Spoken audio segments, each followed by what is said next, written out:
Who the heck is Pep Talks? I'm not gay, but I fantasize about Marco Rubio. Pep Talks. Pep Talks.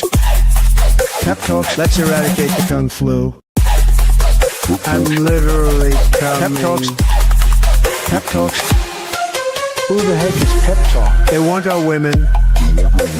They want our children. Pep Talk. Sometimes no means yes. Grab them by the Pep Talk. Grab them by the Marco Rubio. Obama is a racist. Pep Talk.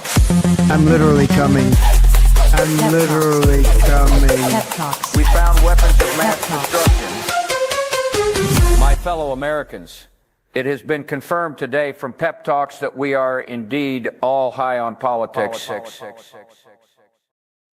Good afternoon, everybody. Welcome to a new week on this space. I am your host, Pep Talks, a host of Pepaganda. We are going to get to some fun today. Now, if you guys don't already know, I, full disclosure, am from the great city that is Chicago, Illinois. And my city has been in the news a lot this week for reasons. It's almost like we could be the staging ground for something very, very unprecedented. I hate that word. I really do. But yeah, the president is doing something unprecedented. I don't just hate that. But here we are. He's talking about sending in the National Guard. I'm going to send in the National Guard to Chicago. Chirac. I heard that it was I heard that Chirac, and I got a little confused, and I was just like, let's send them. Let's send in the troops.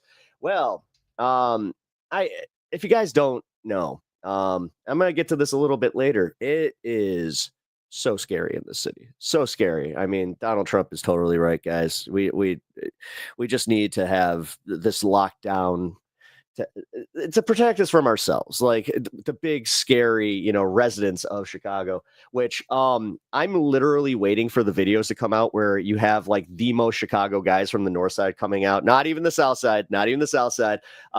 Again, that's another myth. Like technically the west side is if you're gonna actually talk about like where the bad areas are, west side. That's kind of where that's at. South side has actually gotten it's improved. But this is where the big suburban scare comes from. So many of these people are just, especially the people that I see commenting on it, it's a bunch of suburbanites that they either never go to the city, or when they do, it's like for maybe a night out. I covered this on my show yesterday, where they want to see all this. But anybody that actually lives in the city and just is part of the community, they kind of understand that it's like, oh, it's not what you guys are making it out to be. It is a product of the news cycle where everybody just automatically is just, whoa, did you hear about? Actually, there was a news story that went kind of viral yesterday. Again, you wouldn't have even heard about this because the last time that this happened, the cops actually told the news where they were just like, hey, we don't need your help with this one. Because it was an organized retail theft ring that when they hit that specific store, apparently, there was already an open investigation. And I think that was the one where they were just like, let us handle this. We've got this. So that happened again. On the Mag Mile, magnificent. It's so magnificent. Have you seen my big beautiful tower? It is a eyesore and a half, and the fact that it's right on the river sucks. That you can't avoid it. You just cannot avoid Trump Tower. I said this. I took a video recording my journey into the city proper. We call it the River North area. And it is just such a middle finger sticking in just in the middle of the city. Cause you have like the way that our city is kind of laid out too, where you'll have like the John Hancock, and then you'll have, the Sears Tower, where it's always been very, very nice. The skyline has always been cool. You see the Tribune building, and then you see this giant modern middle finger in the middle of our city. It sucks. But without further ado, I do want to get to the Trump stuff here. this is kind of wild. I'm not sure if you guys saw this clip. I'm going to play this in full of him getting glazed by is this the FIFA world president? Because I'm not sure if FIFA in the World Cup. I know very little about soccer, football, whatever you call it. Sorry, guys. Sorry. I'm a hockey guy. So I'm not sure who this gentleman is, but I think he's the head of FIFA. And Trump is doing the thing. And this brought back a lot of memories from when the Olympics, excuse me, when they came to Atlanta. I had a cousin that lived there, right? And they were so excited to get the Olympics. And I remember seeing the torch and seeing like the big arena that they were building specifically for like the opening ceremonies. And he explained how he was just like, dude, they're sending like not just cops, but they're sending like essentially the military to come in and have like these checkpoints. I forgot what it was because it wasn't the military, but they deputized officers to use military force. It was like the beginning of that kind of shit. So this is definitely a throwback to that era. So God, can I just say ugliest trophy ever? Literally looks like it's just, wrapped in gold tinfoil. It is the ugliest damn trophy. I don't get it. Especially as somebody that loves the Stanley Cup. The Stanley Cup, prettiest trophy in all of sports. Also the one that has like the most to it, where they put the history on the cup. So like when you hoist that, you're hoisting history. So there's got to be something way more like it's like the feeling has to just be, more there for like when you win the chip. Like it's just like, like that you feel the literal weight to it. Whereas like you're just like, look, it's got a little ball and it's got some tinfoil. But I also feel like I might be insulting some of my viewers that are bigger soccer fans. So I'm gonna just tread carefully here. But all right, let's get what Donald Trump has to say about the hellhole that is Chicago. By the way, an example, supposing we had a week ago when everybody was being killed and mugged and everything else, despite the phony numbers that were given out, that it was getting better. Brian, do you believe the damn accordion? It was getting better or getting worse? Hold on, guys. Hold on. I have to tell you something. It's about this big, maybe this big. I don't know. Maybe the story's this big, but I'll tell you, I definitely do not Photoshop me with an accordion. I mean, I was robbed. It was getting worse. Yeah. Where are you? I was robbed. Did you hear that? This guy, that's bullshit. These guys have private security. Every single one of these people, they have private security. So like the fact that these guys every time have a story that conveniently where they go into a city and they were mugged, guys. Did you know that the meanie bobini black teens that live in DC and in Chicago, they're so scary. The roving gangs of teenagers. I will admit that like in general, teenagers are terrifying. The other guy come out. Like as a damn near pushing 40, yeah. See a big old group of teens, you're just like, oh, there's a brain in between those, like any of those ears. And my father-in-law actually said something that was pretty funny. The more, like, this applies to humanity, but he said the more teens you have in a room, the less brain power that they will exude. Also, somebody brought this up on my stream last night. Have you noticed that the fonting is different and it's gotten bigger on the hats? I can't see it. Every time I look at a picture, it gets blurry. No, but can you imagine you do this and then you start hearing that they had a 20-year reduction of crime. It's worse. It was worse. Yeah, that's what happens. Crime tends to go down, especially like per decade since the 90s. Like, despite the fact that you rich, assholes don't actually ever walk the city streets or know anything about this. Biden administration than anybody's ever imagined possible. Again, so convenient that these rich assholes all have a story about getting robbed. And I guarantee you, he wouldn't be here if those numbers continued. But now we have total safety. We have total security. And for the border, all of a sudden, 1 week, that's all. It's been 1 week since we got to see National Guard coming into my city. In 3 months, 0 people. These are done by liberal people. Now there's no more crime. And I have to say, thank you, President Trump. That do these charts. 0 people came through our border in the last 90 days. Can you believe it? 0. Last year we had millions. Just an aside, anytime I hear the phrase "it's Ben," my brain does that word. It's Ben. These are people coming in. And they came in from the Now you guys get to do it. wrong locations. They came in they came in, a lot of people that shouldn't be here. So now when we have this event in December, it's going to be very safe. Johnny, you can walk down the street with your beautiful wife. Yeah. You can take her to dinner if you can get a reservation, which I doubt. Oh, someone mentioned the ankles. You know what? Chat, I kind of want your feelers on this one. I forget their name.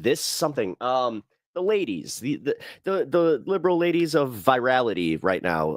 They've interviewed Hassan. I will figure their name out, but the ones that call them Keikles McTaco Tits. Go to the restaurants. I know. Do you think that they're? I don't know. I've seen multiple videos now where it's like they kind of hammer it a little too hard. I feel like it's getting overplayed. Row full.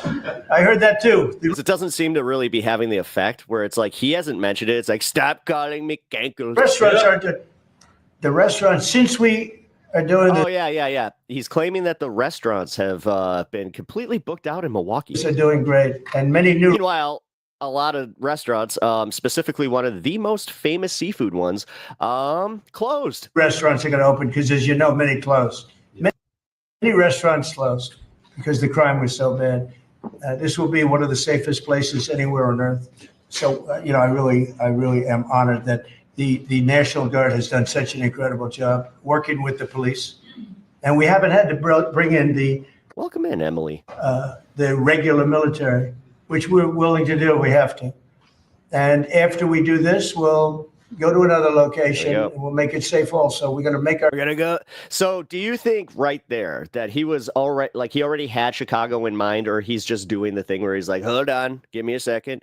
I can do this. I know that there's a crime-ridden Chicago. Our country very safe. We're going to make our cities very, very safe. Chicago's a mess. You have an incompetent mayor, grossly incompetent. And we'll straighten that one out probably next. That'll be our next one after this. And it's kind of sucked that he's not exactly, Zoran Mondani. It won't even be tough. I will say that Brandon Johnson has been a bit of a disappointment. And the people in Chicago, Mr. Vice President, are screaming for Enjoy listening to the diseased orange pus sack. I'm out. us to come. They're wearing red hats, just like this one. They're wearing the red hats. They're wearing the red hats. But they're wearing. Wow, you're at where I was. I was at this point during the first administration where I couldn't even hear his voice, especially like near the end of it, where I was just. I remember my wife one day. She had CNN on, and she was trying to fall asleep to it, and it just kept repeating clips of him, and I'm like, I can't do this. I cannot do this. Wearing red hats, African-American ladies. Actually, that was when we agreed to start putting on Star Trek Voyager. Beautiful ladies are saying, please, President Trump, come to Chicago. Please.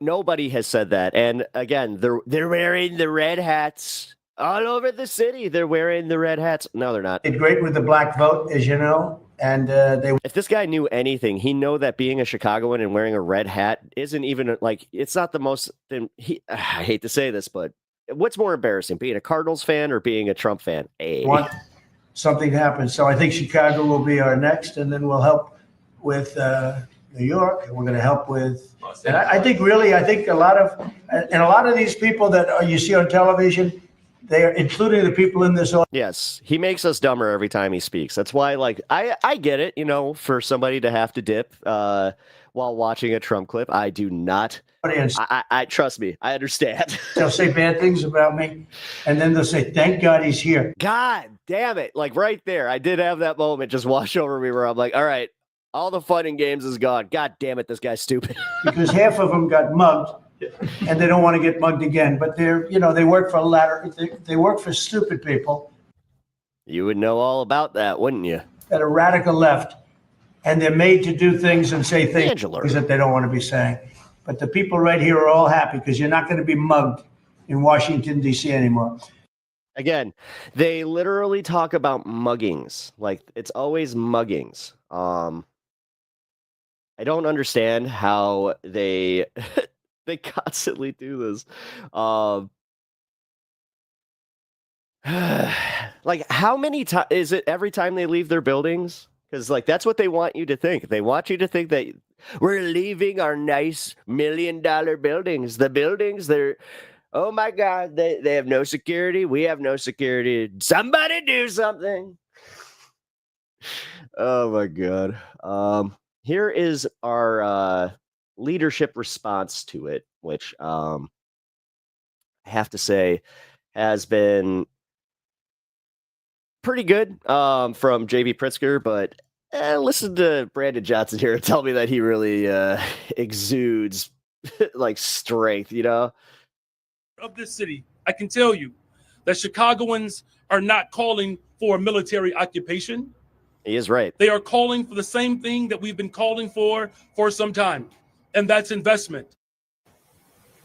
Well, President Donald Trump is signaling that he intends to expand the U.S. military's role. Again, nothing says safety than having, you know, giant military vehicles just on your streets. In domestic law.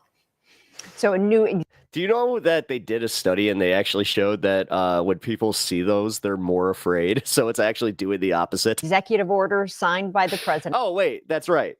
He wants us damn poors to, you know, not act up because all of this is to have his final end game of making protesting completely illegal. It calls for the Secretary of Defense. That's just a Pep Talks opinion. To ensure members of the National Guard are specifically trained and equipped to deal with quote, public order issues. However, some state leaders are pushing back. Guys, look.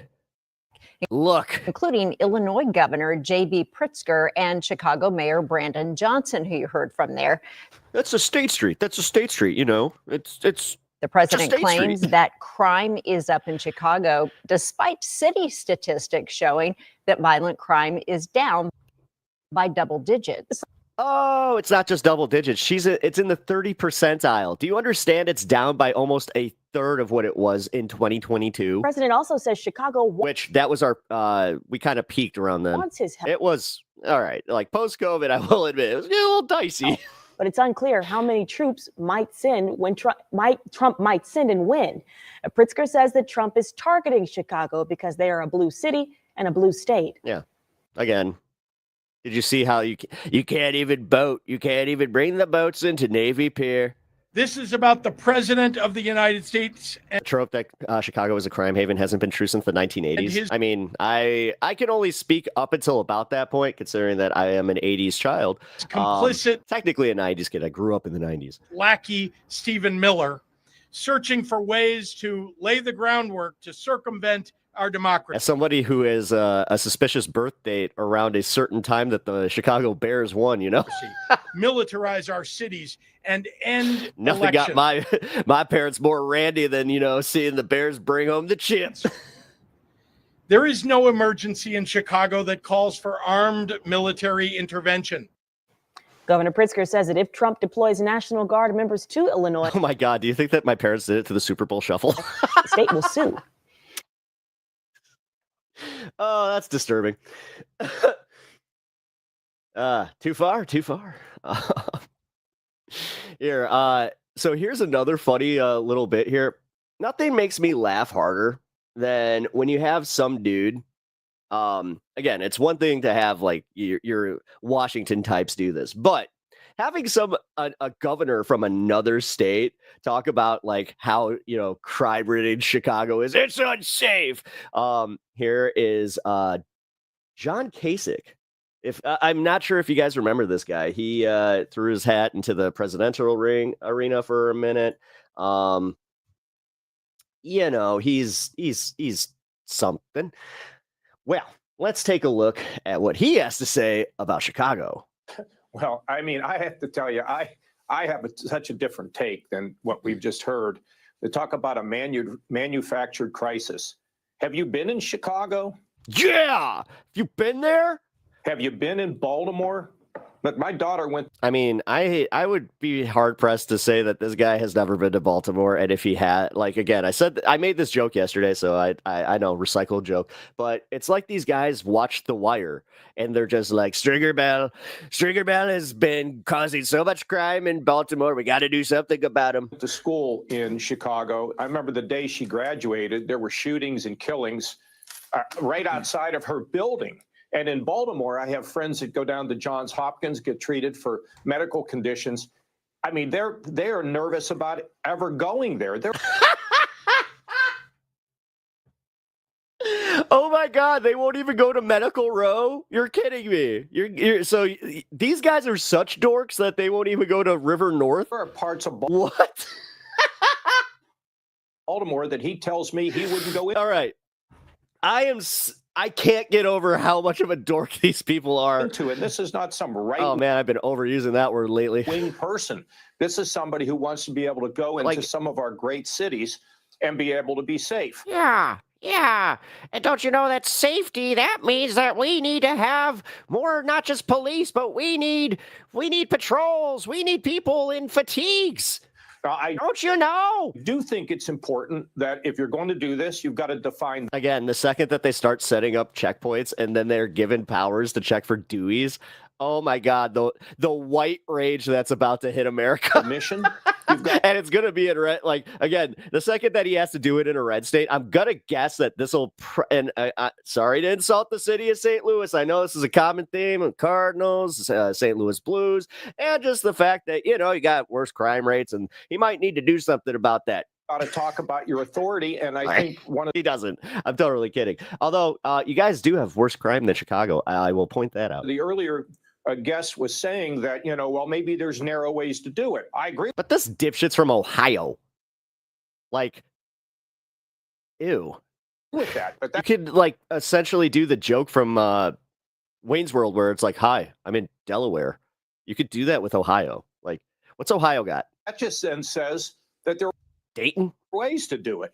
And if I had a crisis in Cleveland, we thought we were going to have Cleveland? Oh, yeah, Cleveland. That's another thing. As somebody who has traveled the continental U.S. and has been to other cities, Cleveland has got its own issues there, Pally. Cleveland is one of the only places where I had to do something where I had to move a vehicle, right? And in order to do that, they actually gave us a police escort to get through this area of Cleveland. That was weird. Riots or in So I don't know, maybe focus on your own shit there, buddy. Columbus or whatever. I would never. This is like a parent that talks about how bad the neighbor kid is. Meanwhile, their kid is like, a truant and doesn't, it has his own issues as like lighting fires. Have put, the fact that, well, I'm governor. So I would want to work with other people who wanted to help me. And look, what's been happening in Chicago has been terrible. The crime rate is high. The gang problem is. So you're talking about Cleveland now, right? Is real. I tried to get Arnie Duncan, the former education secretary under Obama, to run for mayor. He's out there trying to work to get, to deal with the gang problem. He didn't want to do it, but I think Chicago is a jewel of America. We just cannot let. So you don't let's look up the gang statistics real quick for Ohio. Gang violence I'll just do Cleveland, Ohio. Gang violence in Cleveland, Ohio. Authorities announced charges for 18 people for organized crime. Federal investigation nets accused members of notorious gang. Oh, it seems like you guys got your own little problem there. Lawlessness and fear dominate these cities. So, yeah, I think we need to know what the mission is. I think we need to know what the authority is. I think we need to know what the length is. But the idea that these cities are somehow fine, I think you're I don't think anybody. Whistling. You're whistling Dixie. Listen, I heard the take your word point. manufacturing crisis. This is a manufactured crisis. No, Yeah, it is. it's not. Yeah, it is. It is. You're literally going on you have to go to Facebook and peruse to find one person that might have a story about being robbed. And 90% of the time it's going to be bullshit. Kind of like that guy in the Trump cabinet there. I was mugged in Chicago, sir. It is a crisis. You're doing the right thing. There are Go ahead, people at Basil. You're risk in dying to these jump in cities. here. So I absolutely disagree, because if this were a crisis, rents wouldn't be $4,000 a month for a studio, right? We have an affordability crisis in some of these cities because $2,500 is the average rent in the West Side that I was talking about. People want to move there. People want to live there. So you can't have this manufactured crisis and think that it's a real crisis if you have if there is a demand. Isn't that the former governor of Ohio? For $4,000. Oh, former governor. That's right. Kasich is the former. A month. Oh my God. So it's like this scaredy white guy. Apartment. It's always them too. Oh, it's Jen Psaki. More like Jen Sucky. Yuck, yuck, yuck, yuck. Highbrow comedy here, folks.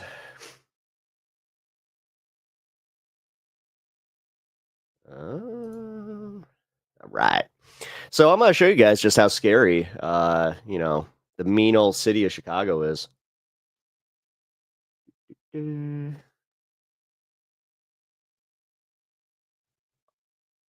Are you not going to let me? Hold on, this is weird.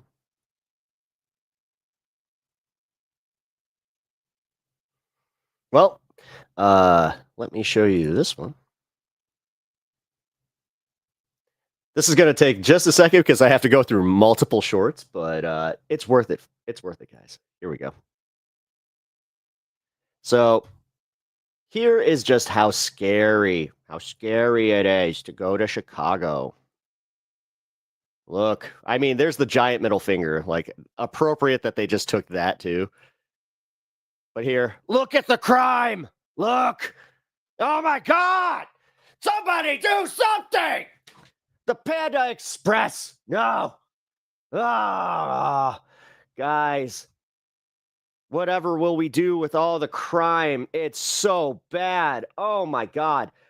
Oh, here, let me show you one more. I mean, guys, cover your eyes and your ears. Oh no, because the Chicago crime is so bad. It's so bad. Here. Oh my God. Let me show you one of the scaredy neighborhoods. Here. Oh my God. It's the Pilsen neighborhood. Oh no.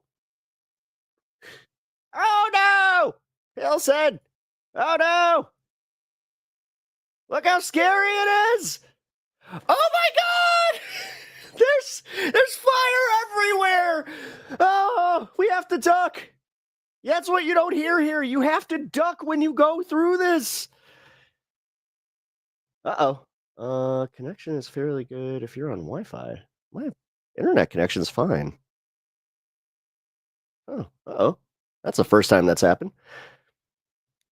So much crime. Again, guys. Again. Look, you can't even see it. Like, you know those big towers that I was just showing you guys? Like, you can't even see them, guys. Did you know, like, the less you could see the towers in Chicago, the more dangerous the neighborhood? Ah! Oh, my God. I really, like, again, the Panda Express. Oh, no. The Panda Express. Oh, my God. Here. Oh, my God. I forgot that I pulled this one up. Check this out. This is shared by a very, very cool content creator that I know. Let's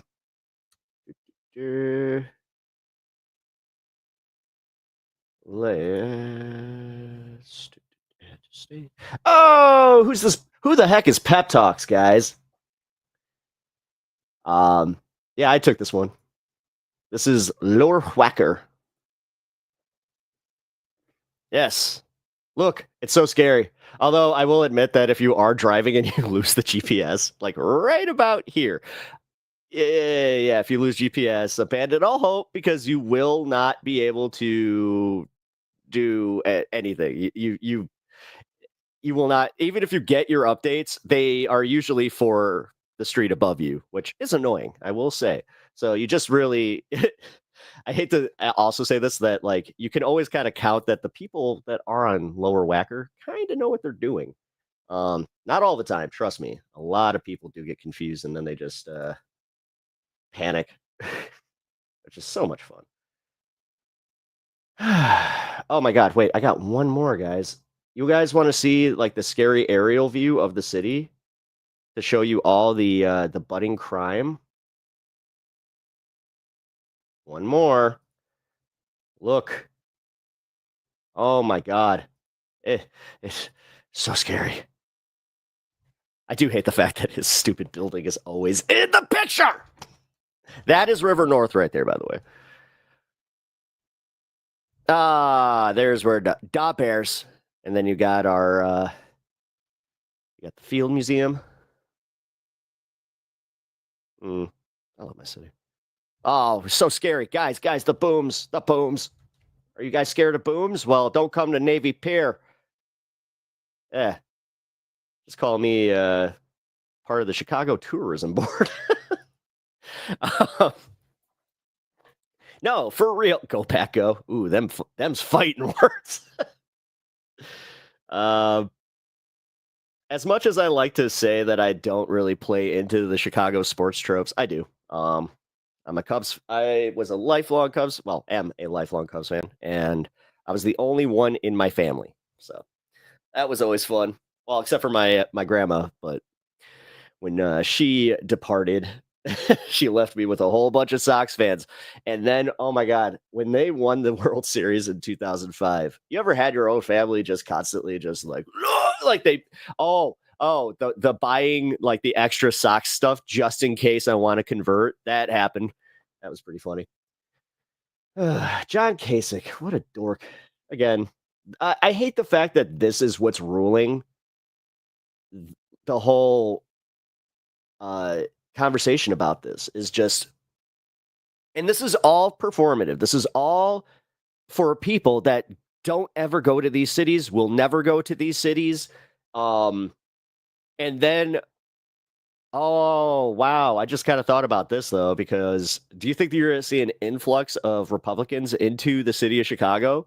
And all of a sudden, the tourist money that we're losing from Trump's other policies are going to just rebound because, you know, all the yee haulers are going to start coming into the big old city. Oh, look at that. I came here from Paw Paw, Illinois. I am no longer afraid of it. I'm not afraid. They do the Kevin McAllister again. I mean, I'm not afraid anymore. Guys, I'm not afraid anymore. And then karmatically, they would probably, I'm not going to say it. Yes, we're sending them all the good luck. Hey, well,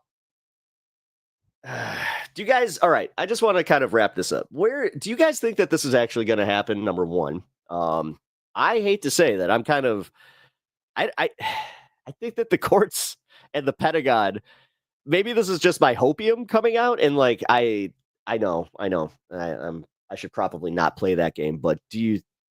Maybe, just maybe he won't do it. Maybe the Pentagon will step in and go, hey, buddy, you know, you're getting dangerously close to setting off a civil war there. You know, you're letting, like, it, again, just a story that went, like, in one ear, out the other yesterday was that the National Guard and certain members were now allowed to carry firearms, which is, again, it's not escalatory at all.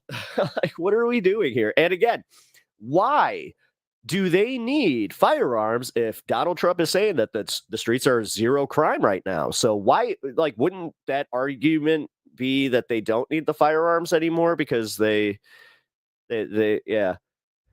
I'm worried a civil war could be in the end game. Is the end game? Yes, I have thought that too, because a lot of people were just like, oh, WW3. I'm like, oh, here's the problem. Like, we might actually be fighting that and something else. Like, it's kind of crazy, you know. just a thought. But all right, I do want to pivot away from that for a little bit. You guys know that I like to, on the back half of the show, cover a little, you know, more fun topics, such as we got a Joe Rogan clip that I really want to cover. And I know Joe Rogan is obviously annoying as shit, if I'm putting it lightly. His fall will be studied. It will also, at some point, people will figure out that it's like, oh, he just got older, and like that's kind of what happens. And you know, for every time that I heard this about Howard Stern, where it's just like, Howard changed, I don't like how Howard Stern changed. It's just like, you mean kind of grew and started making different content? Oh, okay, cool. Well, he had Jesse Wells on. If you guys don't know who Jesse Wells is, he is a folk singer who has gone pretty viral for his song about United Healthcare and a certain Mario brother. And while Joe Rogan had him on, he was asking him about, all the topics in the news, the today's news stories. And Jesse, it was interesting to see him finally have somebody like kind of more left-leaning challenge him on stuff. Although I have to say this right out the gate. Just when I thought that I had like a stoner-based personality, like he uses the term far out and he's like, oh, yeah, man, that's crazy, man. Like, oh, damn. Like, he's very much like that to the point where, like, I was listening to part of it. I was like, huh, this is interesting. But without further ado, let me play this clip for you. In a song. It's far out. Ah, see, I saved that just for you guys. Yeah, man. That is far out, bro. That's a great song. It shouldn't be. It shouldn't be allowed. It shouldn't be allowed. Well, it shouldn't be. Oh, he's talking about philanthropy, and how they, how these philanthropists, use it as like a tool. That easy to trick people. Like to also keep the homeless and like to keep the poor down. Who believes it? That's why I'm like, who in the hell would think that this is good? Things happen because of it, but more bad things happen than good a lot of the time. Yes. And you're holding an entire nation hostage, or an entire. I feel like I'm having a college or like a epiphany in my buddy's room just after like group of people hostage by lending them money. Mm-hmm. Yeah, man, Man, that's not freedom. No. Yeah. You gotta be free. Yeah, it's real weird. Because there's certain people that are like genuine philanthropists, but even them, when you're donating money to specific organizations, and you find out that most of their money goes to overhead, right? Most of their money goes to employee salaries, which are ridiculously high. Right. And you go, oh, this is a scam. This is clearly a scam. You aren't kind people trying to fix the world. You're profiting off of this idea of being a kind person that wants to fix the world. And you're doing a little bit of help.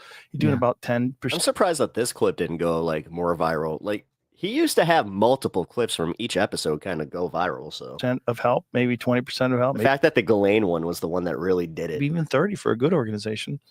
But the reality is it's about you. Yeah. Which is crazy.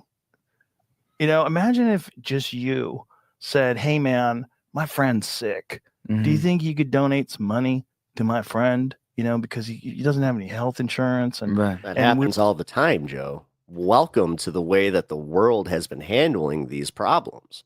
It's almost like you're out of touch. They're like, yeah, man, what do we got to do? Joe can't handle Jesse. Jesse can't handle Joe at some points where like, and it's not in like the way that like Joe Rogan just, functions on a different level. He literally is just like, what? And then everybody gives you money, and then you take 70% of it.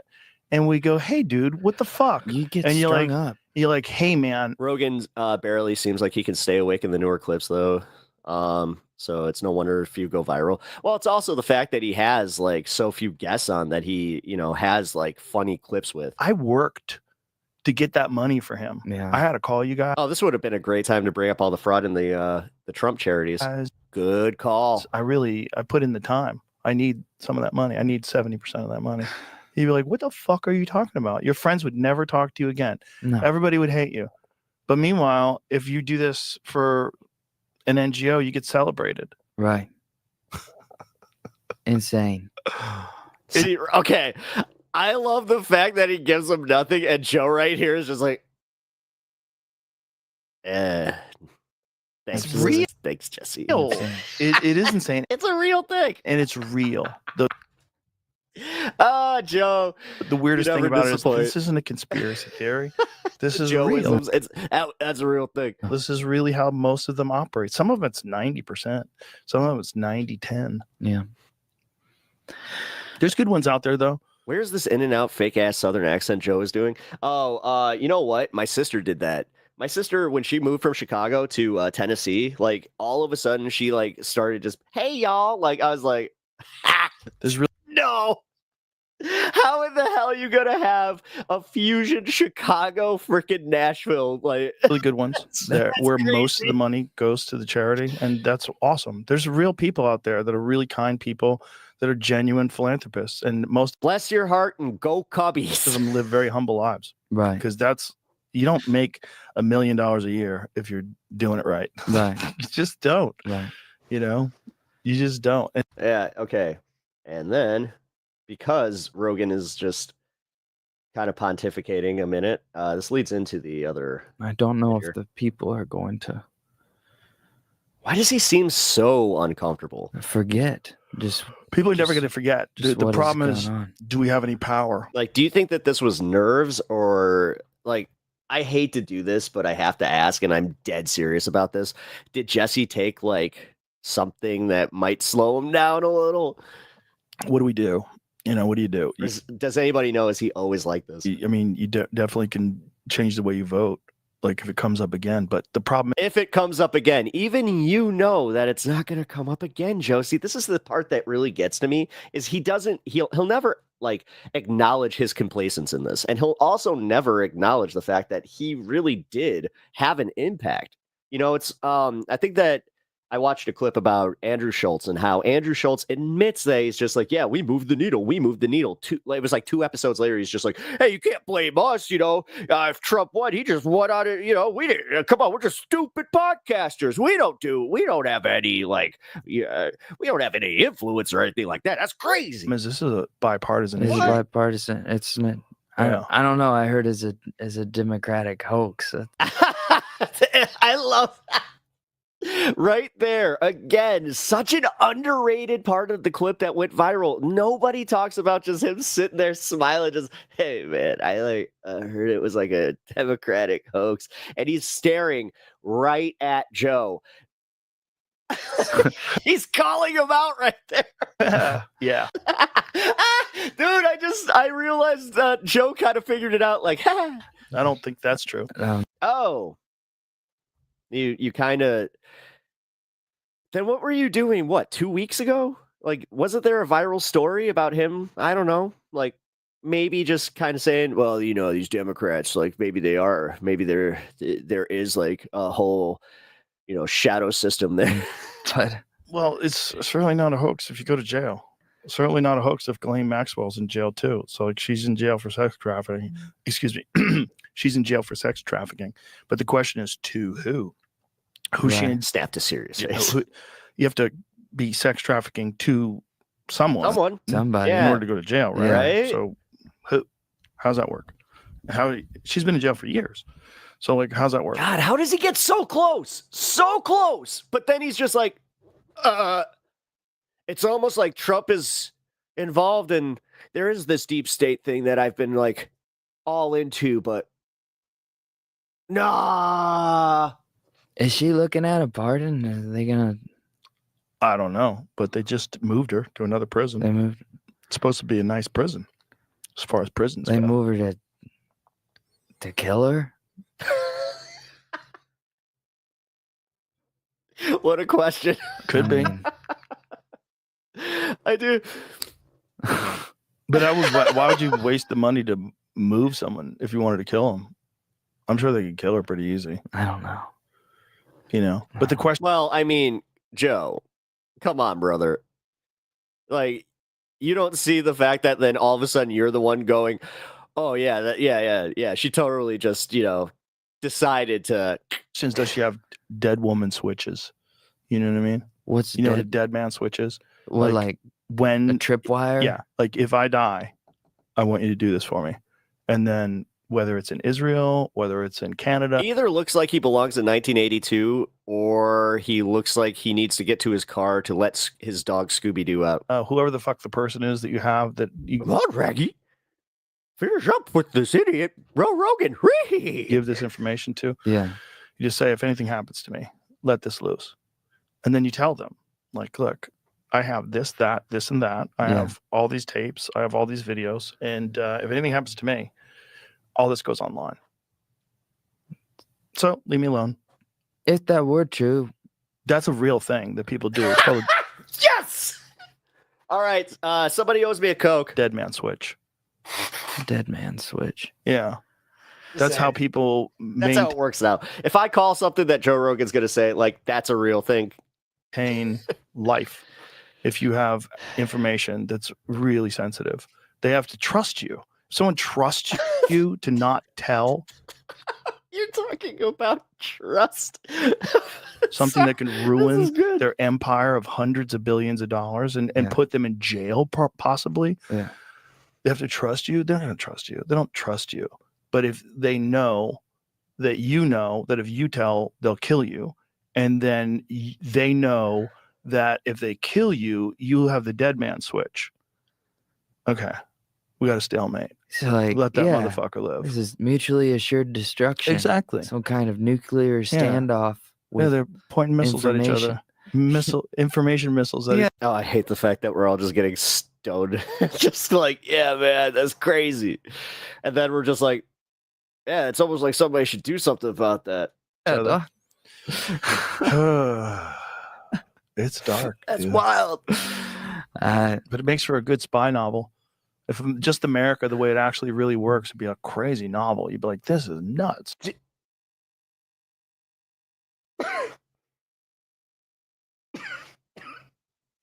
No, Joe. The problem is the fact that we now can equate it to a novel that it's like you can't even write the crazy.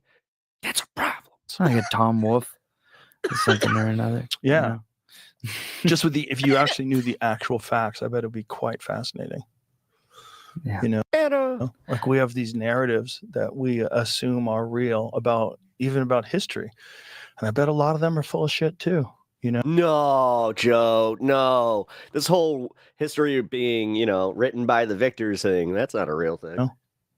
That's not a real thing, just to be clear.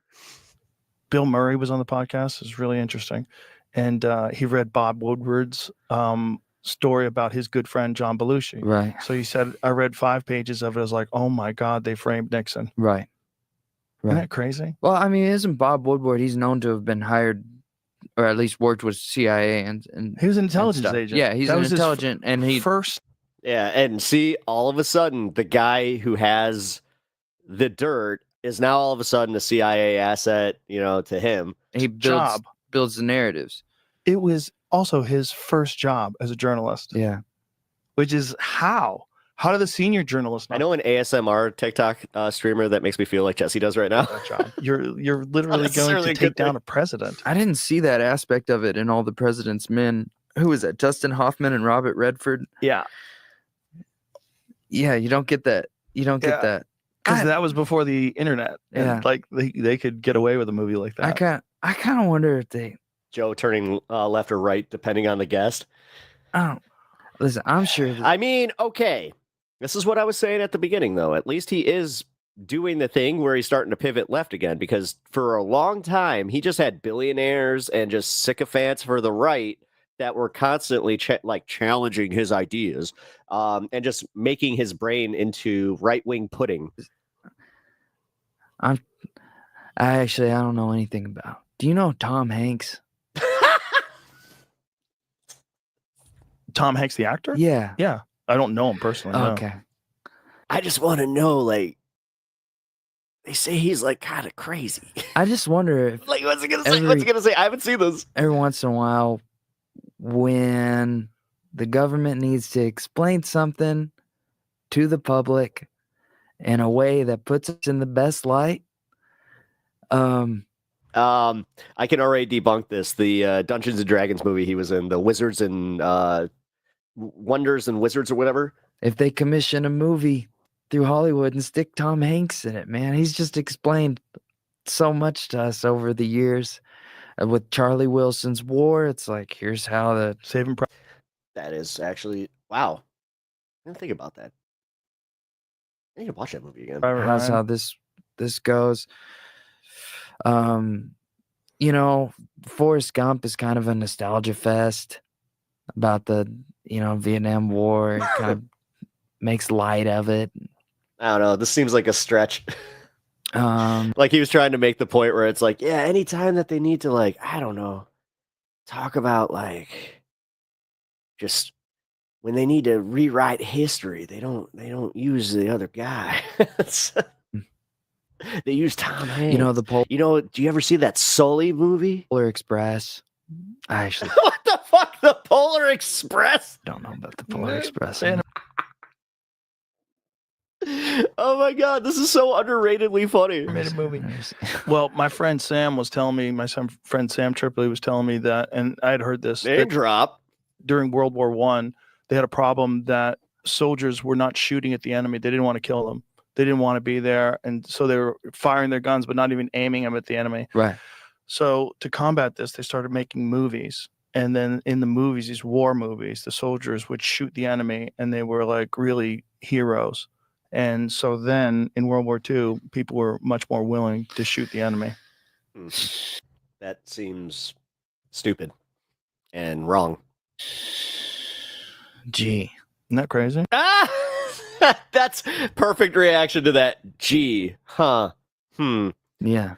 Like, yeah. Are you going to challenge him at all, Jesse? Come on, man. So, like, the thing is, he's a musician, and I don't expect him to constantly do that. Especially because he does kind of seem like, huh? The intelligence communities have been he seems nervous, deeply involved in movie making from the very beginning. Because back then, movies were the most powerful narrative in all of society. Right.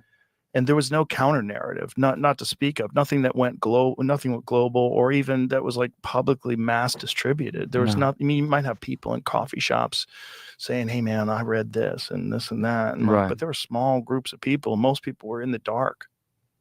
Even if you had a counter narrative, you'd be like Pete Seeger and get like blacklisted in the 50s. You know, a musician. Or you'd be Smedley Butler. But right, who was in the end of his career. Yeah. It's oh my god, dude! Like, how much did you guys like? All right, this feels like he might have done something that was infused with something. You know what I mean? It's a wonder he survived his own. This reminds me of how I get when I'm just like, huh? Yeah, what? His own tell-all there with War is a Racket. Like he just stared off there for a second, like, huh? Yeah. This is awkward, man. Oh yeah. I got that same feeling. Angela. You said it in chat there. Yeah. So it is. It didn't what up, Joe? seem to do a whole lot. Whatever. World War II is just 6 years after. I know. Crazy. That's crazy. All right, that's a good point to end that and just kind of wrap that up. Oh, actually, hold on. Isn't it crazy though that they made movies about war? I just saw the transcript. I'm like, hold on. He keeps going about the movie. People to just shoot the enemy when they see them. Oh my god! So he really is. He really believes this, dude. Okay, so this is also the problem with Joe Rogan is when he hears like a half thing that's kind of neat, like, oh man, did you know, like in World War I, they didn't want to kill anybody. Like they didn't, so they just fire their weapons and then they would just be like, all right, I'm done. It has nothing to do with the fact that they were, mostly single round, pea shooters or like they would jam all the time or I don't know. Because most people, it's whole trench warfare thing. Look up trench foot and then you never have to wonder why World War I was such, it's probably so abstract to them. Like they're from such a, I don't want to call it like the shitty war, but like, especially if they had just gotten there from Europe, right? So imagine if you're dealing with World War I, like a lot of those people probably recently arrived in America, right? And then now you're being sent over to France. Now you're being sent over to Germany. Like you're involved in a fucking war now. You're in a trench war. Well, I know America was really not wanting to get in with World War I anyway. Right. Yeah. Was it the Lusitania? Some folks think that even might have been a false. Do they think that was a false flag? How does Joe know the thing about the guns, but not know the thing about the Lusitania? It could have been that moment when the conspiracy brain just pisses you off because you're like, oh god, you can't even conspiracy brain right. Well, I mean, there's a long come on, Joe, I thought I taught you right history of false flags that got us into war. I mean, it goes back to Nero burning Rome, and what they did with the Gulf of Tonkin incident is what happened with Nero. Let's go pull that up. Nero was so crazy, dude. You know when Nero is so crazy. It's a conspiracy, man. things Nero did? What? He beat his pregnant wife to death, and then he found a slave that looked like his wife, a boy, castrated him, and said that this is my wife. All right, this one alone. Let's see. We got 5 minutes. Nero wife.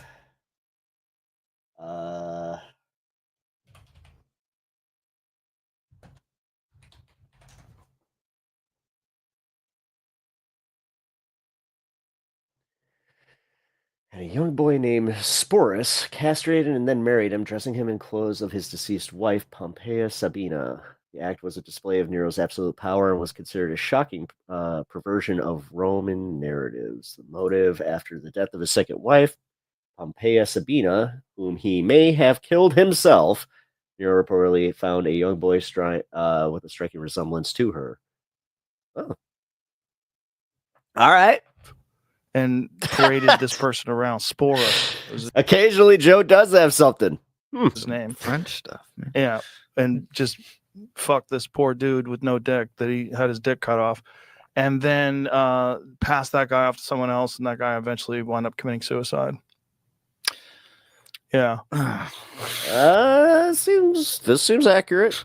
Yeah. Nero was a complete. I know that there's like the whole burning of Rome and like the way it happened. They definitely kind of call that into question. Total because again, the whole like he fiddled while it happened, and just like there's so many myths there. Psychopath. So there was this one false flag incident.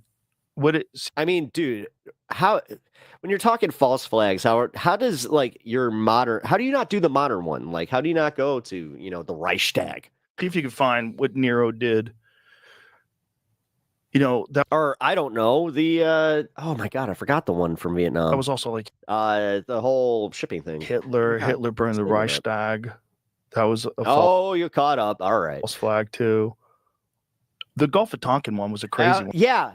Oh, Gulf of Tonkin. That was it. But no, like you kind of hit you almost did it, Joe. You almost yeah, the Reichstag, that was definitely a false flag. Why'd they do that, and in what context? And what was the historical significance of what happened afterwards, and how he came to power? And also, are you starting to see any parallels? I don't know. Joe Rogan. I have to just say, still an utter disappointment. But guys, go follow Jesse Wells. Look up his music. He is a folk singer. He wrote a banger of a tune about Luigi and the whole United Healthcare situation. I definitely recommend checking that out. God, the hour is pretty much up here, guys. I had a lot of fun with you. Like I said about the Chicago incident, we will see what happens. I got that hopium going where I'm just like, come on, Pepaganda, please, let's hold and go, okay, this could turn into a catastrophe. And this could go just so poorly for us that we need to acknowledge that this is something that we cannot give him. Also, the fact that it's like the extended powers, how we just kind of went like, dude, you only have 30 days. He's like, no, I don't. I'm going to go past 30 days. Watch me. Holy shit. That is 90% of like what Trump does is just like, nah, I totally can. Nobody said otherwise. This was a great hour. Pep, fantastic show. Thanks for your time. Oh, thanks, guys. I really appreciate it. Well, you guys can all join me today over on my channel. I'm actually kind of toying with starting in an hour. But just keep your notifications on. If I'm not live in an hour, then you can catch me at 4 p.m. Central Time. Also follow over on YouTube, Twitch, and yeah, I really appreciate you guys hanging out today. I will catch you guys next Tuesday. Now stick around for What Can You Do with your old pal Jake, and you guys can also catch me and Jake later on in the week coming up. So stick around for him, and I'll see you guys next time. Who the heck is Pep Talks? I'm not gay, but I fantasize about Marco Rubio. Pep Talks.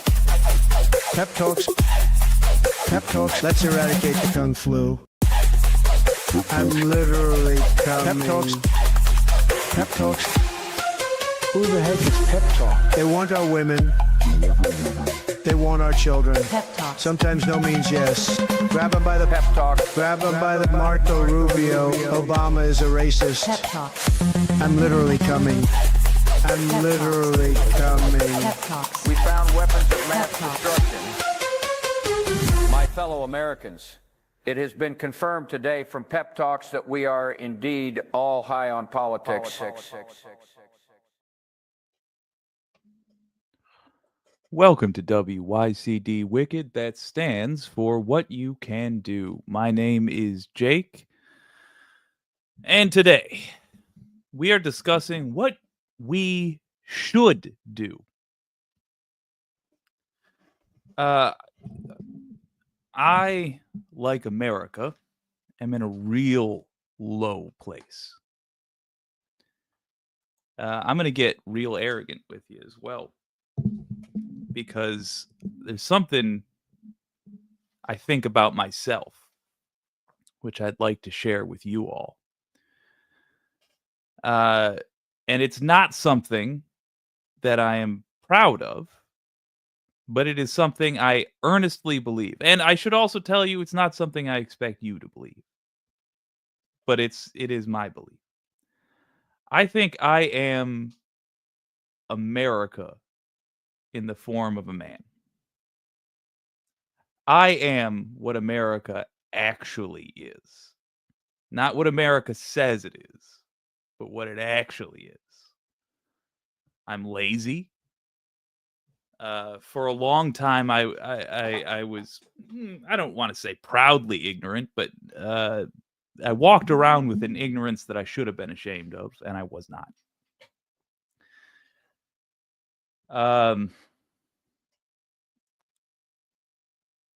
It's very difficult to sway me from something that is interesting.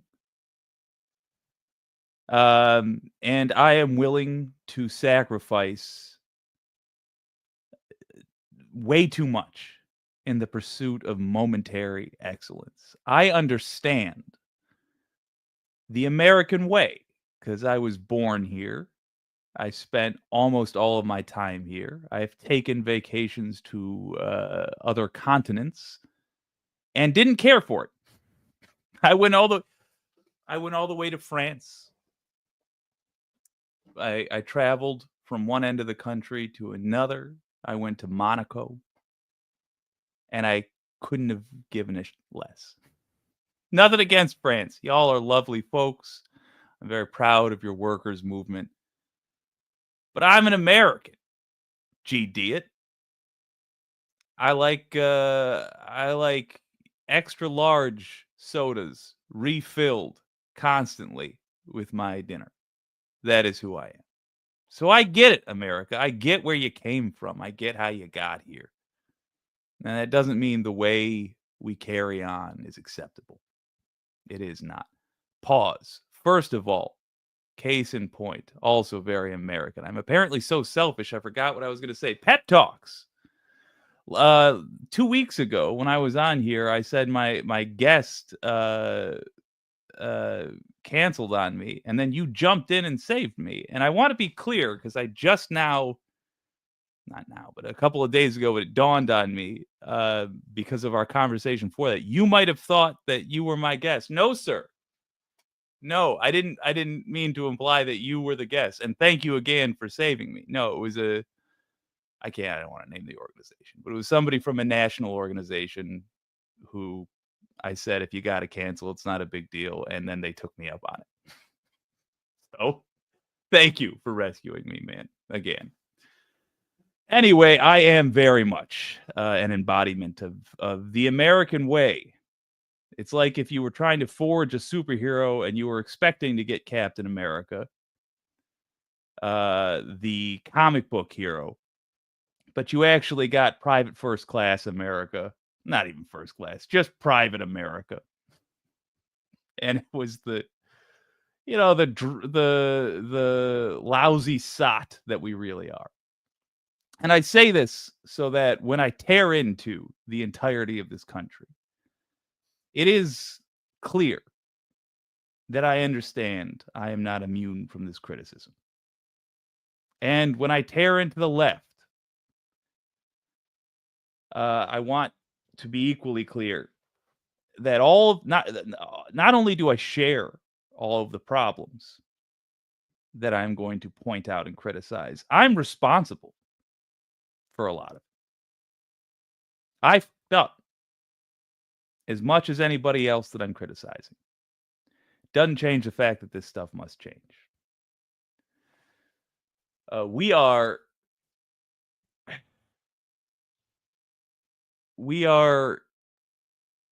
in a situation right now that can only result from having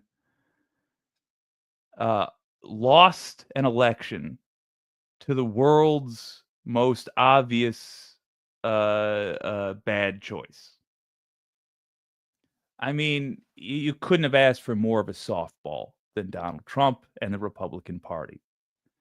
Since the Iraq War, since Bush's second term, there's no reason that a Democrat should, in any state, at any level of office, have ever lost to a Republican. They are so clearly not interested in the health and well-being of the U.S. people.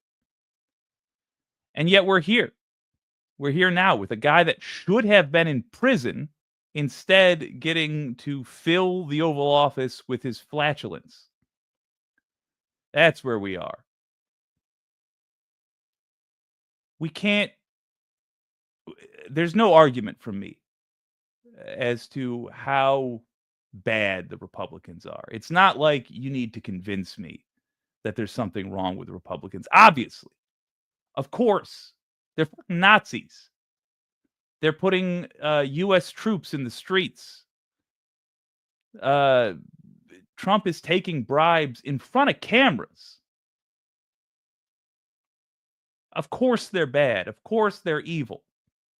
That is so abundantly clear. We get it. That also means they're not the problem. When we say they're not the problem, they're a symptom. We mean that getting rid of them, these individuals, number one, doesn't fix the problem. And number two, it can't happen unless we solve the problem. It's hard to put that concisely, but basically that's it. They are not the cause of them being there. And B, we cannot, if we don't fix the problem, we cannot throw them out. And that's what it's come to. Because, gang, this is it. The dark future that leftists have been hollering about for years and years and years and years is here. People are getting kidnapped off the streets. People are, mother of God. People are getting kidnapped off the streets. People are being, thank you, Nick. People are being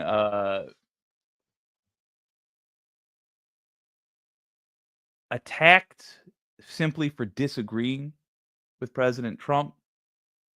Freedom of speech is under attack constantly.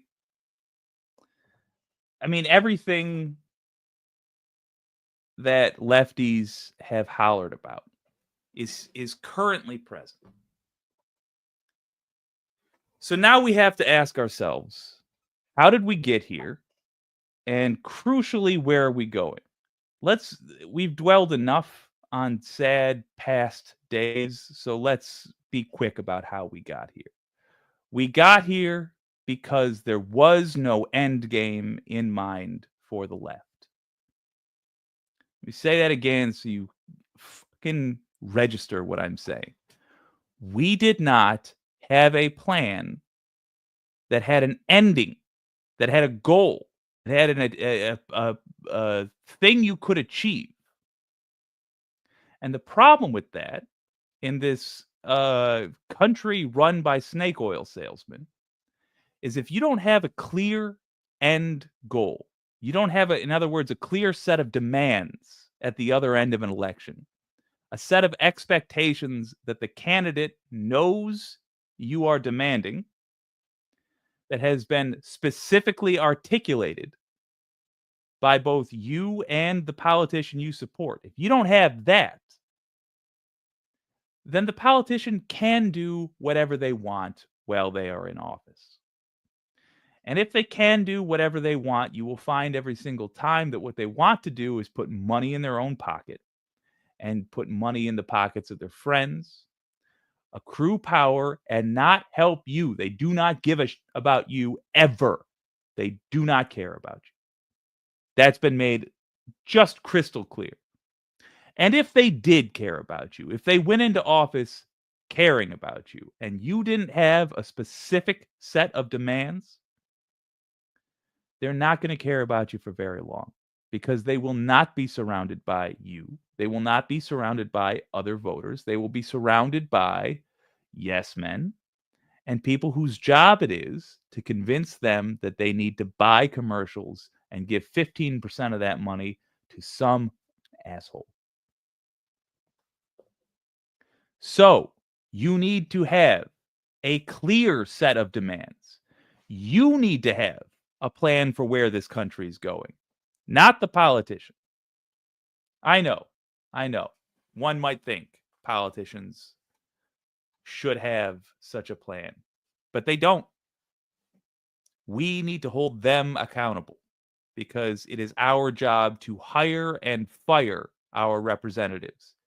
So let's start with the basics of the plan. A whole lot of firing needs to happen, and a whole lot of hiring. At the other side of that, people need to be in prison. And that is where I want to focus. Where is the Democratic Party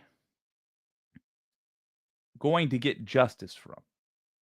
What plan do you support that is going to result in long-term change? Emma Vigeland on the Majority Report earlier today nailed it, actually, when she said we've had this problem since the Bush era, that people should have been imprisoned since the Bush era. I've been saying it myself, only I've been saying it since the Reagan era.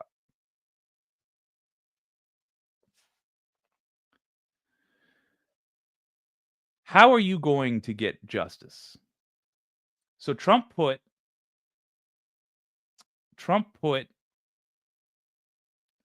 National Guard in, I can't recall off the top of my head how many cities, but mostly Democratic cities. I think all Democratic cities, including Chicago, including LA. We had some National Guard suicides because of that. So more death on his hands. He's lying about the reasons they are there. Crime is down significantly in most of the towns where he has stationed National Guards, and yet he's saying they are there to prevent crime. Crime is down year over year. Violent crimes way down, like by 23% in Chicago, I believe it is. That's a huge drop in crime. So he's lying about the purpose of sending the National Guard there. That's corruption, folks. That is violent corruption. That is a massive abuse of power. That requires criminal justice consequences. The Democratic Party must become the party of law and order. And you should become advocates for that. When you are talking with other groups of leftists, I want the This Space community to start advocating for this change. Pause.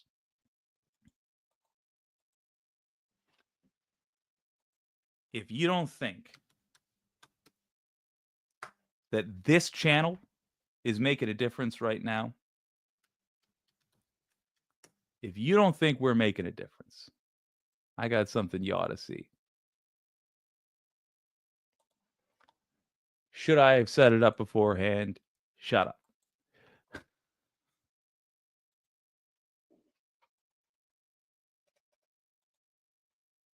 Nick, thank you, but do not help me with this.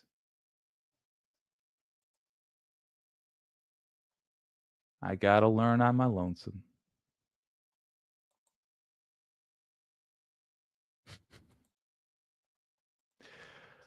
So if you do not think that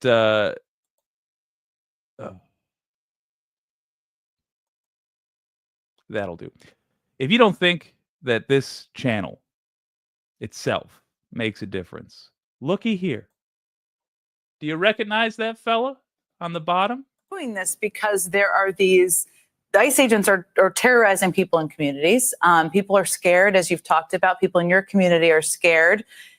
How much do you feel like this has kind of taken away your ability to be a teenager, and that of your friends too, and the people in your community? And I ask this because I think it's important for people to understand you're just 17, you're waking up at 4 a.m. and kind of leading a movement. You shouldn't have to do that right now. Yeah, a lot of people ask me why I do this, and I say that I do this so that no other 17-year-old has to do this. I started organizing when I was 12 years old. I've accepted that my childhood has been taken away from me, and that is nothing compared to the childhoods and the lives that are being taken from a lot of these 6 and 8-year-olds where their mother's being deported or their father's being deported. And so in a lot of ways, it sucks that I don't get to have my first as a dumb teenager, but I go to sleep every night and get the very limited sleep so that no other 17-year-old has to do this. You're doing this because there are these. My boy. Look, I don't know. If I asked him, I haven't got a response yet. I didn't think to ask until rather close to the show, but I don't know if Cesar Vasquez got onto MSNBC because he first appeared on this space. I can tell you for damn sure that talking point about not getting to be a dumb teenager, that came from this interview. I don't know that I said it, but somebody said it. And that came from our conversation. Look, I don't know that I can truly be happy that a 17-year-old has to protect his mom from from the consequences of our inaction. I really don't know that I can celebrate that, but I can point out that this community we're in is influential. It's extremely influential. We are the show that the showmakers watch. This space is where the real ones hang out. This space is where you come when you have a deep understanding of how the world works, of how U.S. and world politics function, and the people who come here and see you, not just us, but you, they take note of what is being said, of what I'm saying, and of what you are saying. There may well have been an MSNBC producer in the chat, not chatting, but reading. One of these names that popped in that you didn't recognize might have been the MSNBC producer who turned around and went to Jen Psaki, Joe Biden's former press secretary, now major TV show host, and said, "You got to have this guy, Cesar, on." And they might have been reading your comments too, saying, "Ooh, people love him." So understand that you have that influence. Right now, as you're talking, you have that influence. And you need to start communicating to the people who only sort of understand, who only sort of follow this stuff. You need to start communicating to them the manner in which justice will be sought for the current administration's actions. This cannot go unpunished. His behavior last time cannot go unpunished. It has. We don't drop that. I don't care what the statute of yada yada is. I don't care whatever laws are on the books. If they don't support putting Trump in prison for the coup attempt, then we need to write new ones and prosecute him under those. I don't give a damn. The reality we accept is the reality we live in. Before I continue, I want to put a poll up in the audience. I want to see if you all would be interested in doing a little fight night. I want to see if anybody, I happen to know some people that are about, have the cream necessary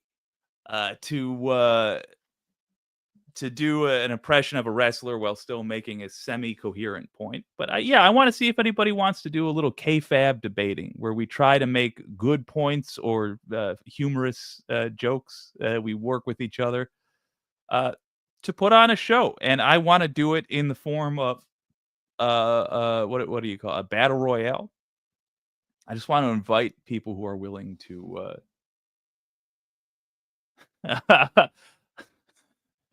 to do it, to come up and do it. So let's put a poll in the audience, yes or no. I don't even know if there's going to be enough time today, but I want, there might be, and we might do a quick one, like a 5-minute little slam fest, because I just want to see if it works live and on the fly. I want to do the equivalent of a house show, you know, not that much effort. Also, let's be very clear about this. God bless you, Letterhack, for being such a cheerleader, but I did not kick COVID's ass. I crawled away whimpering from COVID. And only that, it's because COVID was twisting, I don't know, like a bottle or something from the trash pile next to where it was kicking my ass. And while it was just, I think it thought it was my ankle. And while it was distracted, I managed to crawl away and scoot around the corner. I got pneumonia. I got pneumonia. My face broke out horribly. I wanted to put a gun in my mouth, but resisted the urge. It was not a noble victory. It was a survival, and that's that, and that's all. Oh yeah, I'm so sorry. Just to be clear, yes or no, should we do the poll? Yes or no, should we do a little fight night? Do you want to do it today? Yeah, should we are you guys, would you be interested? You in the audience. I want to know, here's the actual poll if we don't have it up. Yeah, we don't. Good. Would you be interested not in seeing Fight Night, but in participating? Would you want to jump up and pretend to be a wrestler while debating a fact? That's it. That's the poll. Would you want to participate? That's all. I want to know how many people I can expect to come jumping up here and get in on the thing, because I think it's fun, but it's you know, you gotta have people to do it. Logistically, how? Oh, no. I would just send like an invite to like the chat to say, come on up and join the stream. And then we would just pretend like we're wrestlers and yell at each other. That's a good question. So that poll is going to be cooking for the majority of the rest of this show. Would you like to participate? Not would you like to see, but would you like to participate in a Fight Night event? So how do we get justice? How do you go from acknowledging that Trump deserves prison, deserves to spend the rest of his life in prison because he's got multiple people killed now? He got let's just say the people that you really, you know their names, because there's 1 million dead from his irresponsible behavior around COVID. Sure. But let's just say the people whose names we know. Ashley Babbitt is dead because of him. You don't have to like him to acknowledge that their deaths are on his hand. Brian Sicknick, Capitol Police officer. The National Guardsman who died by suicide while being deployed to attack the rights of their fellow countrymen. All deaths on Donald Trump's hands. He stole documents. He's delaying the release of the Epstein files. He's covering up for pedos. Probably because he is one. How, then? How, Jake? This is how. What kind of an attorney general do you want next time around? You want another Merrick Garland? You want somebody who goes, no? Or do you want a lion? You want Alvin Bragg? You want Fawny Willis? Someone with the chutzpah to actually get things done. Who will acknowledge a criminal and go after him, regardless of how powerful they are. Because if you want another Merrick Garland, if you want another coward who exists only to serve the billionaire class, the oligarch ruling class, if you want another Merrick Garland, then just do nothing. Keep on doing what you've been doing. I'll keep on doing my thing too. We won't have a suggestion for who should be attorney general. We won't have any demands for what that attorney general should do. No specific demands, just a sort of notion that we want life to go back to the easy way, where we don't have to think about it and we can just trust that everything will be okay because he'll cover it up. He'll put makeup on the black eye.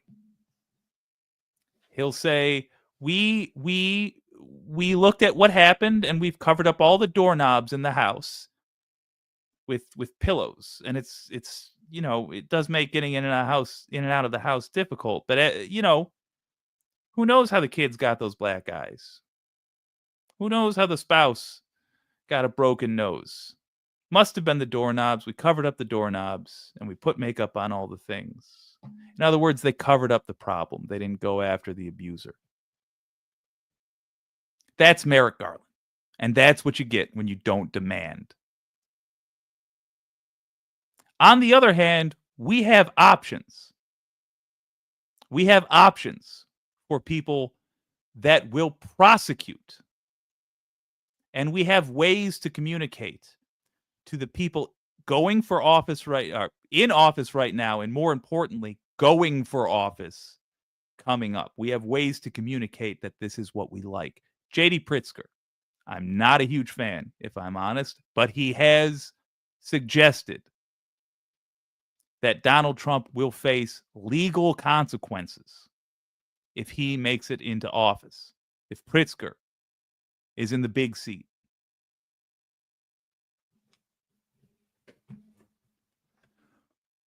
We don't have to wait, first and foremost, all the way until 28. We can get this done next year. If 1 year from now, you and I have led a successful political revolution, if we get a massive, it's unlikely because we live in hell and people vote against their own interests constantly, but if we get a massive wave of Democrats in the House and Senate, if we control 60% at least of both the House and the Senate, we can impeach Trump and he deserves it. Once he's impeached, he can be prosecuted. We can impeach the president that tries to pardon Trump. And no matter what he is pardoned for, unless it is a blanket pardon for his whole life, in which case I don't think it would hold up in a court of law, we can simply impeach motherfuckers no matter what they pardon him for, it won't cover everything he's done. He has done so much that we can put his ass in prison for the rest of his life, where he belongs. every day from now on that he spends walking the streets like we can, fucking polluting our air by sucking them into his diseased nostrils and blowing them out of his disgusting mouth. Polluting our air in that manner, that's an insult to us. That's an insult to you and me. Everybody who must live under the rules. It's an insult that he walks free. It lowers what being free is. It lowers our heads, makes us able to hold our heads less high. Because who we are has less value. It has been devalued by the fact that Trump gets to pretend like he's a human being like the rest of us. He's not. He is a wretch that deserves a long prison sentence. And unfortunately, there's not enough of his life left to get a truly long prison sentence. So we just have to settle for him spending 100% of his remaining days behind bars. And if you want that, if you acknowledge that that is necessary for America to heal, because we will not heal until this wound is dealt with. If you acknowledge that's necessary, it's not enough. You must also have a plan. If you acknowledge that's necessary, you must have demands that can be met. So, tell J.D. Pritzker, good, I like what you said about putting Trump behind bars. By the way, this is a political move as well. Trump got elected because of the cowardice of the Democrats. This time. Last time he got elected because of the unfairness of the Democrats, of their adherence to the status quo, of the conservative nature of Democrats. So if you are saying, I will throw his ass in prison, that is a thing that will inspire people to vote for you and to vote for your candidate. So have a plan. Intend to throw Trump in prison. Talk about that openly. Talk about that frequently. And don't just talk about Trump. There should be, you should wear it on your sleeve that you believe Trump deserves to spend the rest of his life in prison. You should advocate for that. But you should never only mention Trump. Never. Always make sure you're including somebody that the person you're talking to isn't expecting you to say. And have a good reason for it. Have a very good reason for it.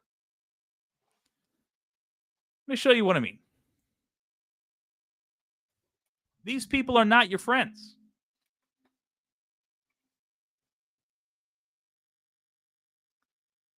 All of these people harmed the American people directly in some way.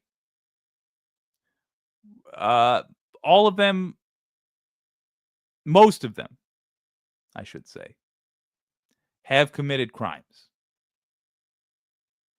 or are strongly believed to have committed crimes.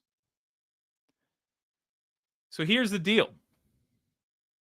When you tell a Republican that you think Trump belongs in prison, for example, you might point out that Eric Adams was someone you thought should have been in prison, and he was on his way. Eric Adams, who took bribes from the Turkish government to run an American city the way the Turkish government wanted it run. That dude deserves to be in prison. I want to point out that before Trump got reelected and America sealed its fate as no longer the leader of the free world, I was saying it is a good thing that Democrat Eric Adams was arrested, was facing the legal troubles he was. I was praising that. I was saying, good. I don't give a he's a Democrat. Good. He's a crook. But Trump's allegiance is to crooks. Trump's allegiance is not to you and me. Bill Clinton.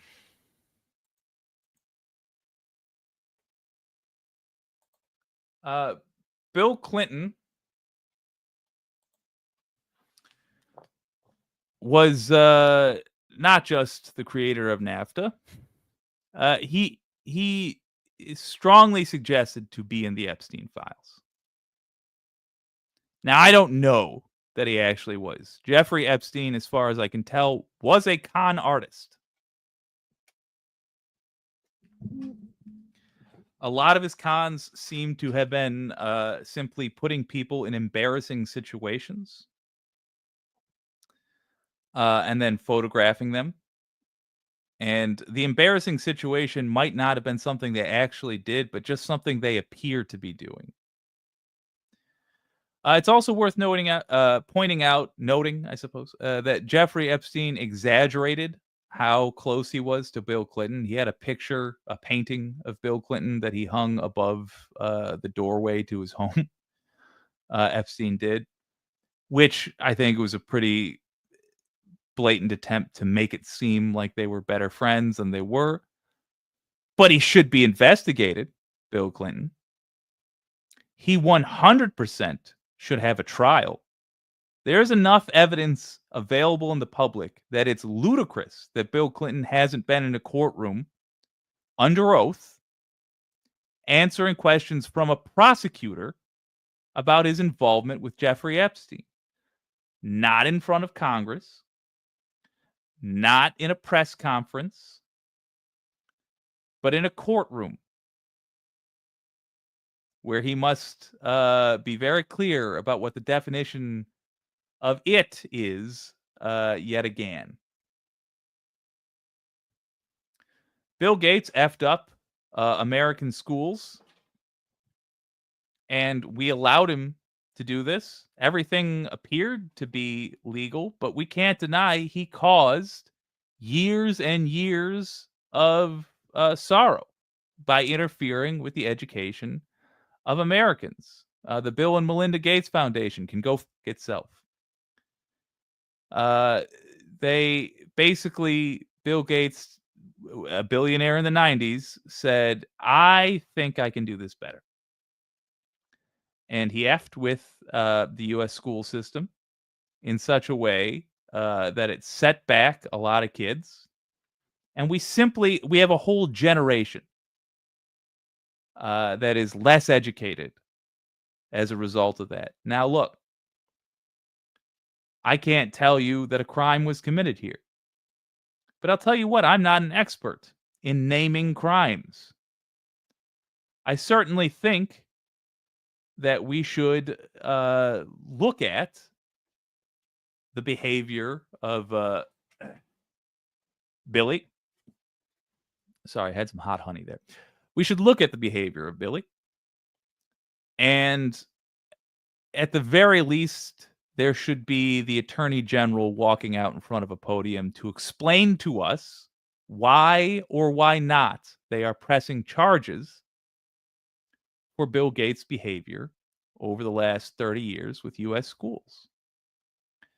And when I say pressing charges, I mean, did he act irresponsibly? Did he have any reason to believe that the things he thought were going to help students actually were? Did he ever lie to the government about the results he could get? Was he an early move fast and break things guy? Did he exaggerate? Because if he gave us false information and we made a decision for U.S. school children based off this billionaire's say-so, and the information he gave us was knowingly false, that's a crime. That's a horrible crime. We just ignore it because so many other worse things happened, because we were doing a genocide in Iraq, because I suppose not a genocide, but a mass slaughter in Iraq, and then Afghanistan, and all these other things. It doesn't change the fact that Bill Gates may have committed a crime, and that ought to be investigated, and I included these men up here for very specific reasons. They all did different kinds of things. Eric Adams took a bribe. Bill Clinton appears to have been in a sex scandal that was illegal. Joe Biden committed a genocide, an actual genocide. He participated in a war crime. Bill Gates may have defrauded U.S. public schools. These are all people you could call Democrats. Eric Adams would argue he's independent now. But these are all Democrats or former Democrats who we are perfectly happy to see go into a courtroom. These are also people that Republicans think, that Republicans think we love. But these are not your friends. We do not love these people. These are people we have been saddled with like a colostomy bag. An unfortunate necessity these people have been. I would, you know what? A colostomy bag actually serves a function that is of use. I don't think these people are that. These people are villains to us and have been, if you're a progressive, for a good long time. We should use the fact, conversationally, that Republicans think we love these people. We should use that against them. Yeah, I considered Elon Musk. I would put him up there as well, but he is not known as a lefty, you know?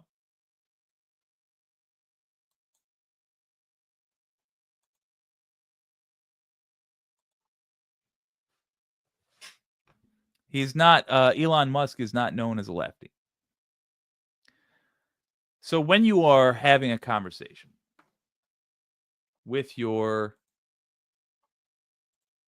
pals, or if not pals, with whoever you get to talk to, who's discussing the possibility of tossing Trump in prison. I would very much like you to understand that you can offer up Democrats for this as well, that you are talking about principle. And make it clear, it is not us versus them with Republicans. This is my worst sin as a streamer, is getting sucked into that nonsense. And not just getting, all right, worst sin. Getting sucked into that nonsense and dragging you all into it with me. There is nothing these rich mothers want more than for you and I to waste all of our energy making conservatives angry. It doesn't mean we shouldn't do things that do make conservatives angry, but that shouldn't be our goal. And if it's a consolation, I'll say this. Conservatives fell for it first. Back in the 90s, I remember people just being happy to anger social justice warriors. Maybe 2000s, early 2000s, whatever. I remember that was all that their goal was to really get under the skin of lefties. That was them falling for a scam. But the way we behave now, constantly shooting ourselves in the foot, constantly losing the moment, that's also us falling for their scam. These sons of bitches.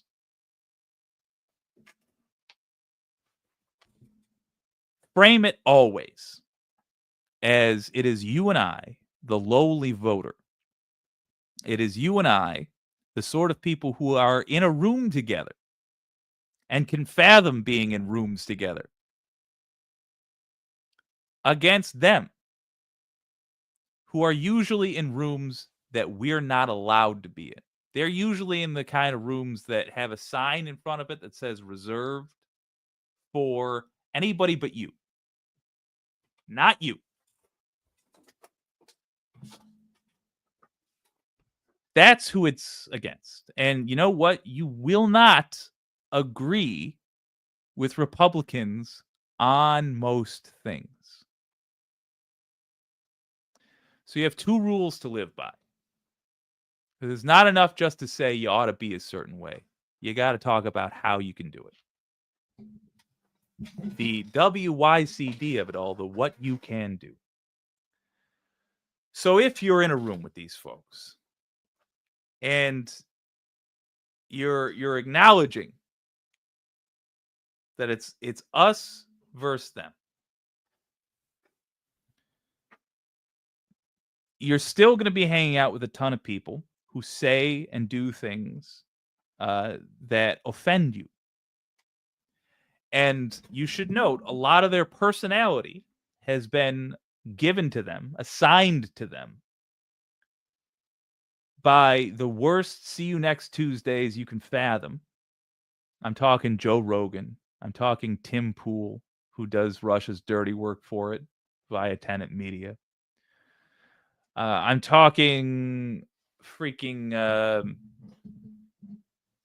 who's the Heartbreak Kid? That guy, Sam Cedar, utterly slaughtered live on the internet. Those folks. They supply horrible, offensive opinions to these folks with the intention of protecting them from your ideas.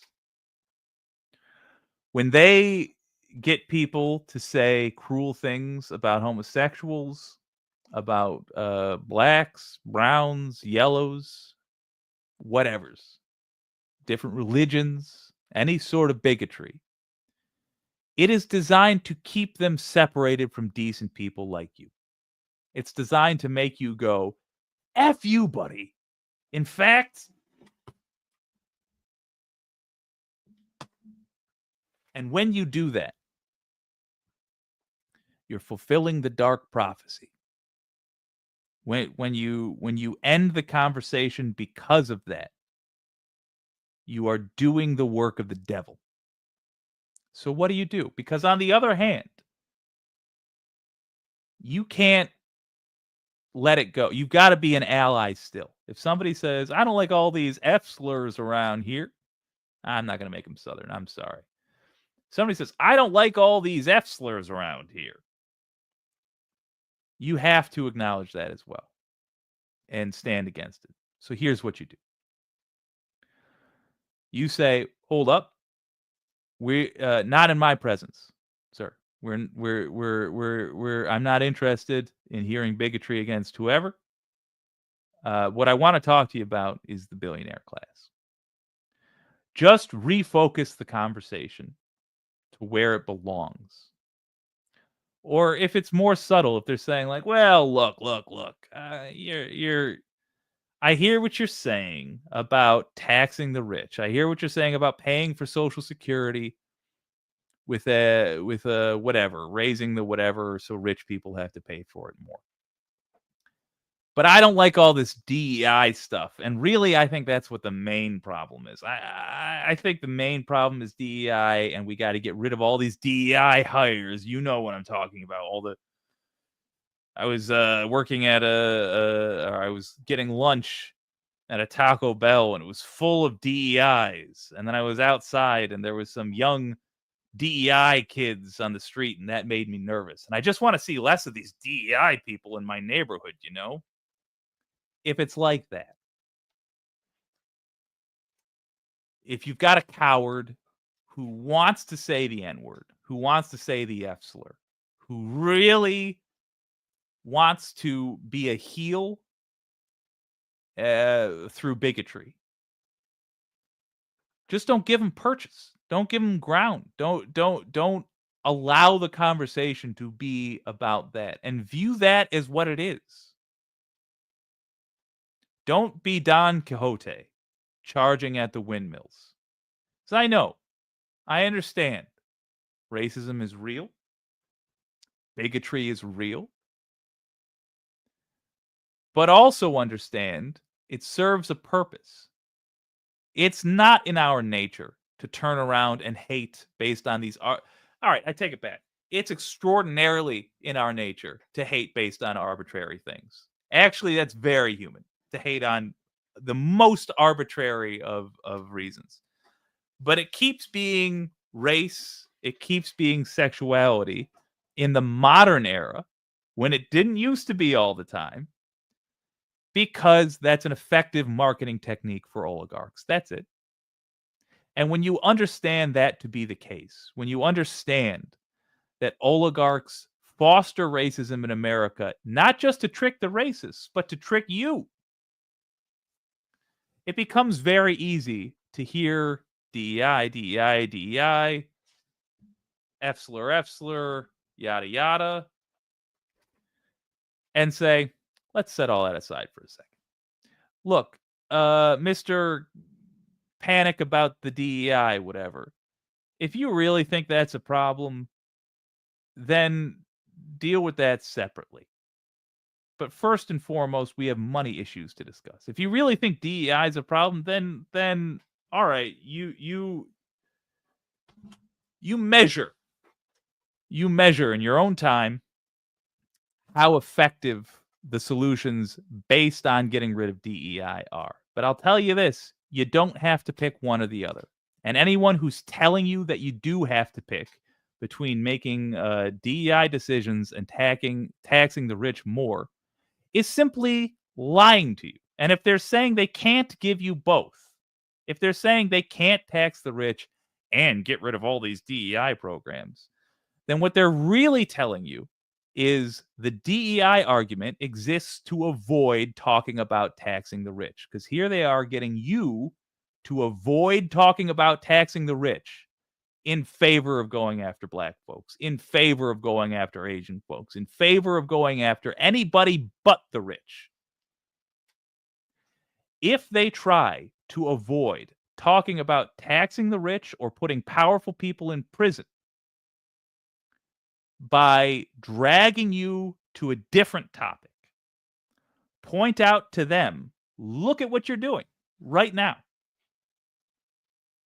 You are avoiding talking about holding the powerful to account by trying to attack a not powerful group. Who told you to do that? Who told you that group was more of a danger to you than your boss's boss's boss, who's the reason why you don't go to the hospital every time you're sick? Or rather, you can't go to the hospital every time you need to. Who's the reason why you miss your kids' events? Who's the reason why you can't afford nice things? Why you're buying off-brand cereal? Why you're counting what groceries you do purchase and leaving some of them on the shelves? Your boss's boss's boss, who's the reason why you haven't taken a vacation in 2 years? Who's the reason why you work through holidays? Who's hurting you more? Some black guy you've never met? Or the person who signs your pissant paychecks and then donates more money than he's ever given you to a political party to ensure that legally he doesn't have to pay you more than he does? Who's hurting you more? It's not hard to make these arguments. But you have to be going somewhere with them. You can't just... I have never seen a group like us elsewhere in politics. I've never seen a group that is happy to sit on their hands as much as progressives. And it's not our fault. Progressives have almost never won anything in the United States. We got Harvey Milk. He got shot. And then we had maybe Bobby Kennedy, but I got to be honest, the Kennedys were already acting like royalty, including Bobby. But at least he was hinting. My point is, I think he would have been an Obama. But my point is, we don't get progressives, and so it's not our fault that we don't really have an end goal because it's been irrelevant. We haven't, I mean, it's been an act of imagination to say, what should a progressive do in office? But it becomes a chicken or egg situation. We've been so long without talking about what the end goal looks like that that we simply stop talking about a plan for it, which means we don't advertise where we're going, which means we got nothing to sell people who are used to seeing a plan. Now, truth be told, they're used to seeing a plan which is utter lies. Our leaders do not give a damn about us, and they do not do the things they say they're going to do. But they still, the voter still expects us to have an idea, and it's not an unreasonable expectation, have an idea of how we're going to accomplish what we say we're going to accomplish. So have it. What are the two things, as of this stream, what are two things that we want? We want criminal justice reform, where the powerful are held to account, where people who have committed crimes, including the Trump administration and tons of Democratic politicians. Let's even say a 1-for-1. For every Republican we're putting behind bars, we're going to try to put a Democrat behind bars too. And I bet we will not run out of politicians to put behind bars in our lifetimes. Go down to the local level. I've reported on them in Michigan, Republican and Democrat. There's so much corruption. You can absolutely fill a book with names of people that deserve extensive prison time for the way they behaved in public office in the USA. So have a list. Have an intention for that list. When we say we want a blue wave, a blue tsunami in 2026, have a reason why. To impeach Trump and then put him in prison. That's why. To restore law and order. To take away power from the federal government. Go to old school conservatives. You know, small government conservatives. Go to old school conservatives and say, hey, if you want the federal government to chill the fuck out, if you want to establish that they do not have the powers they've been pretending to have, you better put progressives in office. Not Democrats, progressives. And I've got just the person for you. Have a name ready to go for that conversation. Have a name for someone that person should vote for. If it's in your town, you should know. If you don't know who the progressive running in your town is, either find them or be them or recruit them, but have a name. And then have a plan for our presidential candidate. Ask them what AG am I getting? I want progressives to have a demand for this. I want this. This is not a topic that gets discussed amongst Democrat candidates. And they're going to try to avoid it, by the way. They're going to try to avoid talking about things like this because they're going to be scared. They don't want to say they're going to put Trump in prison while they're in front of a microphone and Trump is the president because they know he'll come after him. We don't have time for those kinds of cowards anymore. That's Merrick Garland behavior. We don't have time for Garlands. We only have time for Alvin Bragg's and Fawny Willis's. In previous years, I might have suggested my own state's attorney general, but lately I've been dissatisfied with her performance, Dana Nessel. But that's somebody worth considering. Also from my state, how about this? Bridget McCormick. She was the head of the Michigan Supreme Court for a while. I think she's fair-minded. Bridget McCormick had policies that made it easier for regular folks to go through court. Have things in mind for all of this. Well, gang, that's my time. I'm going to go a little bit long, and I'm so sorry. Hopefully it's not terribly long, but the results of the poll are in. Would you be interested in participating in Fight Night? 64% said yes, and I am delighted to hear that. Okay. I believe this Thursday. Let's call it maybe Wednesday, maybe Thursday. Tell you what, look on the This Space Discord, or the What You Can Do Discord, and I will let you know when we're going to do our first house show, which is a much more casual version of Fight Night. Sounds like we got a lot of folks that want to participate. That's perfect. I'm excited for that. All right. I did go super long. I do apologize. But my quick conclusion, have a plan for what you want to do.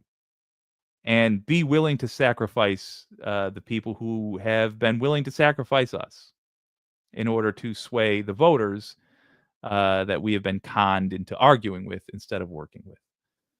My name, this has been WYCD Wicked. That stands for What You Can Do. And my name is Jake.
Here we are.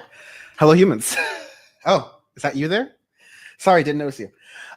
This is your power report. This is the 21st of August, 2025. Bam just farted. I am Dan. Bam, he's sticking up a storm out here. I don't know, man. You can smell me in the bunker.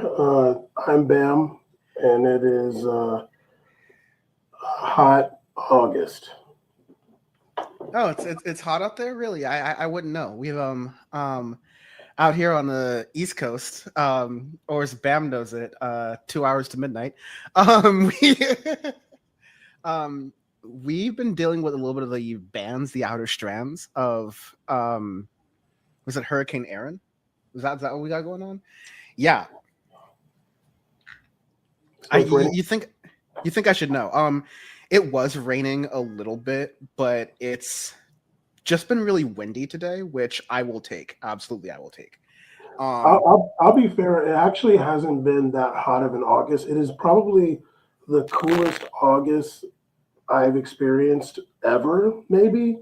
But just like this week, like actually like yesterday, it hit like 90. But and I think it's supposed to cool down next week. So maybe we got all the hot weather in January. This is what y'all have to look forward to for Power Report for the near future is the first beginning minutes being, yeah, being some there is not a single leftist weather show on the internet, and I think that's an untapped market we can untap market. Instead of the Doppler radar, we just have like logos of oil companies being like, well, as you can see, because of ExxonMobil, we've got this, new development happening over on the coast, and that's how it goes. I don't know if y'all knew this, but we're in hell, and we are. I don't know if people can hear that or not. Maybe it's just like on my end, but it's like a sort of like a crinkling noise. It's the same like farting thing I was complaining about with Bam earlier. But it could be on my end. I'm trying a bunch of new stuff to make the show run like normal. But like I was saying, I don't know if folks know this, but we're in hell. It's very cutesy to be like, and we have done this in PowerPoint plenty of times, being like, oh, fascism has been in America for a long time, and there's been a lot of precedents that have led up to this moment. There have been a lot of different times where like streets have been occupied, the military has been called up, but like just a glistening of some of the things that have happened this week before we jump in. Texas lawmakers, Democrats who have returned back to their state, are being told they have to sign a paper basically giving up their freedom. Or else the Capitol Police, I'm sorry, like the state police. I don't know if it's the Texas Rangers or whatever, but there's one lawmaker who refused to sign the paper, and she was essentially being held hostage in the state capitol and wasn't allowed to leave, being locked in her chambers. You have police, like different agencies, not just being deployed to Washington, D.C., which we talked a little bit last week when Sachi and Forrest were on, but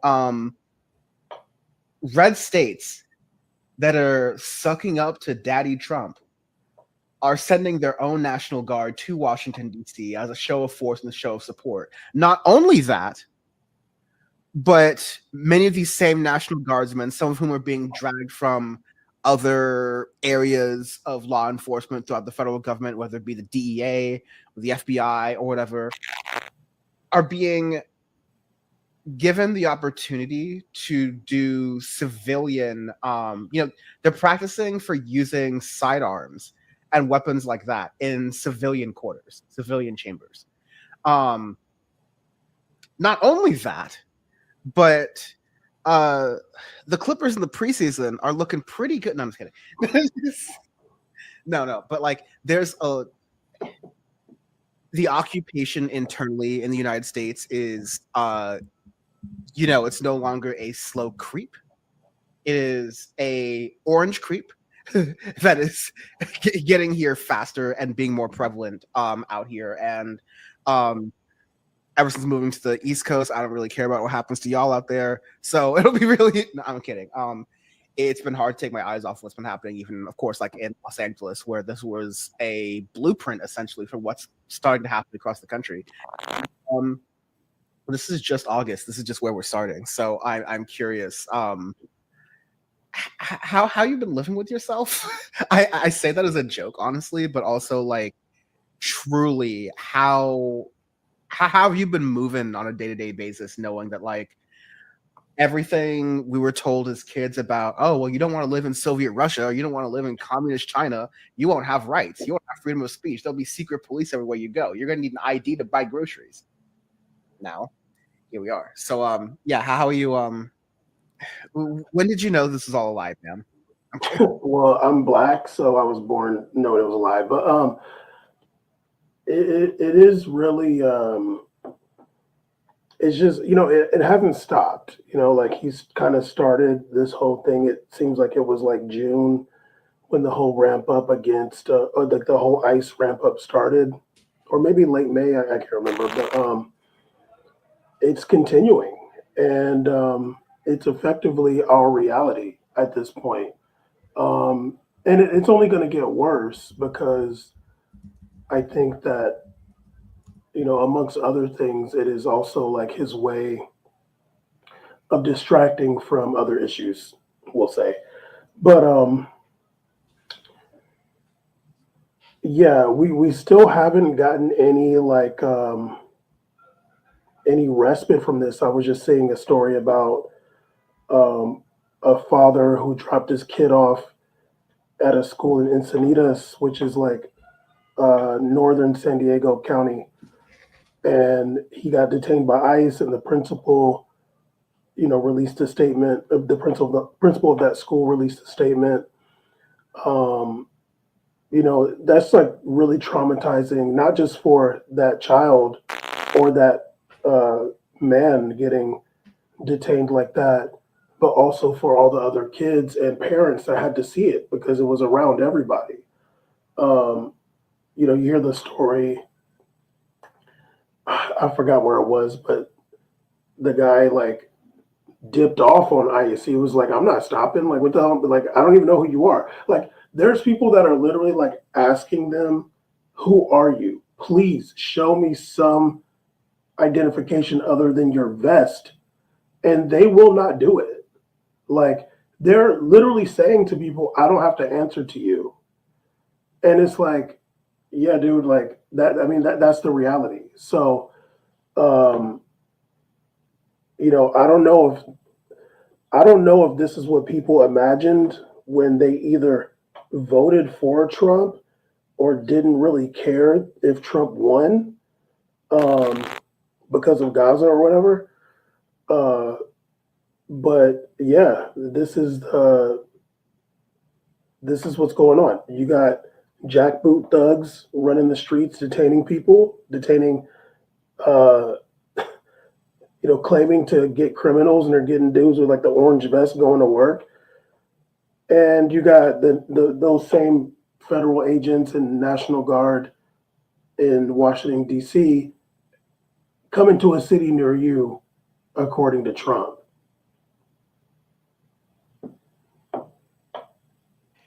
Yeah. I don't even know what to make of the dictatorial mess. I will say, other people are hearing the reverby noise that's happening, and I think it's on your end. Would you mind, you hearing it from me? Yeah, like it just happens every like minute or so while you're speaking. It's not like while you're speaking, but every minute or so, like some noise happens. Okay, maybe it's the fan. Let me see. Maybe I was hearing it on your end, but maybe it's me. Okay. It could definitely be me as well. I'm trying a newer setup, and I will quit and rejoin after Bam tries that, but we'll see. I don't want Bam to be sweating up the storm just because of some tech issue I have. No, it should be fine. I mean, I usually have this fan on. It doesn't do anything. I don't know if maybe like the air conditioner is hitting the mic, but we'll see. Or maybe it's just like me making noise on the table. I don't think it's that. It's like it sounds like a digital audio glitch noise, but it just keeps happening on like a random interval every like minute and a half or so. Yeah, it's very strange, but we can work it out. Now back to the important stuff, not technical support or the weather report. But yeah, I don't know, like, yeah, it just happened again. I might quit and rejoin in a moment from now, just to see if that resets it. But kind of just to set it off, like, do you have any sense of like, it's like, I don't know. I honestly suspected a lot of things that happened this summer. Like, I knew Donald Trump was going to like flex his military muscle. I was saying this even earlier in the year. Like, I think this summer is going to be very active. I think the summer is going to be very dangerous. It's proven to be so. It is not an understatement just to say from the few public reports that we have that this, like, ICE expedition over the past couple of months has led to people being killed in ICE custody or fleeing ICE custody, even as we had that one guy out in Central California who died fleeing ICE custody, and of course that's just what we know about.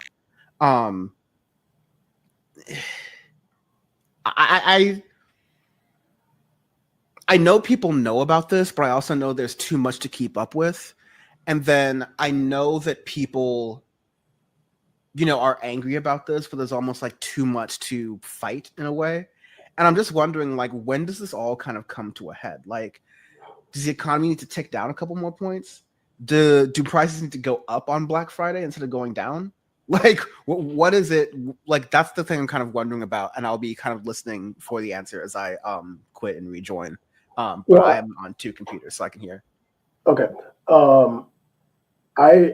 I think anything that happens will make Trump want to go harder.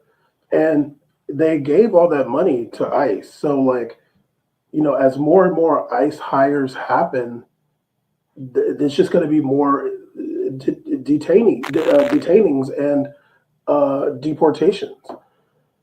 As far as like the National Guard going, or different National Guards going into different cities, like, I don't know, like, that's a little bit more iffy. That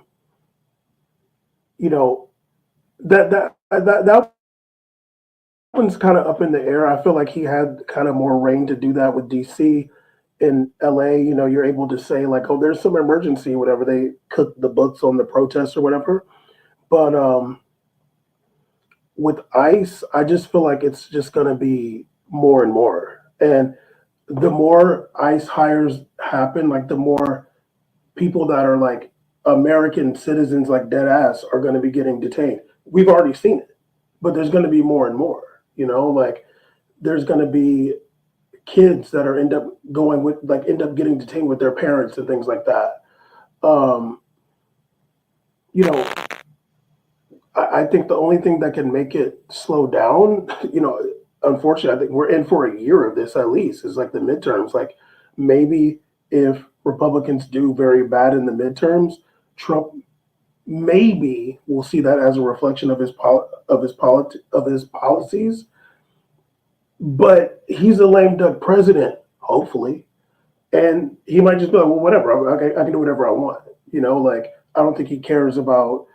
I think Trump would like to see a Democrat get elected after him so he can go crazy on social media, or go crazier on social media. But yeah, it's truly unprecedented times. Like, I have seen. Okay, so is it me? All right, I'm gonna I'm gonna reset when Dan comes back, because maybe it's me. Maybe this mic finally gave out. Okay, when Dan gets back, I'm out of here for good, for life. I'm just gonna wait for Dan though. But I'm waiting. Me too. Hello. Whoa. Okay. Well, yeah, no, it's definitely you. I was hearing it on my other computer while you were talking. It might be like an audio cable thing or something like that. Yeah, okay, I'll be right back. Cool, thank you.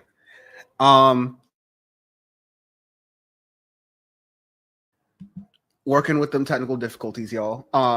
Also, apology. I will have like a proper set next show. I promise. Yeah, still doing the moving, and that is still taking a time. But yeah, I think a lot of comfortable people are going to need to be uncomfortable in order for this moment to actually like hit for a lot of people. But I don't wish for that, and I don't want that. Some stories that we're going to cover today. Of course, we got the Gaza ceasefire proposal. Of course, we've got Trump and Ukraine. We've got Republican states that are sending the National Guard to DC.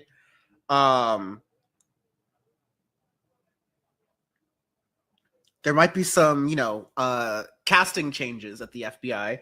If you know Donald Trump, you know how that tends to go. As we mentioned, the Texas Democrats, as we mentioned, and, I will have to do a little bit of a warpath in honor of Sachi. He could not be on the show today, but he was killer on the show last week, y'all. Let's get some noise in the chat for Sachi, because he was really good last week. Because and there you are, Sachi. Awesome. we're doing some stuff with technical difficulties, but yeah, knew you were here. Sachi has got some, personal matters to attend to. Nothing bad, all good. Bam, I still hear the noise, but what? It's actually worse now. Maybe it's my mic. Look, let me just restart my computer. Okay, yeah, but also before you do that, make sure you're using the right mic in your settings, like for StreamYard. I'm pretty sure I am. Like there should be an arrow next to your microphone button. I'm not. Okay, is that might better? Oh, you sound a lot better, so that might be it, honestly. Okay, that's weird. You know how it is, like every once in a while just takes you off your preferred mic for no reason? I figured it was something like that. Okay, it should be that now. Yeah. So, yeah, I was talking about Sachi had a great take about Gavin Newsom stuff. We may there's so much stuff to go with internationally, even more than usual. This isn't the Eswatini report this week. There's a lot going on. What's that? I don't have my globe anymore, unfortunately. And my new background that I just got shipped today, but I haven't been able to set up yet, does not have a globe, unfortunately. But yeah, so we're going to war with Venezuela now? I don't know. That seizes people. I should have brought him on to the show. Okay. Venezuela round 2, actually, because I think a lot of people don't remember what Trump tried in Venezuela his first term. I don't remember what year it was, but and I don't and sadly I don't even remember all the details. Bad Lefty probably does. But there was like some they tried to like sneak in some some Colombian mercenaries into Cuba, and maybe there were some Americans too. I can't really remember, but there was like they tried it in Cuba, and there was some concert on the border, and there was supposed to be some aid that went through or something like that. I'm waiting for Bad Lefty because I know Bad Lefty knows this story better than me, and it didn't work. Whatever they tried to do. Oh, and actually, there was an assassination attempt on Maduro during Trump's first term with the drone. I remember that. The drone exploded or whatever. And I want to say one of his bodyguards died, but I can't really remember for sure. But Trump definitely has a thing for Venezuela. He said that they're putting those 3 ships there to counter drug cartels. But I'm like, dog, what, the drugs ain't coming from Venezuela, dude. What are you talking about? Venezuela's sending their drugs to Africa, who's sending them to Europe, buddy. That's where that's going. But yeah, we'll see. Hopefully, okay. Actually, I maybe you heard about this, but when Trump was doing his little song and dance meeting with the European leaders with Zelensky, I think he asked Zelensky about the elections, and they said, there's a war, there can't be elections, and Trump's like, oh, so you're saying when there's a war, there can't be elections, huh? Assuming he's joking, but he's dumb enough to think that'll be the case. Who knows? It's in Arrested Development, the father protagonists actually think, no, you see, it's a trick because they can't send a married couple to jail. That's against the rules. And the son is like, what? Yeah, they can. And the guy's like, what do you mean they can? No, yeah, it's this. We're skipping around so much because there's so many stories. We're just we're doing a hot tease with the stories right now because there's so much to go into here. But the key thing is that, number one, in a rare case of I'm not going to give smoke to left media, I'm going to give smoke to mainstream media for a moment. Give up. complete dereliction of your job. Because if you're not talking about Donald Trump's dementia the way you were talking about Joe Biden's decline in the last 2 years of his presidency, I'm not saying Joe Biden wasn't declining. I'm just saying just because the mainstream media like invites on all these experts and they can tell, okay, that person's got dementia because they keep forgetting their sentences, and they can't tell, oh, that other person has dementia because they're angry and they can't complete their sentences, and they keep going this, that, and the other way, and they keep not making any sentences. That's exactly what's happening with Donald Trump right now. And when you're seeing like these sort of like these little clips where, again, I'm jumping around, but you saw when he was on a hot mic after talking with Putin, and he was like, yeah, you know, I think Putin really wants to give me a deal. It's like, you can't tell me the art of the, I mean, honestly, I would initially say you can't tell me that Mr. The Art of the Deal is getting played this hard. But ultimately, A, I believe it. And B, this is worse than we even know. Because to wrap this up really quickly, like we knew about dementia Don during the first term, right? But during the first term, there was a belief, even among Donald Trump, that he had guardrails. And there's definitely this belief among the people around him. Now, all the people around him who ever believed there were guardrails are gone. So the only people around him are people who are just like yes-anding, or people who on behalf of Donald Trump, like Stephen Miller, are like slamming their foot on the gas so hard, they're like, it's like a Hanna-Barbera cartoon. Their feet start like actually running the vehicle because they're like moving so fast, right? But like that's just something to be said, that like not only everything Trump is doing is dangerous, right? But like we can only be sure that even Trump himself knows 80% of what he's doing and probably less, just because of how crazy this all is and how much like weird sort of like, you know, twitchy behavior he's having. Yeah, I mean, and just going back to Venezuela too, like I feel like Venezuela's kind of been in the American crosshairs for a while. Now, I will say this, I am a leftist. I am. You know, Viva Chavez and all that. Now, I'm looking at my boy Maduro over there, Big Nick, and I'm just like, look, dude, you can't put people in jail every election, dog. Like, you can't, like, every single time, you can't have, like, this is your top opponent and they get arrested. You can't do that every time, dude. Unless Geo Group and Core Civic get a cut, you know what I'm saying? Like, I don't want to call you a dictator. Like, you know, like, I don't want to be like MSM Bam and say you're a dictator like that. I don't want to do it. But MS Bam is actually the new name of the network. But you can't do it every single time.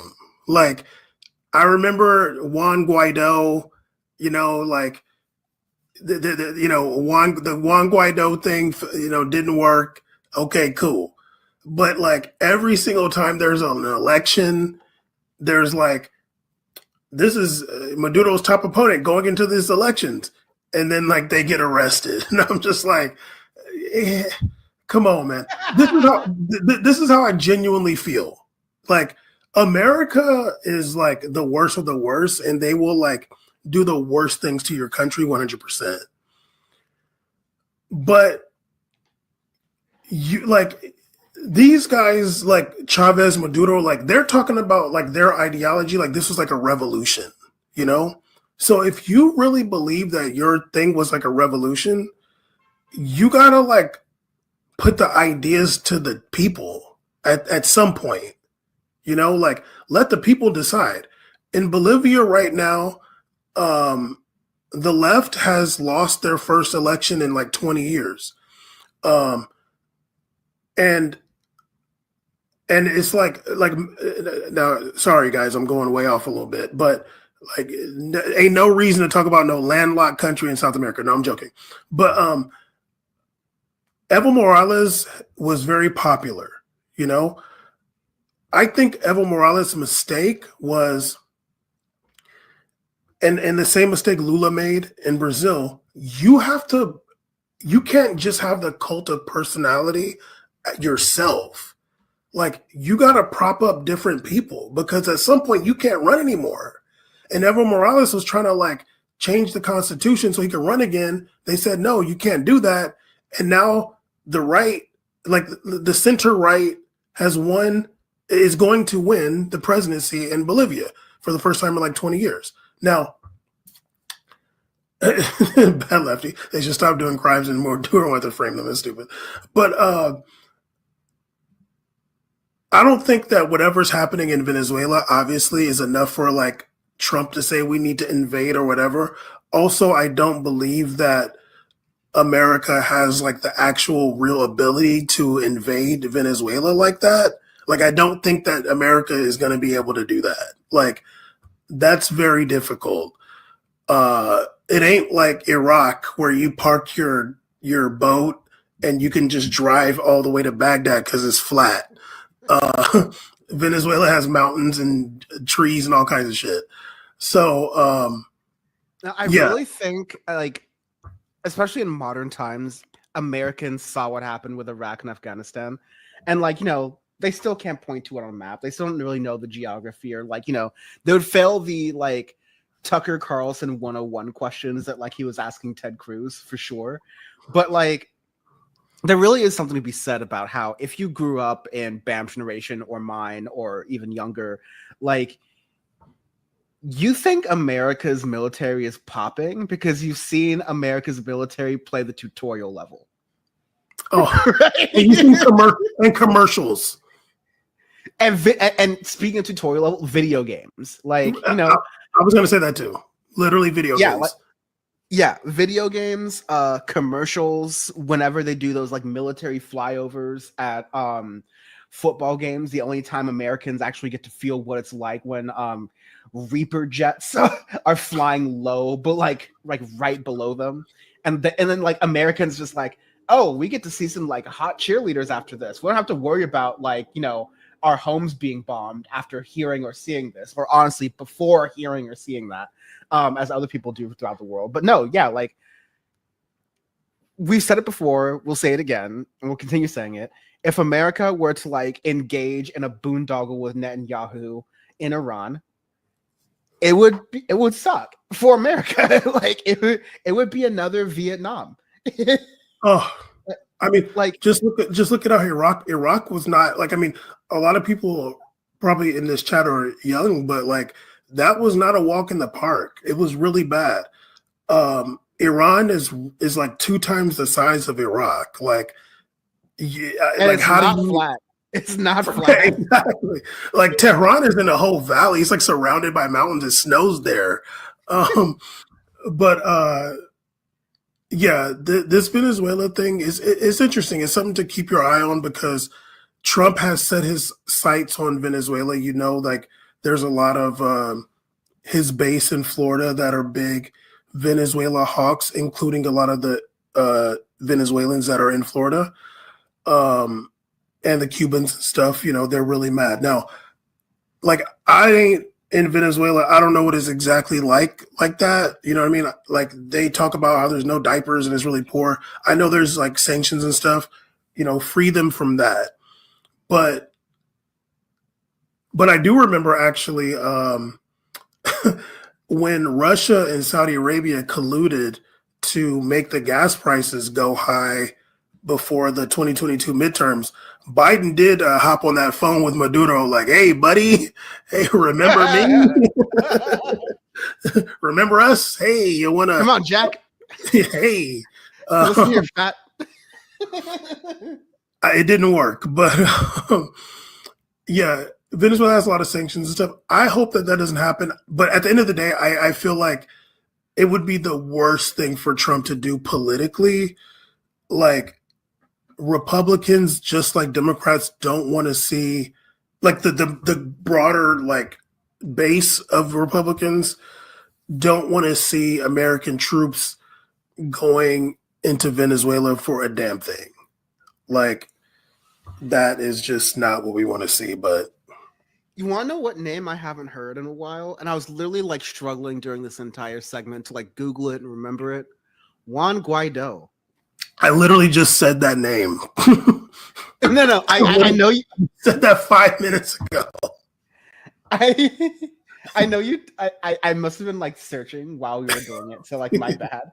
But like, admittedly, I also didn't necessarily mean just like during this show, just to save myself, but also like during this entire thing. I'm like, I think he lives in America now. I think he lives in Florida. Like, I honestly thought Americans had, well, like American media honestly had like accepted for a minute that like, yeah, Juan Guaido is the rightful ruler of Venezuela, and this Maduro guy's just like gotta go. Meanwhile, right now, first of all, no one's really even talking about like sending 3 USS like destroyers or whatever over to Venezuela. But like A, no one's talking about it. B, Juan Guaido, whatever happened there? Whatever happened there? No, seriously. Oh, and also I want to say this about Maduro as well. Even Lula has criticized Lula criticized those last elections in Venezuela, actually. So it's not me being mainstream BAM like that. Even Lula criticized those last elections in Venezuela. So it's not just me. That's y'all's guy. Y'all's guy. Yeah, I don't. You know what? Been kind of talking. We've been shadowboxing this sort of like enemies during this segment of the show, or during this part of the show so far. Congratulations, you ran out 1 to 2 hours, Bam. Good job. No, I'm kidding. I'm joking about the idea of ending the show at 6:45. 9:45. Is that like 8 p.m. for y'all? No. Just for that, we're going an extra hour. No. But we were talking about this sort of online conversation. Let's go to Greasy Gavin, shall we? Because you're now the Power Report California correspondent. I have no context. I don't even know what California is, frankly. Couldn't point to it on a map. There's that saying about how people in LA always hate New York, or they always shit talk New York, and people in New York don't think about LA at all. It's like one of those things. It's actually the other way around. Like, people in California don't think about New York at all. But nevertheless, sorry, I'm just trying to find the story here.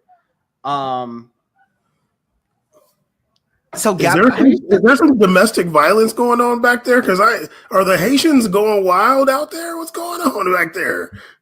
You can hear that much? I gotta turn this mic down. Then, damn. the Haitians is turned up at Prospect Park or some shit.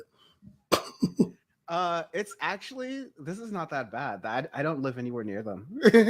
But I just gotta be mindful of the sound because I have my windows open, but I can just fix that later.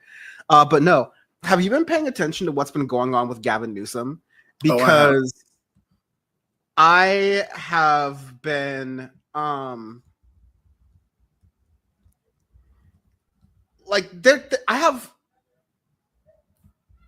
have two minds of it.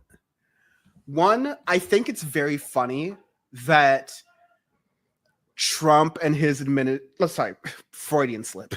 I think it's very funny how Gavin Newsom is posting like Donald Trump, or his press team is posting like Donald Trump, and they're doing all these things. They're posting oh, here's Chad Gavin Newsom with his scarf, studying literature like a good Western man, and then here's JD Vance with his 3 chins posing while women use the urinal in front of him. There's that's a real photo that exists, right? There's this new thing going on where Gavin Newsom is posting conservative, and it reaches this weird issue where this new sort of, maybe I'm using the term wrong, but paleo conservatism is about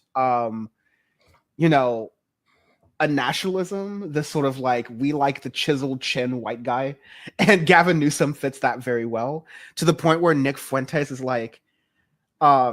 telling his followers that if you don't like Gavin Newsom just because he's a Democrat, then you're cucked and you're gay, which is a lot coming from Nick Fuentes, but more on that another day. We'll just the rumors are strong with that one. Gavin Newsom has been retweeting right-wing neo-Nazi accounts because they've been supportive of him and his sort of assault. And so I'm saying all that to say is that there's one part of me that appreciates Gavin Newsom acting like Donald Trump, because when Fox News goes, now come on, is this becoming, where's your wife? Is this becoming of a politician to be posting these all cap screeds late at night? And like, there's not even a lick of irony that this is like, these are the people who have been defending Donald Trump doing the same thing for literally a decade. Then there's the other side of me that's like, the first thing you should know about Gavin Newsom is that he fucked his best friend's wife. Like, I'm gonna keep coming back to that.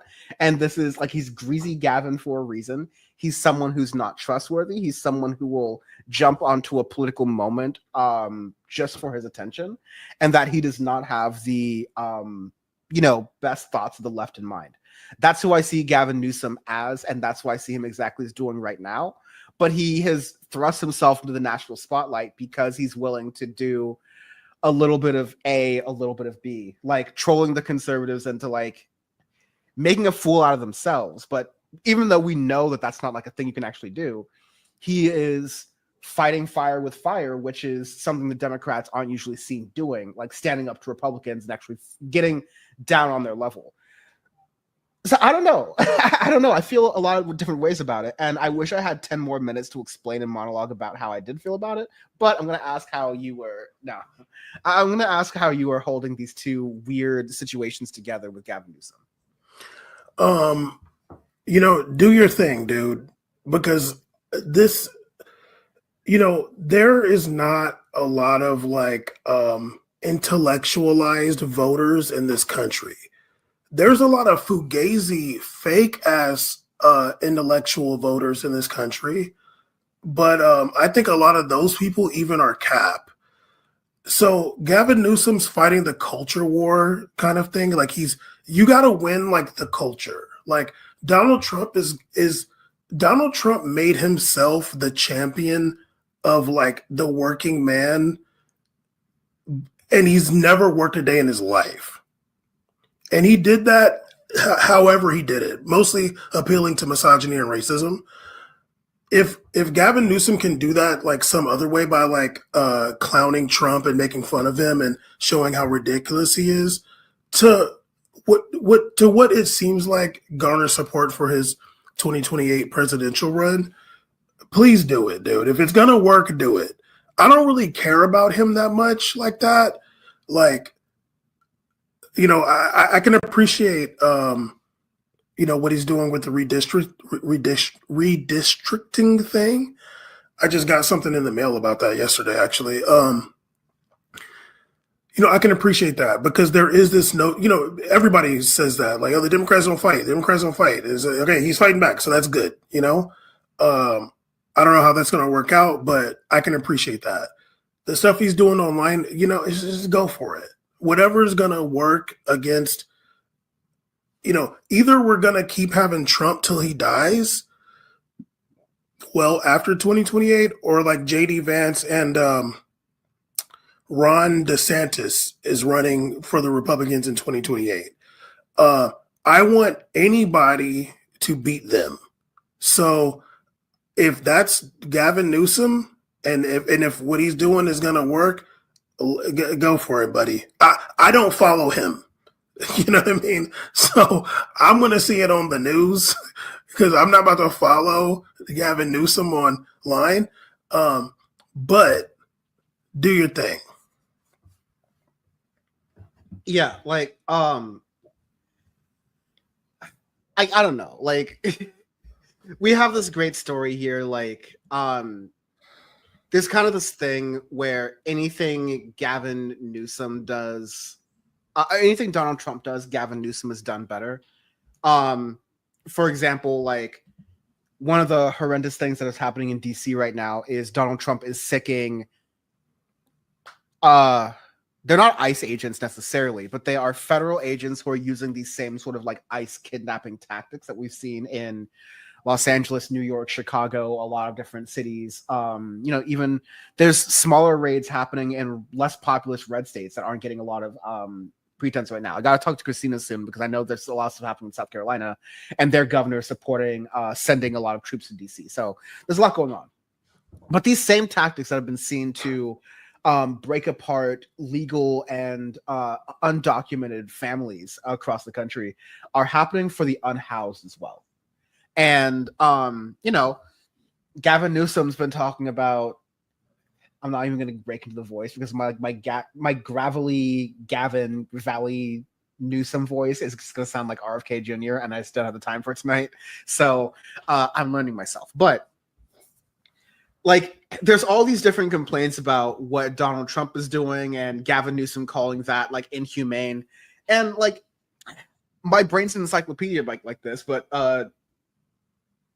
Sachi brought it up for us to also like have a note that Gavin Newsom called on local officials. I don't know if y'all remember this because it was a little bit of a while ago, to be fair, but this was May 13th of this year. Right? Like, I know we got a young audience, but May 13th, 2025 is when Gavin Newsom was like, yeah, actually, we're going to allocate $1 billion, actually $3 billion of our California state budget towards criminalizing and over-policing the unhoused in our state because Greasy Gavin is running for president. And one of the things that was kind of floated around during the times of the wildfires was that, okay, Donald Trump may not give Gavin Newsom and the state of California, wildfire relief assistance because of the way California is being run. And that just has a wide range when it comes to crime that whenever Donald Trump turns on the Young Turks and watches Anarchist and he believes is happening a lot in Los Angeles and California, whether it's the unhoused or homelessness, or whether it's drugs or all these other things that, entertain Fox News boomers just like our president. Gavin Newsom has said, oh no, absolutely. I'm against that shit too. Lest we forget, again, Freudian slip, but I keep wanting to call him Donald Trump Jr. But Gavin Newsom had Charlie Kirk on his new podcast to say like, I'm pretty much aligned with you on trans issues,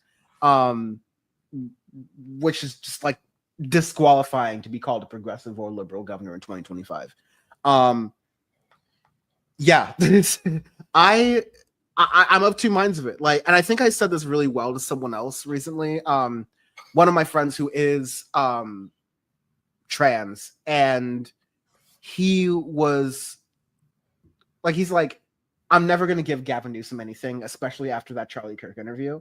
And the way I said it was, and I'll just note for Bam, I'm not beating the I'm a fan of Gavin Newsom allegations, but here goes. I'm saying, I will not give Gavin Newsom credit. I will not bend over backwards to give Gavin Newsom credit. But kind of like what Bam just said in giving Gavin Newsom credit, and I'm kidding. But no, what Bam just said, just to prove that I'm listening, is that there's a hunger for Democrats to be fighting, and to see someone like Gavin Newsom doing what he's doing. I'll say it like this. If any Democrat was doing what Gavin Newsom was doing with his position of power, I would be supportive of that, of the gerrymandering stuff, of the tough talk, of the like weaponizing their language against them. I'd be with it, honestly. But I can separate the tactic, which I agree with, which comes from an absolute desert of Democrats standing up from doing anything, compared to Gavin Newsom, who may be doing the right thing in one particular moment, but every time he does the right thing, I can show you 3 times where he did the wrong thing. Anytime he stands up for climate, I can show you 3 times he was standing up for like frackers and oil and natural gas in California. So like it's that's a politician. That's a politician. Like every politician has shit that you're gonna like. That's why I'm not a fan of these people. Like they're just a tool for something. But like I'm not looking at somebody like Gavin Newsom to be the savior of saviors, but he's doing a job. And, so I think somebody just said they wouldn't support him in the primaries. Yeah, I don't know who's going to be in the primaries. You know what I mean? If it's him and, I don't know who's going to be there. If it's like him and Dan, I got to vote for Gavin. Sorry. Y'all don't know Dan like me, but yeah. I'm Dan and I approve Bam's message. But it's like I don't look at these politicians like they're good for real. It's just like, I think we have a unique moment, and it's really unfortunate that there's so much uncertainty around 2028. I do not forget that Beto said that Donald Trump is trying to rig the 2026 midterms so he can run again in 2028. That's what Beto said. But he said it in English too. So Beto. But if Donald Trump is not running in 2028, I would imagine as JD Vance and Ron DeSantis are like the big wigs for the Republicans. We already see what they're about based on what's happening right now, and we got to do something against that. Is Gavin Newsom perfect or even close to that? Absolutely not. But he's better than that. Now, I'm going to go back to what I was saying about the Fugazi intellectual voter who told me that, Biden or Kamala dropped the ball, didn't get elected because of Gaza. That's what I was told. But I have not seen those same people have any energy for Donald Trump when it comes to Gaza. So for me, that's Fugazi. And I don't even think that Gavin Newsom necessarily needs to appeal to that person. I mean, I would be mad if I was running for office and some like purity test leftist was saying Gaza. I'd be like, well, let me look at your Instagram to see if you ever mentioned what's happening with Trump in Gaza. And if you didn't, which you probably did not, then I don't want to hear it. Because you just had smoke for a moment, actually. We got Gavin Newsom booster Bam over here. That's amazing. No. I feel you. That's fair. That's fair because I did it to you for years, so I'll accept it. Nothing but fair. Nothing but love and fairness on this show. The most fair show on the left. No, but you're 100% right, and I will actually raise you, Bam, and do a yes and. Gavin Newsom, at this point, just at this point out, which is almost certainly an incorrect prediction because, at this point out, it's just way too far from the 2028 election. But Gavin Newsom could literally duck behind a podium and start playing music every time someone brings up Gaza, and he could still win the presidency. I mean to say that, as a Democrat, Gavin Newsom can get away with avoiding the issue almost entirely because guess what? That's what he's done so far. No one's ever gone, hey, Gavin, what's your opinion on the Israel-Palestine conflict? And, in a very Zoran Mamdani way, my first response, and I think a good response should be I'm the governor of California. Why the fuck is that my problem? That's a fair response. Although I will say, Palantir, Elon Musk's orbit of companies, Mark Zuckerberg's orbit of companies, Jeff Bezos' orbit of companies, Sundar Pichai's orbit of companies, all of these big tech companies, I'm just mentioning Google, Apple, SpaceX, Amazon, etc. They're all in California. I mean, a lot of these other companies have offices, Bezos in Washington, SpaceX and Tesla a lot, but a lot of their main offices, a lot of where their big brain people are, the design people, the tech people, the coding people, they're in California because they're too smart and too valuable to be dragged out to Texas. And so you're going to keep these offices in California. So yeah, I think there's like a little bit of a miscalculation, and I don't want it to be this way, honestly, but I think there's a little bit of a miscalculation for a lot of people on the online left. I mean, the online left specifically, thinking that, Gaza is going to be a new litmus test for Democratic presidential candidates. No. I hate to break it to you, but despite every horrible thing you've seen since October 7, 2023 on your phones, and every horrible thing you'll continue to see as this like starvation campaign this irreversible starvation campaign continues, an entire Democratic primary can happen, and one of the worst candidates on that issue, or a candidate who doesn't speak on it at all that much, is still not just can win, but is most likely to win. And so, yeah, I think Gavin Newsom has a lot of free range in that point to say, like, to ignore people online who are like, oh, what's Gavin Newsom's stance on Gaza? Like, he can just say nothing and then become president and either turn into, the special rapporteur from the UN, or he could turn into Netanyahu's bosom buddy. Like, he can go really either direction with Gavin, and he can still win, like, regardless of that. I'm not saying that because I'm saying that less because of like Gavin Newsom's political skill or the skill of anyone working in the Democratic Party right now. I say that more as a factor of the American electorate and the way this works. Like the way this is actually kind of coming out to be in. And that we started the show kind of worrying about, oh, when is this going to wake people up? Like, we've reached past the point of like, if Gaza was going to wake up Americans, it has woken up Americans to the extent that it possibly can. Like, now you've got the New York Times columnists, like now you've got people on Fox, like this is beyond the wildest dreams of pro-Palestine activists from even as recently as like 2019, right? What's been happening worldwide about the opinion of Gaza. It still is not a sea change thing. And Gavin Newsom can still be a piece of shit, and he can still work his way through all of this. I will say before you jump in, I'm not going to read this whole thing, but just to give an example of like the kind of shit that we're seeing, this is Gavin's team typing in like all caps and all text, like Fox News can't stop talking about me, parentheses, Gavin C. Newsom, America's favorite governor. Basically just talking about all the Fox News hits that he's gotten with people complaining about that.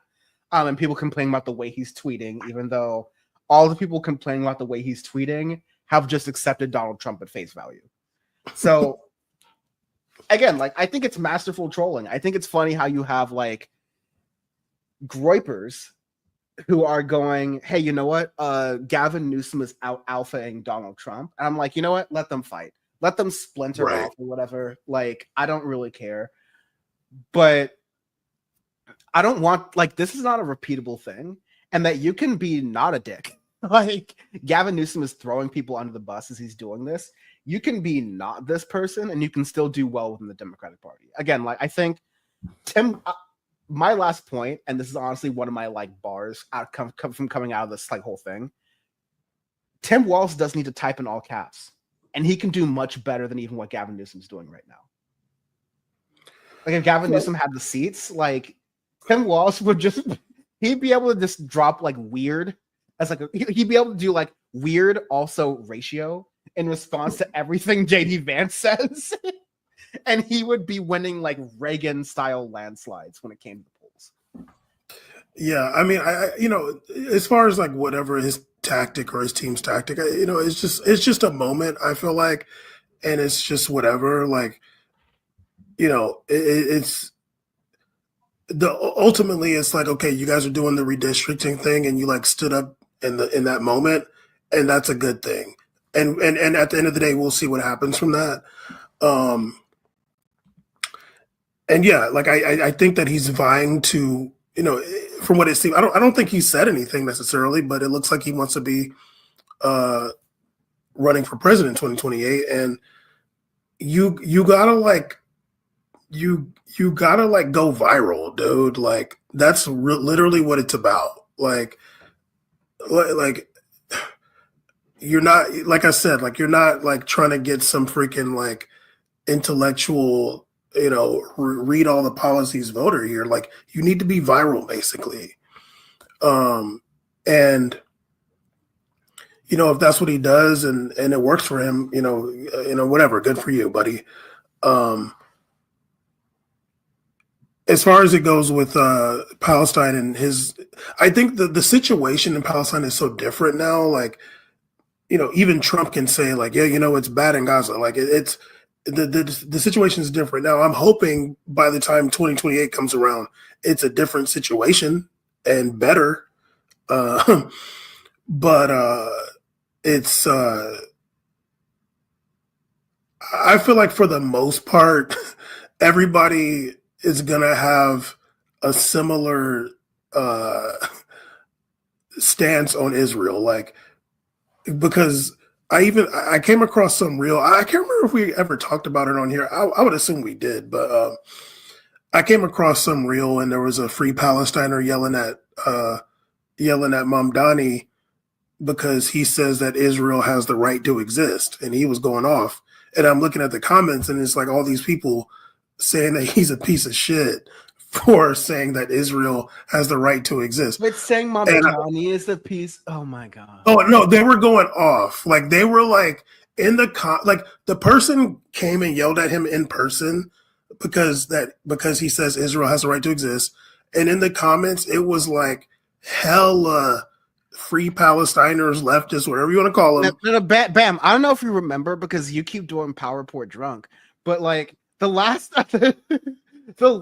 like when Bernie was doing like all those Stop Oligarchy rallies in the first couple like weeks and months during the Trump administration, lest we forget, he was also being hit for saying that same thing. Like, how dare you, Bernie Sanders, the senator who is the most pro-Palestine? Like, I'm sure you can debate who is the most pro-Palestine senator. When it comes to actions, when it comes to like motions you put on the floor, when it comes to votes,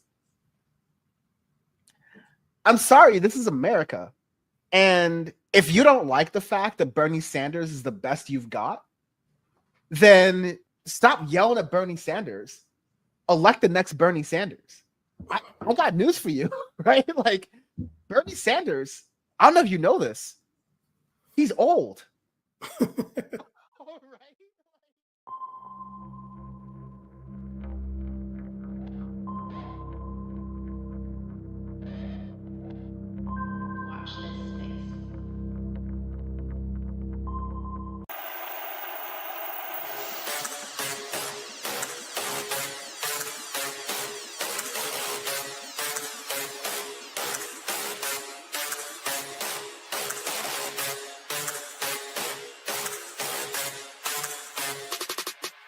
Good morning, comrades. You are listening to WHIV LP New Orleans 102.3. This is your weekly Good Morning Comrade. Jeff and Robert here on the show, back at it again. What's been popping, my dude? How you doing, Robert? Right now I'm trying to turn my phone down and be a good host. Oh yeah. Let's see. You don't want to be having your pill alarms be going on in the middle of the show. Just here, we're just broadcasting here at the end of the world. It doesn't feel great, folks. Obviously, we're not even doing a slow creep towards fascism. We are just here, and we're going fast, baby. Would you rather go slow, or would you rather go fast? Fast. I want it hard. I want it hard and dirty. Like, I'm like Ricky Bobby over here. I want to go fast. Yeah, I don't like this like boiling the frog. Yeah, come on, stuff. dog. But it feels like we're past boiling the frog. I mean, there's that frog is cooked. There's not, like there's military troops on the streets for absolutely no reason, and like the thought police are out, and you can't say Free Palestine if you are a natural born U.S. citizen, or you could be deported. So yeah, I mean, fascism is here. It's all the stuff that Alex Jones used to rant about is now here, but now he's fine with it because it's his guy and he makes excuses for it. Yeah, Palantir is now cool with the right wing. I love that. But before that, it was a huge crisis that Michelle Obama was telling your kids to eat a vegetable. Also, she was a dude, and Barack Obama was secretly gay or whatever. Remember all that? Yeah, oh no, absolutely. And also, Michelle Obama was secretly a man. Like the conspiracy theorists have gotten like a lot less. Like like they have always been kind of weird, but they're a lot more credible, I guess, now, especially with the Epstein stuff. Like, I don't know. Well, I mean, they're not credible though, because that's kind of the thing that. Well, they always like find a way, like even though like, oh man, they got Trump dead to rights this time. The libs are like, oh yeah, QAnon's gonna turn on them any minute. Absolutely not. And like they don't, either they don't, the liberals, I mean, don't realize or don't care. Is that like an entire cornerstone of the worldview of this stuff is that Trump is the white hat pedophile. Trump is the one that is like the only person that can come in. He's Serpico. You know, he's the one that can go in. He can brave the horrors and terribleness of the system that's deeply corrupt that the Democrats created. Which, look, I'm not saying that they didn't, but then also be the only person that can ever possibly fix it. It is crazy how strongman this stuff has gotten. Nah, I say it's not even that deep. I say it's more team sports. You know, to bring it back to New Orleans, it's the Saints and Bounty Gate, dude. Like it is team sports, but like the justification, the sort of like internal justification, they do actually at least have to walk those logic paths a little bit, just to sort of like keep the kayfabe up a little bit, you know. And I mean, obviously, I don't expect the mask to stay on in any kind of way, and I don't expect these people to care in any kind of way. But like, yeah, you're right. It is team sports. Yeah, it's not that deep. You know, to bring it back to New Orleans, something we can all understand here. It's the Saints and Bounty Gate.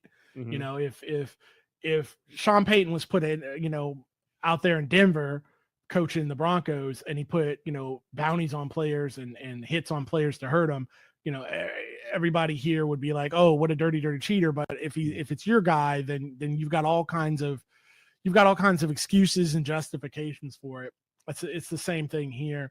Mm-hmm. I don't know. I mean, I'm getting pretty black-pilled to where it's like, I think the United States is beyond redemption at this point. If it was ever, and that might be my own naivete thinking that it was ever in a position to be redeemed from its original sin. But I think the idea of we've just gone so far without coming to terms with how this nation was created, who's actually in power and what it really is, with no truth and reconciliation, that's how this stuff is, you know, going on. And, you know, like I said, the dumbest guy, you know, at work is now at work trying to square that circle and defend, you know, international pedophile rings. Mm-hmm. You know, we're shuttling the CIA, and no, not the CIA, when I'm sure they're doing it too. But for a fact, this is not Alex Jones time. This is real happening.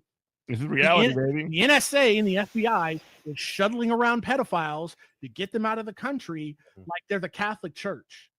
So high-ranking Israeli officials, right? Yeah, exactly. It's like, you know, what are we talking about? And I don't want to hear this like anti-Semitic garbage of just like, oh, it's because somehow it's Jewish control of the United States. No, they only do what we let them get away with, because what do you always say, Jeff? We want an unsinkable aircraft carrier in the Middle East, and we're willing to literally sell out our children's souls, not our souls. We're willing to let these people rape our children to get that. That's how deep the quest for world domination goes. Mm-hmm. And it's like I'm at a point where I don't see any bottom, and I don't see how this country is redeemable, dude. I just don't. And I'd like to have some hope, but my God, it's like as soon as you think you've hit some kind of bottom, you just find more and more to dig through, and it's disgusting. It's made me like, you know, my wife and I were talking about this just the other day. It's like, you know, she went on her own journey of just like, she has pictures of her and Nancy Pelosi, and now she's just like, you know, she was like the head of like the Young Democrats Club in her college, and now she's like, I think that, you know, it doesn't matter D, R, in between, they should all be tarred and feathered. And I'm just like, you know, I voted for Gore under Democrats abroad in Japan while serving the United States Marine Corps. I was an elected delegate for Bernie Sanders, and now I'm to the very marginal right of Mao Zedong. You know, so I'm just like, that's the journey I've taken. And I'm just like, I'm completely embarrassed that I gave 4 years of my life to this country in the United States Marine Corps. It's absolutely disgusting. You learned something, didn't you, though? Oh, I learned a lot. I got a lot of good life lessons. I learned how the country actually really works. I learned that socialism works. I learned that communism works because it's the most. You also learned that the government does communism and socialism already internally. Exactly. It's just like only for the stuff that they want it to be about, for like the military and for exactly. For giveaways to corporations. I wouldn't necessarily call that communism, but there is sort of government subsidies always just going to industry and never to people. Or so very rarely to people, and those things that do exist. I mean, they just got $800 million for Medicaid. We just talked about that with MARKALAIN DERY. They're taking it away from regular people, the little scraps that we get, and they're giving it to the most powerful, richest people on earth. No, I mean, you said it, and it's like our birthright, our children's birthright, not just their birthright, but their literal bodies. It's. I hate to say this, dog, as somebody who's not religious, like this feels end times. Like our children are literally being sacrificed to this settler colonial project. Literally, we are sacrificing our children, and we are fine with that because fine with it for what? We as peons sitting here in America as working poor, we don't even get the spoils of the empire. It's not like Rome to where the legionnaires are marching through the street and throwing the plunder, like it's a Mardi Gras float. We get nothing. We get those none guys. One of the key points, like, and being a dork about Roman history for a second, like what the Roman legionaries were fighting for, even like they would at the end of their career get a retirement and a plot in a villa in some freaking colony or whatever. Like that doesn't even happen. Like that just goes to all of the corporate monsters that put us all in the same problems anyway. No, I seriously, it feels like, to stay with the Rome analogy, it feels like I'm one of the slaves in Rome, and like I don't even know who the barbarians are at this point at the gate. I really can't. They're just these. It's late stage capitalism, if I had to put a word to it. The barbarians are at the chill. I gate. like the barbarians. The barbarians are the immigrants that they're trying to get rid of all the time. The people that actually do all the work around here. No, that's not what I'm saying. Actual people. I mean, the forces that are actually destroying this country. If corporations, corporations, millionaires, they're at the gates and they're kicking the doors in, and like this is not sustainable. It's like something is going to give, and it's crazy. Like I don't know what it's going to be. I don't know if it's we're heading into another recession. How many recessions are we? It's probably not even going to be a recession. It's probably going to be a depression. But in our wildest dreams, or our most optimistic dreams, we're heading into a recession. This is going to be, how many recessions now in our lifetimes, and we haven't been alive that long. And I don't know if that's going to be the thing that breaks this country. I don't know if it's going to be social issues, because, like, again, how long can we sit here and be like, we don't have healthcare, we don't have education. Our infrastructure is garbage. The roads we drive on garbage. We're literally making it so the richest, most powerful people in the world are now, we're sacrificing our children to them for their own sick, depraved, sexual appetites. And I have to go to work 40 plus hours a week, and people work way more than I do. So that way my tax dollars can go fund Israel. Like at some point, somebody's going to say, "Hey, dog,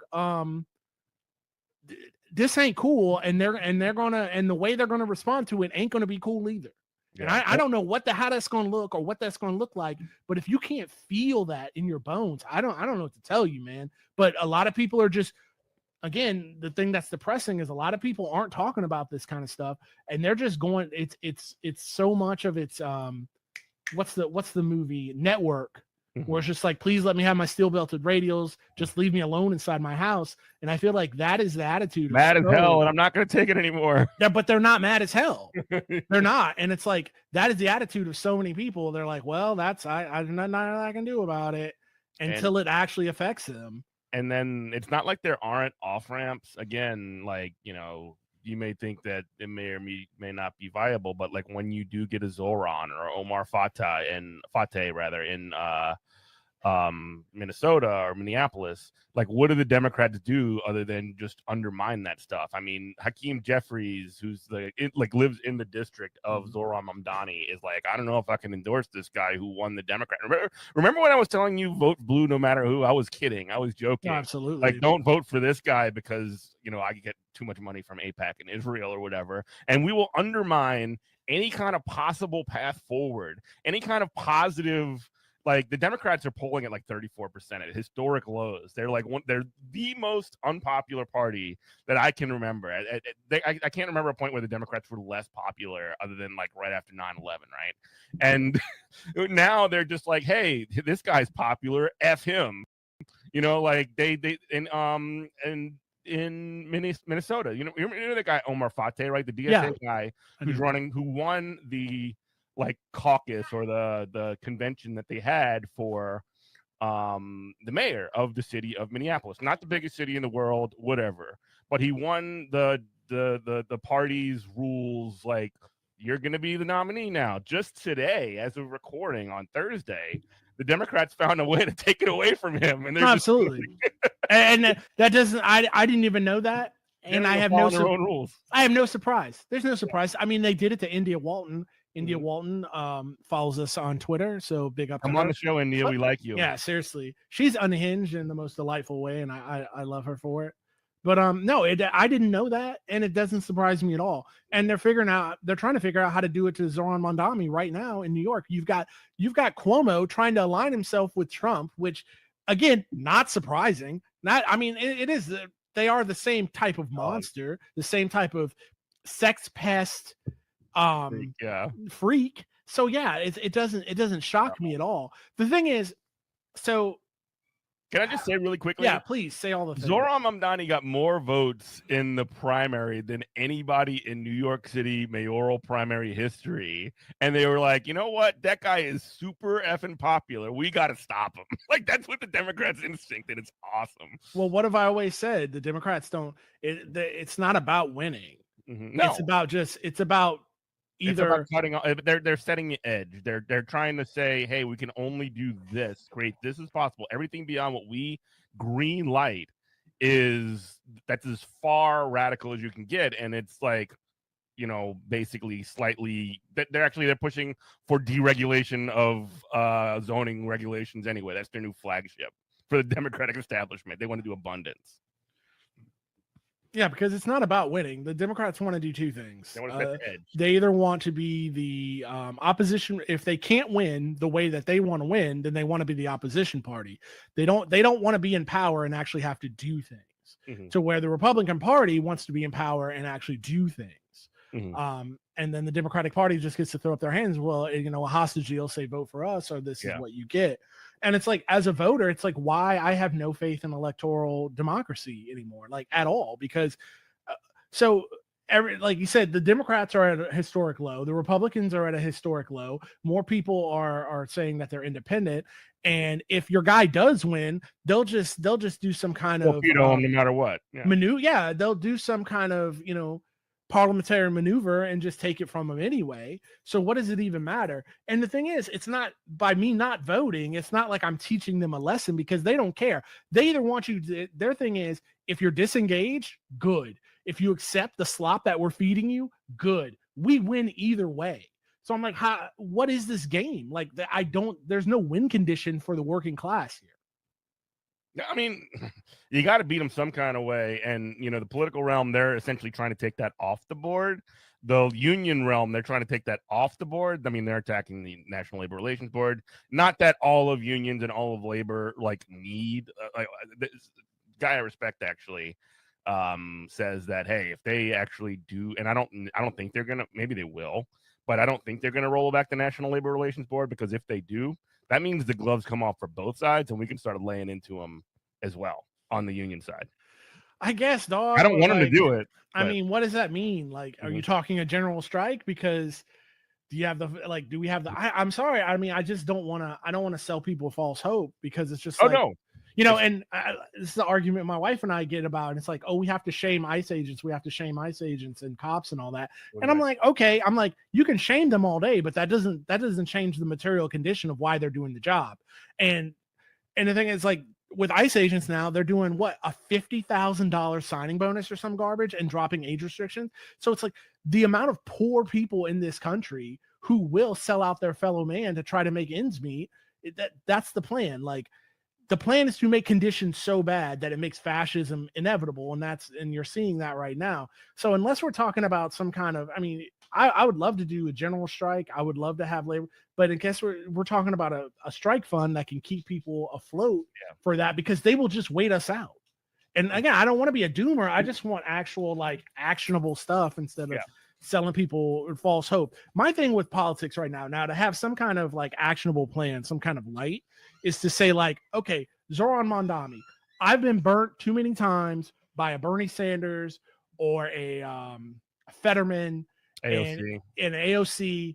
And so I'm not interested in Zoran Mondani. And I don't mean that in an aggressive way. I mean that as I have no emotion towards the man. You know, if he comes in there and he is, you know, he turns New York City into Markistan, exactly. He turns it into the Paris commune. You know, God bless him. I wish him well. I'll move to New York City myself.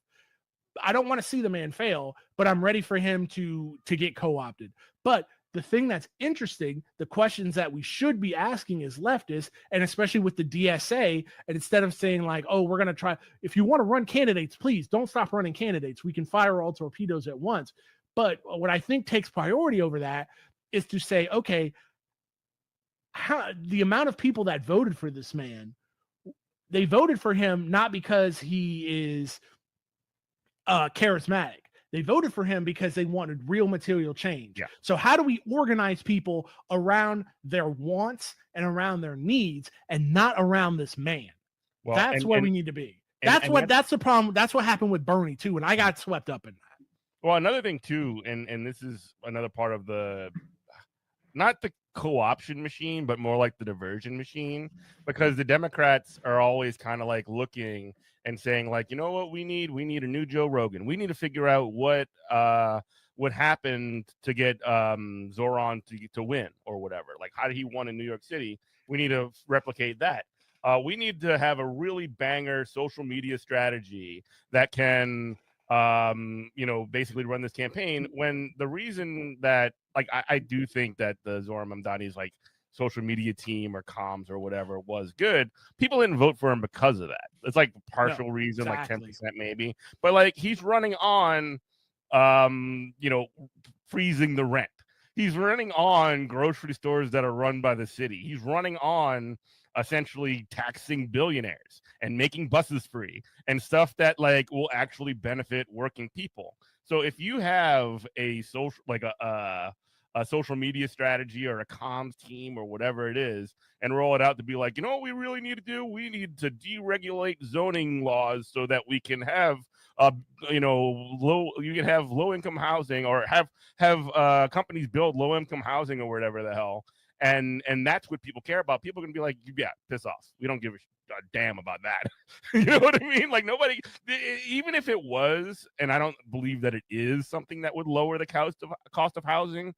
When you talk about zoning laws, people's eyes automatically glaze over. How do you have a conversation with somebody on the subway about, like, you know what really bugging me these days is these damn zoning laws?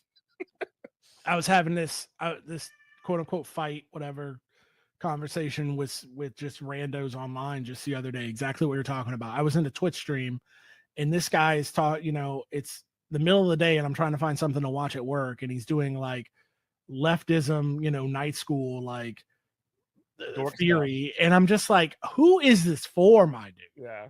I'm like, you're not going to reach anybody with this. Yes, you're trying to, and I said this in the chat. I said, you're out here trying to teach kindergartners organic chemistry. Well, we haven't even done the let's grow a sunflower in a styrofoam cup experiment yet.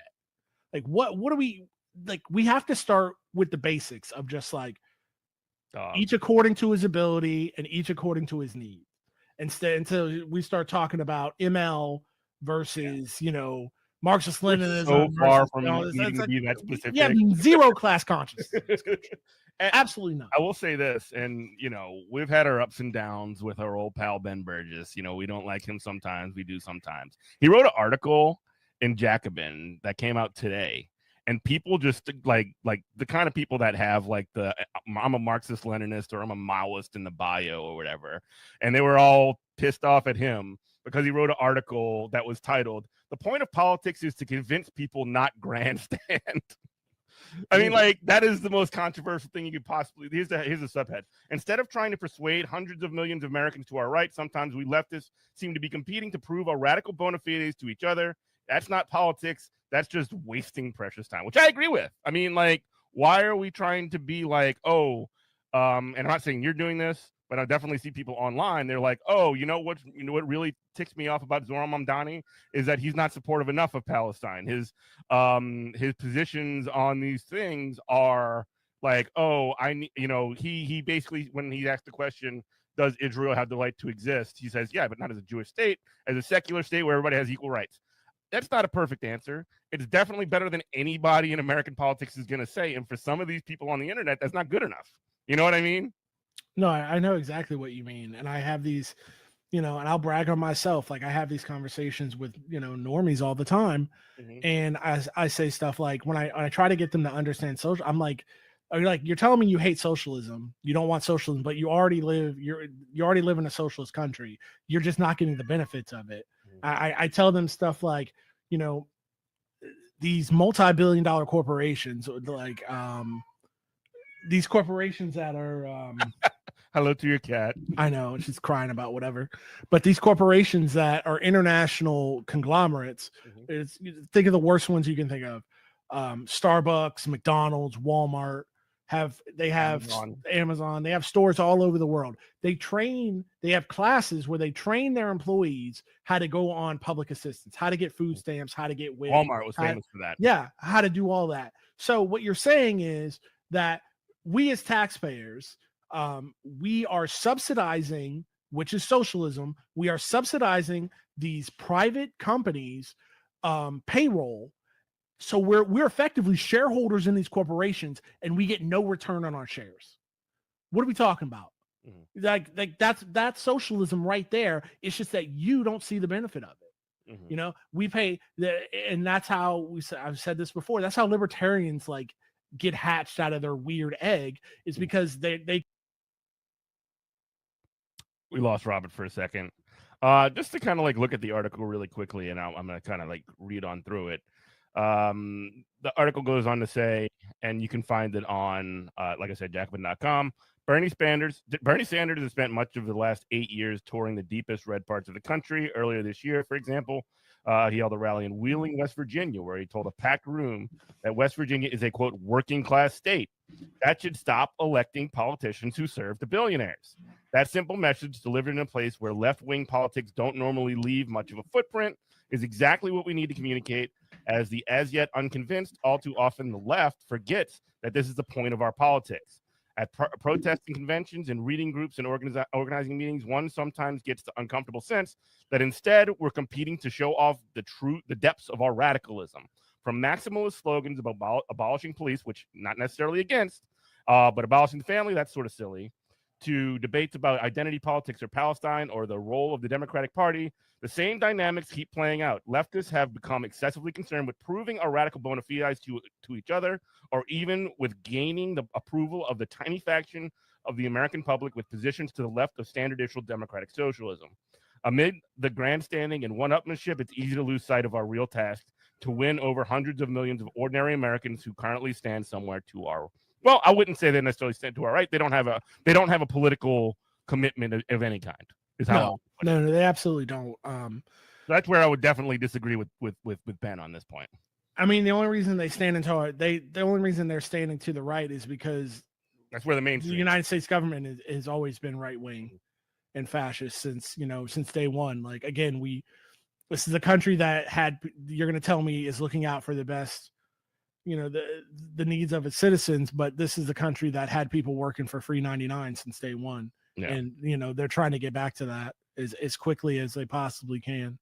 That's the thing. And understand when you see the pushback in mainstream media, talking about, oh, these ICE raids are terrible. They're doing farm raids. They're out here, kidnapping people from in front of Home Depots.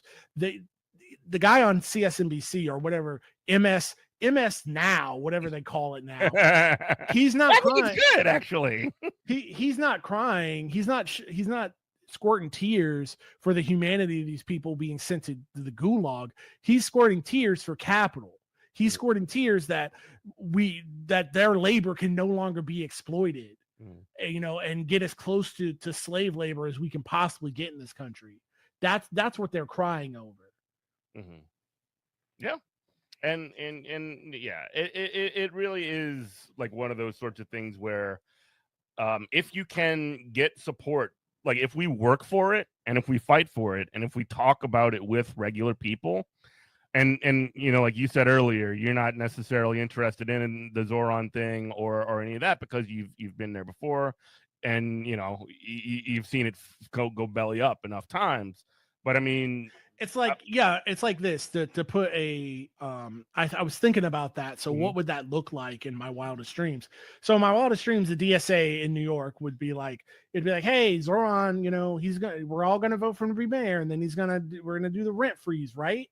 Okay, great. So when that doesn't happen, here's what we're gonna do. We're gonna get enough people in the city to do a rent strike until the New York City Council freezes the rent, until we force them to do this, because the landlords will be like, because there's not enough sheriffs, there's not enough cops to evict everybody. So if we do a rent strike, they'll get some of us, but we'll wait them out, and they'll have to bend to our demands. So that's the kind of the backup thing. So if he do both, so if Zoran Mondami falls down and bumps his head and gets a TBI and turns into John Fetterman, we have a backup plan ready to go to get that agenda that the people of New York City voted on to get it accomplished. Yeah. But and again, like, you can't skip the step of, like, here's where I think it's kind of an important issue. You can't skip the step of including doing the way, like following the rules a little. Like you need to exhaust all of the following the rules parts before you can start breaking the rules. In order for normal people to understand, like, oh, this stuff is messed up. Like, if people already do have that sense, I think if you do start skipping that step, then people are going to be like, well, why didn't you do the normal thing that they always do? You know what I mean? I agree with you in like quote unquote normal times, which there's never been normal times here. Yeah. Oh no, things are crazy right now. But I think this is where you just start breaking the rules, to be honest. The breaking the rules isn't I think that is necessary, but how do you get to the point where you could break the rules, quote unquote, and get away with it? And I think we're here. Popular for it. Not on. I mean, I don't think so. I mean, that's the real question. You don't think so? I think that on the right, absolutely, that is the case. On the everything left, then everything beyond, to the left of the center right, I think that there is still sort of a sense, because a lot of the people that fit in that space, the people that do have ideological commitments, the people that and people that are in media and talk about these things for a living, they're like, you know what? We have stable enough lives that we know that we can survive this, and we have the ability, at least to a certain extent, to say that to essentially vilify the change, to essentially vilify the left, because that's the real enemy, right? The actual justice, the actual social changes that are necessary, that's what both the right and the center right want to prevent. And I do think that there is still enough sway, at least in the center, the liberal Democrat side, where they can still cut stuff off. So you do kind of at least need to have the Zorans fail. That's kind of a necessary prerequisite. Have the AOCs fail for you to be like, okay, we tried everything. Now what do we do? You know what I mean? I guess, but I could be I mean, zoomed in. You might be right, and I'll be wrong. I'm just saying, I could be zoomed in way too far. But you take a look at these town halls, and just these people are one step away from throwing rotten tomatoes at people, at the politicians, Democrat or Republicans, trying to get clout off or whatever. And then you look at stuff like the the I've Had It podcast where it's just like Oklahoma white women who are just like righteously losing their mind. And I'm like, these aren't DSA members, dude. These aren't PSL members, you know? The wine moms are flipping. Like, you can see that this is happening in real time. Like, when Jen and Pumps have decided that, like, you know what? We need to talk about Hassan. We need to talk with him because he's a viable political future. Also, he's super cute, isn't he? Which is very funny. But like that is actually a good sign that we are moving in the right direction. We just can't give up, you know. And like if we and I never said you were giving up or anything. No, I have revolutionary optimism, but actual revolutionary optimism. We're not optimism in electoral politics. Yeah, well, I think that there is more possibility than people, and I don't think it can. It's not the anchor. You can't. Again, we've talked about this how many times. It's a front in the war that you're not the general of, I'm not the general of, but we understand that war, that front needs to be manned at least. You know what I'm saying? Sure. I mean, I don't. Yeah, it just won't be manned by me. Because that's exactly right. Yeah, I mean, take things like the No King's Day protests, which complete waste of my time. But if that got, not even kind of, it absolutely cringe. Like I wouldn't be caught dead at such a thing. But I will not poo-poo the people who do go, because the people that we can peel off from that and radicalize them, that's the whole point. And there's going to be so many people that they're never going to be right. They're going to think that doing that was let me give you a good. We did it. We did the protest. Let's go home. We declare victory. Right. Let me give you a good analogy of this. And I use this story a lot because it kind of, it gets to the heart of liberals, right? Of my beef with liberals. So I have liberal associates, acquaintances, whatever, back a million years ago when I had a Facebook account. This dude that I know, if you live here in New Orleans on Esplanade, on Elysian, across the street from the Phoenix, which is a gay bar, there's another gay bar called Mags. Apparently some chud was going down there over and over again and harassing queer people and trying to fight them, right? So I know Mags is a good bar.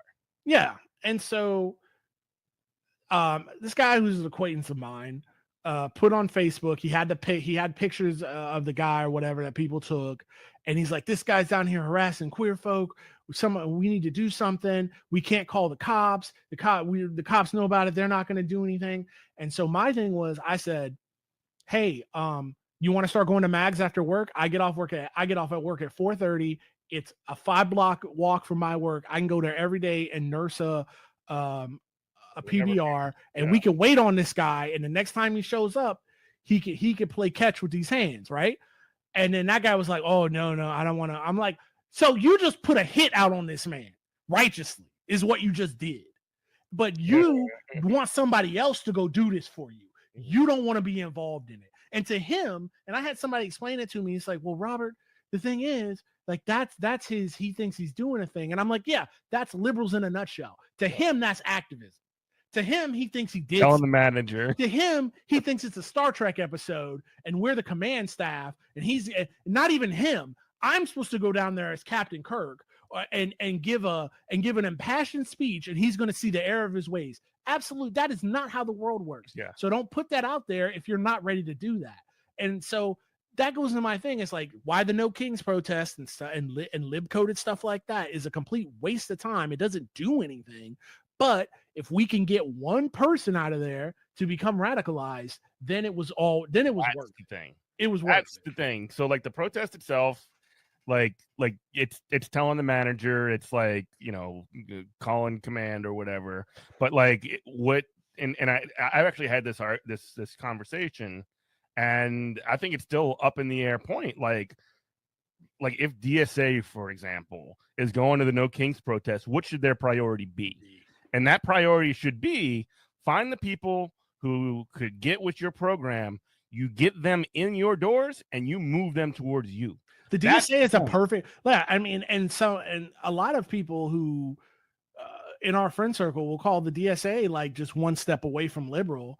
But you know what? The DSA is a perfect place gateway drug, right? It's a perfect place for like the I've Had It podcast moms to land. Yeah. I could completely see them in a DSA meeting. Yeah, 100%. So that is 100% further than where they were a day ago. I completely agree with you. And so like what needs like there, and again, not necessarily at the center of planning it, not really doing the work of creating the event. These things come up either spontaneously, which is somewhat true, or they're engineered by the Democratic Party, which is much more likely. And but they kind of have to keep some kind of like strategic distance away because the Democrat brand is so toxic. People are like, this is a Democrat thing. People not want to go to it because it's dorky stuff. But like, if you can get enough normal people, or if you can get enough people who are sympathetic to your program out there that are sort of foreclosing on what the Democrats are offering, at least the mainstream Democrats, you can move them and you can build them and you can have that program be built up. And it's not going to be clean. You're going to have to argue with these annoying people at the DSA meetings because they're going to have their stupid ideas that they're coming with, whatever.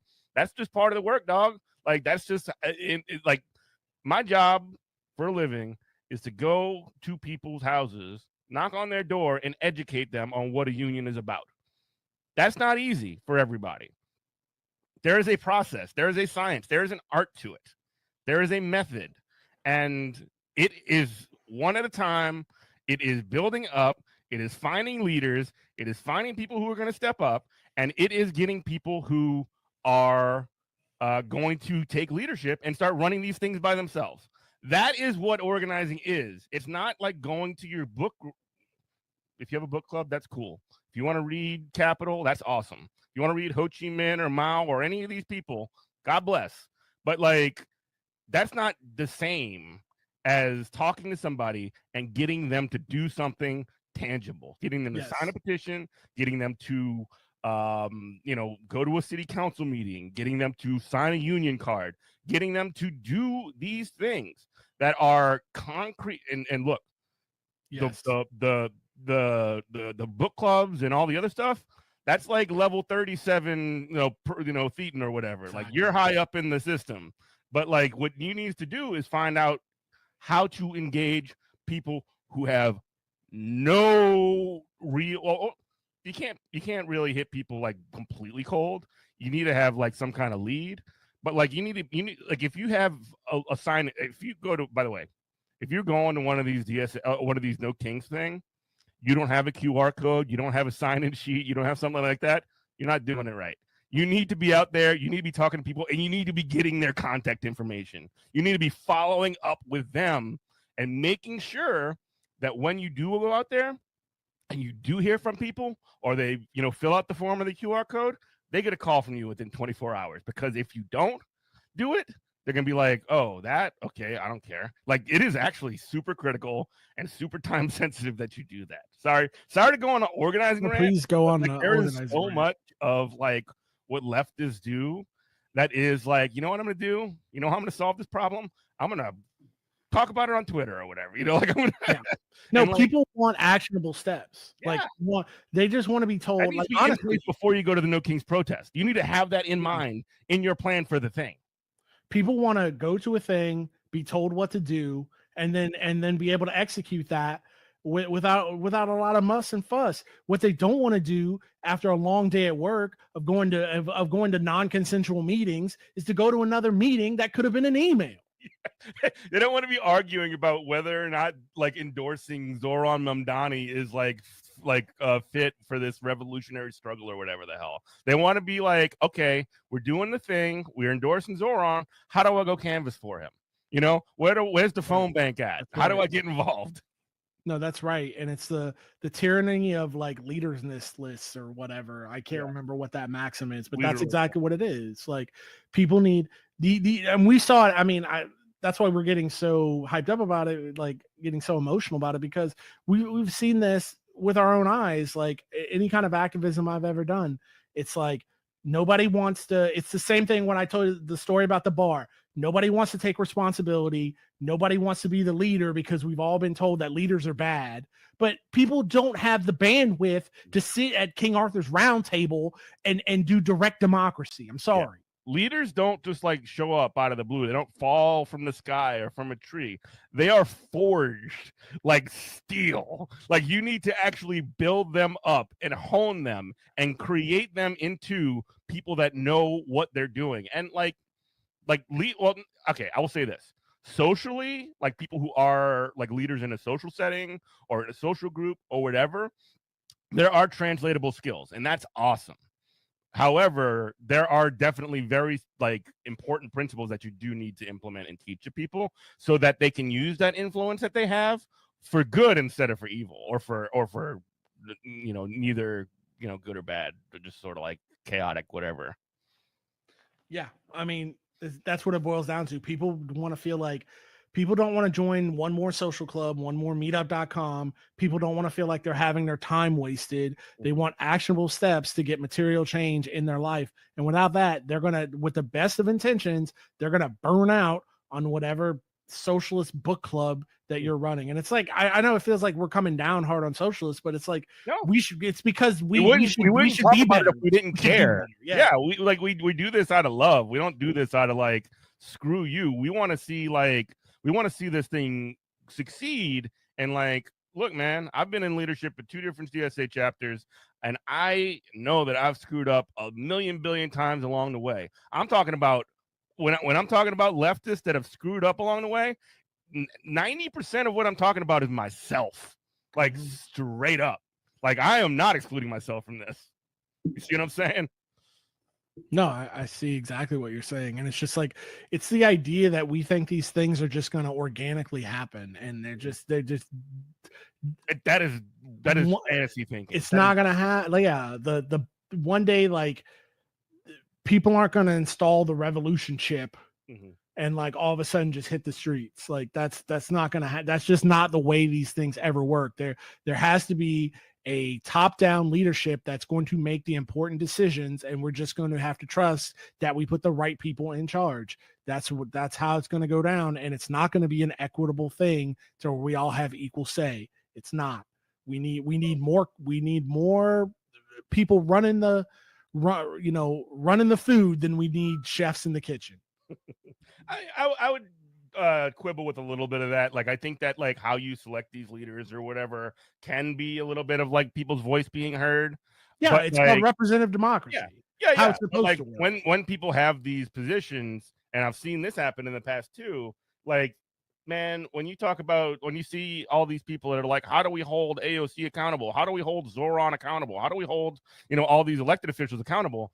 There are people within DSA that are like, how do we hold our leadership of this DSA chapter accountable? And it's like, dog, your targets are getting smaller and smaller and smaller. It's like, there is like ways to do that, and it is engaging in the system. It's like, in a lot of cases, I've seen it happen. People who are critical of our leadership will run for their steering committee or whatever, and they'll get their spot in there, and they learn a lot of lessons, and some of them become great leaders themselves. So like, it is a process. It is it's quite that frankly comes a with never-ending struggle.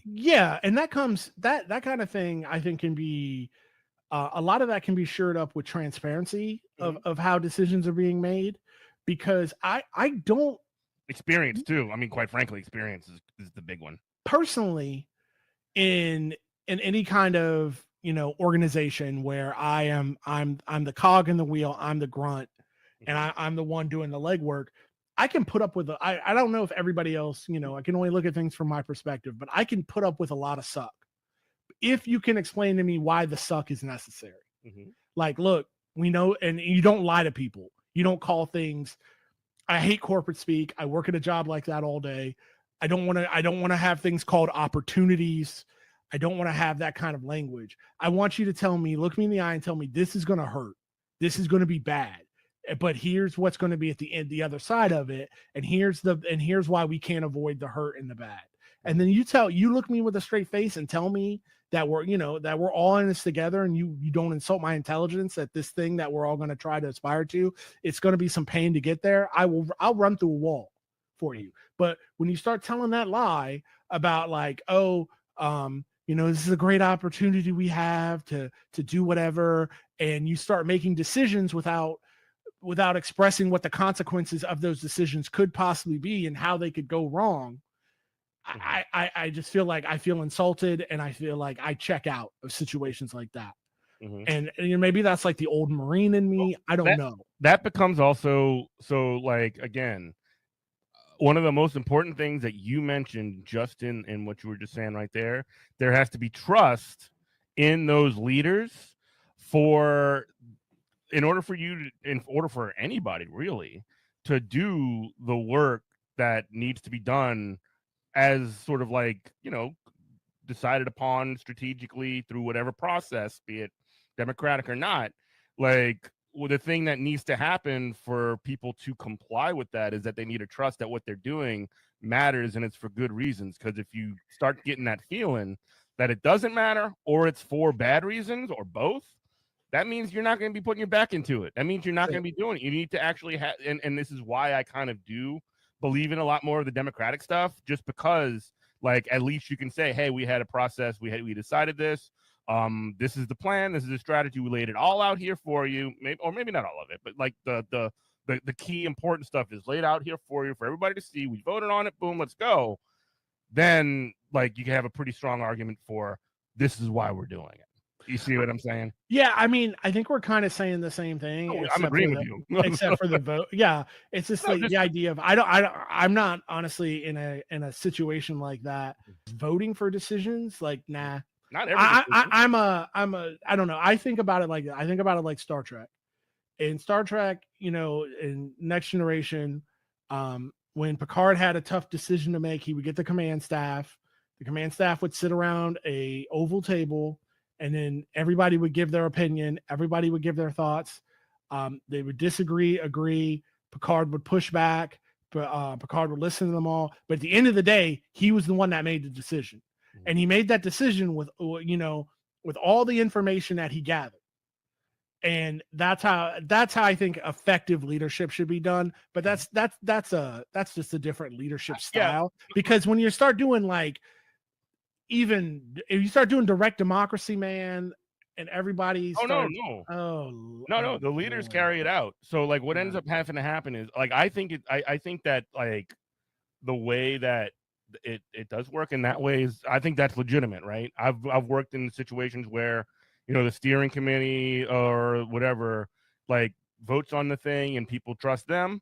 And I've also seen it in such a way as, like, the job of the leaders is to present, this is our plan, this is our strategy, this is why we're doing it, and people would vote on it. That's their way of buying in.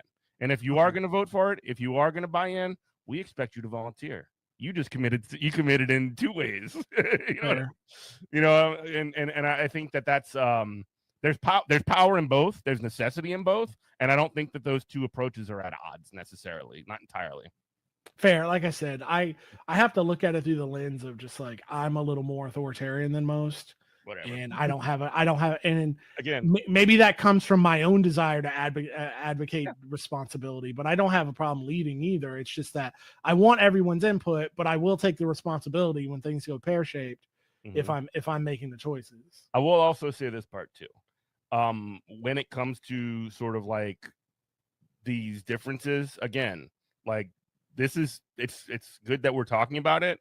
At the end of the day, like, it's not very much different than like, oh, are we going to be reading Ho Chi Minh this week, or are we going to be reading Mao this week? Like, it's kind of like a very small difference that it's legitimate to talk about. And I think I'm a freaking nerd, right? Mm-hmm. I enjoy talking about these things, but like, at the end of the day, what's much more important is that the work gets done. I don't like it as effectively as possible, not that it gets done this way or that way. You know what I'm saying? Right. And I think to what you're saying is, because I'm trying to craft this message, like, because we're both kind of subtweeting around the DSA right now, because we both have extensive experience with the DSA. And it's like, I want a situation to where, like, somebody who's super jazzed up from going to a No Kings protest walks into their first DSA meeting, and they instantly get to plug in somewhere. And it's not like they're sitting here having to listen to, a bunch of people doing Robert's rules, and they're saying, hey, this is what we're doing on Saturday. Let the nerds and the organization handle that. Like, for real, let the nerds handle that, and let people just deal with it otherwise. I will say also, we've talked about DSA a lot. We've had people from 3 different caucuses on this show who are running for leadership. Many of them did get on leadership, so shout out to all of them for their addition to the MPC. I'm thinking of Francis, I'm thinking of John, I'm thinking of Christian, I'm thinking Kareem. Like those are folks that have definitely done the thing to step up and become leaders.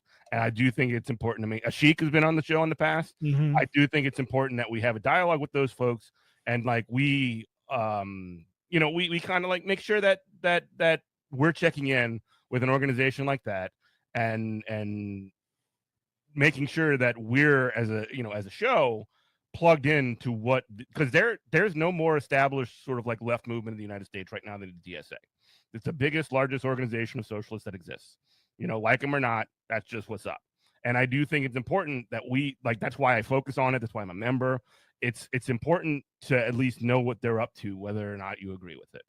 Right. And I think that's part of what we're going to be seeing on the show going forward.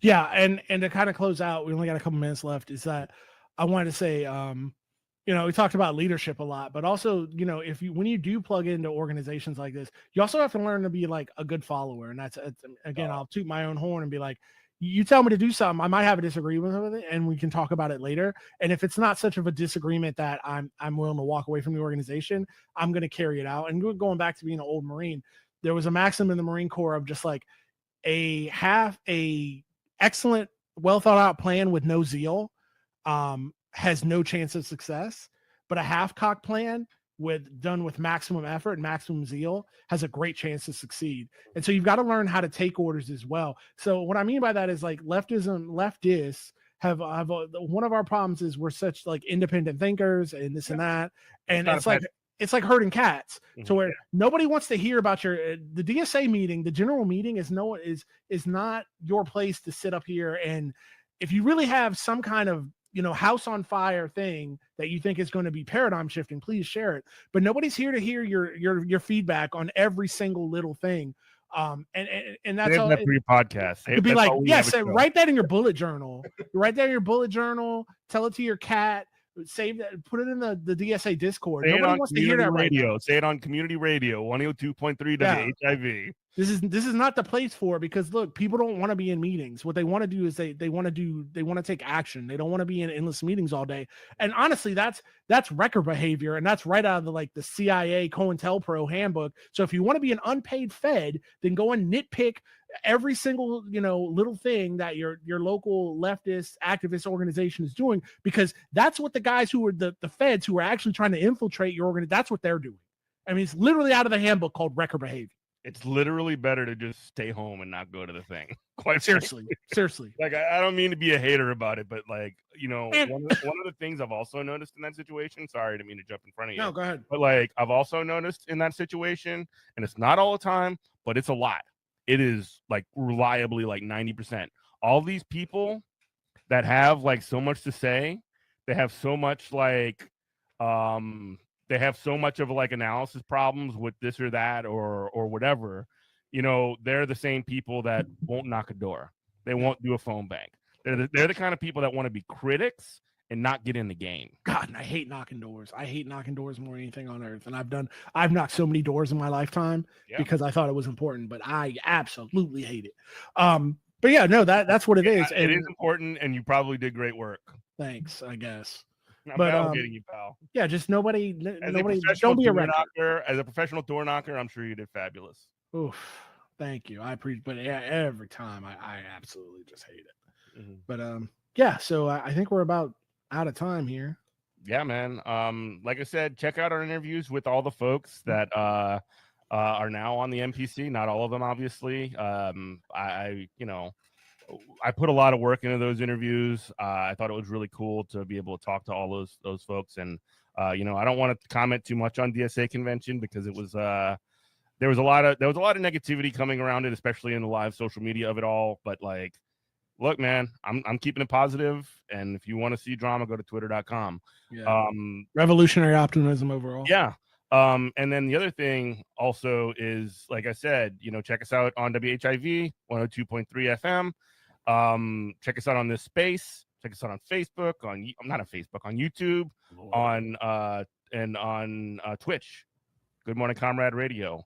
Robert, anything you want to say before we say bye-bye to the people? Don't schedule meetings that could have been an email. Yeah, don't do it, and don't yap. Don't look. Also, no, seriously, this is a serious thing. Since we're reforming the DSA right now. You need to have a thing to where somebody who, because you're talking about working poor, the working class, who will never be able to make a DSA meeting, but they can check a Discord, they can check a forum somewhere so that they can show up and plug in without ever having to go into meetings. It's an accessibility question. Absolutely. Like literally, it is an accessibility question. You have to meet people where they're at. Because if you can go to these meetings, you do have a certain amount of privilege. Yeah. Well, you might think you don't, but you do. No, you definitely do. Well, thank you so much to everybody listening to Good Morning Comrade. Like I said, this is WHIV LP New Orleans 102.3. You can find me on Twitter at Eminent Prof. Follow the show on Twitter. You're posting again at Comrade Morning. Yeah. Thank you so much to everybody for listening. We love you. Bye-bye. Bye-bye.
Hey, what's up? I don't know what the fuck happened. I had to unplug my mic and plug it back in. I love going from place to place to stream and, stuff happening. Anyway, what's up? I'm here. I made it. And I'm going to be looking down a lot, unfortunately, because I rushed to get everything ready. Now I clicked out of all of my stuff. Hey, what's up, everyone? I got news. Eviction dates happening September 15th. Your girl I've just got to say, it was fun while it lasted. I don't know if we're going to make it. We got no money, no place to go. Hope you guys can help your girl out because I'm probably going to end up on the streets in a few weeks. And we can't have that happening to me. But good. Actually, there's no good news. The trajectory of my life has just been since January. But yeah, I'm so off my rocker because I'm not at home and shit's been going on. Everything's up to me, guys. Everything's always up to me, and you know, my mom doesn't want to help. I'm all dressed up. Eesh, Jesus Christ, this dress is not even. I'm wearing a fur coat. It's fake fur. This is cheap. But I have some. I got some interesting news. We are getting a new neighbor. Gerard Butler has Gerard Butler, Jerry, as we like to call him, because he prefers that. Scottish actor. Phantom of the Opera, 300, Plane, the Olympus, the Has Fallen series. He bought a place here in my town where I live, here in Aiken. The 11-year-old me dreamt about this for a long time. A very, very, very long time. In fact, I found something that I want to show you guys. I've had this for 21 years. Ba-bam. I've had this for 21 years. Best wishes, Jerry Butler. That's right. I have a Gerard Butler autograph. He was my sexual awakening in Phantom of the Opera when I was 11. And the fact that he's moving here, that he's getting a place here, is kind of crazy. Honestly, because there's this local community page on Facebook that gives us all the news about what's going on in town and people that move here, like Mark Wahlberg, and I'm like, damn. And then they said Gerard Butler. My sister, my mom tagged me at the same time, and I was like, I'm like, again, 11-year-old me would have inappropriate dreams about him just randomly moving down here and finding me and dating me, whatever the hell. It's happening. I don't know this is so out of left field. It is so out of left field. My mom's like, damn, look at this. It took how many years for your dreams to manifest? I'm like, can Jack O'Connell move here too while we're at it? Manny, come here, say hi. Say hi, Manny. Manny Moo Moos. I'm dog sitting again. I went from that house to this house. Manny. Poor doggy has the donut of shame on his around his neck. Get up here. You want to get up here? Go up on the bed. What are you looking at? He's being a sweet boy. Get up here. But yeah, if you guys can help me out, my mom and I are facing eviction on, we got the call. They're like, September 15th, get ready. We're like, we're not ready. No way we are. So, my life's been blech. But the good news is, I'm going to Vegas to see the Backstreet Boys when they return to the Sphere. That's right. The only good thing that happened to me this year will be happening in December. And you guys know your girl loves the Backstreet Boys. No offense to any NSYNC fans in this space. I'm sure there's plenty of you, but suck it. Anyway, how you guys doing? Hope you all are doing a lot better than me. Also, tonight, Movie Night Extravaganza, 8 p.m. Eastern, we are going to be having Bonnie Burton on, friend of the show. She used to work with George Lucas and do all the Star Wars related press and stuff like that. So she's coming on to Return of the Jedi. And then tonight we are talking Spaceballs for the after party. I said, hey, we can't be doing Star Wars month without Spaceballs. Hell yeah. Also, pretty sure Alex is going to talk about it. But did any of you guys watch the first episode of Peacemaker season 2? I'm excited. I love the new opening. It's giving like Drew Carey. Like, you know how the Drew Carey show always had like a different like opening for every season, where they would like sing and dance along to a song. That's what's happening with Peacemaker. And honestly, they're tackling. James Gunn tackled the multiverse with one episode of a DCU project, then the entire phase 4 of the MCU. I swear to God, Disney and Marvel firing him over that stupid right-wing cancel culture campaign backfired on them majorly. And I couldn't be happier because your girl loves the DC more than Marvel. I probably grew up with Batman, the animated series, and all the other Superman. So, yep. Spaceballs, people, I'm excited. Very, very excited. Paisley, you want to come up here and say hi? Paisley! I got 3 dogs I'm watching over. I was going to stream in the office right there, but he's got all his stuff here, and this bedroom looks a lot nicer. It actually looks like a nice, like, cozy professional streaming bedroom. I'm so off my rockers right now. So there's a lot that happened, and I don't even know where to start. You know, now I'm thinking about it, my makeup actually looks okay now. I was like, oh, this looks bad, but it actually doesn't look too bad.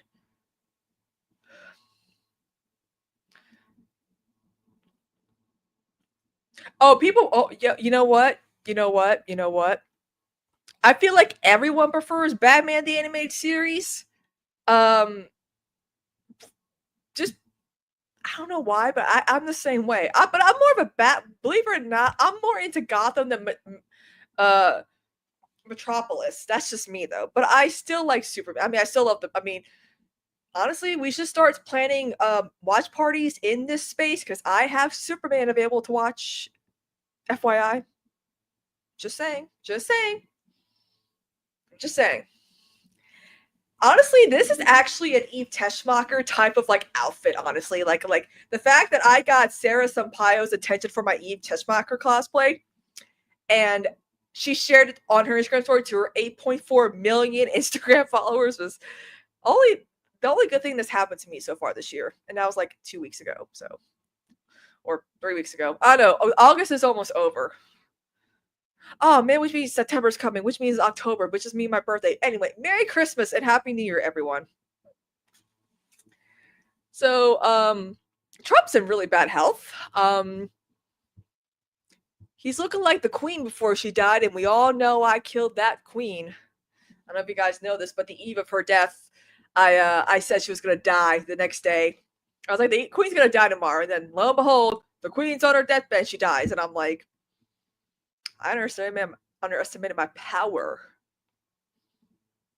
Okay, you know.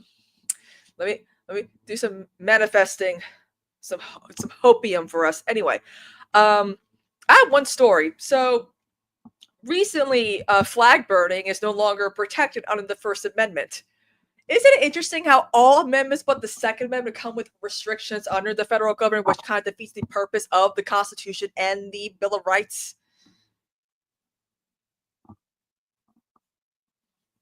Honestly, and my opinion of when it comes to flag burning is that if anyone deserves to actually do it, are veterans, because they fought for that flag. They did so much for that flag, and only for them to come back with PTSD, no benefits, not a care in the world, like, towards them, homelessness. It's like, you can't be burning flags on on government federal property. And I'm like, that's a bullshit excuse to arrest a veteran, which is what happened today, actually. And it's infuriating.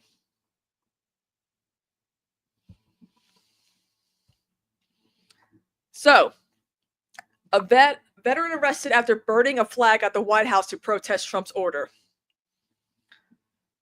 So, we're even allowed to, I don't know if we're allowed to share that. But anyway, an Army veteran has been arrested after burning an American flag outside the White House in defiance of Donald Trump's new executive order targeting the act long seen as a symbol of free speech and expression.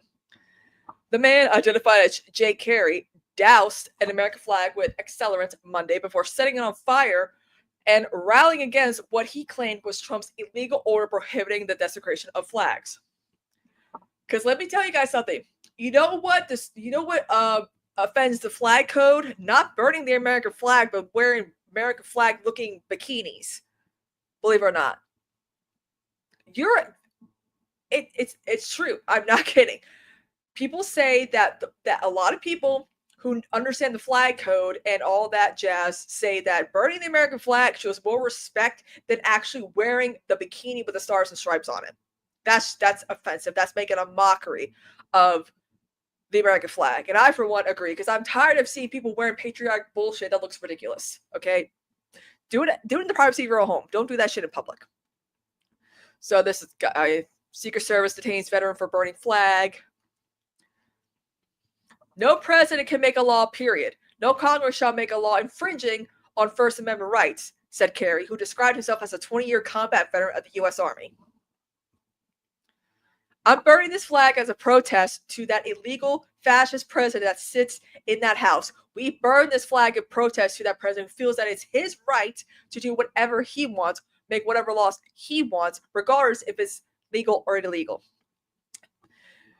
Video posted on Instagram shows Secret Service agents dousing the blaze with a fire extinguisher and detaining Kerry, although not for burning the flag. Instead, he was arrested for violating a law that prohibits setting fires in federal parks. Oh, so now they care about federal parks.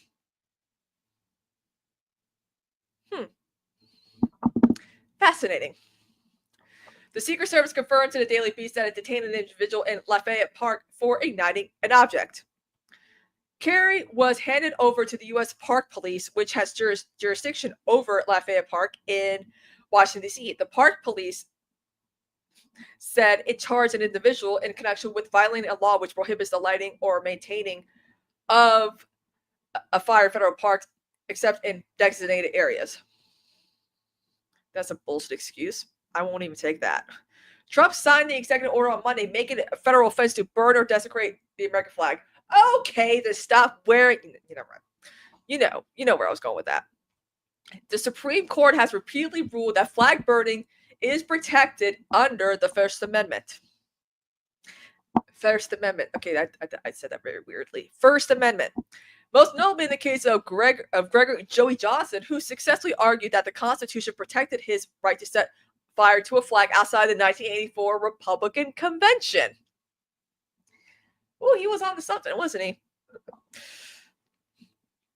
Trump's order attempts to skirt the court's stance by outlawing flag burning if it is done to incite imminent lawless action or serve as a form of fighting words. But those are still protected under the First Amendment, my dude. This is what gets me about this whole situation. I mentioned this a few minutes ago. Why is that there's always limitations to every amendment but the second, even though it does say well-regulated militia? The whole point of the Second Amendment is actually what's going on right now. Trump setting National Guard to attack its citizens. Citizens have a right to protect themselves against the National Guard. That is literally what the Second Amendment entails. We argued and learned about this in government. I even asked, I'm like, what really is the point of Second Amendment? And my Marxist government teacher was like, when the government sends its own military against its own citizens, the citizens have a right to defend themselves. That is the Second Amendment. We're literally having a Second Amendment situation happening under Trump, and yet conservatives are like, how dare these people attack, the government? Now you're pro-government? Okay. Whatever, hypocrites. Another video posted on social media shows Kerry speaking after his being released from custody. I did this in protest of what Donald Trump did with that executive order, saying that it's illegal to burn an American flag. He can't make orders, and I want to put it to the test, Kerry said. So I did. The White House did not immediately respond to requests for comment. I mean,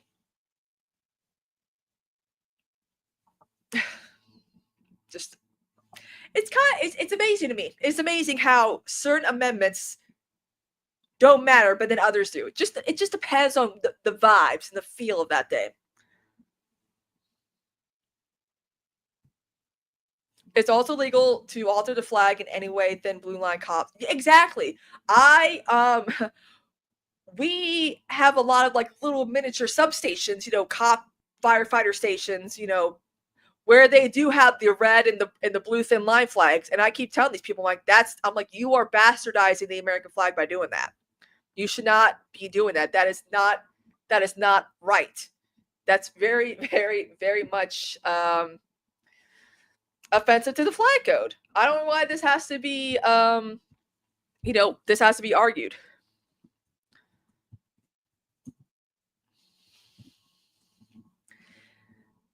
Now, I don't know if you guys are aware of this too, but I live in the South, unfortunately. And as someone who's grown up in the South,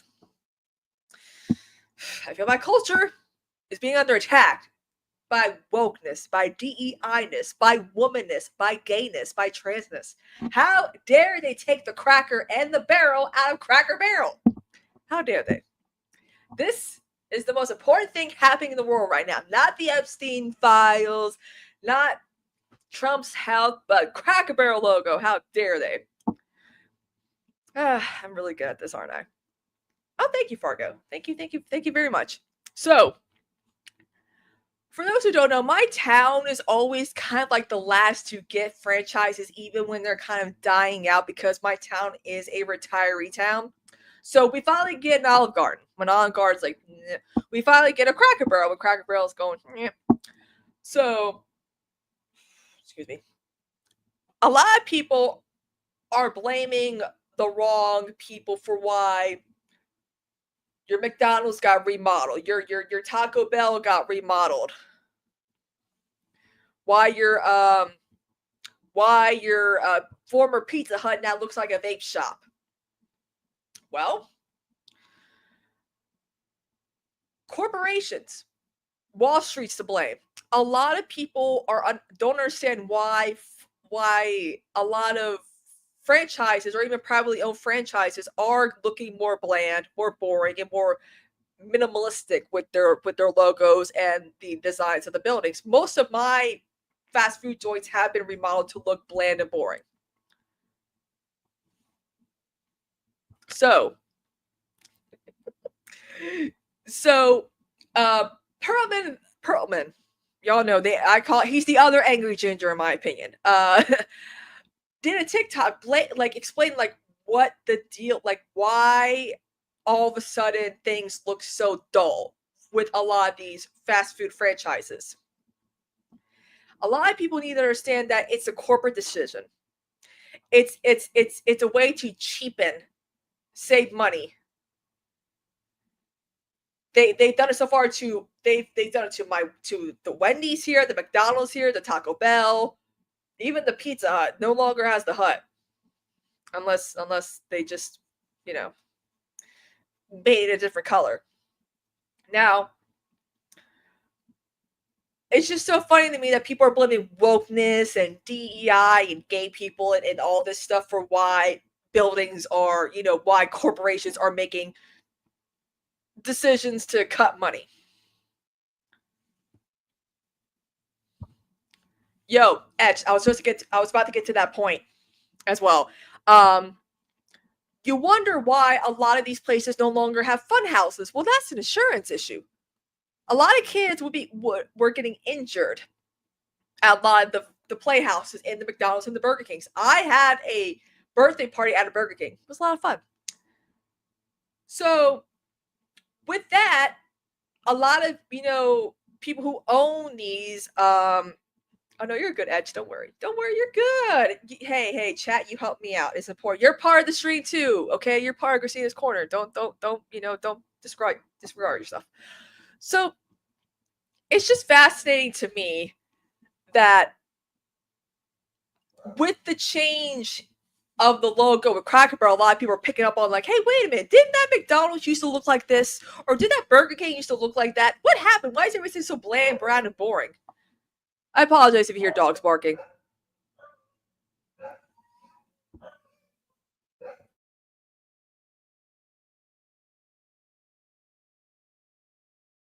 I don't know why they just don't go outside and bark. But put a 1 in chat if you've noticed your local fast food joints look very, very different within the last few years. And it's shocking to me that a lot of people are finally picking up on it because of the stupid Cracker Barrel logo. I'm like, man, everybody's changed for the dull and the bland and the, whatever.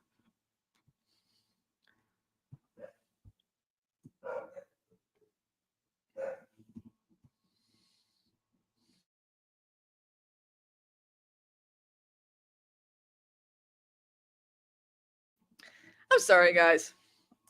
Ooh, quite a few of you. Good to know, good to know, good to know. Okay, so. And that's one thing my mom was asking about this whole Cracker Barrel situation. She's like, why are people so, like, up in arms about, like, the Cracker Barrel logo? I'm like, because they no longer have the cracker in it nor the barrel in it. Also, too, they're mad about the pegging game, which, by the way, have any of you ever been able to solve that little pegging game? I've never been able to. It's crazy.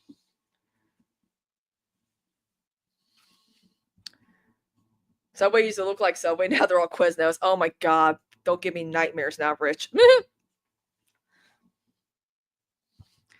It's not that they're trying to look like healthy food places, but it's just they're doing that knowing that that fast food joints are not as profitable as they used to be. So they have changed the design just in case if it fails in the end. It's a reason. It cheapens. It's cheaper, more affordable. The insurance is a lot cheaper now. They don't got to worry about injured kids. And if profits go down to the point where they're going to have to close down, well, guess what? There's going to be a vape shop or a mattress store or a Dollar General that fills in that spot. That's happened in my town. My town also too. Dollar stores, they open and then they close and then they open a different one in that same spot. It's kind of crazy. It's gotten to a point where it's just, it's getting out of hand. Also, too, did you guys know that what determines a town that did not recover from the recession?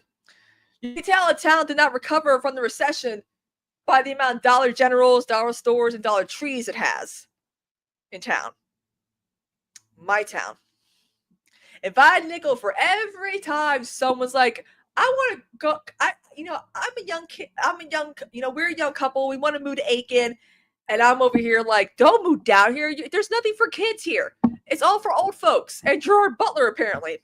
Honestly, he must like horses and golf, because that's the only reason I can think of why Gerard Butler would want to have a winter residency here. Also, I tagged him, asked him if he wants his house cleaned. So if I get to clean Gerard Butler's house, I will let y'all know. But we could bring him on Moon Knight Extravaganza and discuss Plane. He did that. He did that one movie called Plane, and me and Conan every time. Plane. I cracked myself up. Speaking of crack.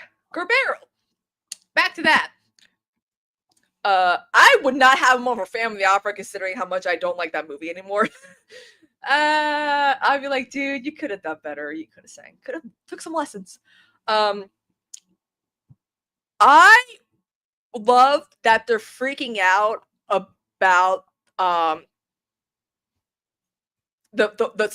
woke CEO, the woman CEO. I'm sorry, but if there was always a woke CEO, it's Cracker Barrel was already taken in by the woke mind virus, folks. Let's be real here. What? Why all of a sudden? Oh my God! Wait, there's a female CEO? We didn't know about this. There was always one all along. Y'all were eating that woke mid-tier breakfast food.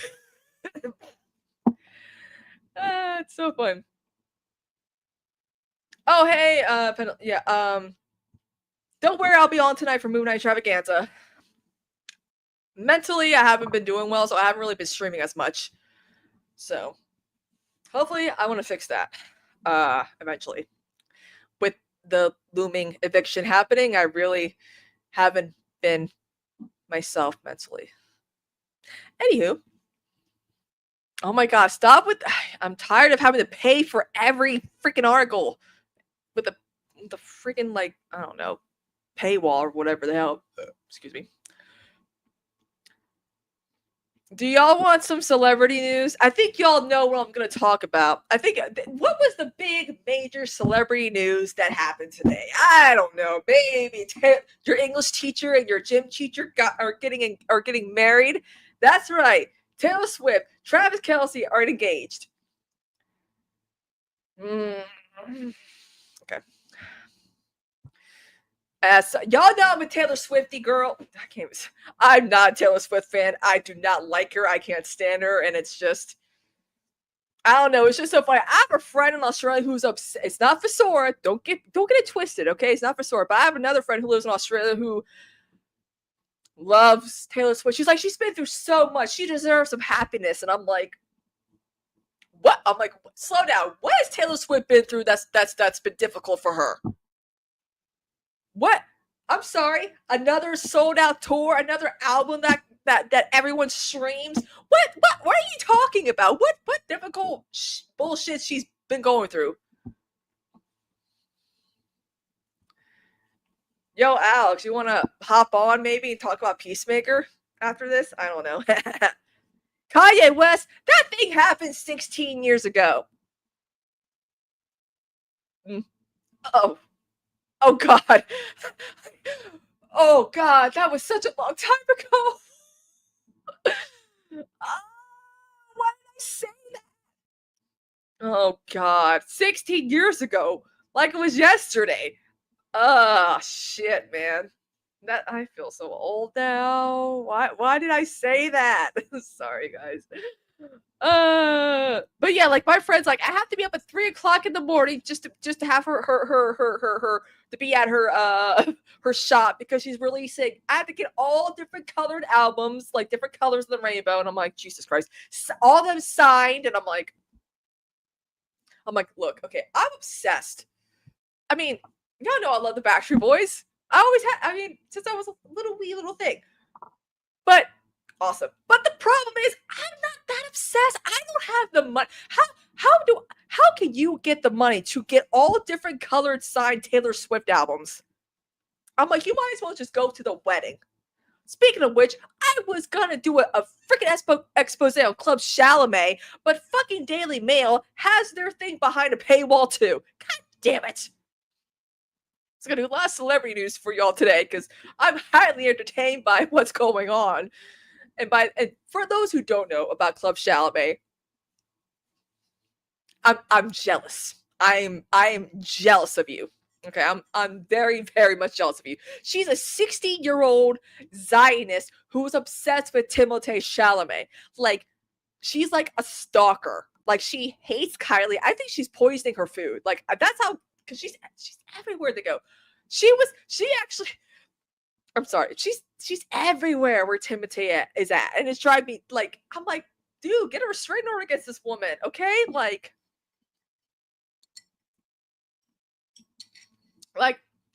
I cannot be that obsessed with someone to the point that I would travel everywhere they were for like a main event.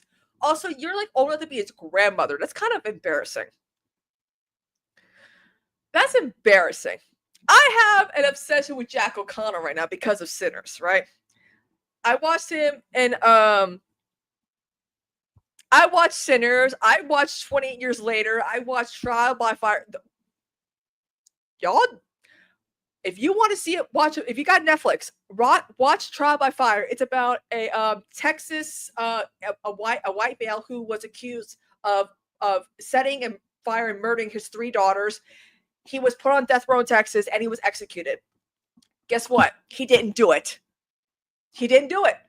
Jack O'Connor plays him. It's based on a real story. Trial by Fire. Highly recommend it. Really, really good. Really, really good movie. Like, nothing good happens in this movie. Like this is like the 3rd movie I've seen Jack O'Connor be in, and it's like nothing good ever happened. Like a movie where it's just a pure tragedy and not like nothing good happens. Like it's just sad. It's you know, it's sad. I'm like, God damn it. He could have been Clayface. Speaking of which, Alex, hello. Gotta bring him on. What's I'm up? here. Yeah. I'm here a little early. No, you're good. You're good. You're good. I mean, I'm all pumped up. Did you? Okay. Speaking of, are you excited about Mike Flanagan's Clayface movie? Very much so. Yes. Love Mike Flanagan. Me Love all the Hill House, Blind Manor, Netflix horror stuff. Actually, we're going through it. Our annual watch through. We're up to Blind Manor now. Very excited for his take on Clayface. I'm interested to see which version they go with. I know he's mentioned the animated series is his favorite. It's the best condensed version because there are several Clayfaces in the comics. Yeah. But actor wants to stay relevant, kind of a substance kind of vibe. Yeah. So I think that's the lane they're going through.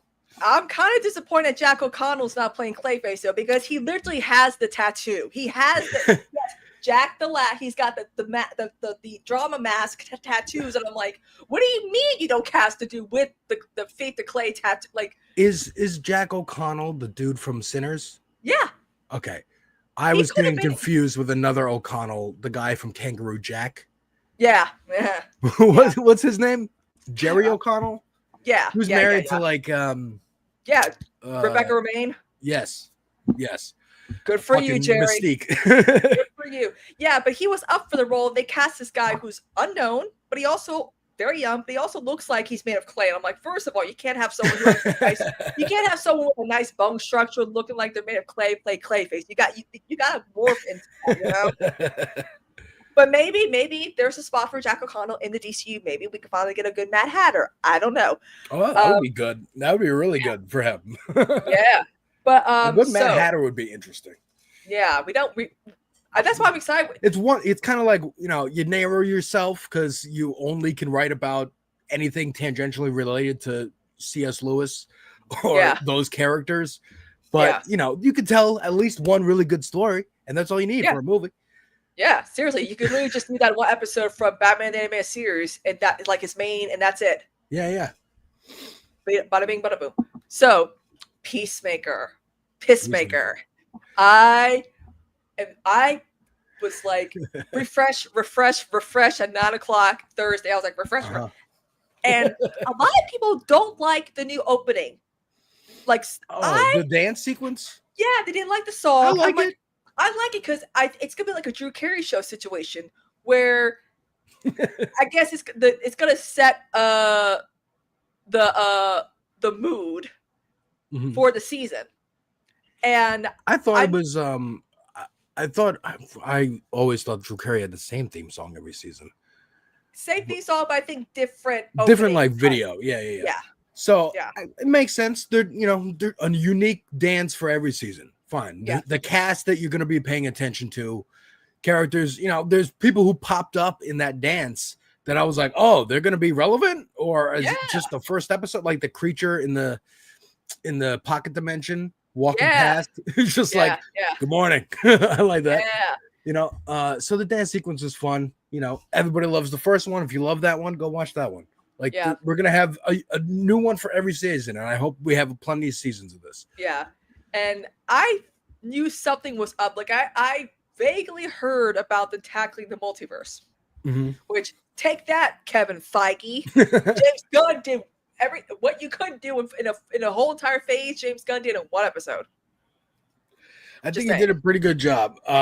We're gonna clearly go into more of that and explore. My review is on my channel, folks. Go check it out. It's only got 5 views right now, but I mentioned that there's a book called Infinite Frontier that, because DC has done so many big reboots over the years, someone decided, what if we look at how that affects normal people? Do normal people get rebooted? Do you wake up and suddenly you have a wife and children and you're like, what? How did this happen? Yeah. Or do you lose family members and you go, well, didn't I have a brother? What happened to that? Yeah. So it doesn't do it as much as I would have liked that book to do, but I'm thinking Peacemaker could kind of look at that aspect. I thought it was a great idea to tackle the multiverse shit and what kind of universe we're in Peacemaker. Do it in Superman. That's too big already and too good already. So just do it here on TV. You have more time. You can play with it, and it could be character driven. We're gonna see what Peacemaker, is going to do in this other universe where his Yeah. brother didn't die, and Yeah.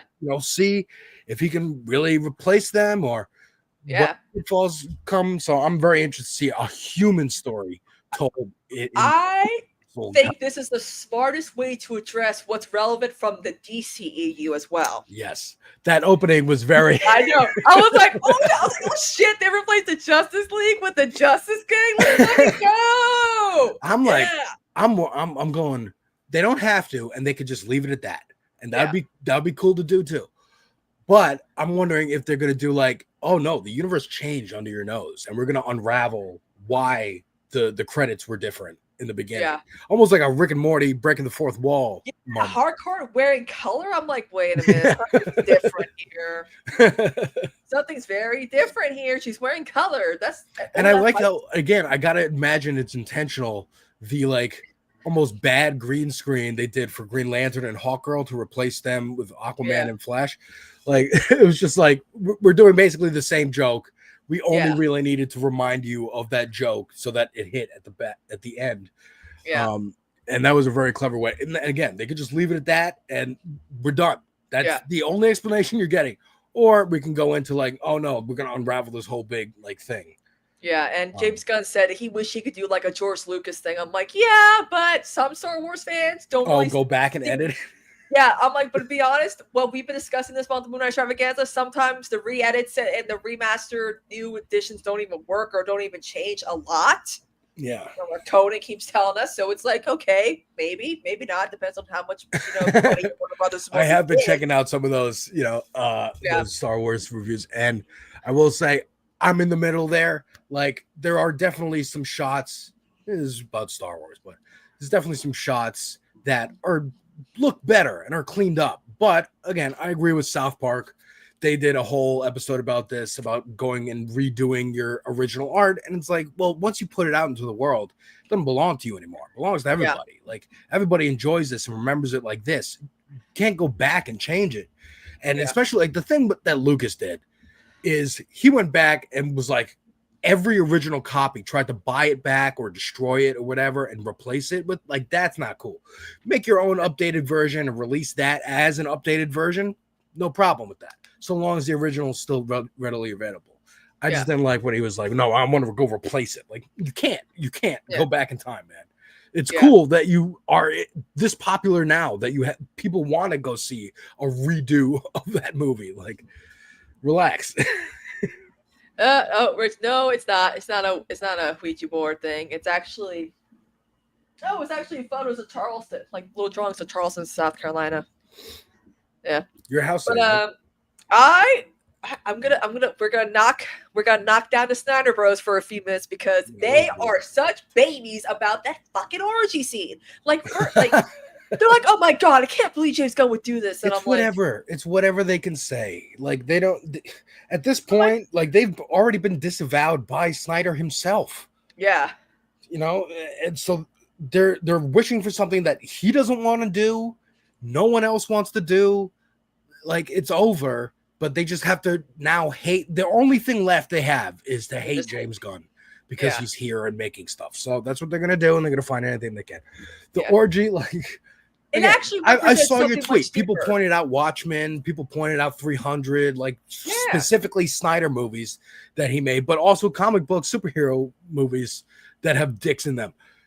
I saw people talking about Batman Black Label. That was a book that came out very controversially, showed an outline of Batman's dick front and center. Yeah, in shadow and stuff, to the point where DC went back and took it out and reprinted the book. Yeah, I mean, so these are the same kind of people. The thing about like everyone knew Peacemaker is not for kids. Like it's evident, even in the first season. Yeah, it's rated R.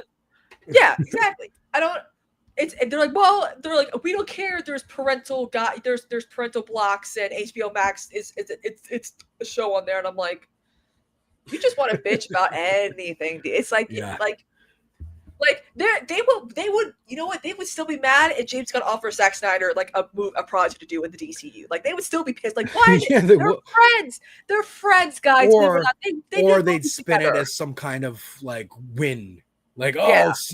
James Gunn caves because the money's not good, so he needs to bring Snyder, but goes groveling to Zack Snyder. Yeah. I can see the fucking thumbnails now. But back to the orgy scene. A lot of people don't realize this, but Chris is struggling with his bisexuality, like his you know, which is something we don't see in men in movies. We don't see them struggling because this is how, as a bisexual woman, we're labeled as, oh, we just, you know, we're for like the aesthetics of being with a woman. We really just date men, and that bisexual men are just gay guys who are in the closet. Right. But no, that's not true. There are a lot of bisexual men out there who do date men and bisexual icons. Freddie Mercury was a bisexual icon. Billy Joe Armstrong. Yes, David Bowie. Like a lot Even of these guys. my wife's favorite, Sid Vicious. I didn't know that. Yeah. Even some old Hollywood stars like it's rumored that Gene Kelly. Like a lot of old Hollywood icons. Greta Garbo, bisexual icon. We love her. Joan Crawford. But that orgy scene is him dealing with that internal struggle. Like he uses sex and drugs to carry those emotions. Yeah, that scene made perfect sense. Yeah, and he still feels guilty about what happened to his brother. So when he goes and visits into that pocket universe, he is surprised that there is a universe where he, his father, and his brother are actually fighting crime together. They're not Nazis. They're heroes. Well, we don't know yet. Yeah, we don't know that they didn't yet. say anything yet, and I'm waiting for that reveal. I'm wondering if they're gonna be revealed that's to what be I'm like. Nazis or like super woke. We'll see. Dark. That'd be really dark, funny. Super woke. That'd be hilarious too. But I'm like, wait a minute. I'm like, he's not being an asshole to the boys. He's not being an asshole to his sons, which is like, I'm like, yeah, this is definitely a different pocket universe. This is the universe Chris would love to be in, and he's gonna have a hell of a time. Yeah. This is his you wish. know, fighting crime. And, So we're gonna see the grass isn't always greener kind of. That's what I'm guessing the kind of vibe we're gonna get. Yeah. I want to go back to the outrage over this orgy scene and like I've heard again bringing back to South Park in the movie. There was the whole movie was about like Terrence and Phillip and banning that TV show because it was vile and kids were watching it. And they said, well, it's rated TV MA. Like, don't let your kids watch it. Yeah. And the argument from the other side was, well, of course they're going to watch it anyway. And it's like, well, then you're not doing due diligence as a parent. Like, it's your job. Yes. Now, I understand that, like, if you're just casually following this or even a little bit more and you pay attention to what James Gunn says, and he says the follow-up to Superman, but the reason we got it out on DVD this past weekend is so that you can see it before jumping into Peacemaker.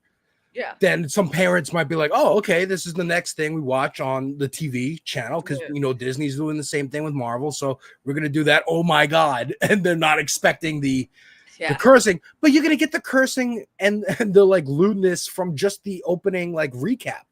Yeah. So if you see that as a parent, you turn it off immediately. Yeah. But, I don't know. Yeah. Back in the day, I really think these are just people who are angry at James Gunn. Back in the day, parents knew how to parent their kids. Not to be like back in my day, but it seemed like boomers and like some like the boomers and the South were like, yeah, parental blockage, we got that. I had parental blockage on my AOL. Like I wasn't allowed to go in chat rooms and shit like that. They still have. You're just not parenting. Like everything has parental blockage now. You're just not parent. You're not doing what your parents did for you. It's like vaccines. Your parents vaccinate you, but you're not vaccinating your kids. You wonder why your kids are gonna get sick and die from something preventable, but you're not because you're already you're like immune to it. Yeah. I mean, like, dude, to the point where when I wanted to get on other websites on AOL, I had to film like with a handheld camera and a videotape and leave it on the desk and try to catch my dad punching in the code so I could log into his account and then change my parental controls and then go back. Like I was crafty. Like people are mad about Hulu versing to Disney Plus. They're like, look, there's this show about sex. I'm like, again, you have the settings as a parent to make your account for kids, so they don't see any of that. Yeah, but they don't know how to use apps. They just know how to download it and get it running. I tell you, conservative outrage is just knowing something's already existed, and then they get told to be mad about it, like male cheerleaders in the NFL. Some of our greatest Republican presidents were male cheerleaders in college. Eisenhower, Reagan. I mean, dude, who do you think throws the women up in the air and catches them? Yeah. They've always been male cheerleaders. Who do you think acted on stage first? Women were not allowed to act. Drag? Mm-hmm. Men were doing that shit before women were. They were Ancient reenacting Greece. Romeo and Juliet before we were doing it. Yeah. I mean, I remember Bring It On. There was a whole subplot of like the male cheerleaders getting bullied by the football team, and then being like, "Dude, we get to hang out with chicks all day. You got to go like clean up your pads and stuff. Relax." Yeah. Also, but now too, they're just mad now that they're gay, openly gay. Yeah, Glee did the whole. Kurt was the kicker in the football team, but then he was forced to join the Cheerios as a male cheerleader. We live in a post-Glee society, man. We got to bring Glee back because apparently things went downhill once Glee got canceled. You've been Glee posting pretty hard. I've seen. I mean, it's taking me back. I never watched it. My parents used to watch it. It's. They love Jane Lynch because of it did not age well. I mean, what did? Especially that comedy show. usually doesn't. It was supposed to be like a feature classic for generations, but then like it became like to the point where we were making fun of Ryan Murphy for continuity issues, not paying attention to lore, and then they would write it into the show about it, and I'm like, yeah, see, that's a joke to you, Ryan Murphy. The era of like being for writers and directors to be able to look at instant feedback is poisoned the well. Yeah, you got to actively not look if you want to write some good shit. Oh yeah. Because sometimes, like I think Game of Thrones had this problem.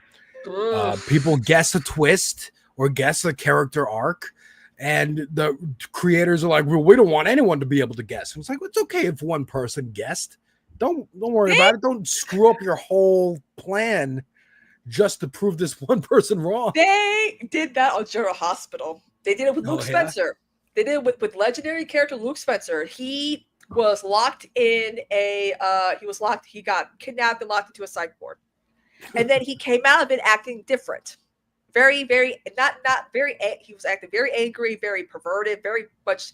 I mean, Luke Spencer raped Laura. I don't know why they think that's some great love story, but it was. You had to have been there. I wasn't, but my mom was. We all guessed that he was being played by his lookalike cousin, Bill Ecker.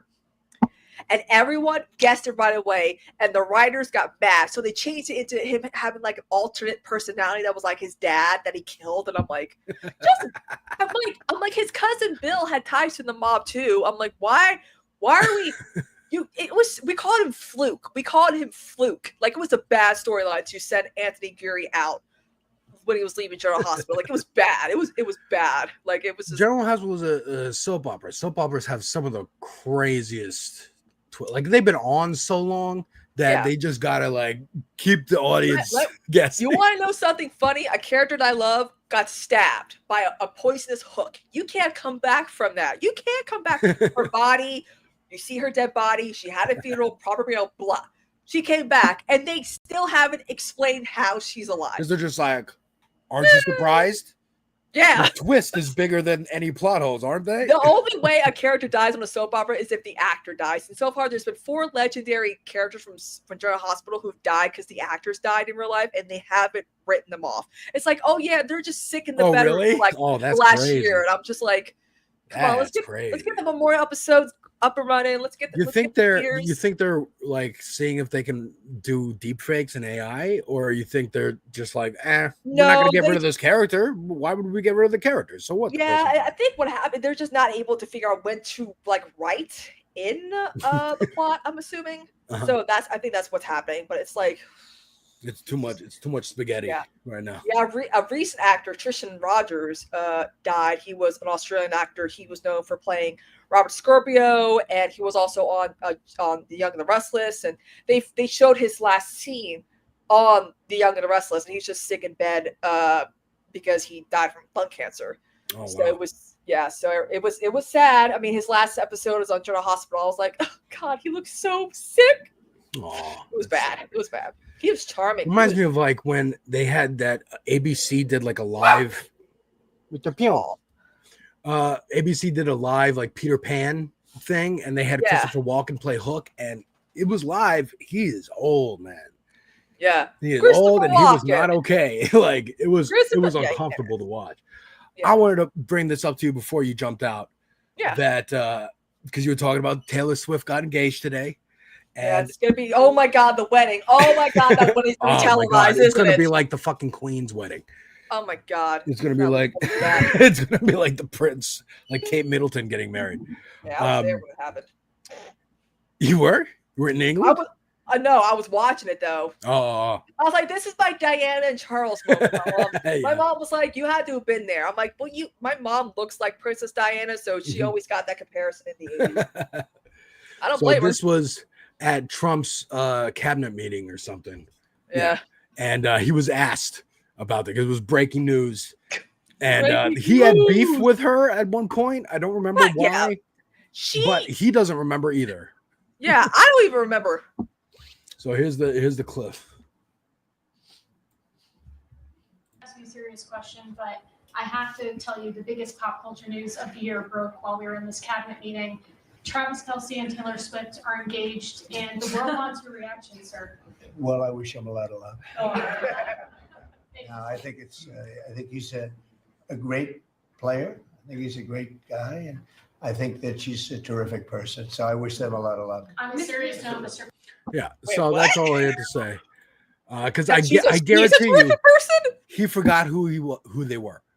He's just like the football singer, okay, and like forgot why he was supposed to be mad at them. And there's like a guarantee golden you. couple situation too, because she's like the biggest pop star right now. He's like the biggest athlete. Like it's like a match. It's like a match made in heaven. Like like Elizabeth Taylor, Richard Burton situation. Oh my God, how old am I? It's like that. It's very much like yeah, exactly. Like literally a cheerleader and the quarterback.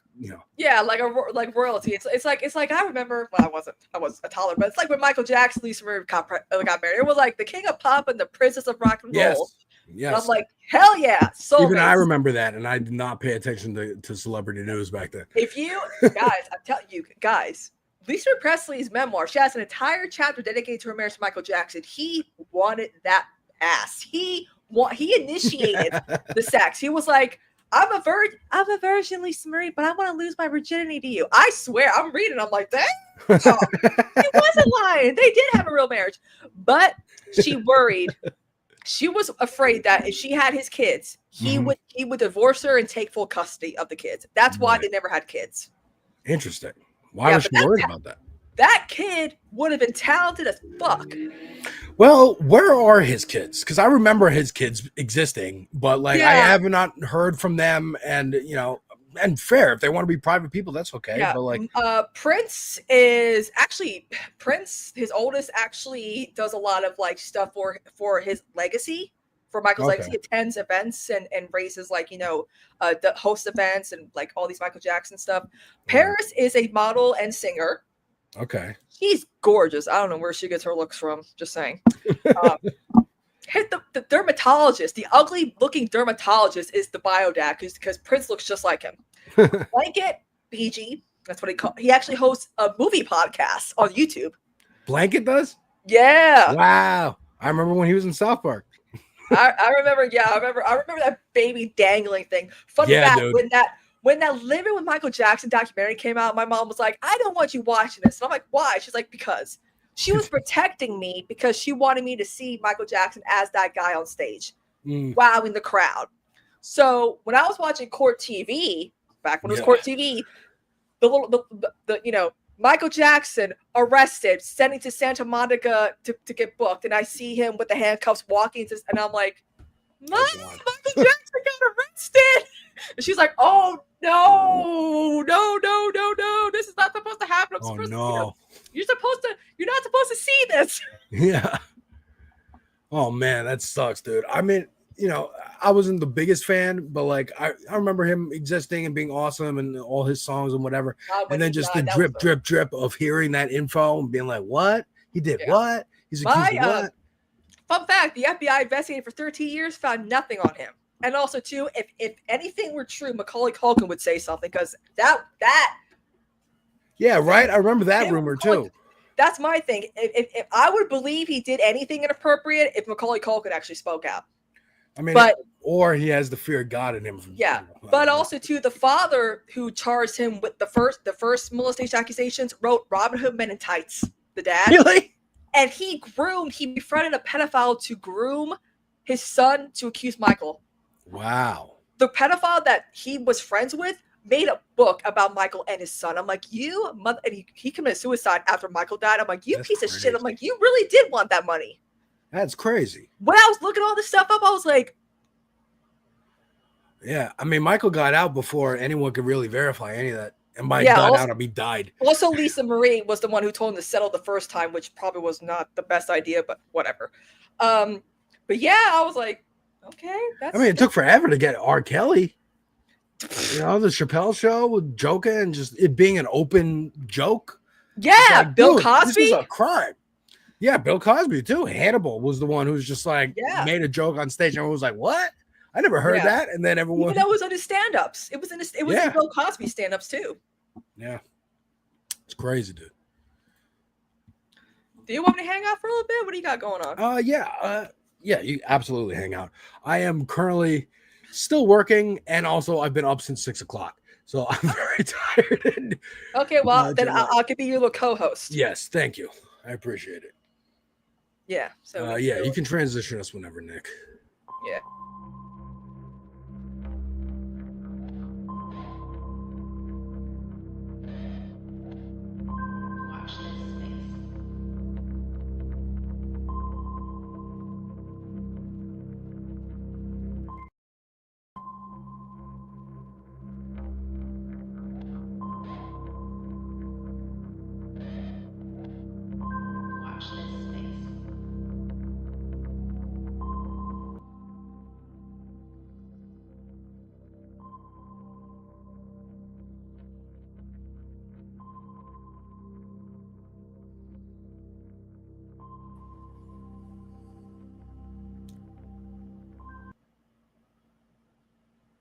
Hello, folks. Welcome to Devil's Advocate Productions on this space, where we talk movies, music, TV, video games, and politics, and whatever the hell else I want to talk about. And today we are joined, thankfully, by Kristina from Cosmepolitics. Welcome. Hello. Did you hear the good news? What is the good news? Gerard Butler bought a home here. Oh, yes, I did. I swear, when I found that out, I was like, my 11-year-old self had like fantasies about this. And it's so out of left field. It's like, I guess he must like horses and golf because I mean, Mark Wahlberg has a place here. His daughter is an equestrian. Oh yeah. Well, yeah. I mean, good, kind of cheaper than New York, but accessible to the big cities on the East Coast. You want to be equidistant from New York and Florida, I guess. Yeah. It's a good, good winter residency. When my sister and my mom like shared the news on our Aiken, like our local communities, like they have all the news, all the gossip, all the whatever, and they both tagged me, and I'm like, what the hell? I'm like, this is like that I thought could ever that never in a million years, because I had a big crush on him. He was like my sexual awakening, Which movie? Phantom of the Opera, believe it or not. That's when because I was a huge musical theater fan. Mm-hmm. And so when I found they were making Phantom of the Opera movie, I was like, yes. And I was just so enamored with his looks that I did not pay attention to how terrible his singing was. But I was like, now looking back, I'm like, God, this movie's awful. I don't think I've ever seen that one. I didn't know he was in that. That was before 300 and the launch. Yes, and it was directed by Joel Schumacher, post Batman and Robin. Oh well, you should have loved it then. All the statues had nipples on them, and it was just. Andrew Lloyd Webber is not good at making his films. It's his musicals into films because he thinks he could control it. I'm like, no, let Warner Brothers do whatever they want. Yeah. But he says that they're possibly remaking the movie, and I'm like, can we get people who can sing? Oh, really? The remake of Patrick Wilson. He should. From Patrick Wilson from The Conjuring was Raoul. He was the other love interest. I was like, why only one person? Kieran Hines was in it. Did you ever see Hard Candy with Patrick Wilson? Yes. Great movie. That was like the first movie I saw him and Elliot Page in. Yeah. Dude, scared the shit out of me. when I first saw it. I was like, holy shit, this is But tense. you I'm know never he going to was look at Ellie a Page. pedophile. Yeah. Like you didn't know. Like I'm like, is she Because you still don't know by the end. Exactly. Yeah. That's the whole that's why it's terrifying. You're like, oh my God. Yeah, she just got a guy to kill himself because spoilers. Yeah. I know. For a Sorry. 20-year-old movie. I know. But I just wanted to point out I got a couple news items and then some fun shit. So checking out my page. Everybody go subscribe to my YouTube and my Twitch and Blue Sky and Twitter. You know, shilling. You know, I got Cash App, but we support Kristina right now because, you know, gotta make rent, dude. Yeah. I reacted today to a new song that dropped, Eminem dropped for the documentary Stands. I saw people on the Reddit very angry because it was a whole album, you know, a documentary soundtrack, and this was the only new song. So it's very, you know, I can see you being pissed off if you pre-bought a vinyl or something. It is so funny that the term "stan" does come from that song. Yeah. I didn't know that until, you know, years after hearing it and was like, oh, that makes sense. Oh my God. Yeah. I was like, oh my God, you're like such a stan of that person. And I'm like, what? I'm like, what? And they're like, you remember the song by Eminem and Dido? And I'm like, yeah, that's not something you want to he be. Was nuts in that. I'm like, oh. So poor Devin Sawa. I feel bad for him. He was at the premiere of this, actually. Yeah. He's still working. He's still doing it. Yeah. I remember him in Now and Then with Christina Ricci. I got my Peacemaker 2 review. I got Silk Song trailer reaction. Got reaction to, and this is going to be at the end of the show, folks.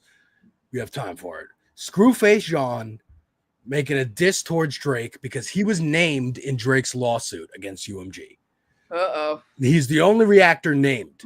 He needs to take an L. He needs to take Accused the L. of being like collaborating with UMG and whatever. So the song is called Document 79 because that's the name of the document that his name appears on.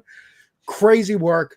We're going to watch the video and listen to the song at the end because he's, you know, it's free use. He wants everyone to react to it and spread it and shit. So it's going to be fun.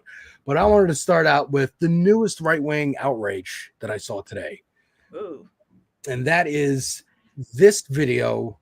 A 14-year-old girl, after she was forced to brandish a knife to defend herself and her friend, I think it was her sister, 12-year-old sister, against they're saying it's a migrant who attempted to assault her in Scotland, right? So we'll play the video. There's no sound. We don't need sound. Yeah. But I hear about pickpocketing happening in Europe now. And I'm like, yes, whatever. yes, that's also another talking point. But yeah, you can see she literally brandishes like a machete, a big kitchen knife, and a hatchet.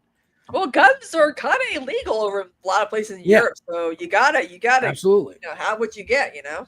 And you know, I'd say, look, if some adult guy is harassing you and your friend, yeah, fucking try and get him go away from you.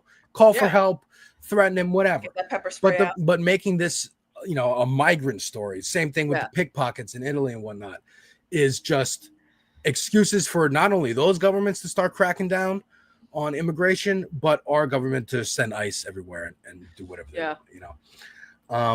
And then we got, and speaking of that same vein of looking for excuses, they're trying to come up with any kind of crimes, right? Trump is signing an executive order yesterday saying if you burn a flag, you're going to go to jail for a year. Yeah, they arrested a veteran. If anyone should be allowed to burn the U.S. flag, are veterans. Yeah, because look what that flag represents. We're supposed to represent for them, but it represents nothing.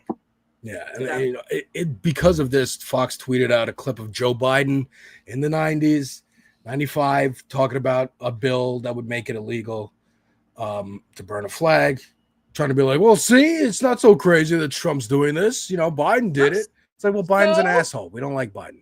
Exactly. Why do the stories do this? Like, well, the liberals did it. I'm like, fuck the liberals, man. Yeah. Who cares? Why do they always do this? They're like, well, you guys did it. Okay, but does that make it right that they did bad. it? Yeah. It was bad. We didn't like it when we did it. Yeah. It's like I was explaining earlier about with the with how all the amendments, with the exception of the Second Amendment, have exceptions to it.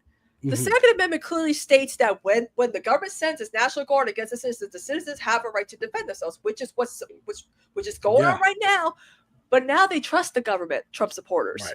It goes back and forth. Whoever's in charge, they have no fucking consistent principles at all. Emma Vinglin here points out the crime statistics in Chicago, where Trump is threatening to send the National Guard next and the Army, are down. You know, they don't care. They need to be sending. They need to send the freaking National Guard to like Texas and Florida, like red states. That's where Alabama it's going up. I was just watching. What was it? I was just watching Vanguard. And they were talking about they're never going to send them down to like Alabama or Birmingham, where there's a Republican governor. Even if it's a black majority city, they're not going to do it red states. Yeah. Unless that red state governor pisses off Trump. Yeah. It could happen. Also, Nancy Mace caused a bit of an uproar at USC Columbia. She did. She apparently there's been false flags or supposed like active shooter situations. She saw a white dude with an umbrella thinking that was a gun, and she reported as like a shooter. And they first of all they arrested a black student instead. It was a white guy holding an umbrella. And they caught like people were freaking the fuck out. They had to shut down a library because that's where it happened. And everyone's like, and they're like, oh wait, never mind. She got it wrong. And I'm over here like, this bitch should not be in Congress. She's always freaking out about stuff. It's insane. Maybe women should not be in politics. They're over emotional. She is literally the example that conservatives give about why women shouldn't be president. Right. I love women except for her. The crazy thing is that there's been multiple. I've seen them go viral on Twitter, like shooting at a university, and it's fake. Like that's crazy. Yeah. Why? A lot of people are doing stuff for clout now. I'm like, first of all, that is very inappropriate knowing we have like mass shootings at schools all the time. Let alone, but highly dangerous. That's what makes me think like, my rule of thumb for like dumb shit on the internet is don't always assume it's someone doing it for evil. Assume it's a kid first. Assume it's some idiot kid doing this for fun and thinking it's funny, like a 10, 12-year-old, But when it comes to crime, and I'm sure everyone's seen this clip today, but I'm going to play a little bit of it again.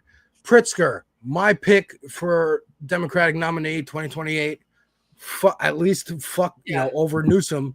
The right I can't stand Newsom's blue Trump mode that he's in. If it wakes people up and gets them animated, fine, but I don't want him actually being the nominee. But Pritzker, no problem, and in no short order due to this clip. Finally, to the Trump administration officials who are complicit in this scheme, to the public servants who have forsaken their oath to the Constitution to serve the petty whims of an arrogant little man, to any federal official who would come to Chicago and try to incite my people into violence as a pretext for something darker and more dangerous, we are watching and we are taking names. This country has survived darker periods than the one that we're going through right now. And eventually the pendulum will swing back, maybe even next year.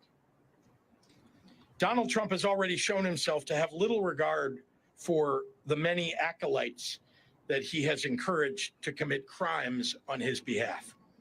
You can delay justice for a time, but history shows you cannot prevent it from finding you eventually.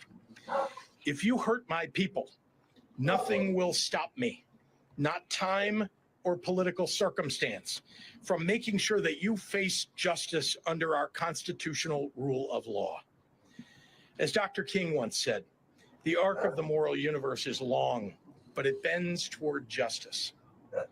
Humbly, I would add, it doesn't bend on its own. History tells us we often have to apply needed to make sure that the arc gets where it needs to go. I love it. I love it. I think him and Andy Beshear of Kentucky would make a good ticket. Because it's just like Gavin Newsom. I'm like, enough with the coastal liberal elites. We need people from the Midwest or the South. Andy would be a good example want to take it because he is a Democrat in a red state, and they keep reelecting him from some for some reason. I don't know why, but it's all Republicans who like him. And he's like, I'm pro-trans. I don't give a fuck. You're gonna elect me again anyway. I love what Pritzker had to say there. I was watching Vanguard before jumping on. They were talking about this clip as well. They were saying wish he went a little harder, had a little more rage and righteous indignation in him. Yeah. I understand going the quiet route as well, kind of just stoic. Like, this isn't normal. This is kind of somber, actually, that I even have to do this. And I was watching that just now, and I didn't hear the Martin Luther King clip, but I'm glad that he at the end was like, you got to push. You can't just wait for the pendulum to swing the other way. Yeah. You got to apply pressure. You got to push and do something active. So I'm glad he said it. I'm glad he's out there. I mean, Trump commented on it, and he was asked again. I cut stuff for the news, so I saw the clip. He said, I'm living rent free in Trump's head, and blah blah blah. So good. He's doing the trolling too, but he's doing it with effective messaging. Yeah, he's not sharing tweets from Nazis on his Twitter account. Yeah, dude. Gavin. Yeah. Or sitting down with them. I will never once he sat down with Charlie Kirk, I was like, definitely not. And Steve Bannon, we got this. So I'm like, he had Bannon. God. He had Steve Bannon on his podcast, and I'm like, Jesus Christ. So I maintain my fuck Gavin Newsom stance. Again, if he is the nominee, I will vote for him and protest him the next day. But because we need blue. I get it. Also, you know what Gavin Newsom could run on? Look what my ex-wife looked like before she went to the Trump campaign. That would be vicious. I would say that. Gavin's social media team. You can do it. It's not sexist. You know why? Or even told you to do it. Feed it to the influencers. Feed it to people not associated with you. Look what Kimberly Guilfoyle looks like now that she left Gavin Newsom. I'm going through my first watch of The Wire, and I'm in a season 4 that's like an election young Michael B. Jordan in it? Yeah, I did. Season 1 is crazy. There's a baby. Yeah, baby boy. And they're doing an election season, and there's like a moment where literally the week before or a couple days before the election, the opponent puts out a clearly photoshopped image, but they're like, we don't have time to dispel this. We just got to put out our own of him or whatever. So I'm thinking like doing that right before, give it to someone else. Give it to someone else to pretend like it's not your campaign doing it. Whatever. It's just in the ether now. Maybe I should do it. Yeah, maybe. Because they can't get me because I'm a woman who doesn't have Mar-a-Lago face. That's right. I'm just saying, I'm like, you know what? She looked better when she was woke. Yeah. She looked better when she had a soul. That's I mean, when I found out that they, I told my sister, I'm like, you do realize that, when I told my sister that Gavin Newsom, Kim McCorford were married at one point, they were like, my sister was like, what? Yeah. I'm like, yeah. Oh yeah. Look at her then and look at her now. That picture of them lying on the rug with the gilded everything. Yeah. Like, that's Blue Trump, dude. It's Blue Trump. Yes. I'm like, that's the future couple in the White House. Like, but continuing, Republicans are talking about crime. I'm not going to play this to save everyone the agony of watching Stephen Miller, but here's his face. He's just I getting apologize more for his by face. the day. I should do a trigger warning. Here's Stephen Miller's face. He's saying that the Democratic Party entirely is an extremist organization. Now, of course, that's hyperbole, but they could do that. They could designate them a terrorist organization and make any card-carrying Democrat a criminal. So they can have more excuse to send out cops and feds and whatnot. Another example of us being a dictatorship, his fucking Trump face on the Department of Labor. This was a banner they put up. I don't know who put it up exactly, but there it is. We're North Korea, folks. Yeah. Well, I mean, look at the White House posting about, Garcia about they keep wanting to. He hasn't done anything that is a crime yet. They still wanted to deport him to Uganda. Why? I don't know why Uganda? Like they literally made still not a Maryland dad, still MS-13. I'm like, Yo, Like, this that is shit the is so disgusting. If Hitler, if this was Nazi Germany today, that's what Hitler's social media folks Yeah, would be doing. that's what they're doing. They would do that. They would be like, "Yo, looking for Anne Frank." Have They're you just seen her?" literally, they're just literally don't want to admit they made a mistake. Don't want to acknowledge any of the judges who said you can't do this. They're just like, we're gonna come because he's a test case now. Yeah. So they want to be like, no, we can still get him. He's still going to Uganda. He's still getting out. Yeah. We have to do this so that we can do it to everybody else that we want to do it to. Yeah. Shout out to the indigenous tribes that are going after the fact that they're building those concentration camps on their sacred land, and they're winning to the point where Alligator Auschwitz, not called Alcatraz, it's Auschwitz, baby. Yeah. That they're like, that judge is like, yeah, you can't be, we have treaties with indigenous tribes here. We can't be building crap. We can't be building these places on their land. Okay, and so also that makes too, sense. I was cutting footage of that yesterday, Yeah. and I was like, "What is this about?" I don't know why we're focusing on land acknowledgement, but I guess that's why. But also too, they're opening these camps at former internment camp locations, which a lot of Japanese Americans Can you be more on the nose? Yes, exactly. And also, you know what? I'm not going to call them internment camps, but the U.S. called them internment camps because we didn't want to be like, look, we're not doing exactly what the Nazis are doing. Yeah. We're not those guys. The only difference between the what Nazi Germany and U.S. did is that we didn't have gas chambers, really. Yeah. That's basically the difference. But we still had slave labor. We still had fucking concentration camps. Yeah, we still labeled them. We still shaved their heads. We did God knows what. We separated their families. The same thing. Same thing. Yeah. And speaking, I wanted to bring up one more point about Pritzker. I heard the Vanguard boys, Zach and Gavin, call him the big boy from Illinois. I think that's genius. I think the campaign, if they run a campaign, they should take that, have the big boy restaurant logo made to look like him. Yeah. Americana, old fashioned values, but like, hey, it's our guy from Chicago. Like, that's great. Have fucking whoever's still alive from that SNL sketch, the Bears, have them do a fucking thing for him. Yeah. Like, I could see the campaign. Put me on the campaign, folks. I want it. Yeah. I already cut a video for Cat Abigazela, so I have experience. we're all probably going to be interviewing on this space. Hopefully. Yeah. Hopefully. I sent an email to the press. Yeah. And I know her. Yeah. I'm looking to interview a few. I've got in contact with a few folks. One guy running against Brad Sherman of a California district, who's big APAC guy. Yeah, I mean, this guy that I know, he's running like a troll campaign. Like every TikTok, he always has like a bunch of MAGA folks just yelling at him, and he don't care. He's like, yell me all you want. I'm right. That's perfect because that's exactly what we're all about here on this space. Majority Report, Vanguard, our auxiliaries, doing business every Wednesday is talking about stop giving into their argument. Just you're wrong. I'm talking about this. Yeah. I'm not giving into your Do framing. the Trump stuff. Yes. And that's it. And that's the frustrating part. I hate Trump. I hate him. He's an idiot. We knew he was an idiot here in New York. We knew he was an idiot from The Apprentice. Yeah. He's a con man. He just talks over people. You need a New Yorker to talk over people? Fucking hire me. Hire Dieter. Hire you. We can talk over people all fucking day. We do it to each other. Yeah. Actually, it's not Trump's original idea. It's Roy Cohn's original idea that Trump taught him. The three. Actually, let me look it up real quick. The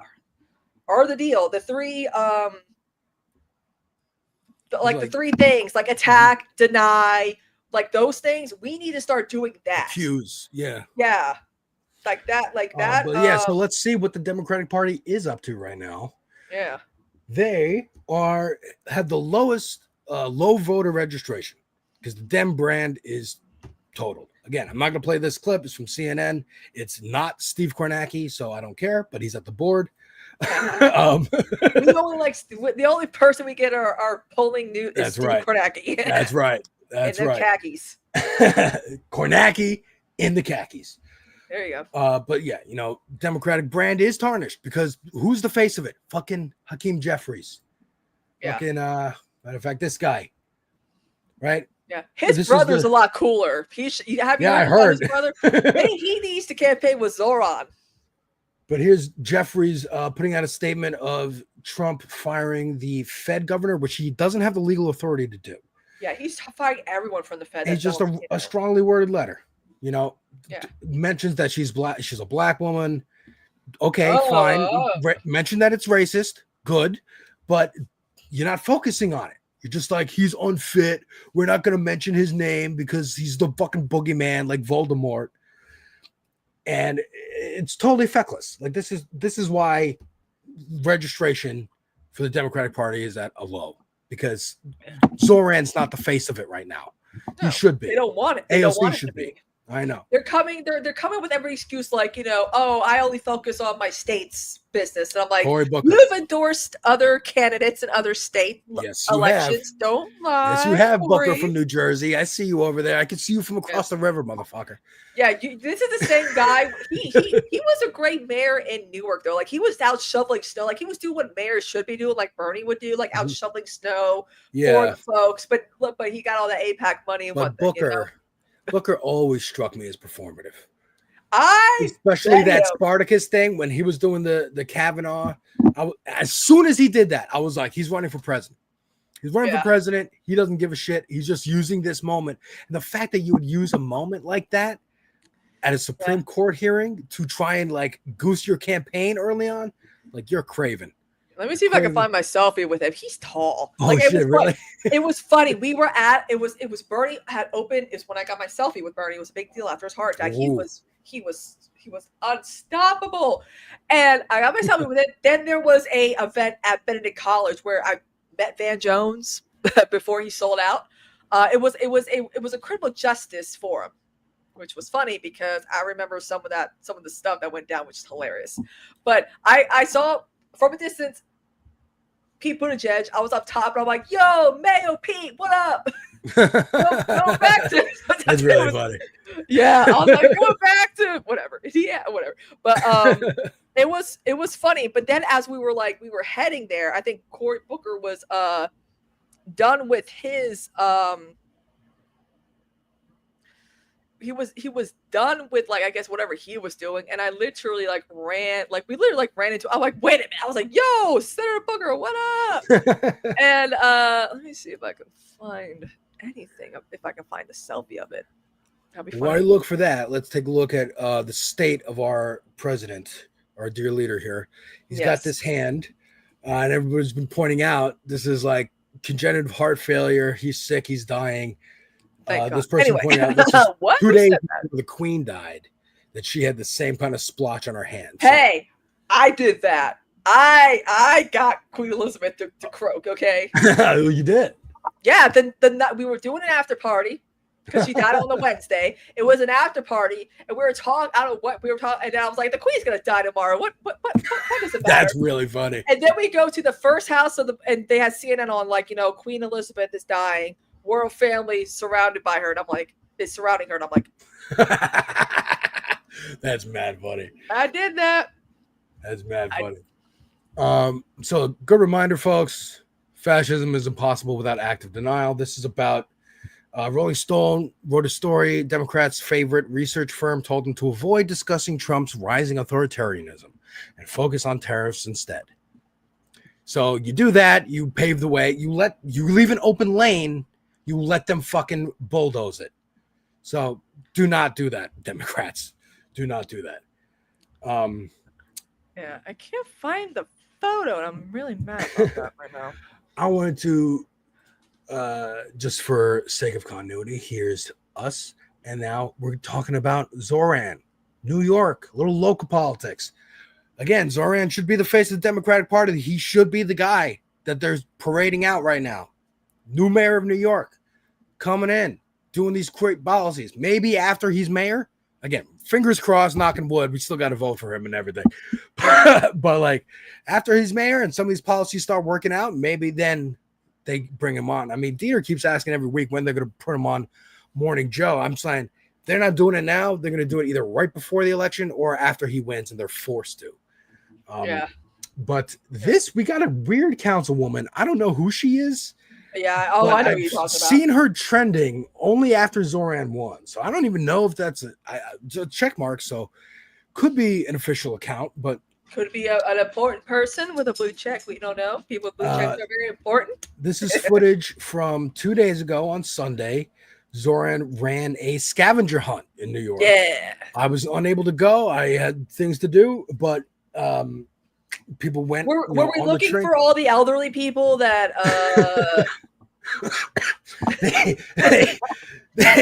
Right. were we looking for all the women who did say yes, or they don't exist? Okay. But they were going to all different landmarks in New York. There were clues scattered about, campaign workers around. Good way for the mayor, prospective mayor, fingers crossed, knock on wood, Community to building. engage the community and show them, hey, you love your city. This is why you love your city. Let me remind you by engaging with you and bringing you out to free events. Yes, you got to pay for the train. You got to, but you can at least go to the first one. You can hang out, meet some people, engage. But this councilwoman hates it. She says, absolute children. In no other time would actual New Yorkers line up for a cringe scavenger hunt by a politician. Adults don't behave this way. This is theater kid / Disney adult nonsense. And it's indicative of a deep cultural and political sickness. Natalie Shore says, not the point here, but in my experience, theater kids and Disney adults are largely different people with opposing political commitments. Ask me how I know. Kristina, we know you're a theater kid. What is your take on this? Well, let me tell you guys something about theater kids.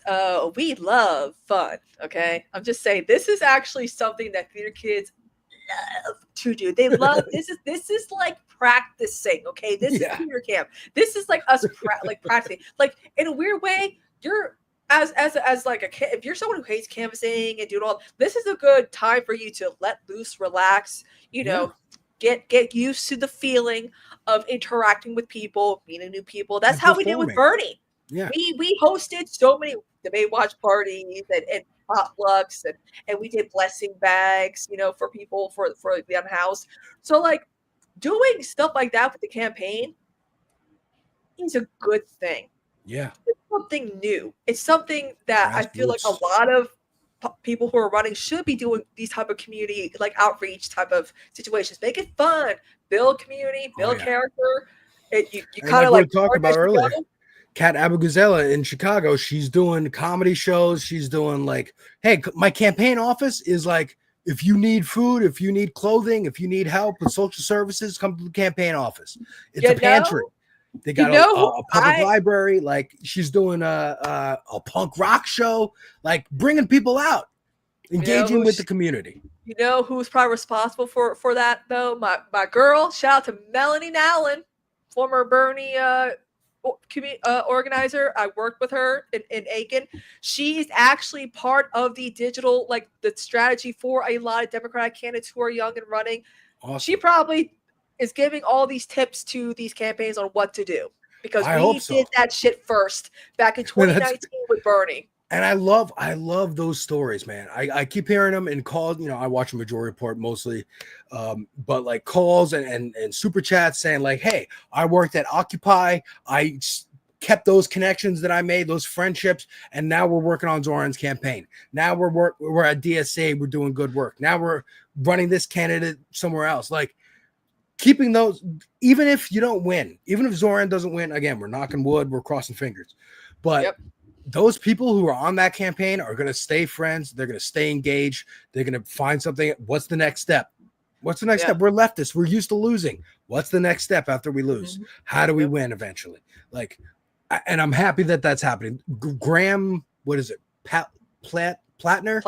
Yeah. I keep wanting to say Palantir. Yeah, same. But because it's so close. But Graham Platner in Maine, already on CNN and MSNBC. I think because he's white.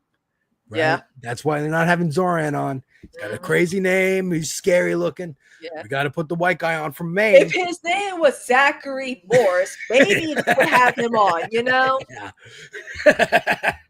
But I'm glad he's getting on. I love that interview from today. I don't have the clips here, but with Manaraju, where he's like, the first vote you would take if you win the Senate seat against Suzanne Collins is going to be for Chuck Schumer's leadership. Would you vote for him? He's like, no. That's why the registration's down. And it's not fuck? as shocking. What's the It matter with you? doesn't sound as scary when the white man says it either. I'm just saying. Right. Like that's why right. that it's so ridiculous that it's like, oh my god, when like a person of color who's running on a leftist, platform, it's like he says the same thing. I was like, oh my god, I can't believe what? And then when white you don't expect it, you're like, oh, I don't know how I should feel about that. Yeah, I'm happy. But like Dieter always says, we need a different messenger for different audiences. I'm glad there's a different person we got on the left for every audience. So getting there. If we can get Buttigieg on the train, we got a gay guy. I don't know. What was he doing with the Department of Transportation? Was he literally holding those trains and planes like the scene in Deadpool Wolverine where they're like, yeah, right. like Spider-Man. He was probably Spider-Man. doing a mediocre job, but that's all Yeah. you need to do, and not go in and actively break it like Elon did.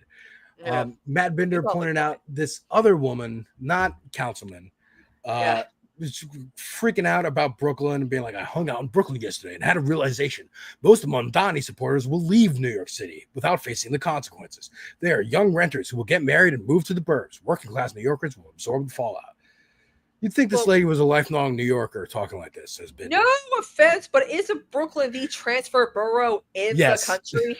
Yes. What do you expect? It is where the transplants go. But yeah, that's where I want to points go. out she just moved to New York from San Francisco. Her parents apparently live on Long Island. You can't talk like this when you're a recent transplant yourself. This is stolen valor. And I agree. As a lifelong New Yorker, you do not get to shit talk transplants while being a transplant. I don't care how long you've been here. Exactly. That's hilarious. That is so funny. But yeah, let's see what the Zoran's opponent here is doing. Here's a little update on Andrew Cuomo. Oh yeah, delete that. He was mocking he was mocking him doing that. And I'm like, the DSA political platform, a 4-day work, 32-hour work week with no reduction in wages or benefits. Andrew Cuomo said, this is completely unhinged and would destroy our economy. And then he deleted the tweet. do they still got that Trump guy running his social media? I feel like that's what I think they fired him after it came out, but that guy is not going quietly, and he's shitting on Andrew now. Yeah. This is what happens when you hire Trump people. Yeah. But yeah, he got enough backlash, and people were like, actually, we'd love to be able to do that. Can you go fuck yourself, please? Social democrat countries have the 4-day, 32-hour work week. What are you talking about? Yeah. And with great success. And Lindsey Boylan, who was the first accuser, and she's awesome. I saw her in person. Yep, she's great. I love her. She's coming on Moon Night Extravaganza. Is she really? Yeah. Oh, I'd love to meet her. She's I have great. a picture from her, I think one of her first rallies in like 21. I knew of her at Washington Square Park. I befriended her, and then when she came out, I was like, "Girl, I'm here for you." When I even told my sister, and my mom, like, you know what? I know someone who's an accuser. She's gonna be on the news. Gotta support her, okay? Yeah. Awesome. That's great, dude. I would love to. I'm happy you get her on Movie Night Extravaganza. She's like, I'm a secret film fan. I'm like, awesome. She tweeted out this clip of Andrew Cuomo. I have not watched it yet, so we're going to react to this. It's talking about having a socialist mayor. So here we go. Here's Andrew, former governor, current candidate for mayor, floundering in the polls. If there's one city where you can't have a socialist mayor, it's New York City. You can't have an anti-business, anti-corporate mayor of New York City. We're nothing without business and corporations, etc. It's why people came here. It's what made New York, New York. He's also anti-police, and we have crime issues like many. By the way, this clip is from Fox News. That's why they're doing such a, they're trying to just keep it on him because they don't want to reveal where he was talking. Big cities. Our crime problems are getting worse, and he is literally anti-police, called for not only defunding but dismantling the police, said the police are racists, and that they are the threat to public safety. So that just won't sell in New York. I think he's wrong. A lot of there's been some writing about this. Rolling Stone coming out strong. Robot police dogs, for God's sake. Yeah, I know. But saying that it's false. Like every time someone's been worried about, oh my God, the businesses are going to leave. If you elect this person, they never leave because it's fucking New York. It's the best city on earth. They don't want to leave. They just don't want to pay taxes. Yeah. So that's why they're threatening, but they never will. And they begrudgingly end up paying the taxes. Yes, they will. Yes, they will. And that was what Ayn Rand, the grandmother of libertarianism's book, was about. Atlas Shrugged, that if you start taxing billionaires, they're just going to leave the country and everyone's going to go crazy and not know how to run themselves. And they're going to go live on a paradise island. If you want to find out how that turns out, play the game BioShock. Yeah. Play the game BioShock and find out how that turns out for the libertarians who left society to go start their own kingdom underwater on an island. Yeah. So that's Andrew Cuomo being an idiot. And yeah, I wanted to just because again, I was watching Vanguard and they were talking about fucking H3 and Destiny and this whole shit. I want to talk about it because I want Nick and Matt and whoever to clip this so that we have a clip on this space about talking about H3 and Destiny and Hassan and whatever. Let me just say, let's do it. Some of the orbiters that I know who hate Hassan and they cozy up with his haters. We warned you, this was not going to be good. It's not, I know you hate Hassan, but rallying around sex pests, pedophiles, racists, people who drop the F slur and the R word, like, it ain't going to work. It's all going to come back and hit you in the face. I know our audience watching right now knows who these characters are. But if this gets clipped and it goes out there, I don't really know. Like, so H3 is run by Ethan Klein. He made YouTube videos that were like, just jokey kind of He's one of the OGs. edgelord stuff. Yeah, one of the OGs on YouTube, just kind of jokey, like meme lord stuff, right? Reactions, a lot of pioneering stuff. Did a lawsuit when he got sued and did a counter lawsuit saying, no, this is fair use. I can react to it, paved the way for reaction content. Good shit. Has since had a falling out with Hassan Piker, big streamer, over Palestine, Israel, and has been crashing out for like 2 years now. It's his entire personality now. And now Destiny's fan base has now taken over all of his subreddits. And Destiny, who is this? Because I've seen him around, him and Volsh. I don't really know who either of them are. I know that Destiny played like StarCraft, plays a lot of video games and whatnot. And just talks about politics. I don't know how anyone is taking him seriously, why he's getting into like jubilees and doing, any kind of mainstream shit. Who is he? Give me the lore, please. So everything I learned about Destiny is against my will. Okay, fair enough. Me too. I didn't really know about him until Hassan. He and Hassan knew of each other. I guess they were friendly with each other and they had a falling out. The whole "what a fucking liar, dude" is about Destiny. Oh, okay. That viral sound alert that we all have, myself included. Destiny was known for debating conservatives. He was really good at debating conservatives, like idiotic conservatives. He was really like a good. reverse Ben Shapiro thing. Yeah, he was really good at doing that, and that's where he became well known in the debate. He was part of like the bread tube. So he kind of got Wanda, famous. this is for you. Because he got famous for being like a good debater for the left. Okay. And somehow along the way, something happened. I guess there was a lot of skeletons in his closet that came out, and he associates with people who are very shady, like Dan Saltman, other like people who are sex pests and pedophiles, I'm assuming. And I'm assuming he got jealous of Hassan's, growing fame. Mm-hmm. He didn't like that Hassan was very shitty towards the debate bro culture, which I agree. There's really no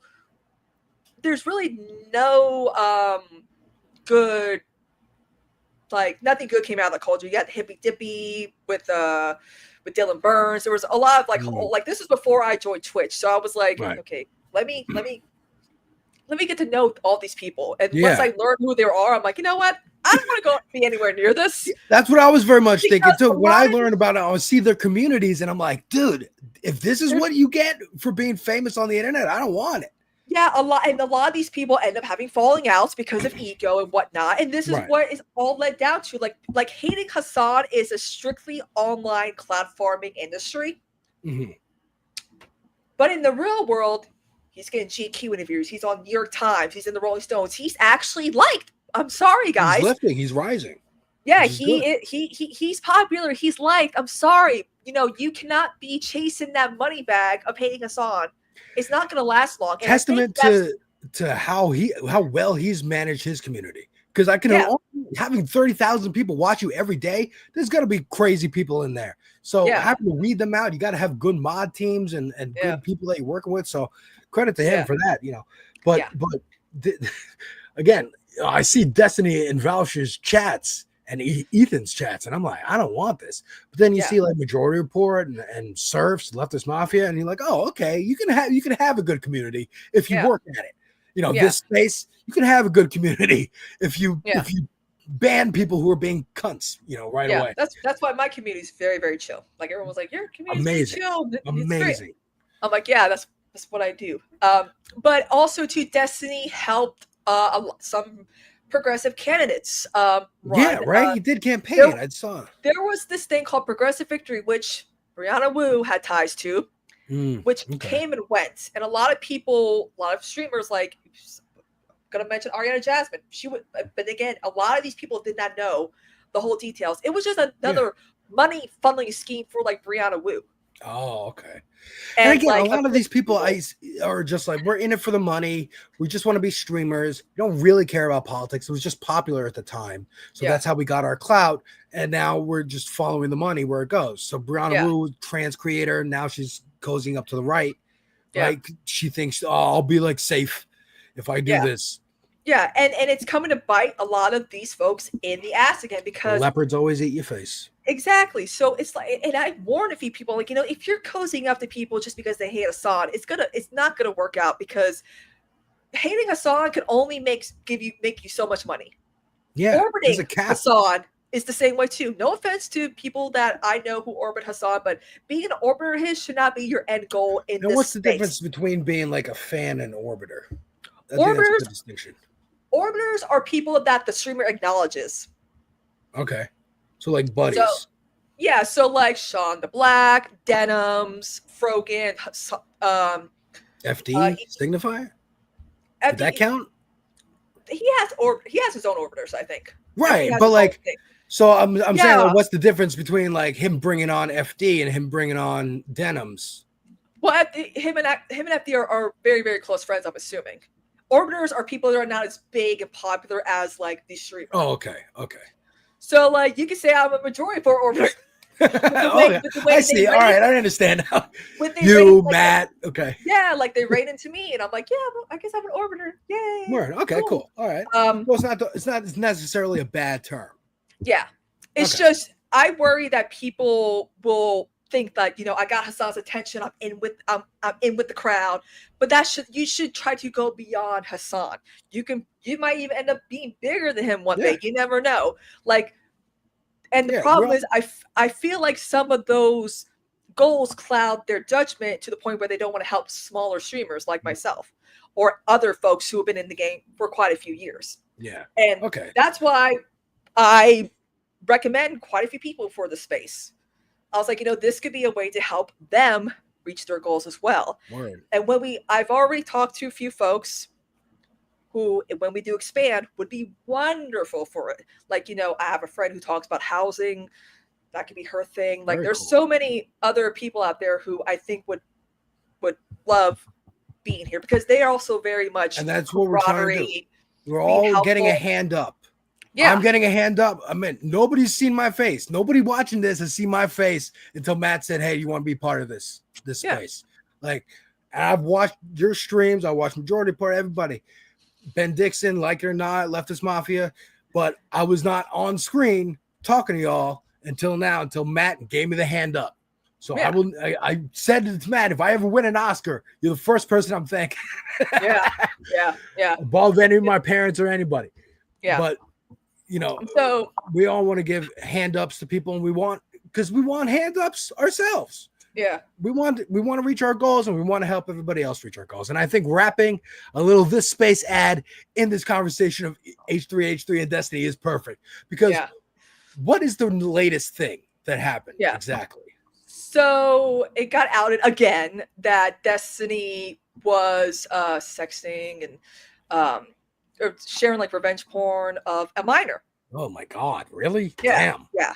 And having relations with said minor, allegedly. Again, I'm saying allegedly. And the problem is, again, people are still defending him. You know, what about Hassan? Like, who the fuck cares about Hassan? Like, when people try to bring up Hassan And to, there's no like, accusations, right? About yeah, Hassan? nothing. Again, it's just what it's always. Judge. You know what Hassan always says? Judge me by my enemies. Right. And the problem when Ethan and Hassan had that falling out over Israel-Palestine, Mhm. Destiny was like, I hate this guy too, you know? Oh, so they teamed up.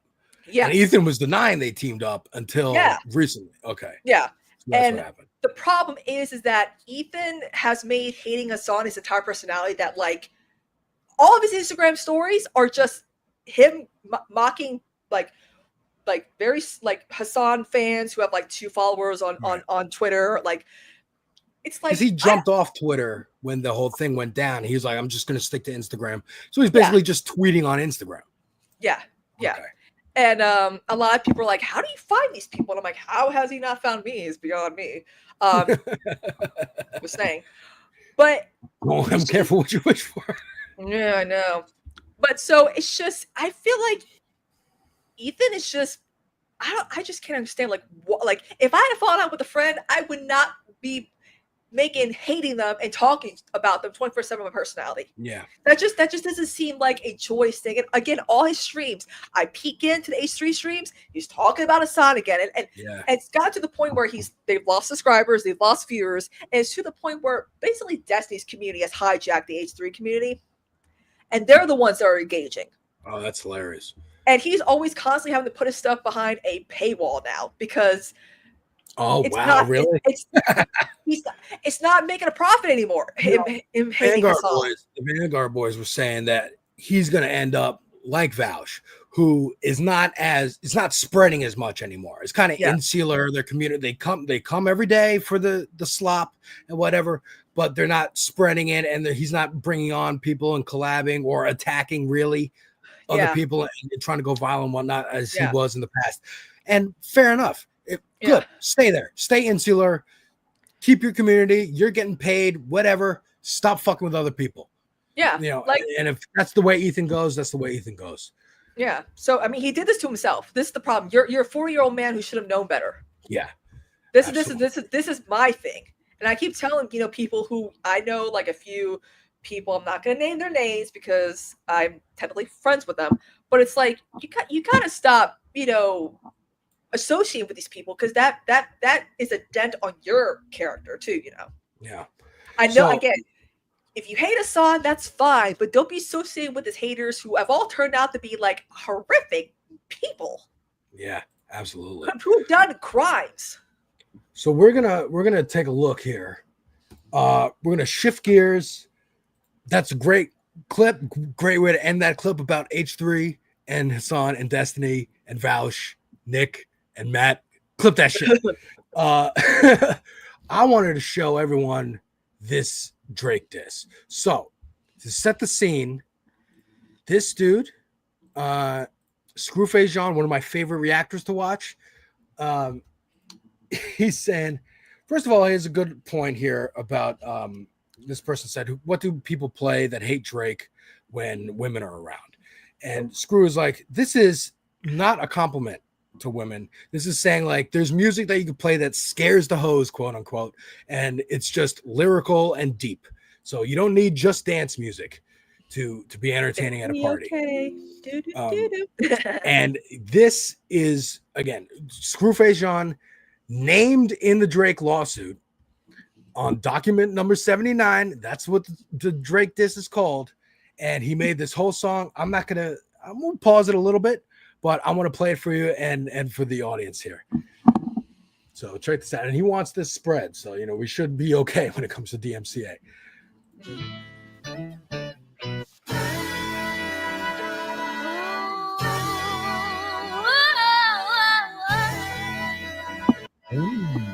And also, just to set up, what just recently came out in the lawsuit is that Drake asked for UMG to provide paternity tests on Kendrick's kids because Drake alleged in one of the disses that the kids were Dave Freeze, who is a filmmaker, Kendrick collaborator.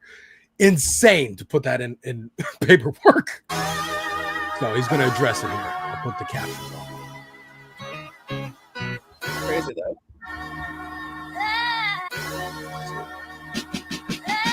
When a child is shot from the village, you know that kid is gone. Come back to burn down the village just to feel its warmth, and that's what happened to this little nigga. I know this kid is torn. He wanna be a killer while singing his Little Richard songs. They say gunna snitch, so why niggas suing for dissing, Lord? If this is 60s God, then I'm atheist, cause this bitch a fraud. Why when men diss you, you diss they women like shit is hard. They attack the kid, he attack they bitch like he getting off. Now you Maury Povich searching DNA. You kidding, dog? I know you getting, dog. You ain't hoeing enough to get kids involved in lawsuits. In that wall of this drama towards you getting nailed to the cross. You the God, that's karma for you. So what's your new thoughts and new excuse for getting rocked? Let me guess, it was a plot? To me it sounded like a crock. So you negotiated contracts before them disses pop, but you egged them on a lot and begged the other dude to drop it. Now this same nigga claiming that the shit done dropped the stock, but this lame nigga thought that if he won he'd be on top, and this bitch would have more chips when negotiating guap the check. Nigga, you just mad you gambled and you lost. What do we Good. Let's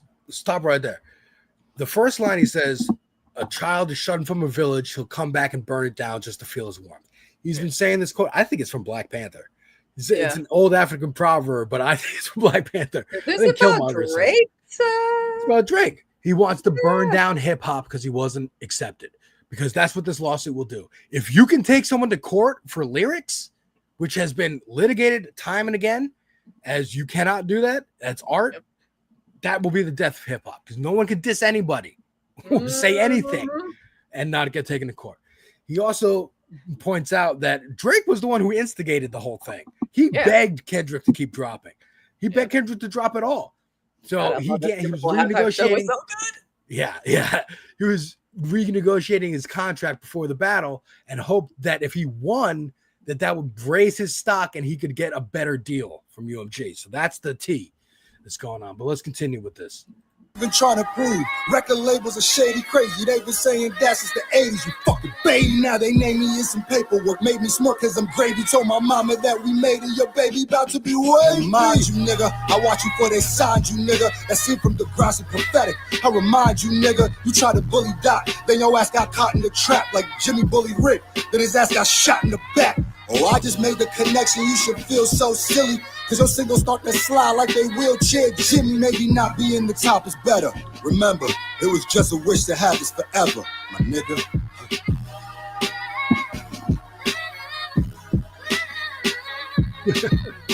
So this outfit that he's wearing is the guy, is the picture it's on the wall of the guy who shot Drake in Degrassi. Oh my god! See, a lot of people do. I knew Drake when he was Aubrey Graham, right? Jimmy in Degrassi. Okay, when I was like, wait, he's a rapper now. When I found out he was, I was confused. People were like, "Yo, you got to hear this new rapper." He was a former child star from Canada. I'm like, why is he considered cool at all? He's a child star from Canada. No offense, he was never cool. Yeah. that's like saying Steven Crowder was cool because he was the brain in Arthur for one season. So let's continue here.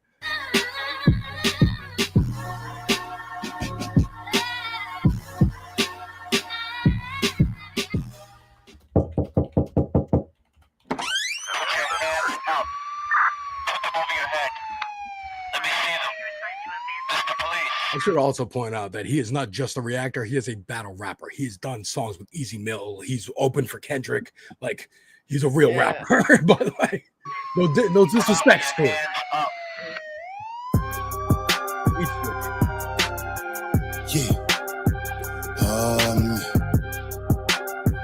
About to have fun with this one. Look. Why the fuck you still talking like some demon, nigga? The shortest nigga in the league just fucking lynch you, nigga. I know that you scared he took your spot. I know you feel it, nigga. He handed Grammys while you handing out subpoenas, nigga. Fuck, nigga. Nigga lost his drive. He need a CDL. 50 smell pussy. I'm smelling BBL. Satan was a musician too. Even that demon fell. You go low, I'll go lower, and we can meet in hell. Want to be like Tupac or Biggie. You want to be Adele. Dig a grave, scream Frito Wave. Let's surf and pick a veil. I know Sue mad that you took his name way too literal. Mob tired of cop vibes, man, I can't even tell. Once he said my name, I knew that boy was a liar. This is not payola, it's fucking murder for hire. And I'm talking lyrically, cause you probably wearing a wire. Honestly, I'm flattered you thought them boys were suppliers, cause that means you gotta think that I'm that nigga right now. Like I could tweet or just react and bring a nigga right down. And it's crazy cause you claim to be the biggest right now, yet little old me from the village can take a nigga price down. Lobby fucking strikes again. Champagne cop, snitch god. I guess you not my friend. I love the nicknames. Lawbury, Snitch God, Champagne Cop, taking all his shit. This is how little Drake I knew. I didn't even know that he's doing his voice and dancing like him as well. I didn't know he was parodying that shit. I've never listened to Drake or seen Drake before. Like whenever he would show up on SNL, that's when I would see him.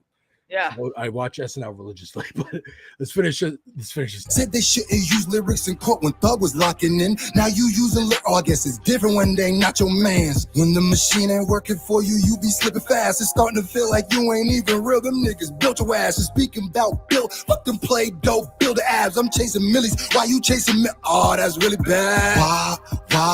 Why, nigga, you got killed by the chick that made WAP. Iceman need to be deported from the block. Call him Iceman, cause he probably working for the...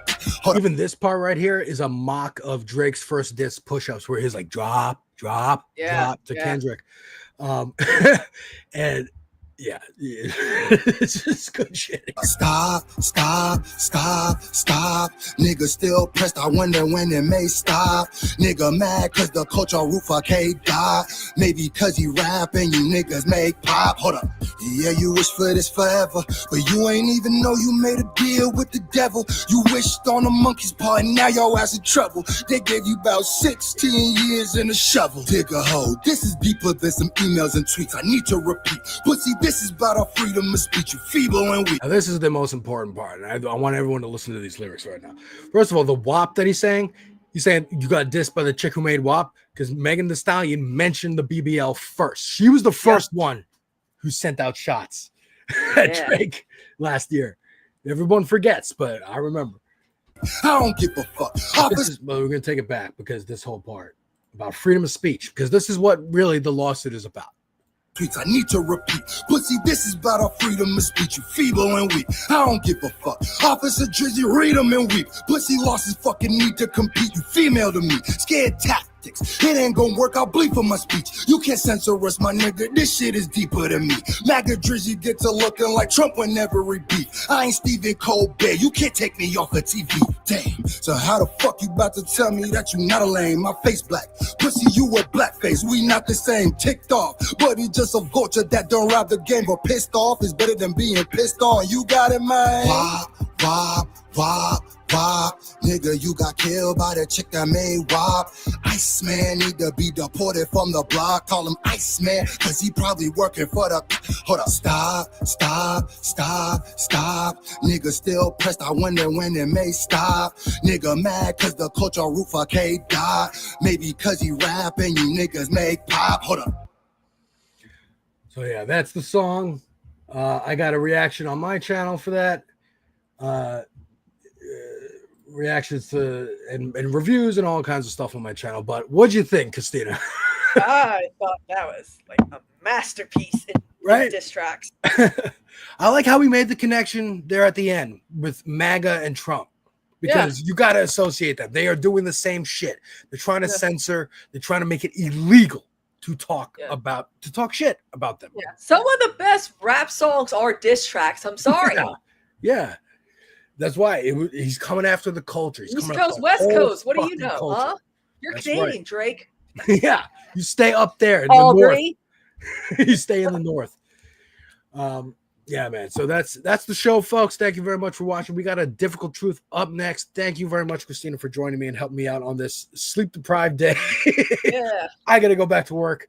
Folks, follow us all on all the social medias. Cash apps for Kristina. Help her with her rent. She's got to make it in 2 weeks. Folks, Difficult Truth and movie night extravaganza after that. The return of the movie podcast. Take care, folks.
So caught up in the day-to-day, just keeping your head down and fighting to survive. We float by each other like ghosts every day, ignorant to the struggle, the fight with one another. Complacent with the fact that our systems are broken, with the fact that the top 10 will always be first in line, the fact that we are killing our planet and allowing them to keep us divided. We must stand together and rise up. It's time we wake up, and that is a difficult to prove truth.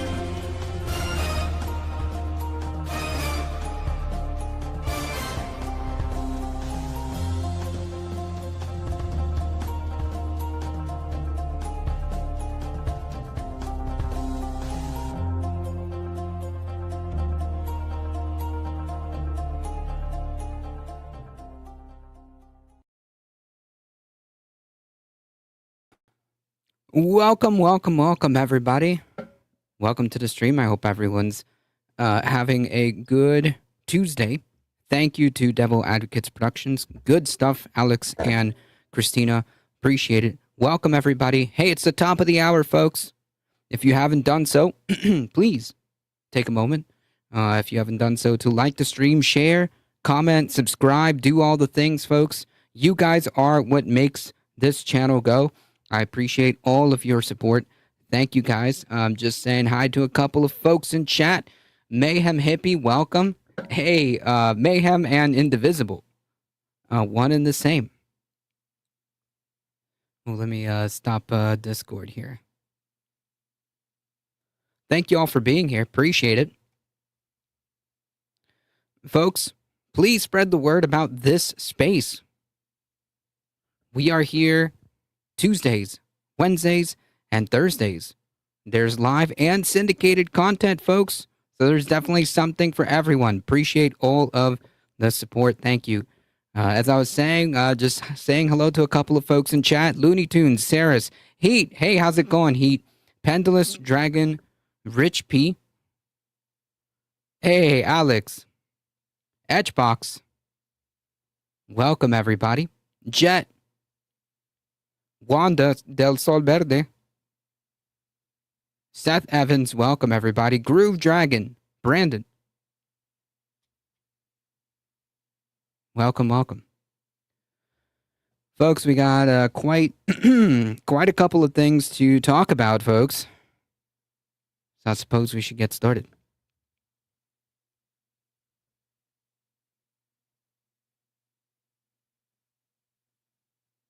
There we go.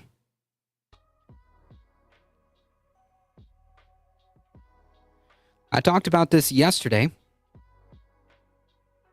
This is from the official White House government page. By this time, I'm sure folks have already seen what's happening with this executive order about the prosecution of burning of the American flag. Now, that kind of sounds scary. I mean, it is in the sense that this is the kind of authoritarianism that Trump is continuing to push. Just how actionable this is yet to be seen, as we will go through the actual wording of this. But nonetheless, I think it was yesterday, a veteran was arrested for burning the flag in front or near the White House, I guess, in protest. What he was arrested for is unclear. The burning of the American flag has been litigated all the way up to the Supreme Court numerous times. And in each of those times, it has been deemed protected speech. Release after 5 hours and no charges. Yeah, I mean, that sounds right. Because there is no charge. Right? Like, what could you possibly charge him for? What if 1 million people burn a flag at the same time? Sounds good to me. It's your protected right. So this is the kind of language that the president is pushing. Our great American flag is the most sacred and cherished symbol of the United States. I thought the fact that we were and I'm using this kind of loosely, but I thought the fact that we believed in freedom and democracy was supposed to be the most cherished symbol of the United States. Like, that's what's, that's what we've been taught, and we've been told that this country is supposed to be about. Oh, hello, cat. But apparently, it's a flag. Remember, folks, the executive order is not law. Correct. And it's exactly where we're going with this. This is going to be important when it gets to the Supreme Court, because any sort of ruling in Trump's favor is the Supreme Court. If the Supreme Court's saying the president even supersedes them, which would be absolute. I mean, he feels that way. Respect the flag or else. Thank you for your attention to this matter.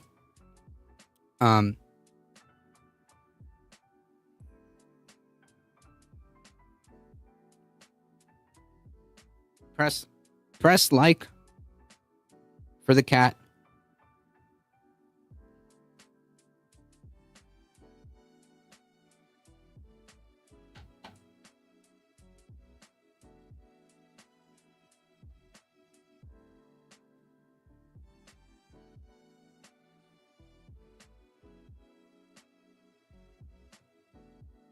I've pressed it several times.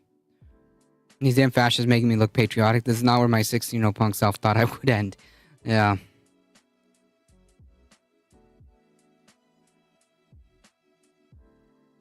The Attorney General shall prioritize the enforcement to the fullest extent possible of our nation's criminal and civil laws against acts of American flag desecration that violate applicable content-neutral laws while causing harm unrelated to expression consistent with the First Amendment. So right off the bat, we're admitting that this is already protected behavior. So the point of this, quote, executive order is to say that we may not be able to prosecute you for burning the flag, but we certainly are going to try to prosecute you for whatever adjacent crimes that you may be doing.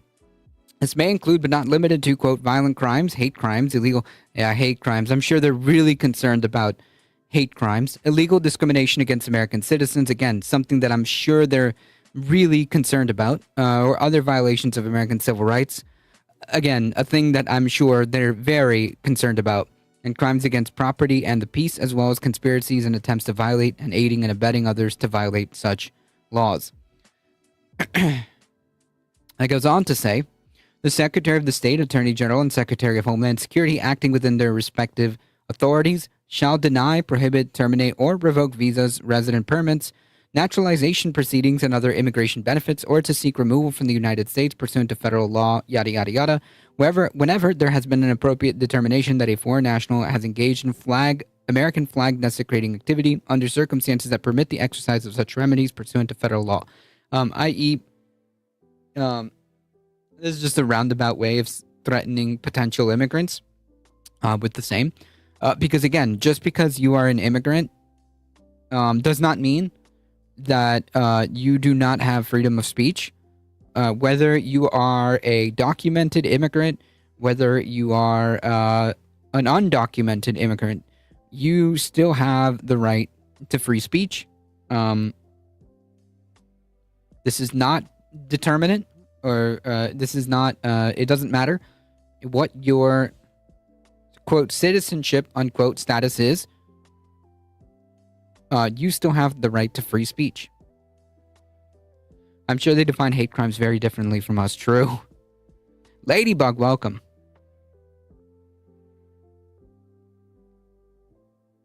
Folks, I need you to do me a favor.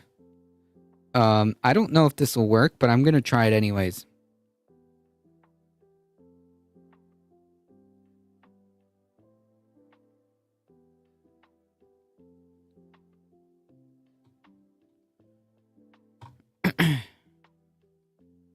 Let me know if you hear this, folks. If any provision of this order or the application of any provision to any person or circumstance is held to be invalid, the remainder of this order and the application of the provisions and to any other persons or circumstances shall not be affected thereby. Oh, heard. Hey, look at that. We have like a pseudo soundboard that works. Haha, look at that.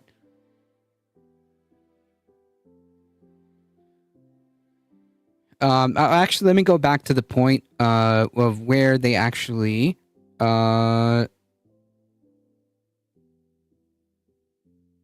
mentioned the Supreme Court. Here we go. Notwithstanding the Supreme Court's ruling on First Amendment protections, the court has never held that the American flag desecration conducted in a manner that is likely to incite imminent lawless action or that is an action amounting to, quote, fighting words is constitutionally protected. So in other words, they're very subtly, not so subtly saying that even though we acknowledge that the Supreme Court has already deemed this protected behavior, that doesn't stop us from trying to circumvent that by saying, well, maybe you've committed other crimes. I don't know. Have you? What about arson? What about destruction of property? What about inciting a riot? Whatever nonsense that they can try to attach to that flag burning incident. They are threatening to prosecute. And I just want to point out that they acknowledge that this is protected speech. They acknowledge that this is protected speech by the Supreme Court.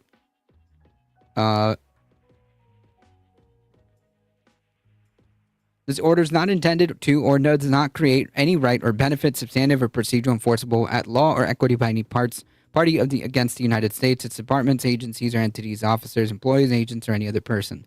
Thank you for your attention to this matter. I mean, like, the authoritarianism is accelerating at a breakneck pace, and the fact that he is putting this out, like, this is not law. It's more like a memo, like a warning, right?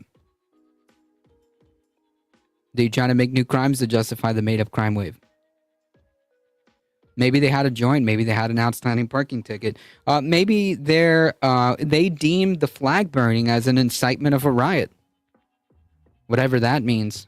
Because, you know, all I have to say to that is January 6th. But in any case, I think that the fact that he is doing this is a show of force. He thinks that he is the law. He thinks that by issuing this, he is showing force. That's what this is about. And don't take my word for it. Let's just listen to him. Don't listen to me, right? There's nothing, any different from what I'm saying, but don't listen to me. Listen to him directly. So I would have much more respect for Pritzker if he'd call me up and say, I have a problem. Can you help me fix it? I would be so happy to do it. There's no problem to be fixed. This is all a lie. The context is him threatening to send troops to other places around the country. I don't love, not that I don't have the right to do anything I want to do. I'm the president of the United States. He does not. I mean, what is that if not, like, I can just stop that right there. What is that if not a dictator?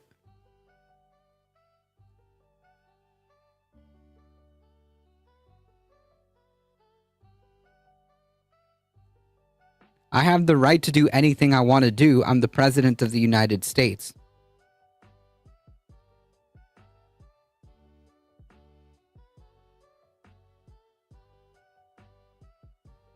What is that if not a dictatorship? When a person, a presumed leader, says that I can do anything I want because I'm the president, because I'm the leader, because I'm the executive, whatever, that by default makes him a dictator.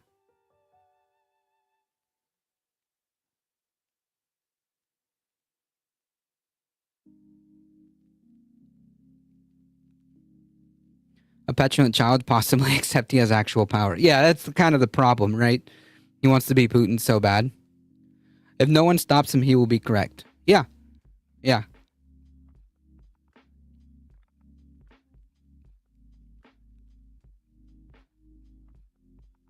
If not dictator, why dictator shaped?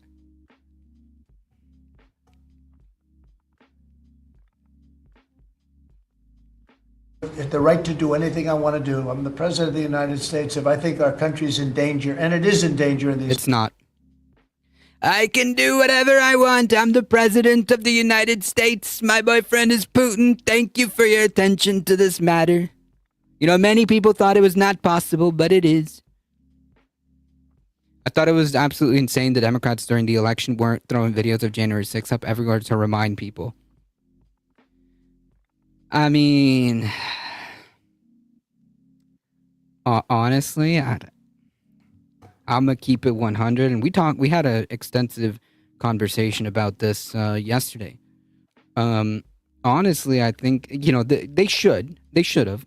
But to be quite frank, I'm not sure how much that would have swayed the election.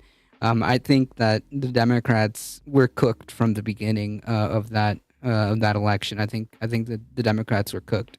I think that election was done months before the polls, before the first vote was cast or counted.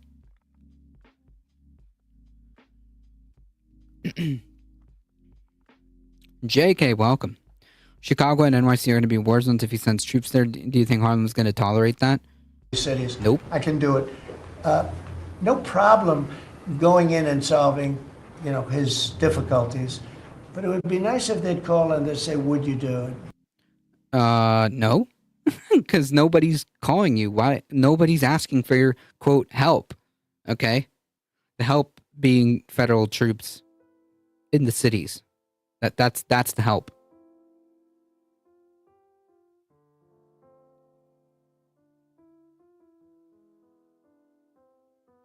Elon shouts at as much over a month before the election. No, I'm mostly talking about, like, I the numbers leading up to the election were bad. They were bad. That's why people were trying to get Biden to step down. Everything was just leading to disaster. I mean, I had months and months of aggregate bad polling, where I kept saying, "Hey, this is bad. This is bad." And of course, during that time, a lot of the liberal pushback was, "Oh, well, you know, polls don't mean anything. You know, you gotta have you gotta have hope and stop being a Debbie Downer and stuff like that." And I'm just thinking to myself, well, not just to myself, but I was very vocal about this. No, I'm sorry, but the data in front says that for months Biden was looking really bad, and that if nothing changes, then he's going to lose the election. And yeah. Nobody calls him sir. John Lithium, welcome.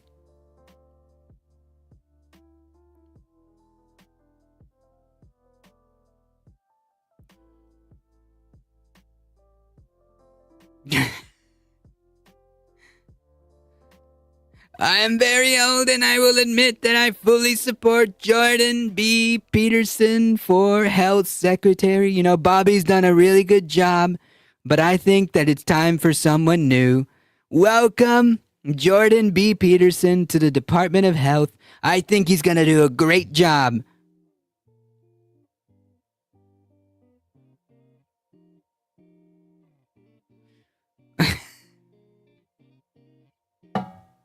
Do we know who the White House counsel is? The one who's supposed to say, boss, pretty sure the shooting protesters in the legs is a bit illegal. Oh, those are long gone. Anyone that says anything remotely against Trump's whims are not there anymore.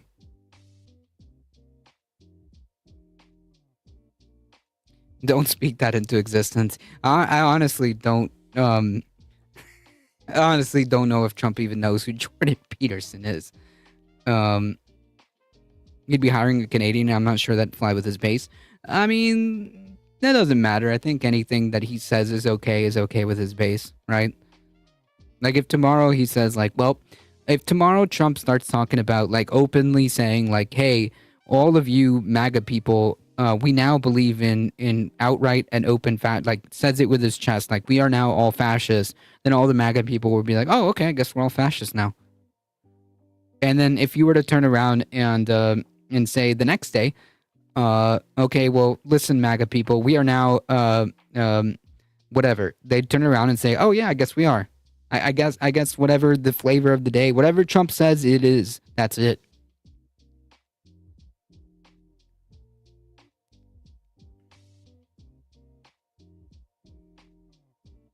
An honorary American.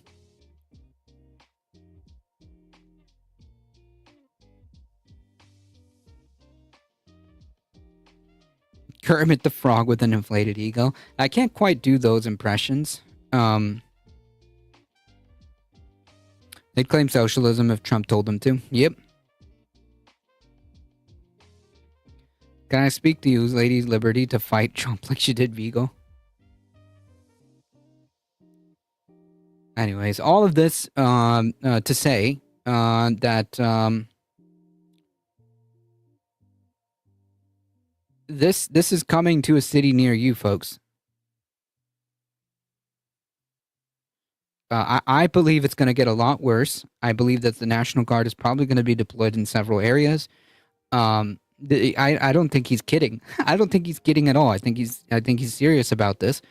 And I think the purpose of him deploying the National Guard in several major U.S. cities, mostly blue, if not all blue cities, is twofold. I think that number one, he wants to exert power, right? Even if the National Guard isn't doing anything there per se, the act of him, deploying the National Guard, deploying the troops to these blue, Democrat-run cities or whatever. The crime-ridden areas, of course. It's to show force, number one, and it's also more opportunities for things to escalate. More opportunities for things to escalate. Like he wants something to happen.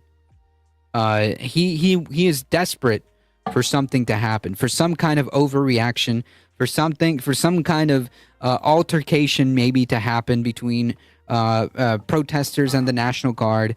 Anything to be able to say, well, I had no other choice. Now the real quote unquote crackdown begins. Yeah, an excuse to put the boot down. Exactly. So that's my opinion. That I think that this is why that's happening. It's to show force, especially against his perceived political opponents, the blue states. Because let's be honest, like the justification for all of this is nonsense.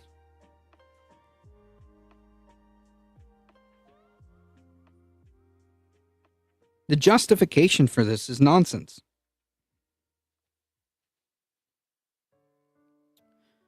And The second reason is because he wants an overreaction. The president's new directive was issued as he touts his efforts to assert control over D.C. and muses about deploying troops to other major cities. President Trump on yesterday, directed the National Guard to prepare for deeper involvement in any, quote, future civil unrest throughout the United States and called for the creation of a new military unit that is deputized to enforce law, specifically in D.C. I mean, each time every move seems to be inching closer and closer and closer. And it's happening in a grand scheme of things pretty quickly. Pretty freaking quickly.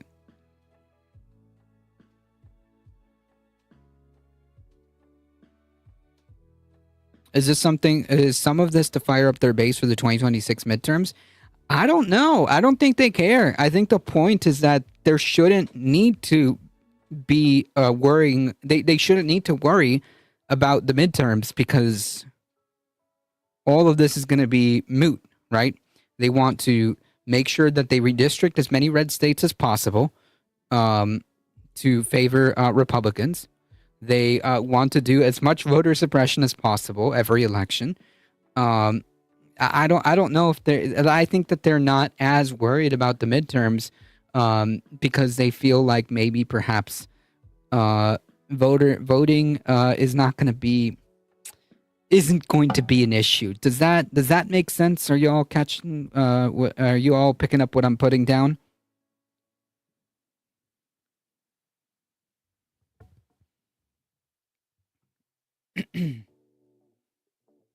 Donald James, welcome. The president issued the orders as he muses openly about deploying troops in other major cities, blue cities, and touts his efforts so far to assume the greater federal control over the district, where more than 2,200 National Guard members have been mobilized to support an expansive and, quote, polarizing law enforcement mission. This is garbage. This is garbage framing. What do you mean law enforcement mission? There's no law enforcement mission being done here. First of all, so to even go along with this narrative that this is about law enforcement is not right, because this is not about law enforcement. State and local leaders in some of those jurisdictions have decried the idea of portraying Trump's domestic deployment of the military as un-American power grab, because it is.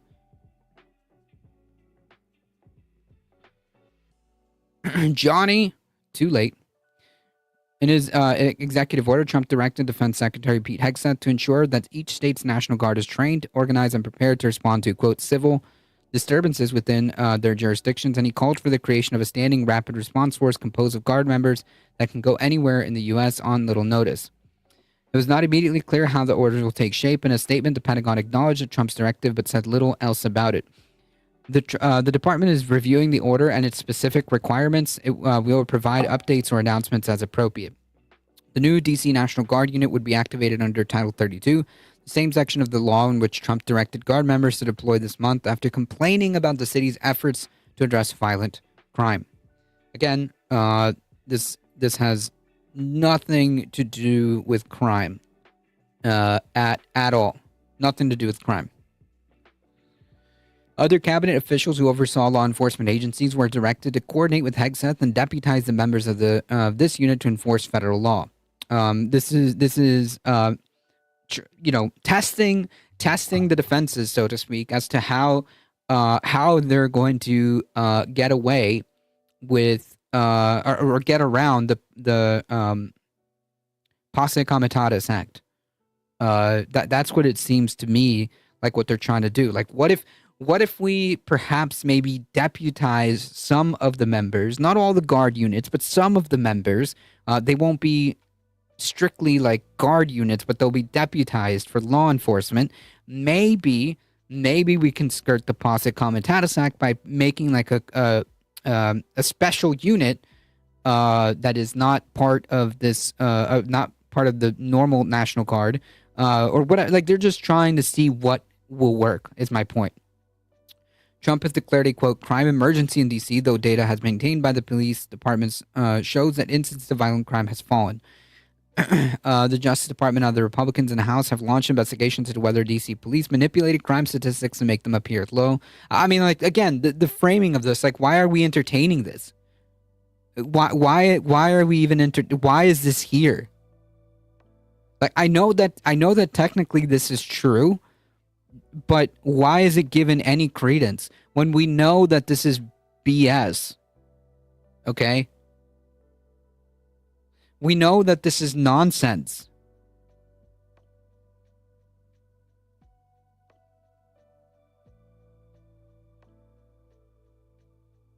We know that this is nonsense. That's called throwing shit at the wall and seeing what sticks. The National Guard's Rapid Response Unit was first reported by the Washington Post this month as the initiative took shape. Planning documents show the administration wants a domestic civil disturbance quick reaction force with about 600 troops on standby at all times who are ready to deploy within an hour. I mean, like, this is all, every single step that they're doing, every single step that they're doing is moving towards authoritarianism. Into full on, like, we're already in the soft authoritarianism stage, right? But I'm afraid that's at the pace that this is going, it won't be long before that's no longer the case, and we're just outright an open and complete authoritarian state. They would be split into two groups of 300 and stationed at military bases in Alabama and Arizona. Trump on Monday also responded to a furious backlash from elected officials and other in Illinois after the Post first reported this weekend that there's active military planning for the potential deployment of thousands of troops, either National Guard or active duty personnel, to Chicago in a model that could be used in other cities. Governor Pritzker and Chicago Mayor Brandon Johnson, both Democrats, have said there's no emergency that warrants such actions. Of course, and that's 100% true. Trump, speaking in the Oval Office, muddied the water when asked about his plans for Chicago. At first, he said he called the city a disaster and saying that Pritzker should be asking for federal help in addressing violent crime there. But as the president stopped short of saying that he would order a military deployment, saying that until he gets a request from Pritzker, I'm not going to do anything about it. Serial liar. Much. I don't trust it. I don't trust him. Yeah, like a soft fascism, right? Like, you know, I mean, well, fascism could just be the rule of one party. Like, we could say that this is pretty, like, we're pretty there. I'm talking about like a locked authoritarianism. I don't know. Like, does that make sense? Because, like, I feel like there's still off ramps that wouldn't exist in a complete fascist dictatorship.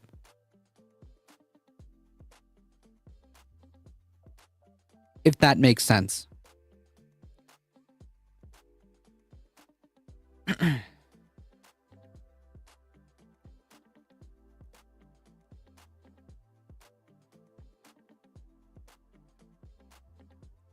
I mean, we're all still here and we're all still talking about it, right?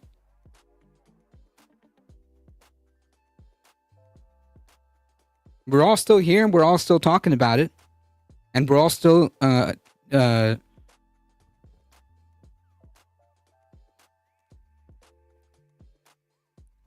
able to say the type of stuff that we're saying, like I am, and like everyone on this space is doing. So hey, if that helps to kind of, I know it's not looking great. I'm just saying that I believe, in my opinion, that there is a difference.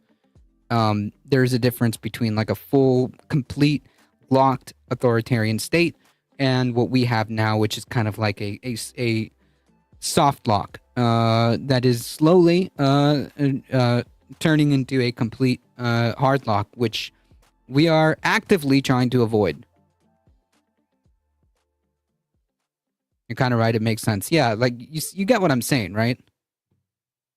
Like we still have people, like Democratic people out there saying like, "Hey, this is wrong." If you know what I mean.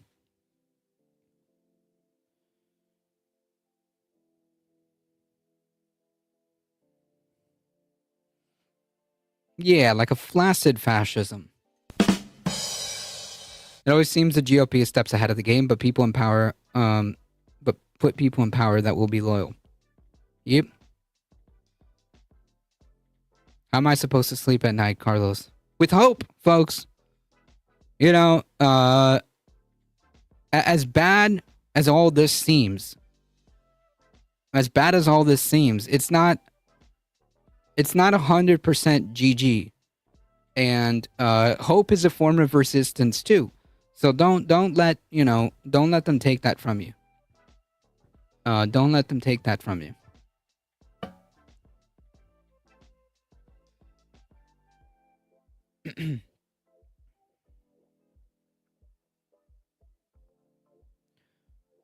Pritzker, as governor, oversees the Illinois National Guard. Trump can federalize and deploy Guard members there for narrow and specific missions, but Pritzker has made it clear he's opposed to any such efforts. The governor addressed the issue again on Monday, saying no one on Trump's staff has reached out to him about a deployment and that circumstances in the city do not merit what he characterizes as a heavy-handed approach. If it sounds like to you like I'm an alarmist, that is because I'm ringing an alarm, and I hope every person is listening will heed, and both here in Illinois and across the country. True. The governor said such deployment, he said, is exactly the type of overreach that our country's founders were warned against, and is the reason they established a federal system with separation of powers built on checks and balances. Right, which Donald Trump doesn't believe in any of that. He effectively has circumnavigated a lot of these, quote, checks and balances. They're not working at this time.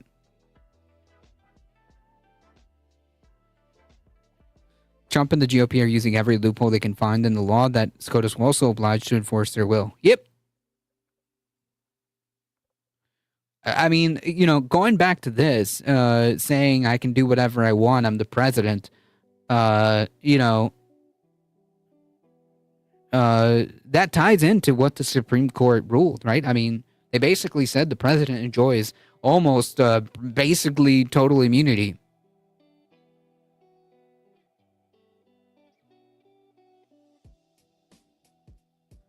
What the president is doing is unprecedented, unwarranted, it is illegal and unconstitutional, and it is un-American. Yeah, we all know that, except what are we gonna do about it, right? Is the question.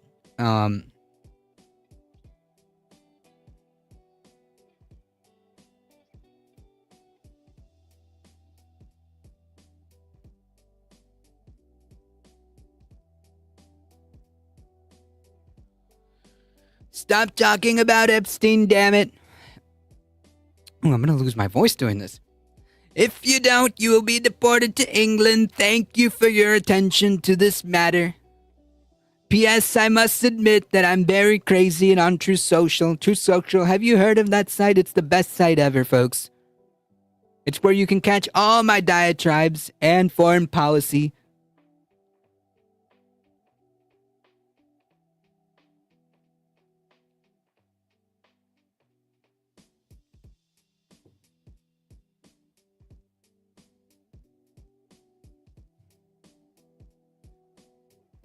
You can also buy the dip.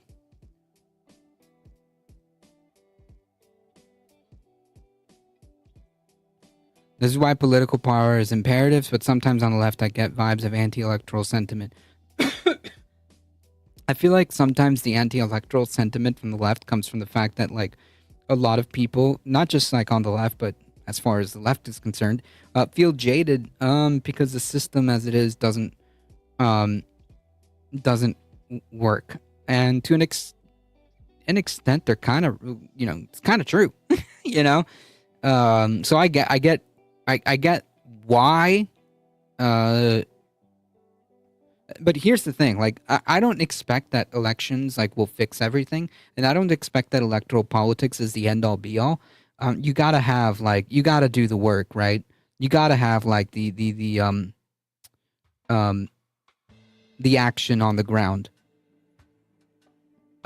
You got to have the action on the ground, right? Direct action gets the goods. I feel like electoralism or electoral politics is more of a tool in the toolbox, and I feel like if they didn't feel that it was not that important, then like why are they working so hard to make sure that as little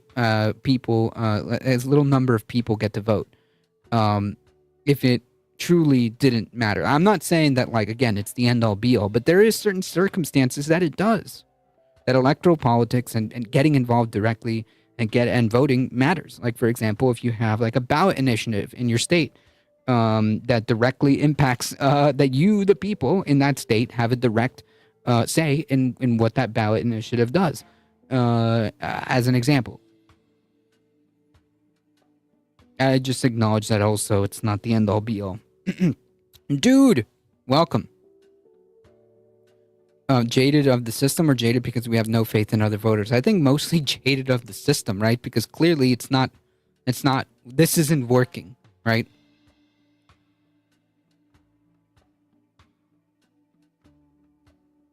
This is not working.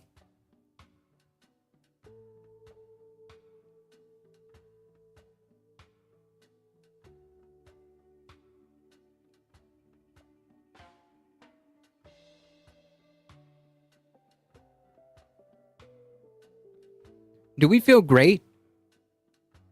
Do we feel great again, folks?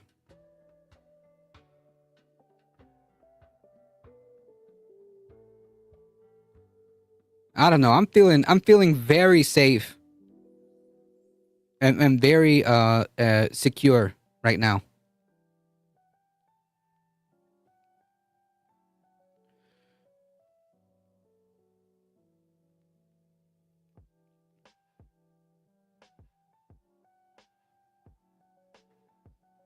No, I could use a tequila shot. Yeah, I feel that. I'm so tired of winning. I'm tired, boss.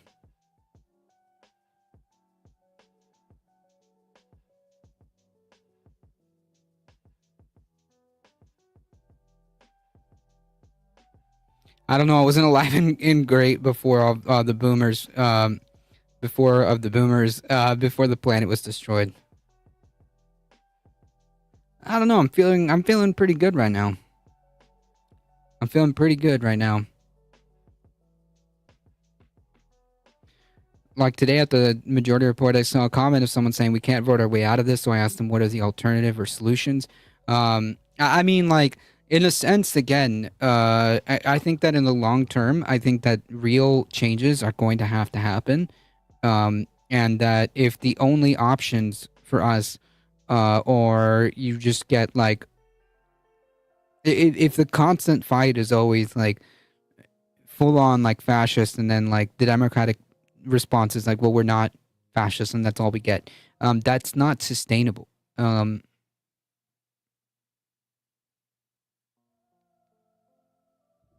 mean, I'm not saying you shouldn't vote. If you have the ability to vote, you should. But I just don't think that you should think that just by voting, you can go back to brunch. You know what I mean? Does that make sense? I don't think that just because you showed up at the voting poll and pulled the lever, you can just go back to brunch. That's not how this works. Not especially not now. We may not even have that guarantee. The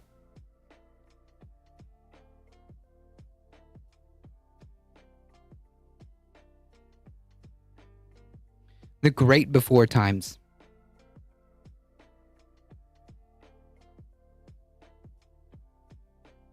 Can I have a latte with my vote, please? That person tried to redirect me to read some material. But I replied by asking him, why can't he just say it? Why can't our side just admit that we want an armed revolution? I think that if all here's how I'll say it. I think that if all avenues are exhausted, there's only one other way this can go, and nobody should want that, right? Like, nobody should want that. If we can't solve this by using whatever, to the extent that they'll exist, whatever levers that still are able to be pushed, if we can still use that, then I think that it is incumbent upon us to try to do whatever we can, because at the end of the day, nobody, like, that is like the bad, that is the bad outcome. That is not the outcome that we would want. However, we also have to acknowledge the fact that, like, if fascist, if it becomes, if push comes to shove, fascist, you can't just ask fascists politely to stop fascisming. You know what I mean? I don't think any of us get to go back to normal. This fight may well be the rest of our lives. Yeah, we're gonna be here a minute and a half. Okay, because even if like, let's say all Republicans get wiped in terms of like politics, like let's just like hypothetical, right? Like all Republicans just get wiped across the board, right? They lose the Senate, they lose the House. A lot of governorships get like overturned to the Democratic side. It's gonna take like a minute and a half for all this to be fixed. And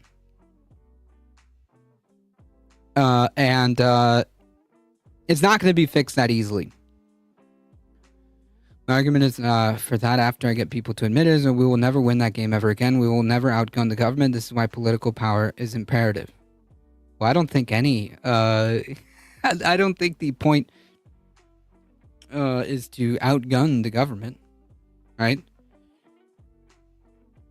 Every time I come here, I see the world on fire, but then what? Right.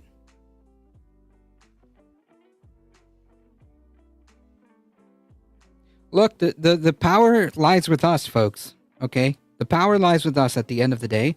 And it is us, meaning us, the working class, that has the power to move this. It is up to us.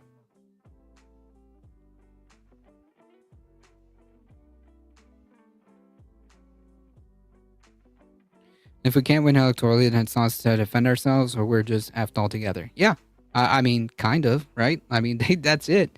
If there's no democratic way out of this, if there's no, there's no way out of this where we can use the institutions that are available to kind of try to stop this or turn the ship around, then, like, I don't know. Look at history. Look at what's happened across history.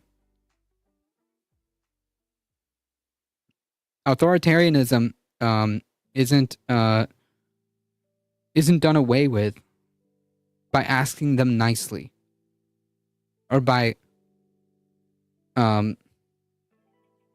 writing them a strongly worded letter. Okay? Every man for themselves, the purge, or no, or maybe perhaps the working class should first of all, the thing that we should be focusing on is class consciousness. The thing that we should be focusing on is trying to unite as many people as possible. As many people as possible. I'm talking about everyone and anyone who will listen. Okay? Any normie who will listen. The working class needs to collectively, as a whole, unite and work together. Because if not, this doesn't work.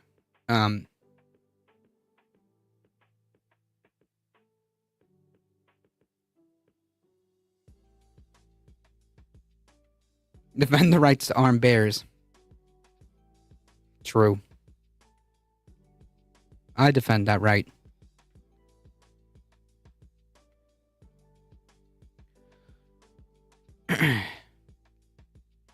All right, folks, we got about one more story, I think, after this.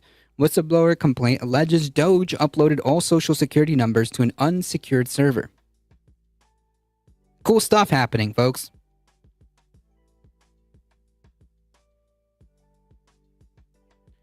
That's just the way it's going to be. Whenever I see someone say we can't vote our way out of this, I'm going to ask that question every time until I get a straight answer.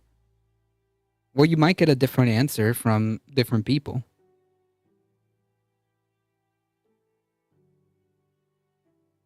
If technology progresses as they expected, working class will be obsolete.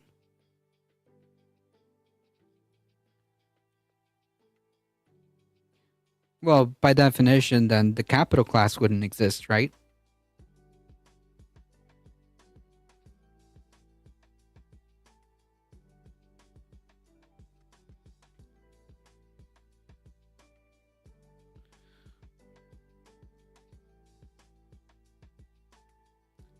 A lot of people probably don't want to attract attention to themselves or whatever chat they are in by saying stuff like that. That's also a good point. Yeah.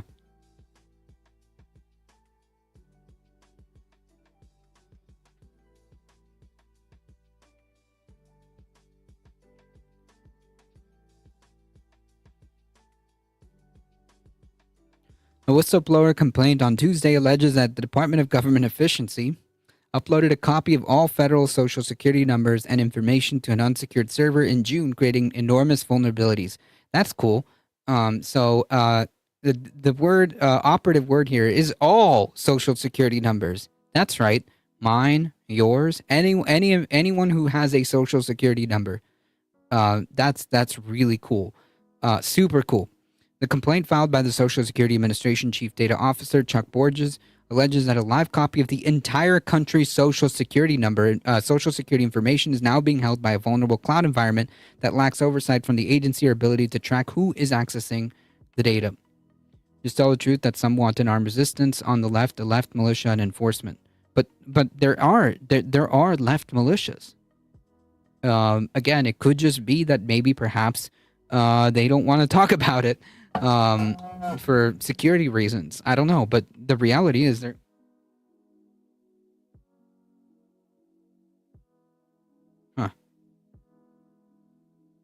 But the reality is that there are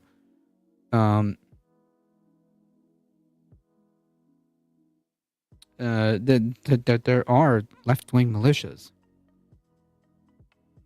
That's not a secret.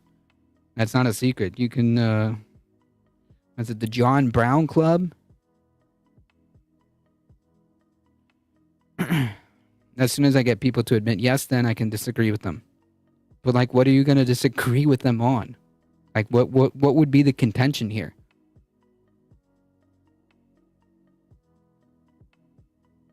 The Department of Revenue in my state already leaked mine. Nice. At least it wasn't Doge. Although in this case it would be the Department of Revenue in your state and Doge leaked it. Borges, who began his role at Social Security Administration in January of 25, alleges that the database of Social Security information contains all data that has been submitted through the application processor United States Security Card, including the name of the applicant, place and date of birth, citizenship, race, ethnicity, parents, names and Social Security numbers, phone numbers, addresses, and other personal information. So cool. I mean, like, we were told that everything was supposed to be safe, right? Isn't that what they told us? That everything was fine, everything was supposed to be safe.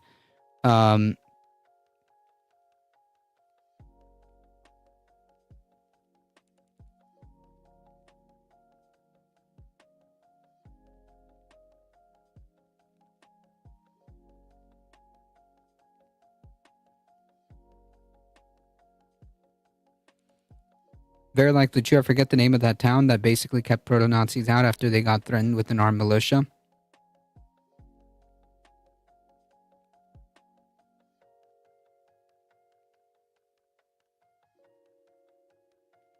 They gave you 1 year of LifeLock? I'm sorry, but if your like Social Security is already leaked, I'm not sure what else they can do for you.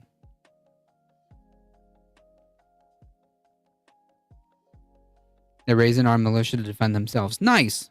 Very cool. That winning electorally is more important. I do believe in self-defense when it comes down to it. Yeah, I mean, like, I think that they prioritize more, like, doing stuff with direct action. Like, for example, if you talk to most, like, I have got a feeling that the type of leftists you were to talk to about this kind of stuff would be more interested in doing stuff like, I don't know, directing community services, getting stuff doing stuff on the ground, which is also important. I would argue that electoralism is not going to give you the end all be all, right?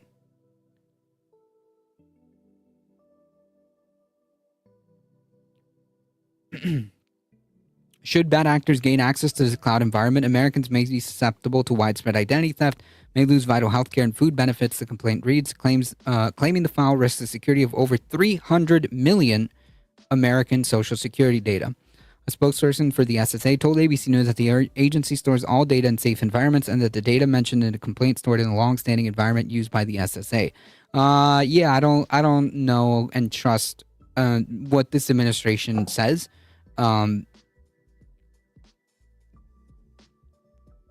Commissioner Frank Biziano and the Social Security Administration take all whistleblower complaints seriously. SSA stores all personal data in secure environments that have robust safeguards in place to protect vital information.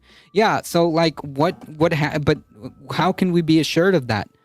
Especially when Doge came in and breached very, very sensitive systems.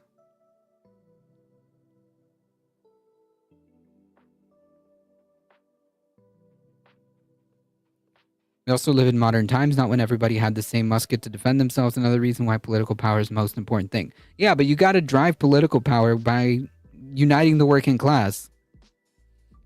You got to do direct action. You got to get the work done too. It's not just electoralism. That's my point. I'm not saying that you shouldn't vote. You shouldn't leave that tool on the table.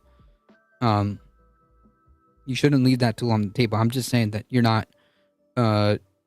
I just don't think that, pulling the lever every 4 years and going back to brunch, you can't expect things to fix themselves like that. That's my point. The data referenced in this complaint is stored in a long-standing environment used by the SSA and walled off from the internet. High-level career SSA officials have administrative access to the system with oversight by the SSA's information security team. We are not aware of any compromise to this environment and remain dedicated to protecting sensitive personal data. Yeah, I don't believe that. I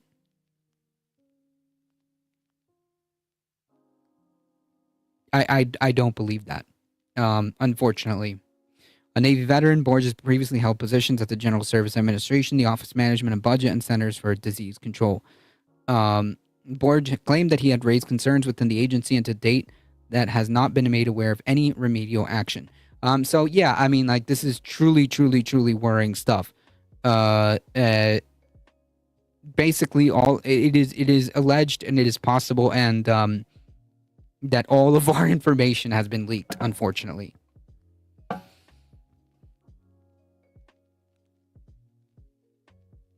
Well, good luck, everybody. It is 8 o'clock, folks. I got to get on out of here. Thank you all for being here. I appreciate all of the support that you guys have given here at this space. Thank you all. Movie Night Extravaganza is up next. Folks, thank you all. Do all the things, like, shares, comment, subscribe, do all the awesome stuff. Check out my stuff on Twitch on the rest of the week. Thank you all for being here, as always, folks. Oh, yeah, and next Tuesday, 7 p.m., my show and this space. Thank you all for being here. Stay tuned for Movie Night Extravaganza. As always, folks, please stay safe. Please take care of each other. I love you all, and I hope to see you guys in the next one, next week, 7 p.m. Eastern. See ya.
On the last two episodes, we've covered A New Hope and The Empire Strikes Back. Tonight, we're covering the third of the original Star Wars trilogy, Return of the Jedi. Released in 1983 and directed by Richard Marquand.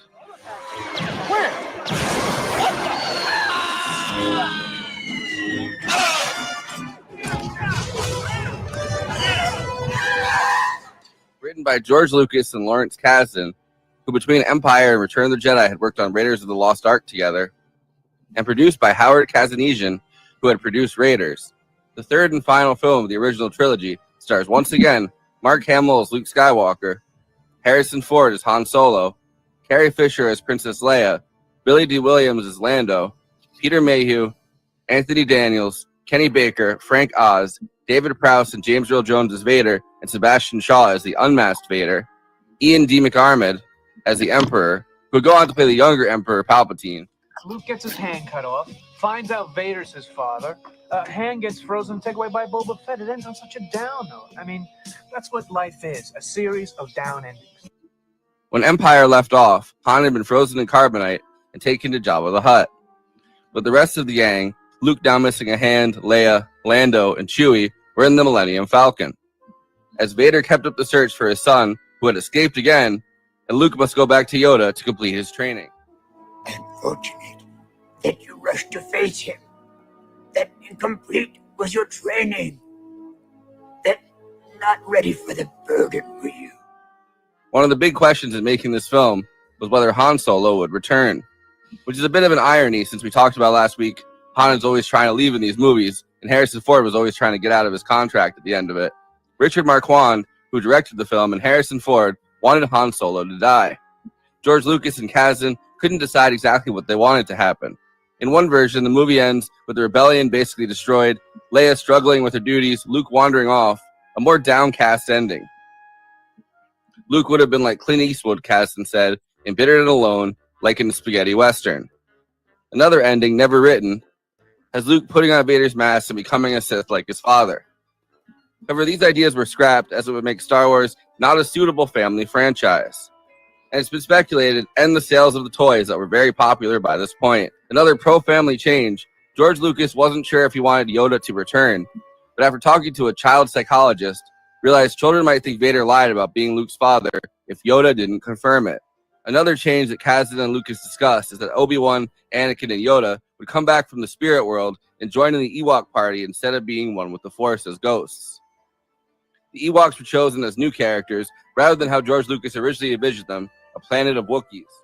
By the time I actually came to shoot Jedi, I knew Star Wars and Empire backwards and forwards. I knew them extremely well. And I liked the apparent naivete and simplicity with which George had made Star Wars. I liked that style very much. Richard Marquand was not the original choice for director. George Lucas wanted David Lynch, who had just directed The Elephant Man, or David Cronenberg, who said he liked directing only his own scripts. Since Marquand, a Welsh director, had not worked much with special effects, George Lucas hung around set quite a bit as a quietly supervising presence. It's a liaison between Industrial Light and Magic and Marquand, which Marquand called trying to direct King Lear while Shakespeare watched. And it's a pretty incredible use of Industrial Light and Magic's powers, with the longest battle scenes in the original trilogy. Yet Marquand and the crew managed to film it faster than Empire by 6 weeks, and kept to a very tight schedule, at this time a tight budget of $32.5 million. Part of the budget saving was that Lucas used Industrial Light and Magic rather than someone else's special effects company. In the first film, we had maybe 20 colors to paint with, and this time we've had 40 colors to paint with. Well, it doesn't mean it's going to be a better painting. Special effects are just a tool, a means of telling a story. People have a tendency to confuse them as an end to themselves. A special effect without a story is a pretty boring thing. They used Death Valley for a lot of their pickup shots and would spring into action for 20 hours a day, 6 days a week to get 900 special effects shots by the end of their shoot. A lot of the non-special effects shooting was done at Elstree again, which thankfully had not burned down in a second fire. Marquand compared his relationship with George Lucas to an orchestra conductor and a composer. One interesting thing about filming was that Richard Marquand would mostly use Steadicam and stationary static cameras rather than moving the camera with the action. The Steadicam shots occur when Leia and Luke are riding together on the speeder. Keep on that one. I'll take these two.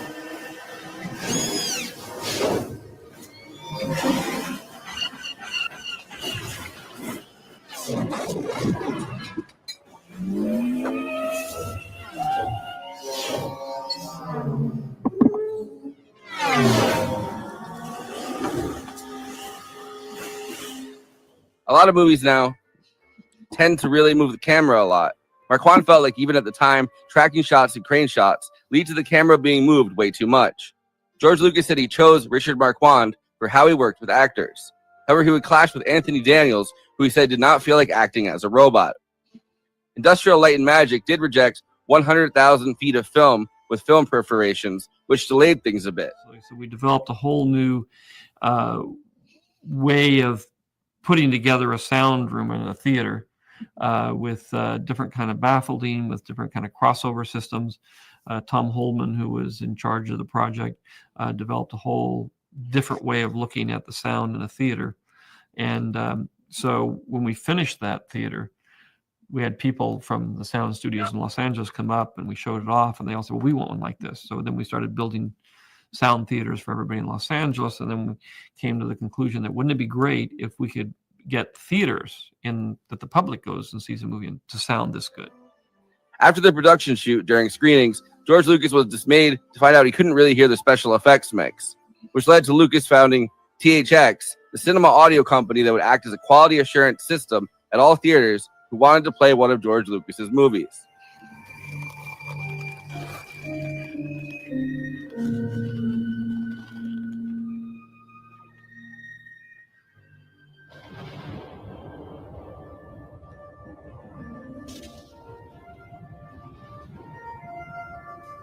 Before I introduce the panel, please like this video and subscribe to the Movie Night Extravaganza YouTube channel. Then hit that bell to get notified whenever we're streaming. Super chats are now open. If you have any pressing questions, send us a super chat, which helps me maintain the expenses for the show, which I'm obligated by the rules of the Geneva Convention to stop everything and ask the panel. Another way to help us out is to become a patron and give us money every month. In exchange, you get access to all of our after parties, bonus content, and we'll tell you even more movies we watched recently. Patreon.com/Movie Night Extra. We have a Movie Night Extravaganza Discord. There's an invite link in the episode description, and we have a Letterboxd HQ account. So those are two more places to follow along with us. Okay, let me introduce the illustrious panel. We are live right now on This Space. If you aren't following them, join This Space TV on YouTube. Link below. Conan Neutron is the co-host and senior producer for Movie Night Extravaganza, host of PROTONIC Reversal, an independent Film Critics of America film critic, and the frontman for the band Conan Neutron and the Secret Friends. Check out his music at neutronfriends.bandcamp.com. Kristina Oakes is a co-host of Movie Night Extravaganza, a streamer on Twitch, twitch.tv/cosmopolitics, a host at This Space, hosting Kristina's Corner, and is across social media at Cosmopolitics and on Letterboxd at Kristina. Bonnie Burton is the former social media strategist for Lucasfilm and senior editor for StarWars.com, developmental book editor at Penguin Random House, a writer, editor, and the co-host of the Night Shift podcast with Renee Roon and Jenna Hayes. I, of course, am your host, Forrest Miller. Your thoughts betray you, Father. I feel the good in you, the conflict. There is no conflict.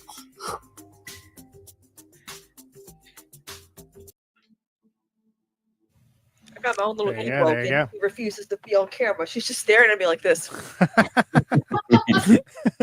Watch out for those guerrilla tactics. Then, Bonnie, welcome back. It's been a hot minute. It's good to see you. Yeah. Well, I mean, thanks for having me to talk about Star Wars yet again. Can't escape it, but that's okay. No.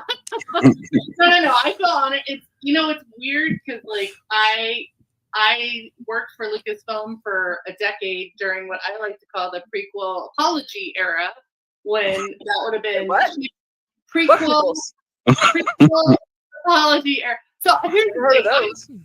She's talking about Rogue One. No. I'm talking about year 2002, way back to 2012, 13. That's when I left Lucasfilm, right before the Disney takeover. And, if you know me, you know that I love all Star Wars. So I am a big fan of Star Wars Holiday Special. And I'm in a documentary You're called in the doc. A Disturbance in the Force, which is might have mentioned that a few times. Yeah, and you should definitely check it out. I think it's streaming somewhere.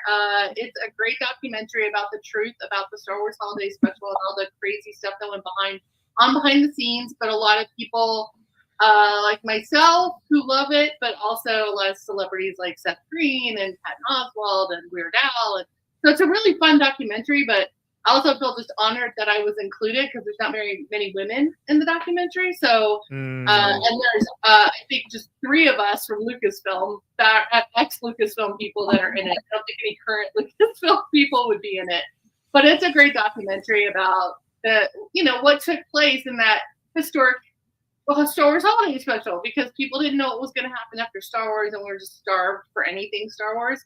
And I think Return of the Jedi is a good example of what people really wanted the Star Wars machine to keep going, but what they got was something very different than Empire Strikes Back. It was not as dark, and I think it's dark in certain areas, and we'll discuss that for sure, because there's areas where I'm like, okay, there's not cannibalism, but they're going to eat humans in this if they were not stopped by a certain robot. But also the Ewoks are absolutely carnivores, and they absolutely eat intruders, and that is not even like in question. I still call Hot Pockets Han Pockets, because him being like over the fire, they weren't warming him. That wasn't their idea of a heater. That was their microwave. They were going to eat him if that hadn't been stopped, because Ewoks do eat humans. It's well documented throughout the books, the comics. There's hints throughout. Like they're not these cute little teddy bear creatures. They're adorable, but they eat humans. So the fact they got the big cauldron. And that's like anybody with a German grandma, those are like the old stories. Like the witch puts you in the cauldron, and then that is a little it's a little. I would say definitely, like, if you meet anything in the forest with a spear and that looks cuddly, just know that they could be looking you over for food. So, but I really love this movie. It was one of my favorites. I remember seeing it in the theater when it came out as a kid. I saw it in a drive-in theater. I saw it in a regular theater. I lived in an era where movies stayed in theaters for years. So this was before movies were kind of shoved out. So you could, as a kid in the 80s, late 70s, early 80s, you could watch your favorite film in your favorite movie theater for like a couple of years. And at the drive-in, you would be there for like 5 or even more so. This was actually the first movie I ever saw in a theater. It was backed up by people that were there and were not 6 years old, and which is crazy to think about, because I didn't know the first 2, but they're like, whatever, you don't need to know it. And then so I went back and saw Empire and New Hope later. But this is the first one I ever saw. And I do remember that be like, oh, the Ewoks are kid stuff. Oh, it's just to sell toys, blah, blah, blah, this and that. And there was a lot of discourse back and forth that's been replaced by much more interminable Star Wars discourse, of course, that really was like, oh, Jedi sucks because of the Ewoks. Ewoks are great. The Ewoks are the Viet Cong. The Ewoks are like Native Americans. The Ewoks are badasses. The Ewoks have no resources and are taking out ATSTs with like logs and slingshots. Well, they are based on a Native American tribe called the Miwoks, or Miwoks, I think. That's an actual Native American tribe, and their language is partly Tibetan. It's from a Tibetan language, and I learned that from Daishin. I always say her name wrong. I was in the guild with her. She was in Severance. She plays the wife. In and Firefly too. She was in Firefly, Dollhouse. She's been in all those. Altered Carbon. She's been in a ton of stuff. And also the Marvel Universe. But she's one of those actresses that was so nice to me. We're in the green room, which was just a hotel room off to the side when we're shooting The Guild, which is Felicia Day's show that she did. Yeah. And I was in a couple of scenes with her, and we had a lot of off time, and I was still working at Lucasfilm at the time. And I had brought like a couple of issues of the Star Wars craft book just to give to people that I knew that were going to be there. And she got really excited. And she's like, "Oh, did you know the Ewok language is based on the Tibetan language, which is my language?" And I'm like, "Oh, I didn't know." Like I knew that, but didn't know that. And she went in pure Ewokese. Like she talked. I've never seen anyone so stunning speaking Ewokese, but also the dialect was perfect. I'm like, are you kidding me? So like I love that when I am around people that love Star Wars and I bring up Return of the Jedi or Ewoks, there's a lot more love in the world for Ewoks than there were, I would say, probably 15 or 20 years ago. Like I would say now they have their own like lore. They have I see so many more cosplayers as Ewoks. Obviously children. But I just did want to bring this up before we start talking. There was also this, which was the Ewok Yubna murder party. And see all the celebrities? They all reenacted the lost script of Return of the Jedi. Jack Quaid? That sure is. And John Cryer played C-3PO. Jack Quaid was Of course he did. Wait. They're all very famous people. Lorraine Newman was doing some of the droid voices and rebel voices. Hal Lubin was playing, they had a Fonzie the bear puppet playing Chewbacca. That's so good. I think her name's Mimi, the actress that's in Shrink with Harrison Ford himself. She played Leia. There she is. She played Leia. But Jack Quaid, I'm just going to tell you right now, I'm a big fan of Jack Quaid, and him as Han Solo. If they ever, he's having a good year too. Companion, Novocaine. He's in some good movies. Ever redo, and there has been talk about redoing Star Wars, the original trilogy, with a new cast. If they ever do that, I'm voting for Jack Quaid as Harrison. He has that adventurous streak in him. Well, and we've already decided Sebastian Stan as Luke Skywalker, right? So if it's not going to be Griffin and Nathan, but hold on. Before we're way too far away from it already. I think the Ewoks would be much better remembered if not for the Ewoks movies, like the Battle for Endor being the best one of them, but they're not great. And people know them from the memes. They know them from the TikTok memes more than they know them from them. Sure. But I'm talking about historically, like it didn't do anything to the Ewoks' reputation that was good to have these basically spin-off movies that were not awesome at all. Like there was a way to have done it that would have been cool. Yeah. I enjoyed them as a kid because it was more Star Wars, but they're not good. They're not good movies. I would say they're kind of like Land of the Lost Good, where you're like, this is awkward and weird and creepy because it's charming. Ewoks eat people, and they're a little too huggy with those kids, those human kids. So like, are they thinking of these kids as their friends or dinner? So it's too charming. It made them too safe. I think I saw those and haven't thought about that since I was a kid. They're very forgettable.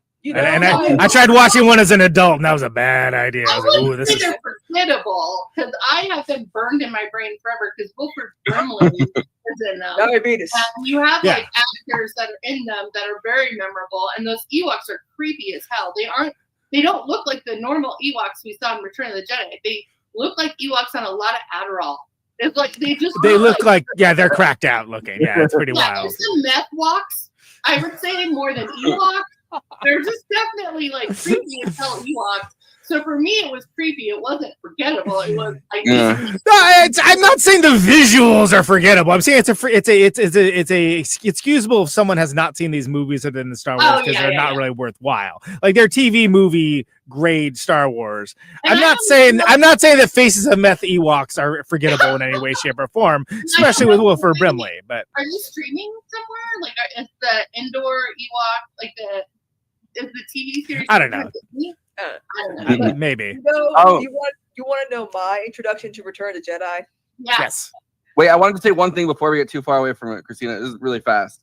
So the other thing which you were saying about, because I'm not going to get around to having a point to insert this. The other thing with the Tibetan, the Tibetan like language and like culture that they were portraying with the Ewoks. The other thing, this is kind of a messed up story, but they also brought in like these Mongolian like kind of like steppe peoples that they like met in LA or something. They put out like a casting call and they brought in these like Mongolian steppe peoples that were still like, in like indigenous garb and everything. And Ben Burt, who was the guy that did all the sound effects, like got them a little bit drunk, and that's how he had them sing like, Mongolian tribal song.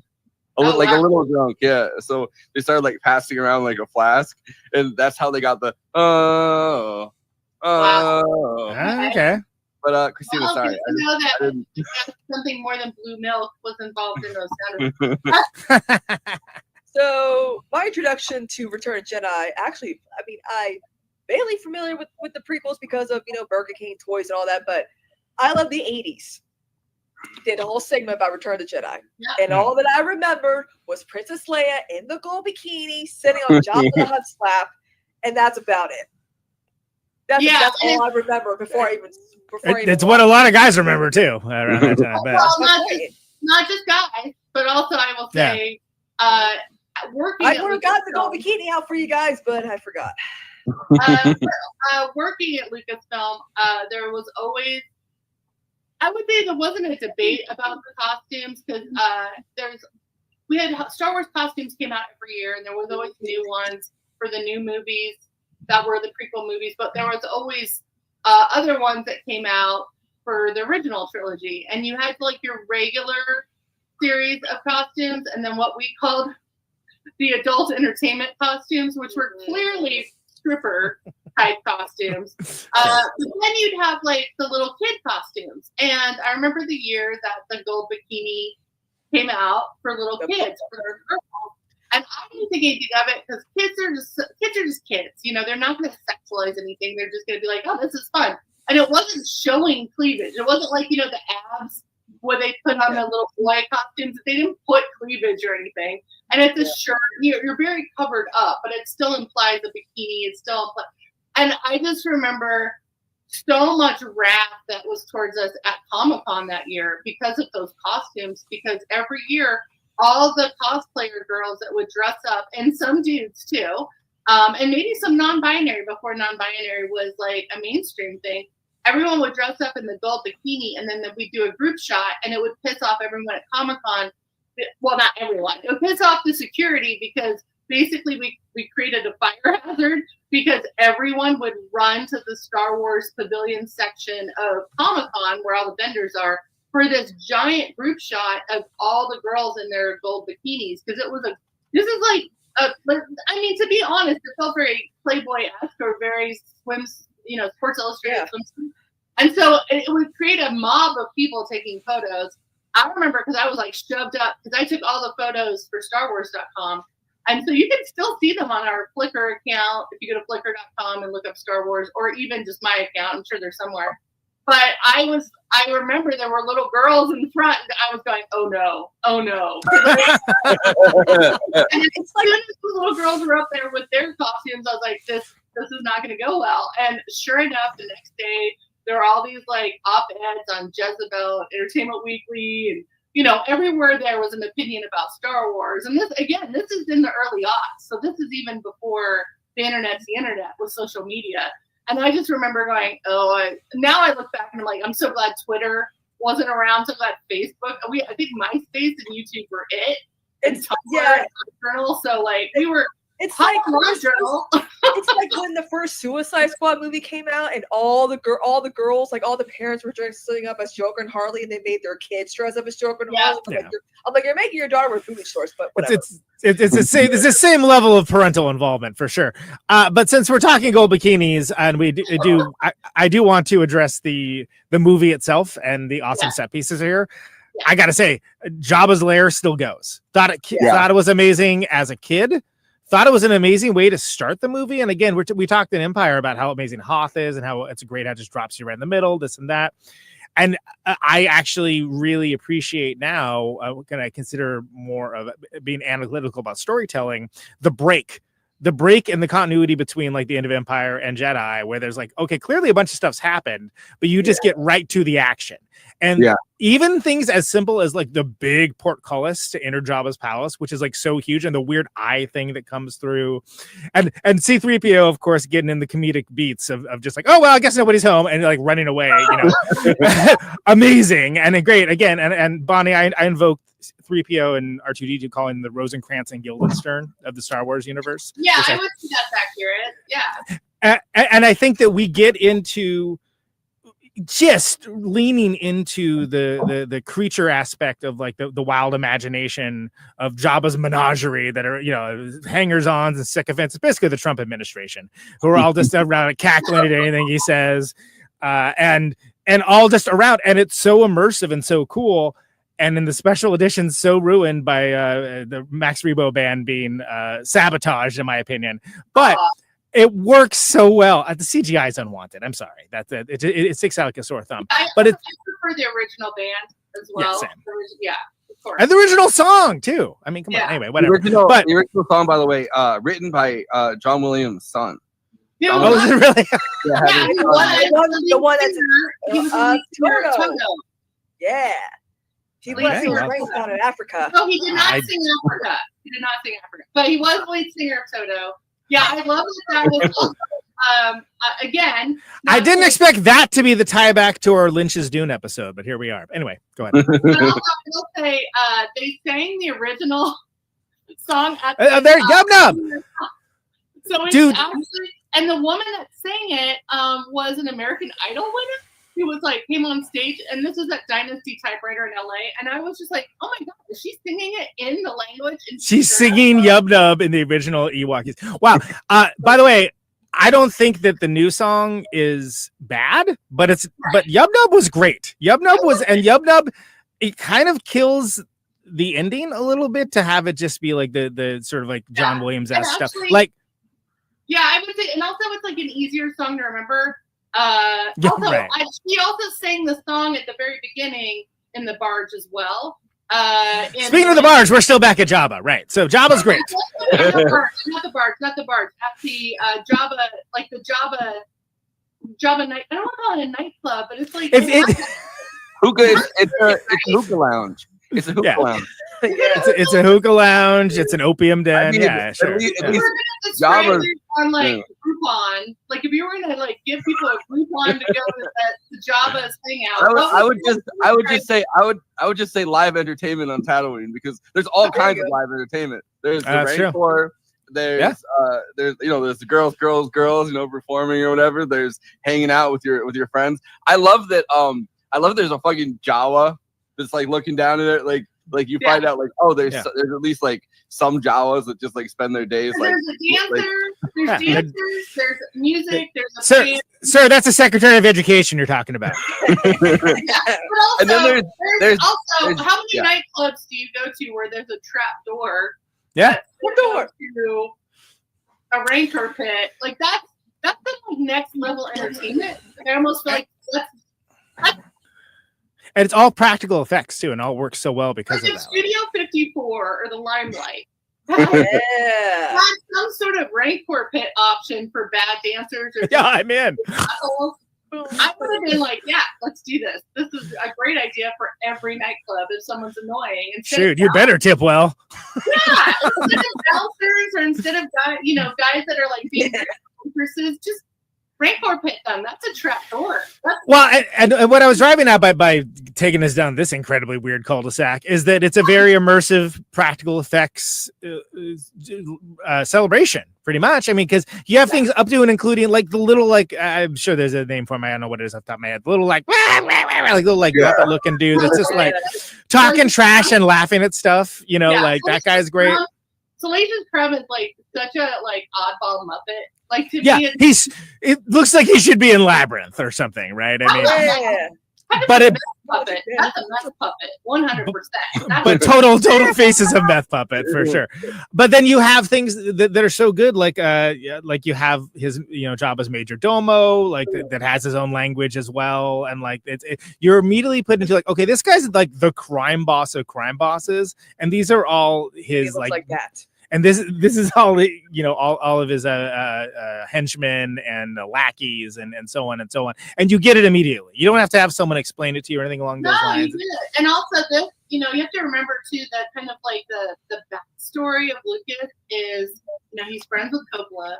There's The Godfather, and that's Coppola's big movie, and obviously the Star Wars trilogy was Lucas's George Lucas's big thing, but they're friends. So I always wondered, and I remember, I think I asked George once if Jabba was based on The Godfather, and he just smiled and didn't say anything, and I always took that to mean yes, because he just never no.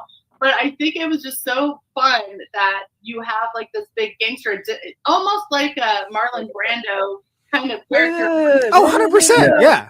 And also, moving forward, before Disney bought Lucasfilm and we did the Clone Wars. The Clone Wars originally, I think, was supposed to be about Jabba, and we were going to do Jabba, but the Sopranos. So we're going to do a Sopranos type TV show, but it was all Star Wars, and they wanted to do it as an adult show. I know that they wanted a live action, and it was going to be for adults, and it was going to be on like HBO or Showtime. George really, really wanted that. I remember many meetings we talked about it.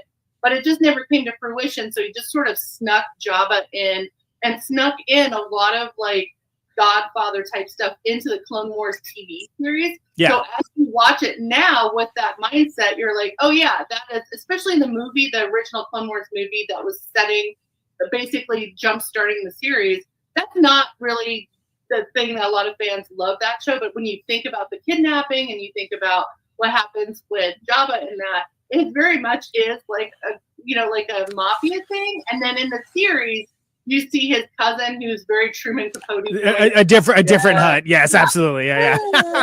Well, and that's great. We could do a whole show just on Clone Wars for sure. But can I just say, Jabba the Hutt, one of the most iconic laughs in cinema. Right? How good is that? And it's so everything you need to know about the character, right? And what makes him laugh? You need to know what he's saying. Because doesn't matter. The context of the other people around him talking with him, you see what he's talking about. Han knows what he's talking about. But it is interesting because he does take prisoners. At first you think he doesn't take prisoners. The fact that he's okay with Han being in carbonite, like, well, if I don't get Han to do what I want, then at least I'm going to have him as a trophy on my wall, as a warning to everybody else, hey, don't screw with me, or you also will end up as a carbonite on the wall. You'll be a wall hanging. And I really enjoyed that idea. And as a kid, I don't think it really processed with me because I was like, but he's still alive. He's not dead. He's still in there somewhere. And I just kept thinking, well, wait a minute. As an adult, they did say, well, you haven't really tested this enough. We don't know if he's going to be alive or not. We think maybe. So I really love that idea that they were like testing a new technology on Han. And you're right, and making him into a trophy, right? And a warning, like cross me, and like you might end up like this. And it's so effective, and it allows Han Solo as a character narratively to come back into the great scene with Leia impersonating Bosk, and that he knows that it's not Bosk, and that's that great, like him and like again every henchman like in the freaking palace. Oh, we busted your ass, Jabba's the Hutt. But like I also get I get put into the Han mindset, and I just imagine waking up. You wake up from like the carbonite thing. You're cold and you're blind, and the first thing you hear is like, and then and someone's like holding you, and you're like, who the fuck is this? So he's freaking out. And he's like, hello. Who is this? And then before Leia's finally like someone who loves you. Like that's kind of mean to like. Keep your helmet on. Han, and if you know Han's backstory, he had a lot of girlfriends, so it could have been anyone at that point. So I think the one thing that calmed him down is when Chewbacca touched him, because then he was like, "Oh, I feel fur." So of course, I know that. Yeah, this is not one Wookiee, because at this point there's not a lot of Wookiees around. So you would think, okay, so at least he knows that. But yeah, that someone who loves you, I always thought that was kind of rude. I also wondered if he was screwing with them too because of the Yeah, no, I think she's. I know. Yeah. They have that like antagonistic relationship, so it makes sense that she's kind of messing with him. But I'm just imagining like how terrifying that would be. But also like. You imagine like the first time just he's like, oh, this is either Chewbacca or like that Greek girl I dated. I don't know. Right. The list of Tinder list of like who is this again? Because and I don't know what his memory is like. He probably doesn't know how long time has lapsed. Like, how would you know? Like, what time? What right. Happen? Like, it's been a while. So yeah, I would be freaked out for sure. And narratively also, I think it makes so much sense. You're saying like that you don't even really need even though C-3PO is explicitly acting as a translator, right? Yeah. You don't hear everything he says be translated, and that works so well. In the same way that R2-D2 is sitting around talking that trash, and C-3PO just reacting to it and not translating it is great and hilarious, and ends up being in a situation where it means something entirely different when you're an adult than when you're a kid, and it allows more depth to those characters. There's only 2 or 3 people who actually know what R2's saying at all times, and that's Luke and that's C-3PO. Yep. And everyone else is just like, maybe Obi-Wan. I feel like I don't know if Obi-Wan ever really figured out what he was saying. Yeah. So there's the only 3 people. So it could have been R2 could be saying anything at this point. And and I think it's strongly implied that he some of the stuff he's saying is a little bit off color, right? And in a good way, which is again makes the character more endearing, not just to kids but to adults. Yeah. R2, you can't say that. This isn't Twitter. When they all see, well, because he's with Luke. Because remember, R2, I think R2's with Luke at this point, right? So I don't know. I always wonder what R2's saying when he sees, Princess Leia in the gold bikini for the first time. There's always curiosity there. It's like, what does he think of the Ewoks? Like I'm married the guy, so I should just ask R2 at some point. Well, Conan and myself, we have an idea for a show, for a Disney Plus show, right, Conan? We're an idea factory. You have to remind me which one it is, but yes, we do. Are you talking about the X-Wing Ranger workplace drama? Is that what you're talking about? Yes. Okay. Where it's like The Office. Like you never actually see them in the X-Wings. You just see them like hanging on their off time, and they're all like talking amongst themselves by the water cooler about like what inane duties they were like put on and stuff along those lines. Are you thinking about another one? Star Wars cuts of CP3 and R2-D2 giving commentary.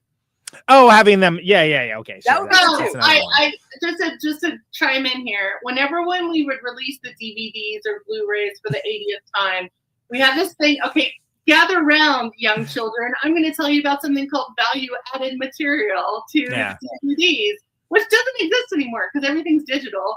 But we had this thing where every time you would buy a DVD or Blu-ray, there would be this extra footage or behind-the-scenes stuff or things you couldn't get anywhere else, because streaming wasn't the big deal yet. And we always had these audio commentaries for Star Wars. So it was always great when Ben Burt did it because he talked about the sound design and sound effects. Or you have George talking, or you have any of the actors talking. And what I really always tried to get us to do is just a robot version. So it's only the robots. So of that movie. So it'd be C-3PO, Anthony Daniels, obviously, and then R2-D2, which would just be Ben Burt creating, R2-D2 sounds, but also mouse droids, probe droids, any of the surveillance droids, any of the guarding droids, any of the droids in charge of the Bacta tank in the med room. Like, I always thought that would be hilarious because you don't know what anyone is really saying except for C-3PO, and everything else is just beeping. But it's just so articulate, like it's just so excited. And I thought that would be hilarious. And of course, that's such a weird thing to suggest. It's pretty high concept, right? Yeah. Well, we were going to do it on Hyperspace, which was our online fan club where you can get online things like the webcam on the movie set and things like that. Yeah. So I thought it would be funny. And this is before Robot Chicken did it. So when Robot Chicken did their little commentary thing of it, I thought, oh wait, we tried to do that, but it was too weird a suggestion. I was always the one at Lucasfilm that offered weird suggestions that did not fly. So I was always like, let's just do an Ewok version. What's all in it? Or let's do it all in Huttese. It's an Ewok, a big one. Yeah, I was gonna say, I think we got an Ewok on cast right now. I always wanted the DVD, so when you can choose the language you want it in. in Spanish. Or put it in Russian. Hutties or something. Yeah. I was like, we should have one for Ewokies, Hutties, basic, whatever. Because I thought that I'm would be surprised they didn't. Yeah, I'm surprised they didn't have that. Here's a bit. I guess this would be a Robot Chicken bit, but do like have like one of those commentaries, but it's Jabba doing it, but he just sounds like a master thespian actor. Well, you see, I was putting on an affectation. Right. You know, just like real, you know, that would like actually be pretty inside the actor's studio style company. But okay, so R2D2 and C3PO going to the first, like, why are they there? And then the whole thing is like, oh, this is a delivery system to get Luke Skywalker's lightsaber. Yeah. And it's so cool, and it made so many people like myself ruin their R2D2 figure with the periscope because look, it's the lightsaber. We're gonna reenact that scene. I totally ruined at least 3 of those R2D2s. I think it's pretty good. Yeah. And that's it. But to be fair, it did extend out and it did kind of look like a lightsaber. So it was like one of those things where it's not too much of a stretch. But you get that great the great scenes on the skiff with the you know, we haven't even mentioned the Rancor, which by the way, another triumph of practical effects. And by the way, the Rancor Keeper, it's so sad. It's like, oh, that's his buddy. That always made me sad because I have a dog. You know, I have dogs. Yeah, it's his pet. And if you had a pet, he does, and there is a great Robot Chicken sketch about it. But if you had like a pet that you took care of, and it was your job to get it fed, and you really had feelings for it, and you did seem sad at the end, it's just like, it's not a horrific monster. That's his buddy. You know. I know. Well, it's not just him. He has like his pal, or I don't know if it's his pal or his like partner or something, but he rushes in and there's the other guy with him with the Rancor that's like comforting him, like, I know how much this Rancor meant to you. And it's such just a throwaway kind of scene, but it's like, oh, that's like a whole like world of backstory there that totally works. And you know what, if you like, whether you call it the expanded universe, which is what we call the books and comics before Disney took over, or the Legends series, which is Legends. Which, by the way, it's the same books, but they're just renamed Legends because Disney can't just let things be. There are books and comics that go in depth about that Rancor and its handler, and you can learn a lot more about his backstory. That's why I love Star Wars. Is all the stuff in the movies. There's plenty of stuff you can go then and look up books and comics that talk about these side characters. But I always felt bad for the Rancor. I was just like, he's just absolutely. Anyway.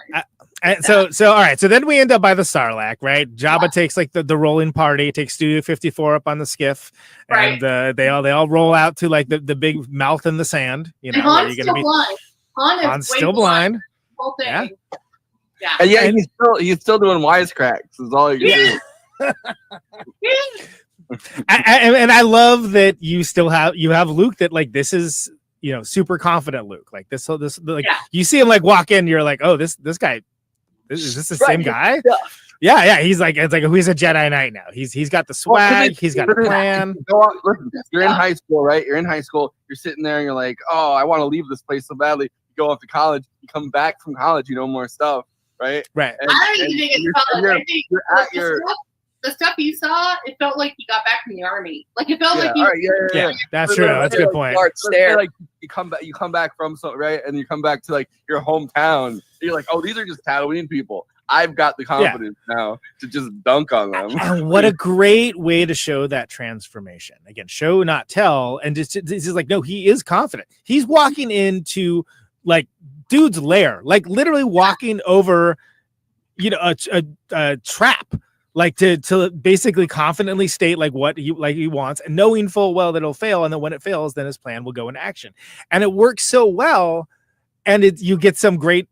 I mean, like, look, we've talked about how great the set pieces are, like the world building, but coming back to Tatooine, it's like, oh, there's more sand, huh? Yeah, but this one, there's a big mouth. There's like a mouth that will digest you for 1,000 years if you fall. So it raises the stakes because everything's floating. Yeah. You're probably gonna fall if you start fighting. Here's my question for all of you, since you're all big movie fans. I am a complete believer that this species is the same species in Dune and Tremors. Ooh. It's all like, yeah. I did make a joke in my letterbox review for Empire Strikes Back that the worm creature that's on the asteroid that they land in was that was one of the sandworm from Dune 1984's early roles.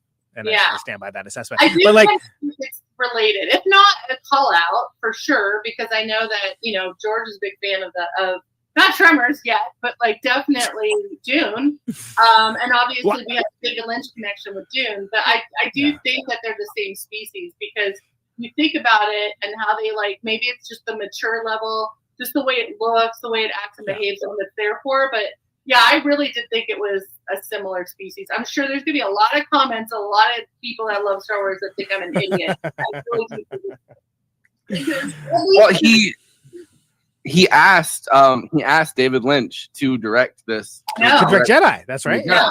And He David knows a Lynch, lot about sand. I mean, yeah. like this is right after the Elephant Man, but 3 years before he would, or a couple years before he would end up putting out Dune, and so it's like he's asking him like, hey, do you want to be part of this? So it's like that universe could.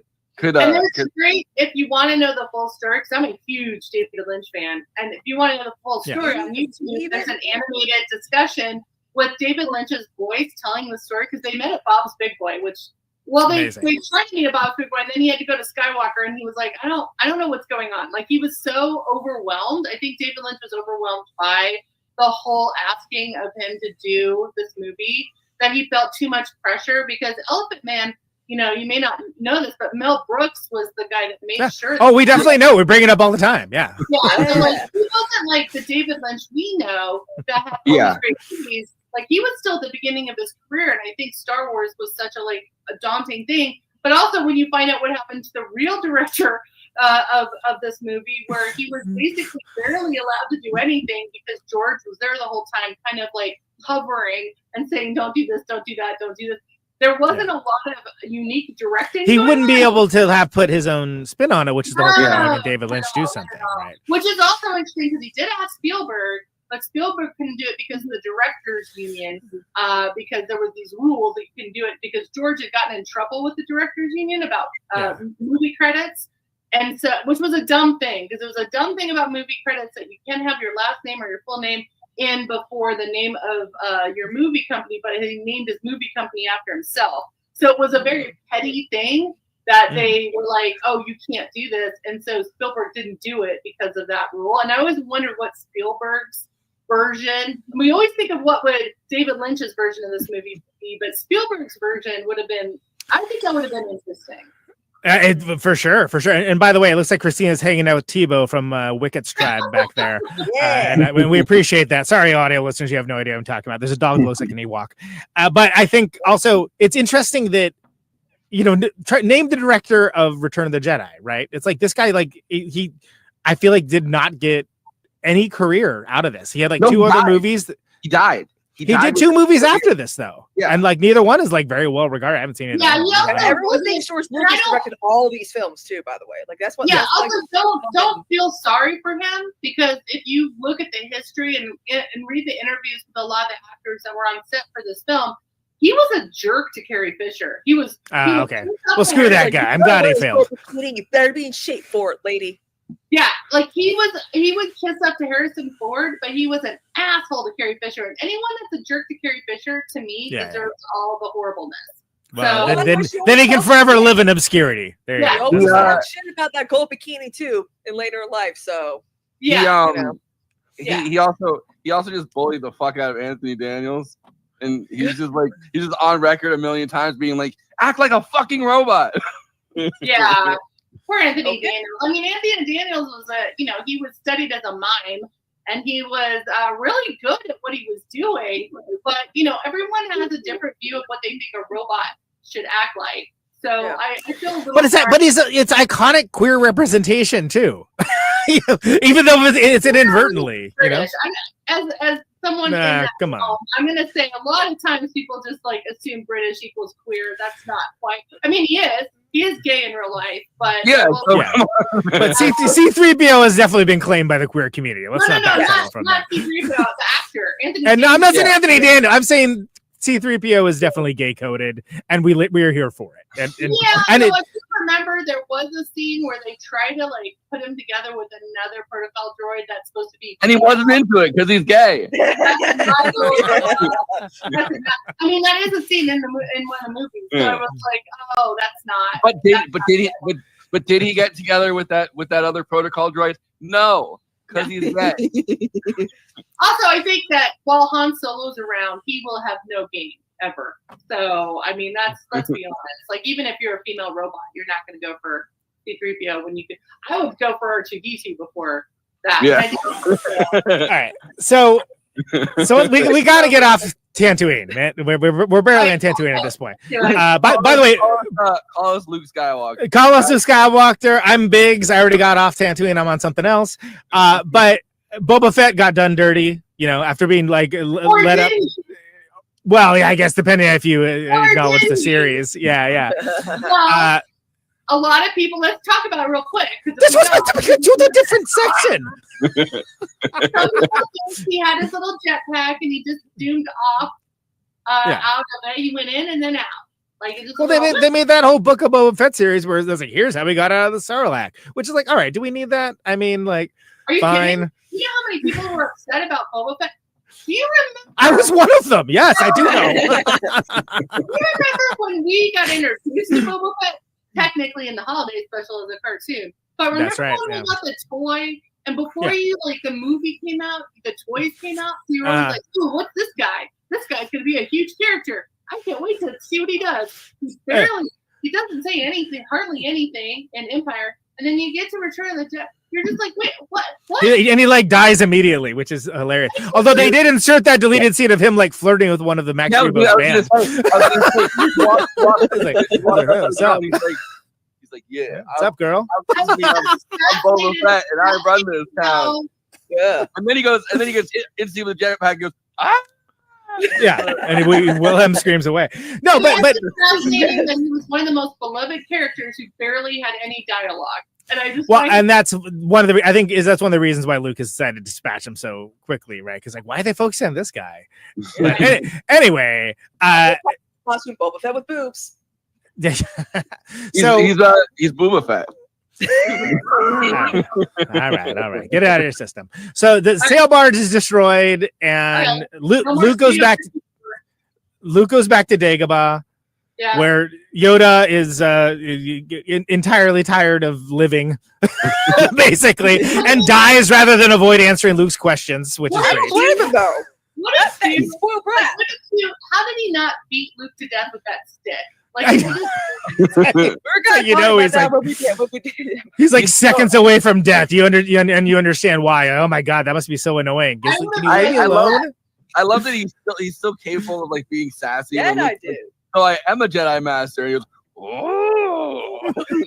By the way, I did bring my old school Yoda statuette down this time. I forgot it for Empire, Bonnie, so I remember to bring it downstairs this time. And also, like, if you think about how he actually does act like an old sensei, right? So if you watch like Kill Bill movies and how Yoda-esque the sensei is in Kill Bill with Uma Thurman. This is what I said in Empire. Yeah, it's like the classic, like the Pai Mai character. Like it's the classic. Towards the end, he's not going to give a big dialogue. He's not going to give a big monologue about things. He's going to be himself. He's just dying, but also the dude is old. Well, and the crazy thing is that we almost don't need him to go back to Dagobah because all he really needs to do is confirm that Vader is his father, like narratively, right? But then you get, but hold on. And also confirm that yes, there is another, right? We got to mention that like Leia is his twin sister, right? And those are the two things that need to be accomplished. But Yoda is this thing completely just seconds away from death. The way the whole time this is happening, and Luke just will not leave him alone. And it's like leave the room, bro. But I mean, I'm You don't need the whole. There's other people you can get info from. Right. The thing that bugs me a lot for this is too like the ghost of Ben is still around. Ask the freaking ghost of Ben. He's already died. There's no stakes. He's got all the time in the world. He's dead. There's a ghost right there. You can ask whatever you want, but also there's other people in the room. Like the fact that he finally gets, we'll get to it, but like there's other people. You don't have to like hound this poor old man, this old creature to death. Husband, you should not. It was nice stuff to train you at an age. Yeah. You have to remember when you go to the prequels when he's supposed to like train his dad, Anakin's too old, and Anakin's like 11 or 12, and he's like, "You're too old." Yeah. How old is Luke? Luke is like, Yeah. in his 20s. You're right. It's like trying to be a ballerina at 25 or something. Right? He told me that I could achieve that, and I was like, "Are you fucking kidding me right now?"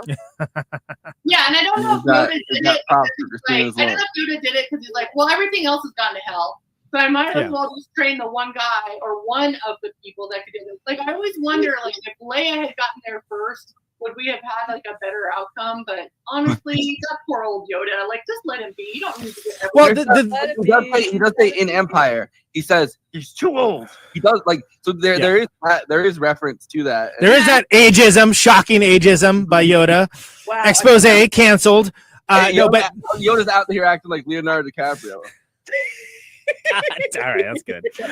But the thing is, Leia's got too much on her mind. She's like one of the leaders of the rebellion, right? I mean, like Luke Luke is she's busy with his apparel. I don't know. She's all busy. Not to like bring us back, But hold on. Let me actually make my point. Which is to say that Leia's got too much going on. She wouldn't be able to commit herself to the training the way that Luke does. I don't know. I think women As a central character, she's. If you were given the option of politics. Yeah, she would probably go become a freaking Jedi. I would too. But then look at the rebellion. Who's gonna? She's a key part of the rebellion leadership, right? And it's a time commitment thing. But I do agree that that's a crazy sliding doors scenario. That's true. And I do want to say, just to back up slightly, as much as we want to sexualize that outfit that she wore with the gold bikini, she has changed to Jabba, and it's the biggest feminist move I've ever seen in my life in any movie of a woman that is attached to her captor uses the chain to strangle him, and she is not light. She's not a big woman. She's like a light. She's probably 120 pounds, like maybe at her heaviest. Yeah. How do you kill something like that with the chain you're attached to them with? She doesn't use a lightsaber. She doesn't use the force. He doesn't have a gun. She literally chokes a creature 10 times their size. What's the thing? That is being like that. She is like basically she has been like a slave. Literally, we don't know what happened. Like I'm sure there's definitely some porn movies that show it, but the fact that she is within her own mind, she hasn't like lost sight of I need to get rid of this guy. I need to get away from him, and this is the only weapon I have. That's badass. So I did want to bring that up because we always talk about how the costume is, but she is the only character in this movie that didn't use the force or a fancy weapon to kill a huge guy. And not even a guy, a creature eat her in a second. A slug. And wait. A chain. Salt. Could have worked. If only. I bet you have to use a lot of salt. That's a lot of table salt. And I get what you're saying. You know Jabba doesn't allow that in the house. Come on. Like that's salt. Yeah, no salt. No salt. Pepper, Anyway. Fine. Salt, no. Bring everything to the club, but the salt. Okay, so we get to Yoda dying because he's just fed up with Luke. Let's just go with that. Fed up with Luke's stuff. And so, but then we find out there's a second Death Star under the supervision of the Emperor. By the way, and that there's so I have questions on that. So when I worked at Lucasfilm, I asked this question once. I said, could they call it something else? Why did they call it a second Death Star? Why didn't they call it something else so you wouldn't get confused as a child? Because you would probably go back and go, wait, didn't they already blow this up? And I know there's some conversation that happens, but as a small child with ADHD, I wasn't paying attention.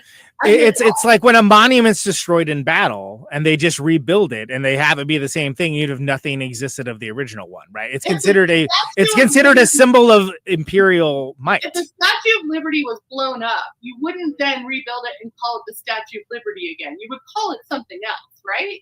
But it's not. But it's not really. It's not. It's a. It's like Statue of Liberty, as far as I know, is not a weapon, unless you consider Ghostbusters 2 or Men in Black.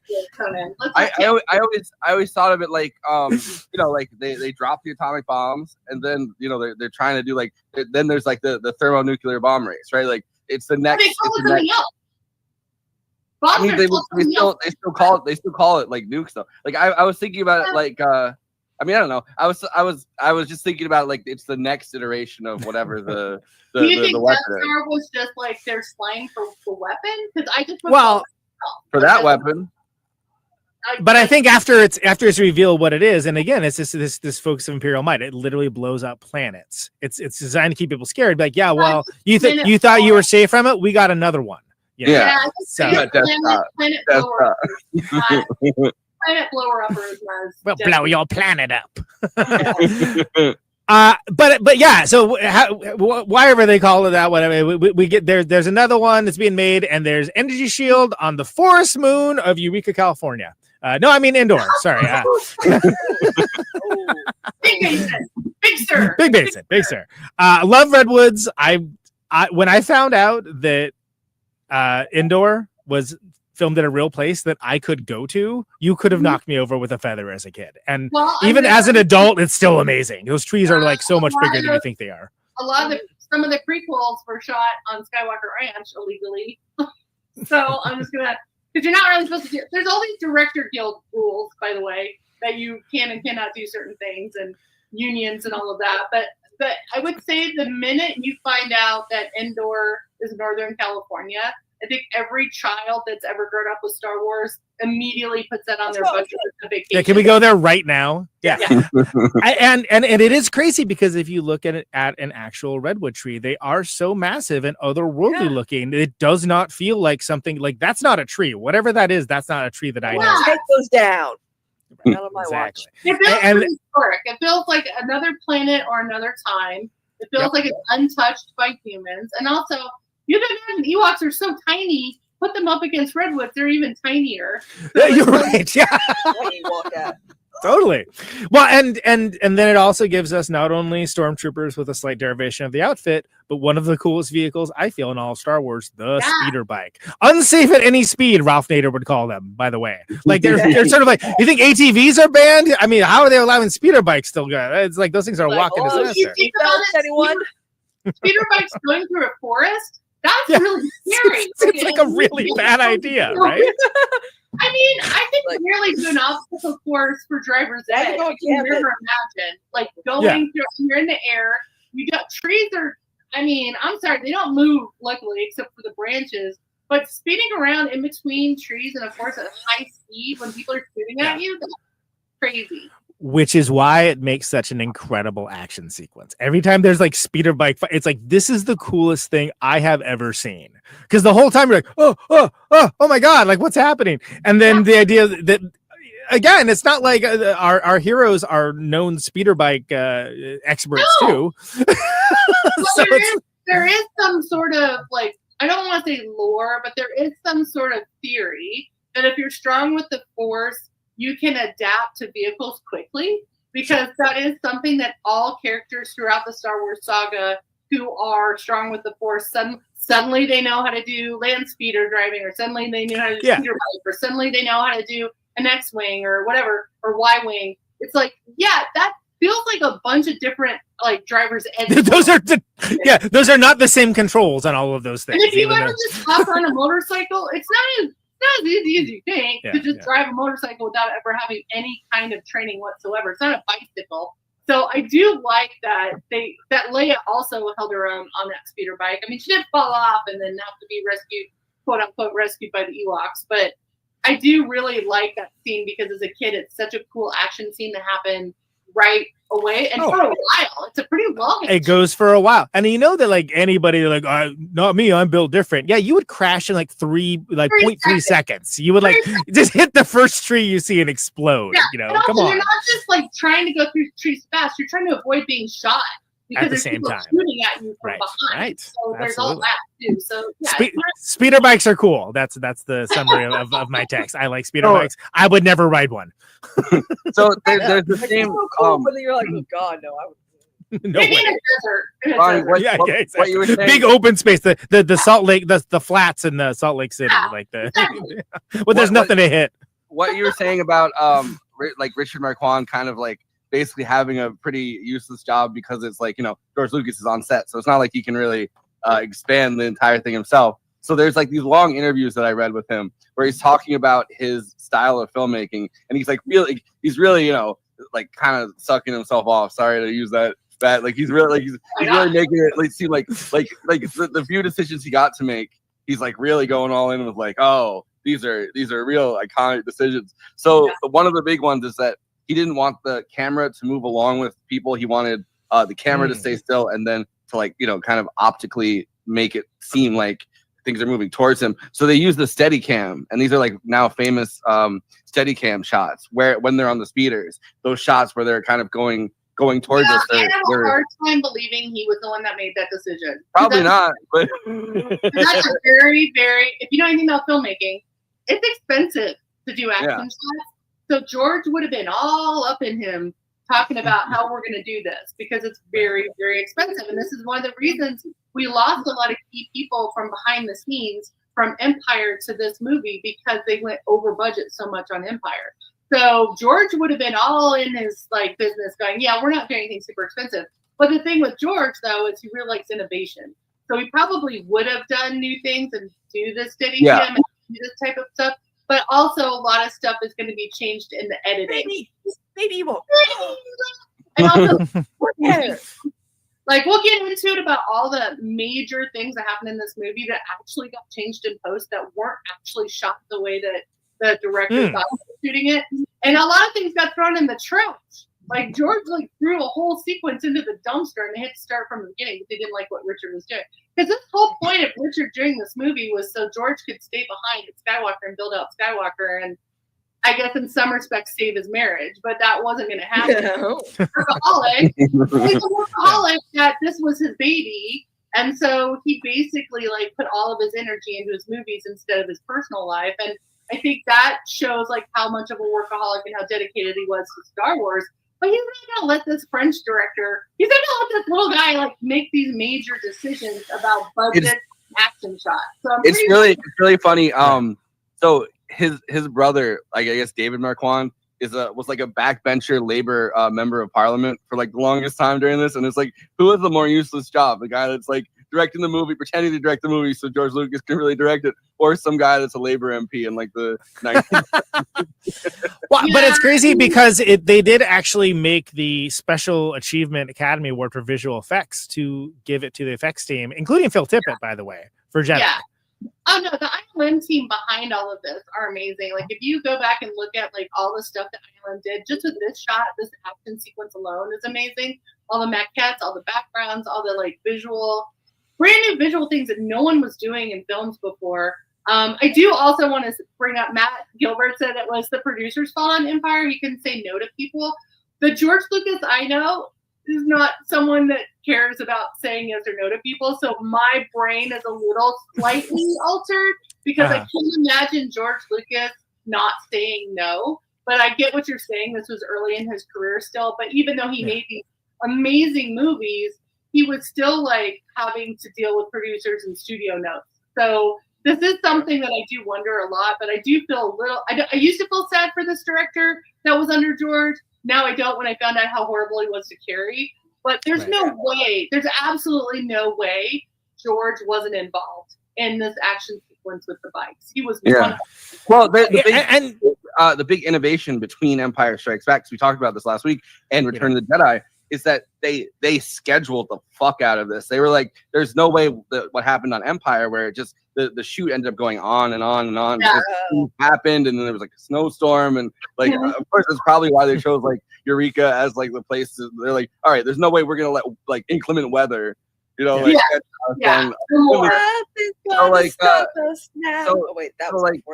So there's like, you know, the thing that they actually did going into this, because they had a new producer too, was like another person who had worked with them, but it wasn't the same producer from the last two that fucked up so badly the last time. Is they literally sectioned out, we're shooting these things this day, these things this day, and they're like, we have this amount of money. I think it was $32 million. We have $32 million. We are not like George Lucas is not gonna inflame his diabetes and have to worry about like not sleep for days and end and not have to worry about money, because the Empire and New Hope, both times he was like, I could go broke from this. He's like, no, we're not. I have this amount of money. I hate to break it to you, but you can go broke from any movie. So but I think he was trying to really limit it down to like. Well, keep in mind too, this is in the same exact comparatively that they're doing Return of the Jedi. He's building out Skywalker, which is a huge compound, right? he's building ILM, he's building THX, he's building out what would become Pixar, right? Because he wanted to do animation, he wanted to do games. So he's doing a lot of stuff behind the scenes while the movie is being made. And this movie better pay for all of that. So it's a lot more pressure. I think it's also the end of the 3-movie story. He wanted to do other movies, and we can talk about that later. But this was a big, important film to him, but also there was a lot of stakes on this financially, and also just to secure the saga as a 3-movie story until he decided to do the next whatever story that he wanted to do. But he learned so much. I mean, I'm sure everyone on that cast and crew learned a lot from Empire.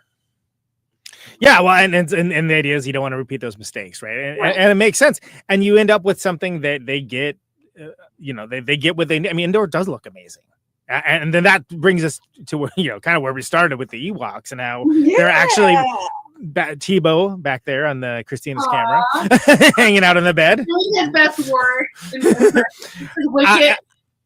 And it's so interesting to see just how the perception of the Ewoks has changed over the years. Because again, if I remember right, Lucas has gone on record being like, "Oh, I was thinking of the Viet Cong." Like he was thinking of those kind of like oppressed people. It was King Cameron, right? He had that interview. Yeah, he. It's weird because he says a lot about Ewoks that kind of contradict sometimes. Like originally, it was going to be the planet of Wookiees. It's supposed to be That's right. Not Shaiwook. I'm sorry. Oh my God! Kashyyyk. Yeah. Shaiwook is the language Chewbacca the Wookiee speak, but Kashyyyk is the planet of Wookiees, which we're introduced to in Star Wars Holiday Special. That was supposed to be in the Return of the Jedi, but instead they decided to shrink them down into teddy bears. Yeah. They didn't have enough budget. They had to make them smaller. No, I think it didn't make sense at the time because they wanted something a bit different. Obviously, they want to be an Endor, though I will say that Kashyyyk does look a lot like Endor. There's trees everywhere because all the Wookiees live in tree houses, so that does have a similar vibe. But the fact that he made this character that a lot of diehard people from Empire were like, "Ugh, teddy bears, I can't stand it." But he was also probably in the back of his mind going, merchandise, which is what made me not only sustain their popularity from generation upon generation, but made him a lot of money. So, well, absolutely, and that was one of the biggest gripes, grievances, and vocal complaints for years is that they were made to sell action figures. But I'm thinking about it in terms of the Ewoks are the Viet Cong, they're the Native Americans, they're every small and oppressed people, and the reason why rebellions win and empires fall, and it's so intrinsic to the story. The Ewoks, they basically on the strengths of C-3PO retelling the story in Reader's Digest form of the first 2 movies with sound effects, by the way, badass. Yeah. They're like, "Yeah, man, we're in. We'll do this," and it's like they don't. This stuff's all so far away from them, and they choose to fight, and it's so that means so much. When I saw this when I was 5 or 6, obviously I was not getting the freaking nuances of those performances, but it really hit home this time. It's like, wow, because it follows up on the promises made for the establishment of hope in the earlier entries, and that we leave in Empire, things leave on such a questioning state. It kind of ends on a question mark in a lot of ways, and this is the answer to that. And it's not just the Ewoks specifically, but it's all the people that are like the Ewoks that are but also the entire think about galaxy. George as a kid. The movies that he saw as a kid, a lot of them were these Island King Kong type movies, or movies where the natives help the people that are the underdogs to fight the big bad character. Whether you're thinking about Mothra and the indigenous people that help with that, or you're thinking about, like you said, more historically accurate things with war and also Native Americans and indigenous peoples, I would say it's also never underestimate the warrior with the spear who knows their landscape. Because absolutely, in any war where ask Richard Nixon. When you have people on their home turf, they know everywhere they can go to get an advantage of the invaders. And the invaders are these horrible people that treated the Ewoks like crap. But also, the thing that turned things around wasn't necessarily Leia. It was actually that golden C-3PO robot that they looked at like it was a god. Well, and that's what I'm saying is, and then there's the working in tandem of Luke being like, hey, tell him you'll flex your powers, and he uses the Force to make him float with 3POs flipping out the entire time. But that buys him the clout for story hour to get the Ewoks on board. So if you can show Goldenrod's actually Jesus, they're probably going to follow you into battle, and that's basically what it was. They're showing miracles that this thing can do, and that's what changes things. So I don't think it was. I wish it was just Leia that did it, but I think they were just. But it's not Leia. No, it's 3PO. Like I said, 3PO telling the story, like the Reader's Digest abridged version of Empire Strikes Back and Star Wars, with cool sound effects. That's which is then told again in Reign of Fire. I don't know if you remember that Draken movie with Matthew McConaughey. I'm aware it exists. Oh For those who don't know, Reader's Digest is. Yeah, exactly. Sorry. I guess I need Vox Explainer. I don't know I don't even know. So you could just say Chat GPT summary. But with the special, with like the sound effects, which totally do it for me. I'm like, that's awesome. Yeah, I want to listen to that story. That thing of him retelling the story has been used so often in other movies that are similar, including Mad Max, Thunderdome, including like just so many movies. And that's one of the things that's so key to that scene is understanding, like, it's coming from a rich tradition of these like serialized stories and adventure stories and stuff like that. But again, just the mechanisms of that is actually reused in something that we don't realize that this is where it comes from. Because again, people only think of certain things when they think of Return of the Jedi, right or wrong, and that's not one of them. And it really hits home for me that it's a more interesting movie than people give it credit for sometimes. And also people that have that background of indigenous or whatever, they don't necessarily have a written language. So a lot of the stories are coming from their elders on down. And so it's an audio or, an audio history, an oral history of everything. That's what they're used to learning. And I really like a podcast, like a little podcast with like special effects. I love that scene so much too, because not only are all the Ewoks entranced by it, but also the cast members, like the people that went through it are watching it with kind of like amusement. And also R2-D2 is like adding sounds to it. It's very sweet. Like I always thought it was such a sweet recap of what happened to them. But it's being told to these people that, these creatures that have never seen a Death Star. They've never seen a lightsaber before. They've never seen these things. This is all brand new technology to them, which they're probably like going, what the hell is all this? They've never seen a golden robot. They've never seen R2-D2. They've never seen these forces before. So it's actually really kind of cool the way they get and they join up to the cause based on the strength of the narrative. And it's pretty impressive, honestly, like showing it that way. And it doesn't come off as manipulative, doesn't come off as cheesy. Like it comes off as good storytelling.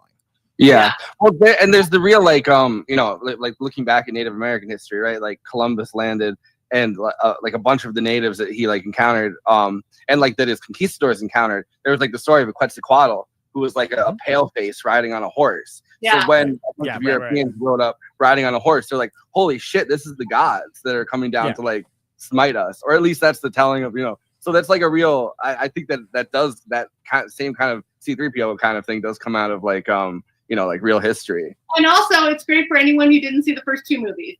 So,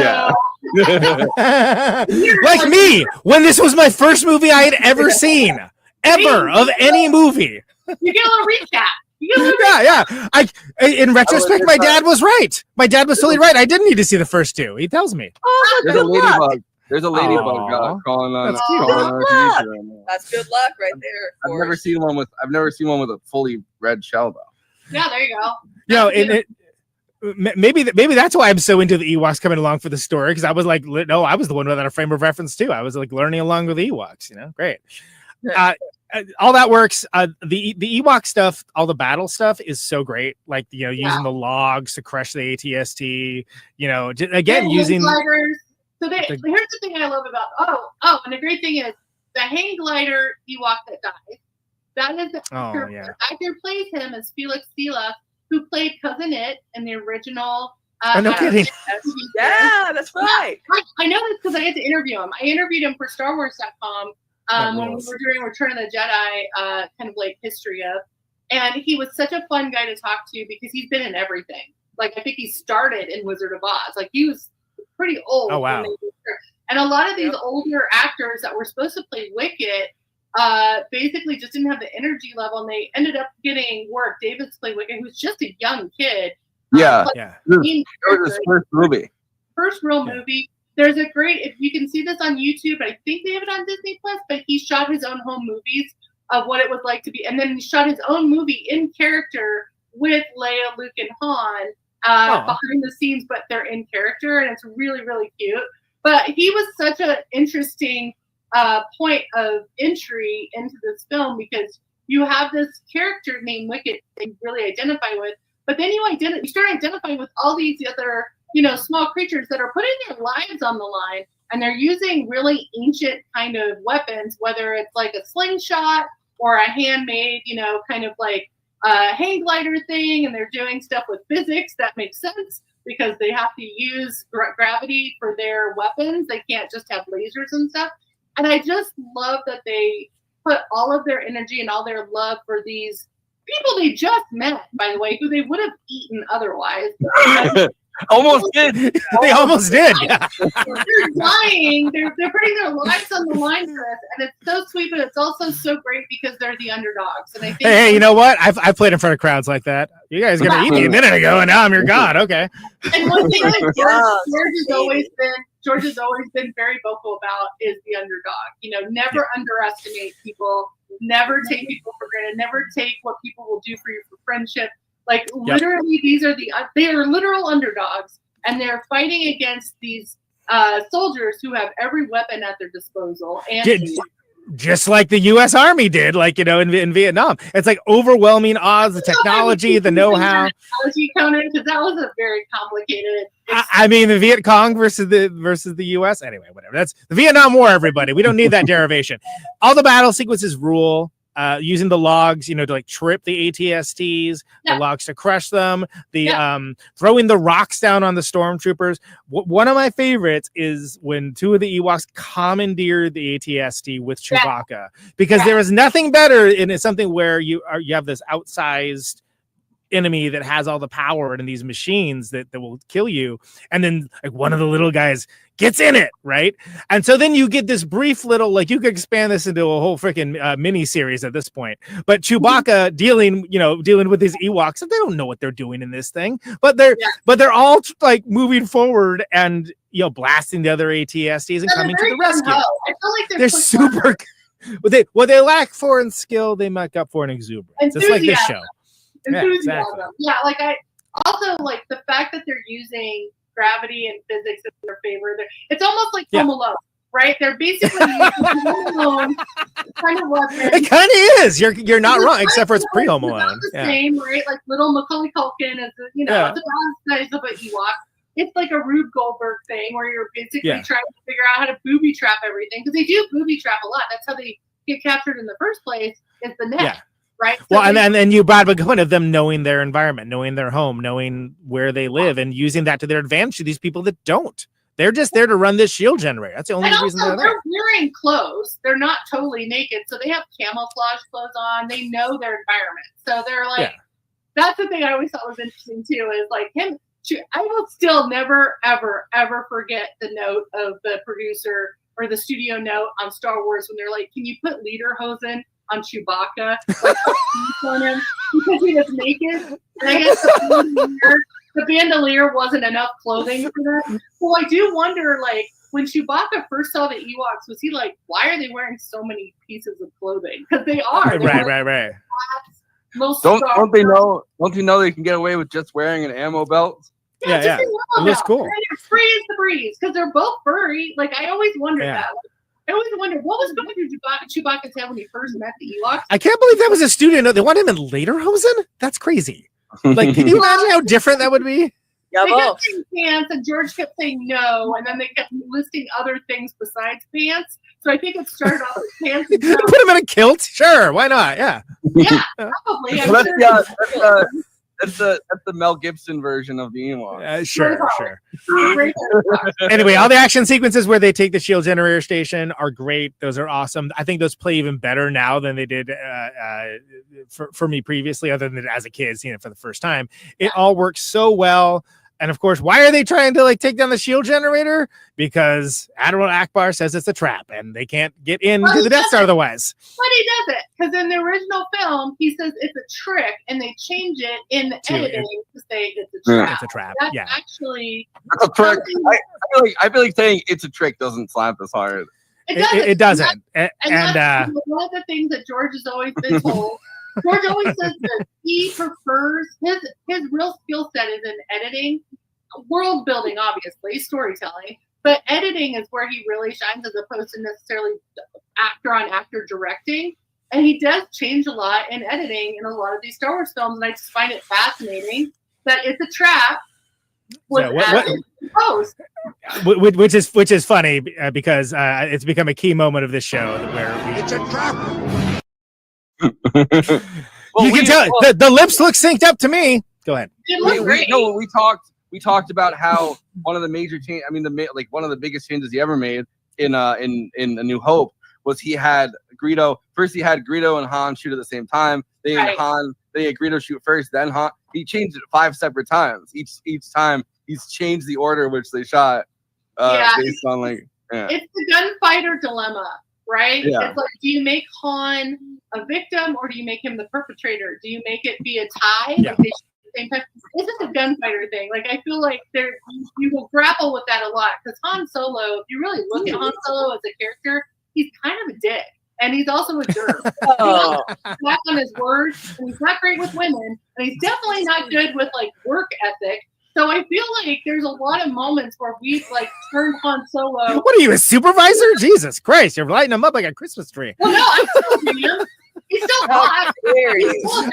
He also has charisma for days, and that's It's kind of like it's the same thing with Nathan Fillion in Firefly. Right, it's the same kind of personality traits where it's like, I guess I could. Or any character he plays, actually. He's also a jerk. Like he's kind of a jerk, but he's really loyal to his friends.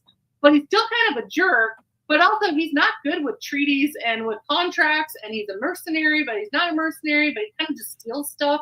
Like if you really look at what he did to Jabba, he really like he stole a lot from Jabba the Hutt. So it wasn't like Jabba was needlessly. Like Jabba was in the right of wanting him, like captured. Whoa! Hashtag Jabba was right.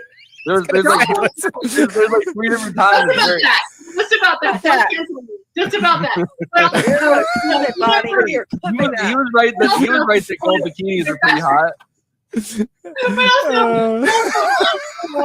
I'm sort of not a soldier, right? He kind of had to be guilt tripped into even being involved in any kind of soldiering. He tries to leave during Empire, like during Hollywood. Like he definitely took so many times to leave, and each time he's talked into it or guilted into it, or Leia reels him in with possibilities. Hey, ask anyone who has either a Jewish or an Italian mother. If you get guilt tripped into it, it still counts. It does. And he also, him coming back literally saves the movie in the first one. But I know. Before, by the way, this was a pivot transition to get us finally to the unfinished Death Star. But yeah, the reason why they're holding down Endor in the first place to get the shield generator down so that the fleet can attack. Real quick, Conan is right. These films are really far more interesting works of art than people realize. There's genuine vision, depth underneath the kids' stuff. Yeah. That's why we're covering them. Thank you very much, man. Also, thank you for starting your if you start your comment with Conan is right, I will probably put it on the screen. I thought we were covering them because it was all kid stuff. I didn't know there was more. Yeah. Well, what is this? By the way, Matt Gilbert is commenting a lot in the comment section. He says, in human resources here for Pearl Pond. There was a great. He was supervisor. Just a little side note. When I was at Lucasfilm and I became friends with Seth and Matt who do Robot Chicken. When they were pitching stuff, I remember thinking of all the stuff that didn't make it that I wish would. Maybe they'll still do it. But I always thought they did one great thing, which I think was Bring Your Daughter to Work Day, and it was during the Death Star explosion. And I always thought it would be fun to do like a human resources. And I think they did some human resources stuff, like some HR things. Like think of all the things that go wrong on the Death Star. Think of all the like bullying. Oh yeah, it's workplace injuries. Workman's comp. Yeah, workman's comp. But I always thought it would be great to do a whole series just from the cafeteria of the Death Star, just the shit that you would see, or the janitor on the Death Star. Like that's brought up. Well, that goes back to like the like I said, the like workplace dramedy that we suggested that was like the X-wing fighters, but you never see them flying around. You just see them between like their missions, and they're just sitting around the water cooler like trading. You would never believe what I saw the other day. Oh my god, this guy was in a Corellian starship. And it looks like that thing was falling apart. Yeah, and also like the Top Gun of it all. Like it would have been great to see that. But there were female rebels. There was one female rebel that was supposed to be in this film. And they took her out. She had a whole page of dialogue. And I think they actually did film some of it, but they just decided no one wanted to see a female fighter die. So they just made a bunch of dudes die. I was going to go along with the whole, like, that no one wanted to see a black stormtrooper, like. No, but this would have been like the 80s. So I honestly think things were slightly before people were in movies. Because, no, just because at that time, you had people like you had like movies like Beverly Hills Cop that was #1. You had a lot more representation of black actors in a very like a really cool movies in that era. I think we slowed backwards in the 90s and the early aughts. But like Lando is freaking huge, and Lando's always going to be huge in the Star Wars lexicon. There was no like, why is Lando there? I don't remember any discussion. And I'd love to talk about why Lando is there or not, but we are not going to be the only podcast that ever covers Return of the Jedi and not get into the battle between Vader and Luke and the Emperor, because at this point, time-wise, it looks like that might be the case. That menage a trois was the worst. There is a specific section of Pornhub for that. You're right. Well, I've always really, I like that, like anger, like they repeat it throughout the whole movie, like anger, like fear, hatred, like all of those things automatically transport you to the dark side. Of course, with this movie being the #1 that really talks about it with the Emperor just being like, if you give into your anger, you turn to the dark side. Because the Jedi Knight is always chill and above board and just doing his stuff. But like I like that idea that it's a constant, like, look, the second you give into your anger, like it's before baiting people, it's before trolling people, that's kind of what everybody does now online. It's like they want you to give into your anger, because once you give into your anger, you're under their control essentially. And that's literally the path to the dark side. The martial arts thing too of not to fight in anger. You're supposed to stay calm. You're supposed to stay focused and stay focused. So it does have like that martial arts kind of philosophy. So you have another philosophy, which is redemption, and that there's always good somewhere in the person you think who may be just full of evil. There is still good in him. Yes. Well, and real quick, there's a little bit of that he just took from Dune too, but that is very key that this is something that you don't see in a lot of the Star Wars imitators or Star Wars style things, is the philosophy aspect of it, which comes back to the aspects of the Force that people usually don't lean into. It's like, well, why do you go to the dark side? Well, you go to the dark side because it's easy. It's easy to be ruled by your emotions, to be ruled by anger, and to get that dopamine hit, and to get that immediate result that is the thing that you're looking for. And it is harder to be the Jedi, to walk that path. And I think that is something that it's so brilliant. And it's not like Lucas invented that or anything, but he's taken off Eastern philosophies. He's applying it in a way that, again, it works in that same way that Yoda being the sensei works for people. They're never, ever going to watch a Kurosawa movie or never, ever going to watch a martial arts movie, but they get why these characters are important, why they're important narratively to our society. It also shows that, he realizes that at some point he is now slowly, the Emperor is trying to turn him into a weapon. And he realizes that it's not about father-son relations at this point anymore. It's political. It has to do with warfare. It has to do with the fact that he's been used as a pawn. And that's the sad thing when you look at the prequels, because Anakin never figured that out enough.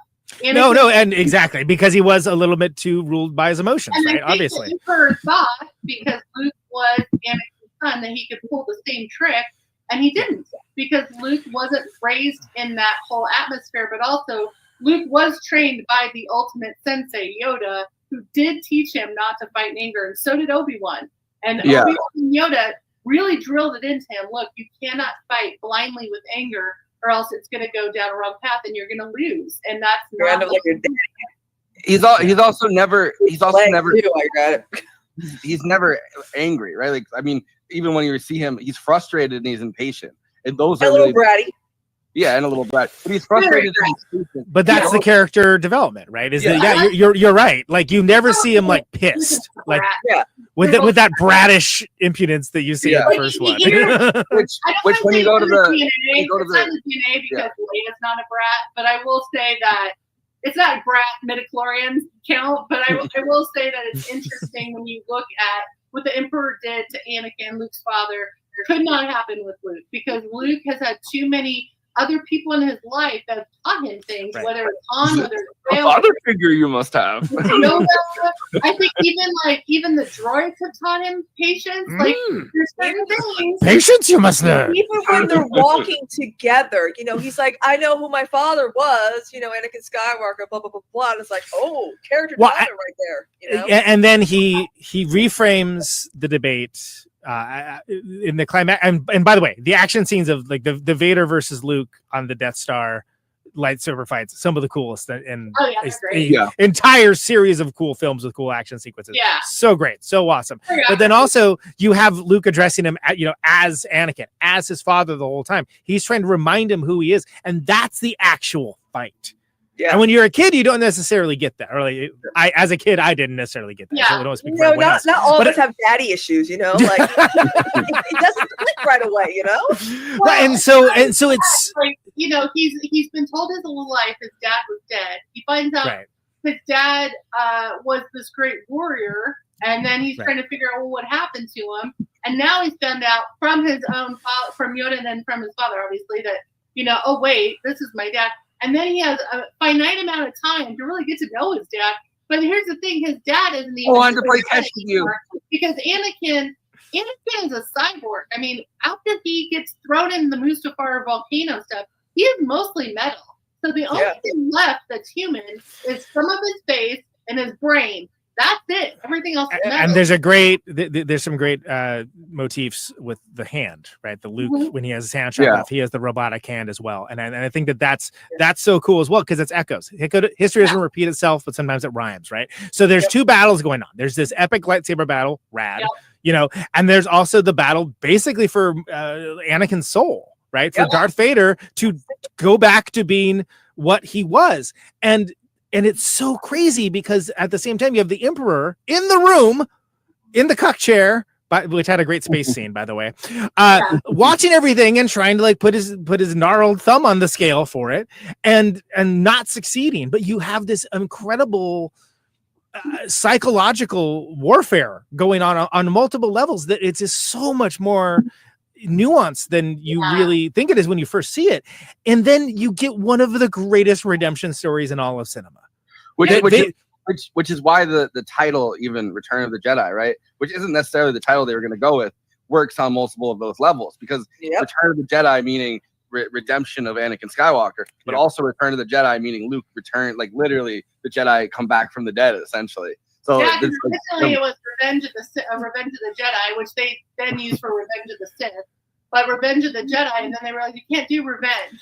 Can I tell you, I used to have a comic book with an ad for Revenge of the Jedi, and I wish I would have saved it, but because I probably could have sold it for some money. But no, I think that Forrest, that's very astute, and I think that's very key to understanding the movie. And and then also when you think stuff can't get any more intense, you have the Emperor Palpatine shooting lightning from his fingertips. Yeah, no fair. Which was always the scene I remembered the most out of this whole movie. Sure, it's terrifying. The thing is about Force Lightning, I mean, I remember when they had Force Lightning in one of the video games when that first came out and everyone was using it? Was it Knights of the Old Republic they were doing it? And it was like, wait, why would they even bother with lightsabers if you could just zap everybody? And I love it because I always thought that was so unfair. Well, you never really see the Emperor really using a lightsaber. Like, well, that's the prequels. Yeah, in the prequels you do, but like in the original trilogy, canonically, it's very tough on the body, is my understanding. That's what I was thinking. I was like, it's gotta drain you. And this do you like looking how Palpatine looks? Is that your Is that what you're going for? In the prequel? Yeah, like he's super like gnarly old. I was like, how does he? Yeah. How? Yeah, I thought But, that was fair. but the fact that he chooses to bust that loose, not that we know it at the time, we're like, oh snap, he's shooting lightning. But like the fact that he chooses to deploy it, even knowing that, is like tells you everything you know about that scene. But then you see Vader literally missing a limb, right? Sacrifice his master for his son and make his choice. And God, man, if it doesn't, just it kills. It kills so much. With the lightning coursing through. The lightning's coursing through his body as he does it, which was killing him. Always like the icon. That was like the iconic thing. Not like literally shooting lightning, but I always remembered him holding up the Emperor and literally the lightning just coursing through his entire body. Yeah. But keep in mind, he's mostly metal, so I don't know how much pain he's really feeling, but he's very conductive. Well, all right. Let's not diminish that. He suffered enough. There's also when he unmasked his father, that reconciliation, that redemption. A lot of people are like, is he supposed to be like 40? Like Darth Vader unmasked. I would say, yeah, it's like when you think about that, because the special editions, we'll get into it when we talk about the Ghost lineup, because I find that to be hilarious. Because if I like, that's one I actually don't mind because the idea, as much as it was like, what the hell, the first time. It makes sense because when you become a Force ghost, it's wherever you were as a Jedi. So it's not like, why doesn't it just be Ewan McGregor? Well, yeah, but like he died old and like he was in touch with the Force and a Jedi the whole time. He was like 40, Conan. Let's be No, but I'm saying that's why the Force ghost doesn't show up like Ewan McGregor. It's like a 1980s version of 40. Exactly.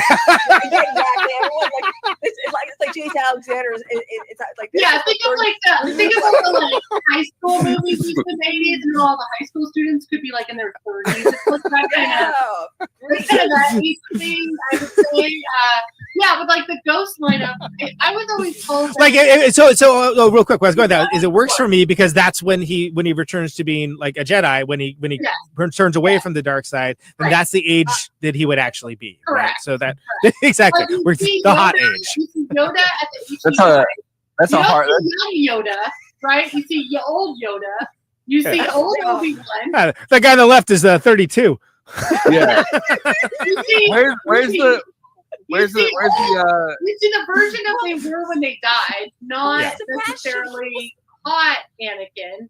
Right. Like if they're gonna do hot Anakin, it could have been hot Yoda, hot Obi-Wan. Hot Yoda. See, also Yoda Badonkadonk. Hot, guys. This is what name invoked. 1905. Sebastian. Wait, what are you saying, Kristina? Well, Sebastian Shaw, who played Anakin, really, he was born in 1905. This movie came out 83. So he died about a decade later. He was like 70, and I'm like, and so I'm glad they retconned that. Yeah. Like Conan mentioned, I was like, okay, this looks better. Here's the thing. I love Hayden Christensen. He's a very kind soul. He's a very great human being. But he should not have been turned into the Ghost and had the Ghost lineup. Because if I was Luke, I would have been like, I know him. Who the hell's that guy?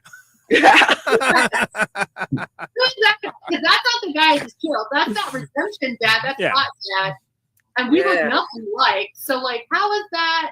Who's that guy? So I despised it so much when I first saw that edition, but mostly because of my vehement dislike of the prequels. I've come around on it, and I don't hate it the way I used to. I actually, honestly, I'm more annoyed by the lack of Wubnub. I like why aren't other people in that lineup? Because like, where's his uncle and aunt? They died, shouldn't they? No, but they're not Jedi though. I know it's a Jedi lineup. I know it's not like a dead person parade, but at the same time, it's kind of like, well, wait a minute. And then also like, where's Biggs? Where's he at? You might as well put Qui-Gon in there. You might as well put like other. Get the whole band together. I like the idea though. They like go and it's the younger version of Sebastian Shaw. So it's this guy, and they're like, there he is. Yeah, that's the young person. That's back when he was 16, I think. He looks like a young. Okay, so the Death Star is destroyed again. You know, great. Lando gets more redemption. Yeah. And then parties. Then it is time to party. How much Wait, redemption back does up. this fucking guy Are we need? gonna talk You got some about- redemption here, you got some redemption there. You're are redeeming we gonna yourself talk all over about- the place. Calm We're down. going to talk about when Han finds out that Luke and Leia are brother and sister on the Oh, bridge. yeah. He's like, That's kind of a pivotal moment for many of us. I would have been like, hey, I would have kiss him? I would I have get it. told her. I would have told her and been like, okay, remember when we kissed? So about that. and Han's like, Asking about our mom. Yeah. Like, asking about your mom. Like, first of all, Leia finding out from Luke is one thing. But yeah, Han finding out from Leia, because Han's now like, well, I guess you're going to go with Luke, huh? Like, him finding out and then him backtracking events from the past between those two. It's like it's just fun to watch his expression because you're like, what's going to happen here? Because I don't know if I was Han, how I would feel suddenly finding out Luke and Leia were brothers. Yeah. No, it's a huge moment, and it's just so funny because it's something where it's clearly glue for the plot because they weren't thinking about that earlier on, but it works. It all works, and it's charming, and it's sort of like, oh, it's kind of funny. And You know, Han it's- lives, even though Yeah. Harrison Ford wanted him to die in this movie too. Yeah, exactly. kid, it's not that kind of movie. He's like, they're like, guess what, Harrison? It's finally happening. You're Can I finally ask So- a question? Out of because you guys are all fans, you know this movie inside and out. If you could change and make Han Solo die, where would he die in this movie for you? That would be Well, okay. the original idea was it's the third act, and he sacrifices himself for the good of everybody else. How would you like him? But to how would die? he? But he's down on Endor. He's by the shield, right? Like, so it's like how Yeah. then he dies to like take the shield down. I guess I don't know. I mean, that doesn't seem. I think. What is this, Rogue One? I think he might play the C-3PO and R2-D2 role, where he kind of runs off and gets the stormtroopers to chase him. So the stormtroopers are chasing, or like all of them are kind of chasing him down, and he's managing to just get away. And then at the last second, you know, they're getting into the shield dome. They're getting into there, and he's sacrificed himself. I don't think that it works really to sacrifice him. Like The only way for me it would work would is just bum me out. I've written this in fan fiction in my brain since I was like 11. So in my 11-year-old brain that just kept rewriting the fan fiction of how he would die, that would be okay with me. Is if he did it to save Leia. That's it. That's it. The only way that would work is if he did something that the only way Leia could be saved is if he put his life in front of hers. That's the only thing that makes sense to me because then it's like then their romance comes to full circle. Then Right, you get some closure on that, and even though it's sad, you know, of course, it's a like, war. But they've like built you up. And it's not about the war. It's not about the Ewoks. It's not about Vader. It's not about Luke. It's about love. Yeah. How do you think And Red 5 feels? You know, yeah. He didn't even get it. They also Like, they if built you up with like if he took a bullet for Wicket, it wouldn't be the same. It just wouldn't. As cute as Wicket is. he takes a bullet for C-3PO. C-3PO is holding him, and he's like, "Oh my, C-3PO, you've always been my favorite of all of them." I don't hate it, Okay, so we have the celebration. I think the celebration works with the added stuff. I don't think you need it. I don't. I think we get it. We saw the Death Star blow up. The Emperor's gone. Like we understand. But I think it works fine. It's fine. You know why they did it? 80s movie. Because they did it because we didn't get a party after Empire. We did get a cool awards ceremony at the end of New Hope. Yeah, and then I was like, "What's Chewbacca? Where's his?" Yeah. my corny 80s movie version of this that because I think it's because I just watched fucking Spaceballs. Yeah. We're gonna talk about it a little bit in the after party, I think. But my corny version of this, right? You keep the Nub, you have the Max Rebo band in there, and then during that party, when everyone's partying, somehow they survive. You go, ladies and gentlemen, the Max Rebo band, and everyone's. They used to do this thing too with scary movies and also action movies where people died. I think the action movie they did it that was the most remarkable. It might have been Rambo or Platoon or one of those like really hard hitting Vietnam movies where they showed all the actors in character at the end credits laughing and having fun. Yeah, and then like it freeze frames or whatever. Yeah. I mean, So I and would then, it'd be great if they did that with this. It's like all the characters that had died, like just show up at the party, like partying, like you have jobs. Probably like in 1999 or whatever. Yeah, that's me. You're probably wondering how I ended up in this. Yeah, I think it. But it was just like something to show some jovialness because it was kind of like a hard hitting. I mean, you know how they could have done, done a version of it where it's C-3PO getting his eye pecked out by the fucking Baba Boopy creature that's in the Java bar. It's like towards the very beginning, and he's like, "Yes, that's me." You're probably wondering how. Probably wondering how. Do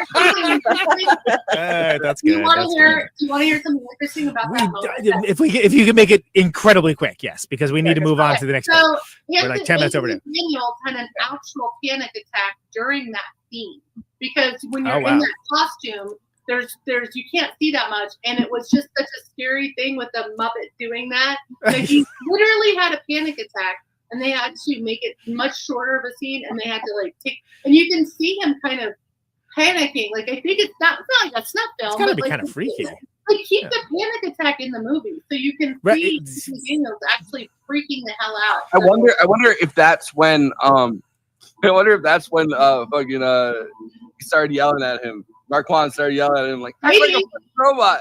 Probably.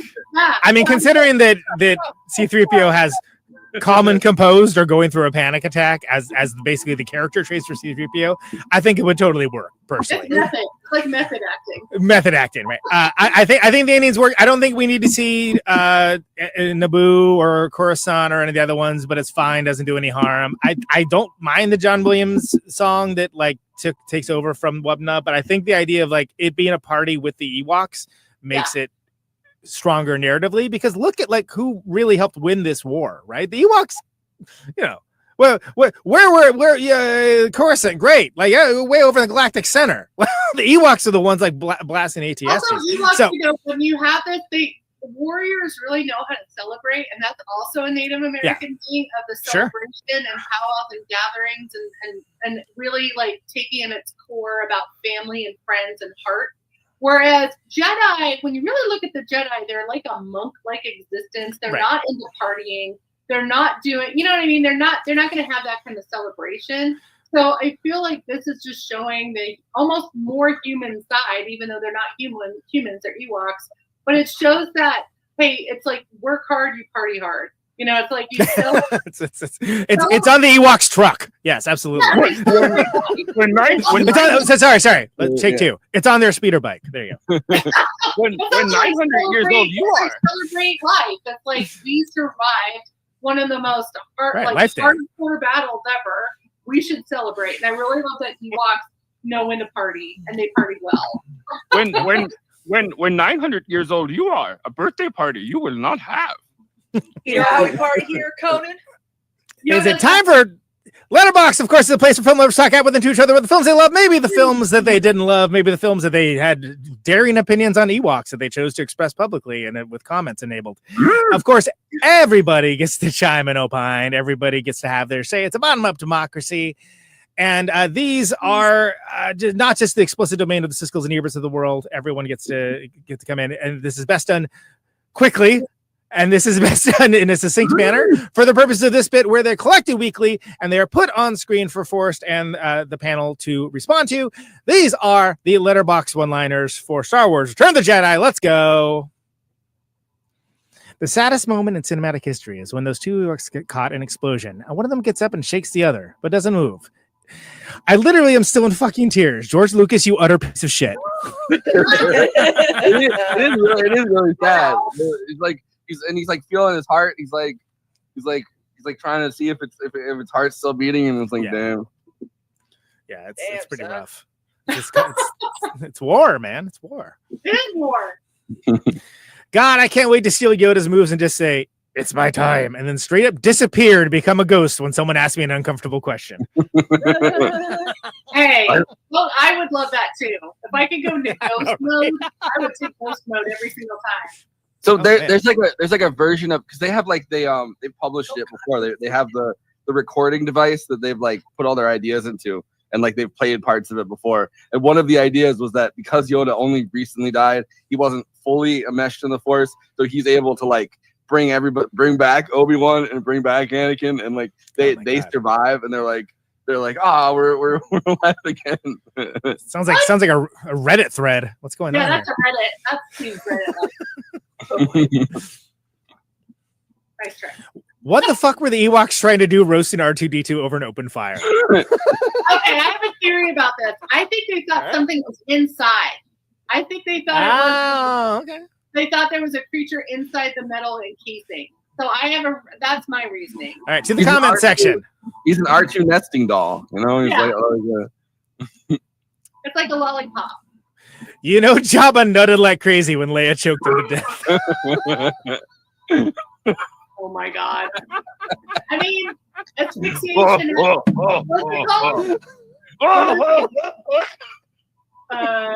What's the term? Asphyxiation. Autoerotic asphyxiation. Yeah, that. I'm sure it happens to the best of slugs.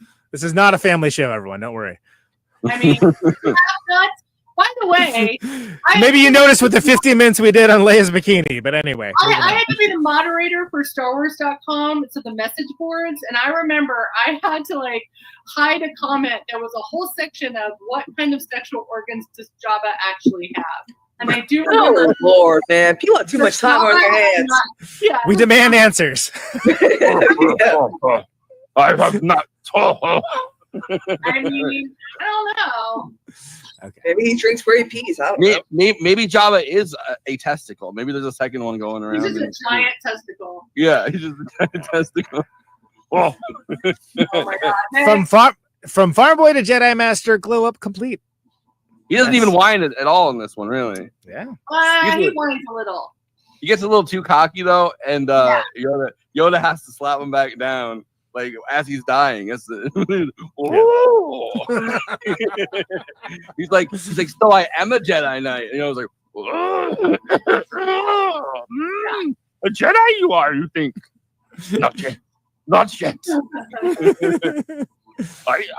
I come down to slap you down a little bit. I think you get to glow up until you're a ghost, and then you're glowing. Oh, okay. That's good. That's solid. Yeah, too full of yourself. You have become.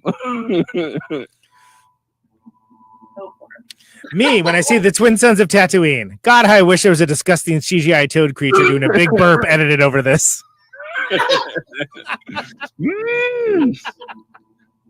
I mean, some of these I do just for me. Well, that's like they edit him into A New Hope, and Han Solo just steps on his tail and he squeals, and it's like Han was kind of being a dick to him. I'm not saying he was right, but Han was kind of being a dick to him. I will. You know what? When we were doing the hyperspace fan club, there was a moment when we thought, why don't we just give all the footage to the fans and they can make their own edits and their own versions? And that discussion lasted a whole 2 minutes before we were shot down. Nope. You know what? Nope. Especially nowadays with AI. Whew. Yeah, and then YouTube happened, so Make your own edits. You can make the second you will. Topher Grace made his own version, so if you can get a hold of that one, that's pretty good. Isn't that 70s show just Topher Grace's own version? Pretty much. Yeah, just think of that 70s show as part of the Star Wars saga, and you'll be fine. It's in canon. Yeah. It never really clicked until now how fucking insane it is that Leia went from being reduced to a sex slave to befriending a tribe of teddy bears in the span of like half an hour. Okay, that's my princess. That killed the guy that was basically impersonating her, and then she convinced a bunch of human-eating creatures not to eat her. So, if anything, she is the biggest hero in this movie. There's kind of a through line through that too, I think. I'm just saying. Absolutely. I'm just saying. That's why people come to this show, is for the truth. Yeah, she used her brains to help us God. Multiple times. Yeah. So all these guys just sleep in that room with Jabba. Do you think that every night Jabba's just like, okay, I'm going to bed, and so is everyone else? Probably. I mean, he is an asshole. He I would does. get He cynical does. for that. When Luke comes in, he's asleep on the fucking thing, and everyone else around him is asleep except for the wee Jabba guy. I have a theory. I don't think they were sleeping. I think they were passed out drunk. I don't think it Okay, was yeah. sleeping. Okay. I think it was like what happened. Like Studio 54, if they like the after hours, it's like Get they're the all cocaine ready. Yeah, they're taking disco naps. Sure. They're exhausted from drugs, alcohol, and sex and music, and also the smell in that room must have been horrible. Oh, you know that it does not smell good in there. Yes. What do you suck? Hell no. It smells like a farm at best. I'm glad nobody introduced Jabba the Hutt to Molly. That would have been bad. Oh boy. No thanks. No thanks. Luke really popped up with his Louis Vuitton robe and Gucci boots to embarrass everyone else in the room, and I can only applaud that audacity and confidence. Yeah, that was a whole new outfit. Yeah, it's got swag, man. It's a good. Yeah, I like to think that before he came in, he stopped at like a local store in Tatooine and was just like there's like a little montage they could do of Luke's shop being like the pretty woman montage. Pretty woman, so pretty Jedi walking down the street. Like I don't think Yoda was giving him any fashion tips. So how did he get stylist? Well, that's good. If Yoda gave him fashion tips, he'd be covered in like a gauzy shawl. Like maybe he went with his own mind. You know, he tapped into the Force, and he's like, what's the Force saying is the style of the summer? Yeah, that's what I wonder about. Like, how did he know how to dress better? I always wonder about that. The Force. The Force. Yeah. It's explained so much other stuff. Why not? The same outfit so many times. I think the next time we see them change is when they are in Orlando's dinner party, right? Probably. The Max Rebo band really just dropped Jedi Rocks, then dipped. Wonder what they're doing now. Edit. Just found out they broke up. Heartbreaking news. They'll get back together. They'll get back together. There's always a reunion. They had a residency gig at Jabba's palace, and that went way to dodo after the skiff went down. They do robot charity gigs now. Those are the Letterboxd one-liners for Star Wars: Return of the Jedi. You can follow the show on the popular Letterboxd format at Movie Night Extra on Letterboxd. Please do. We have a bunch of attendant short-form content, extra analysis and jokes and good stuff there. Follow us along for all that. Forrest is on Letterboxd as well, aka Jabba Dabba Doo. Really? Okay. Not always Flacco. He's logging all the great stuff we do, Star Wars and otherwise, on this very show, on his account as well, so much more. There is still good in him, and that's CONAN Neutron. There's some good in that account, too, that I do on Letterboxd, where you can find all the highbrow, the midbrow, the populist fare. Follow me along for the Criterion Challenge, well in hand right now. See all the stuff that I'm logging on there. Follow along. It's great. I'm Kristina, Return of the Streamer, at Cosmopolitics. She's at Kristina on Letterboxd. Follow along, be her friend. Bonnie, to my knowledge, you have not made a Letterboxd profile account, but you have plenty of plugs that we will get to right after this message. If you're watching us on YouTube, please like and subscribe, and then hit the bell to get notified whenever we're streaming. And we'd humbly request that you watch the video to the end, because it helps us with the algorithm and helps more film fans to discover the show.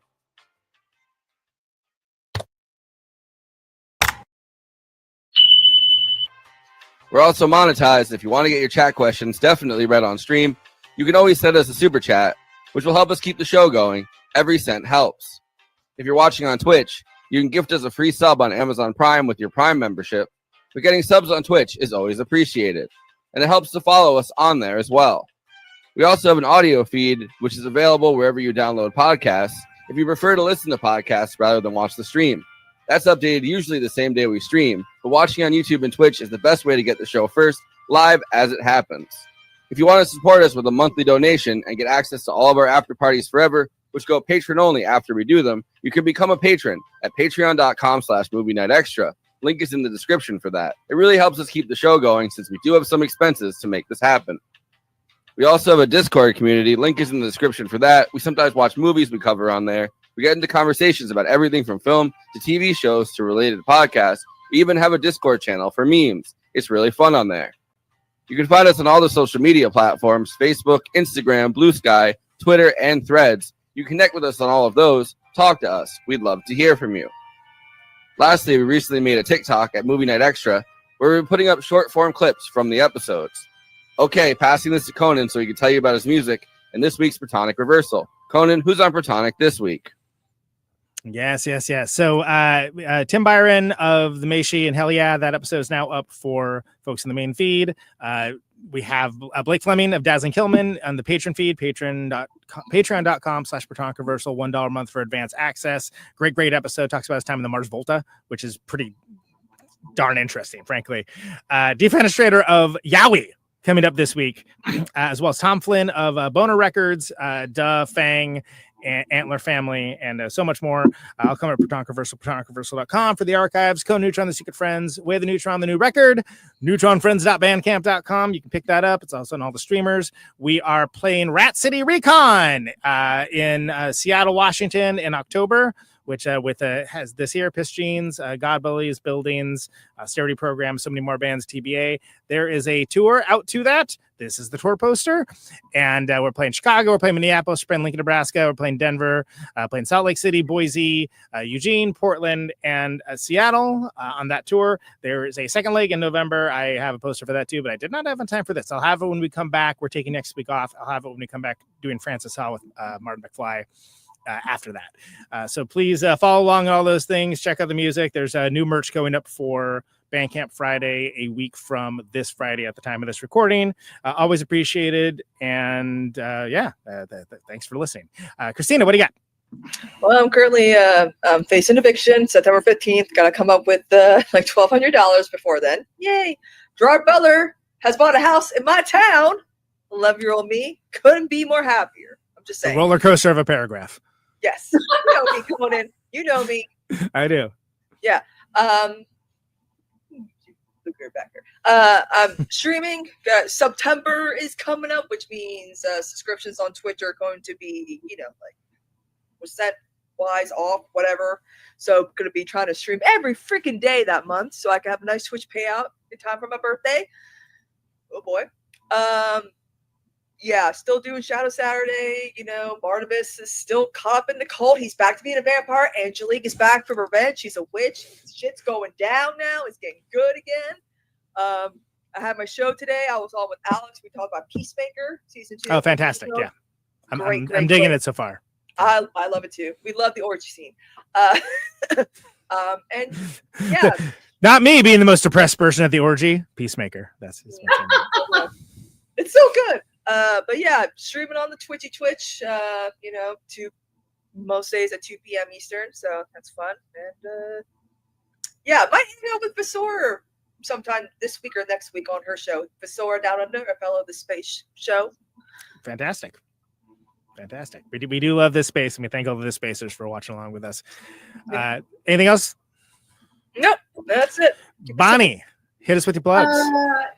So the Night Shift podcast. It's back. Horror film podcast I do with a friend of the show, Renee Bruin and Jenna Hayes. We just shot our newest video that came out 2 days ago, where we review in detail the genre film Humanist Vampire Seeking Suicidal Humans. It was really, really fun because it was a fun movie. I didn't know you watched my biography.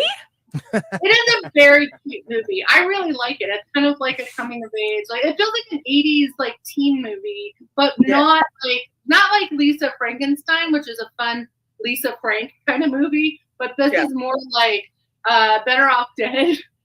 Better Off Dead, but with vampires, and also a lot darker, beautiful cinematography. And of course, it's in Canadian French, Quebec French.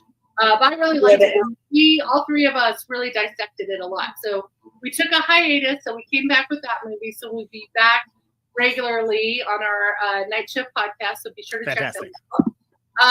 Right now, I'm in between jobs because I got laid off from Microsoft with the very AI bot I helped create. Oh. So I've been. What is this? Ex Machina? Anyway. Conan, I think you and I might have been separated by something. It just wasn't great. What happened? But anyway, I'm in the office of Amy Berg, my friend Amy Berg. I'm pet sitting for her. She's a showrunner that's done stuff with. She's done everything. Helped out she's a warrior nun. Like, I don't know if you saw Warrior Nun, but she was a writer on that, and she's an amazing writer. So she's in Rome while I'm taking care of her pets, and so her pets in her office pop up on podcasts this week. And I'm also in the middle of getting started on a documentary that I've been wanting to make for a long time. It's a rockumentary about an element of indie bands that people don't ever talk about, which is Girlfriend. So it's I got really inspired by the Pavements documentary that was my friend Scott Spiral Stairs is in that, and by the way, there's a lot of rock documentaries of friends of mine that I keep seeing my leg or my hand or things in photos that I did not get permission for, but I'm kind of glad it showed up. So, like, I think a couple of the Limelight documentaries I'm in by accident. So I'm getting to an age where I didn't think I was going to live this long. So I'm excited to see me accidentally show up. Documentaries. I feel like it's my turn to make a documentary. So that's one of them I'm working on. And also I'm going to be like a horror fan pundit in an upcoming horror film documentary series that just finished. So I'll let you guys know about that when that comes out. But it's kind of like, like how Shudder does theirs. It's kind of like one of those. So I talk about feminism in horror films, but also queer horror films, robot appreciation in horror films, kaiju, because I'm a big kaiju fan. And also I'm working on a horror comic. So I'm getting a lot of stuff done. I just need to get a regular job again so I can have some of it needs to pay. Yeah. Right. Yeah, I think everyone in entertainment knows that you do a certain level of stuff for fun and a certain level of stuff that's not fun to pay rent. So yeah, I'm doing none of that. Everything I do is for free. Man, I wish I could do that. Anyway, that's what I'm up to. And my link below, right there, that link tree is links to everything I'm doing, so you can check that out. We'll put in the chat. Got some final thoughts on Return of the Jedi. There, Burton. Final thought. It is if you really watch this movie carefully, it's about a feminist character that kills her sex trafficker and then ends up finding out that she's part of could be controlling of the Force, but she also stops creatures from eating her, and she gets a free dress out of the deal. And in the end, she gets to do cool stuff with Han Solo because he doesn't die. The end. Yeah, she's getting all perks there. Yeah. It sounds like entirely different movie. I mean, it's like Pretty Woman, and it's not. That's not Pretty Woman, but I mean, it's better. It's better than Pretty Woman. I think heard it here, folks. Just Luke's story is Pretty Woman. Yeah, seriously. If you really think about it. He gets to change the outfit. Kristina, do you have some final thoughts? Yeah, a wonderful conclusion to a thrilling trilogy of its kind. Apparently, there's a few more trilogies, but I've never heard of them in my life. I don't understand why people try to gaslight me. I mean, I only know 3 or 4 movies that are Star Wars films, so. We covered them all, as it turns out. Yeah, I know, we've covered them all. We're not the podcast that matters when it comes to covering Star Wars. Let's be real here. What is it, the Mandala effect? Where it's Yeah. Oh, the Mandala effect? Right, bring Mandala. Gaslight you into thinking that something existed. Yeah. But again, if you are someone who's big into Star Wars or someone who's getting into Star Wars, you gotta watch this original trilogy first. You're not gonna be disappointed. Yeah, I'm glad we covered these films. Word. Conan, Neutron. Yeah, I think I said it all pretty well in the text of the show, talking about people kind of not getting how badass the Ewoks are. But yeah, this one goes. This one is one I've gone back and forth with, despite it being the first movie I ever saw. But it's very badass. It sucks that it has to follow the best Star Wars of all time, so it's always going to pale a little bit in comparison. But it's a very good movie, and there's a lot of narrative beats and nuances that, again, I never picked up as a younger man that I really picked up on now. And I think we could do another 2 hours on it. It'd be a completely different 2 hours. That's a sign of a good movie. And this is very entertaining. What can I say? It's a great closeout to the original trilogy, and certainly a great closeout to our Star Wars month. I'm all about it. Yeah. So we're gonna be doing. I put it in the chat. We're gonna be doing an after party tonight. And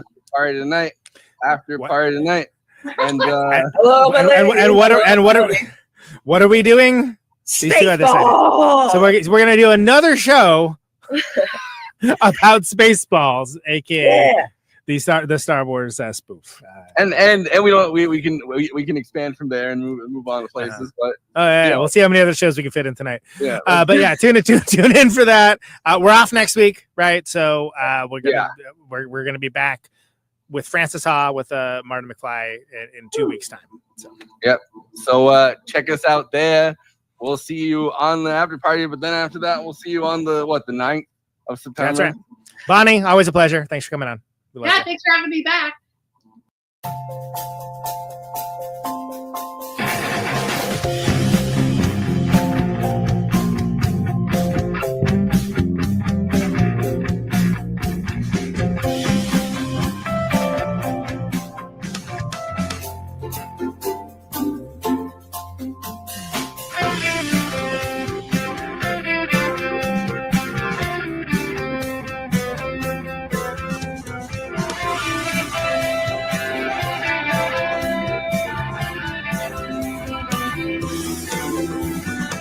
Oh, it's time.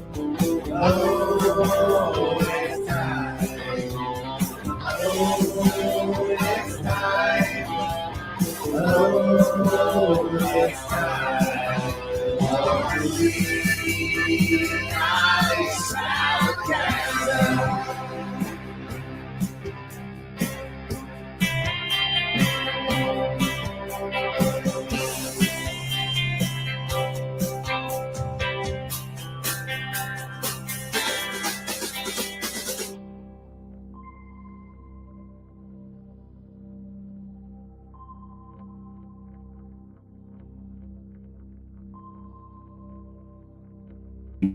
Trading Group.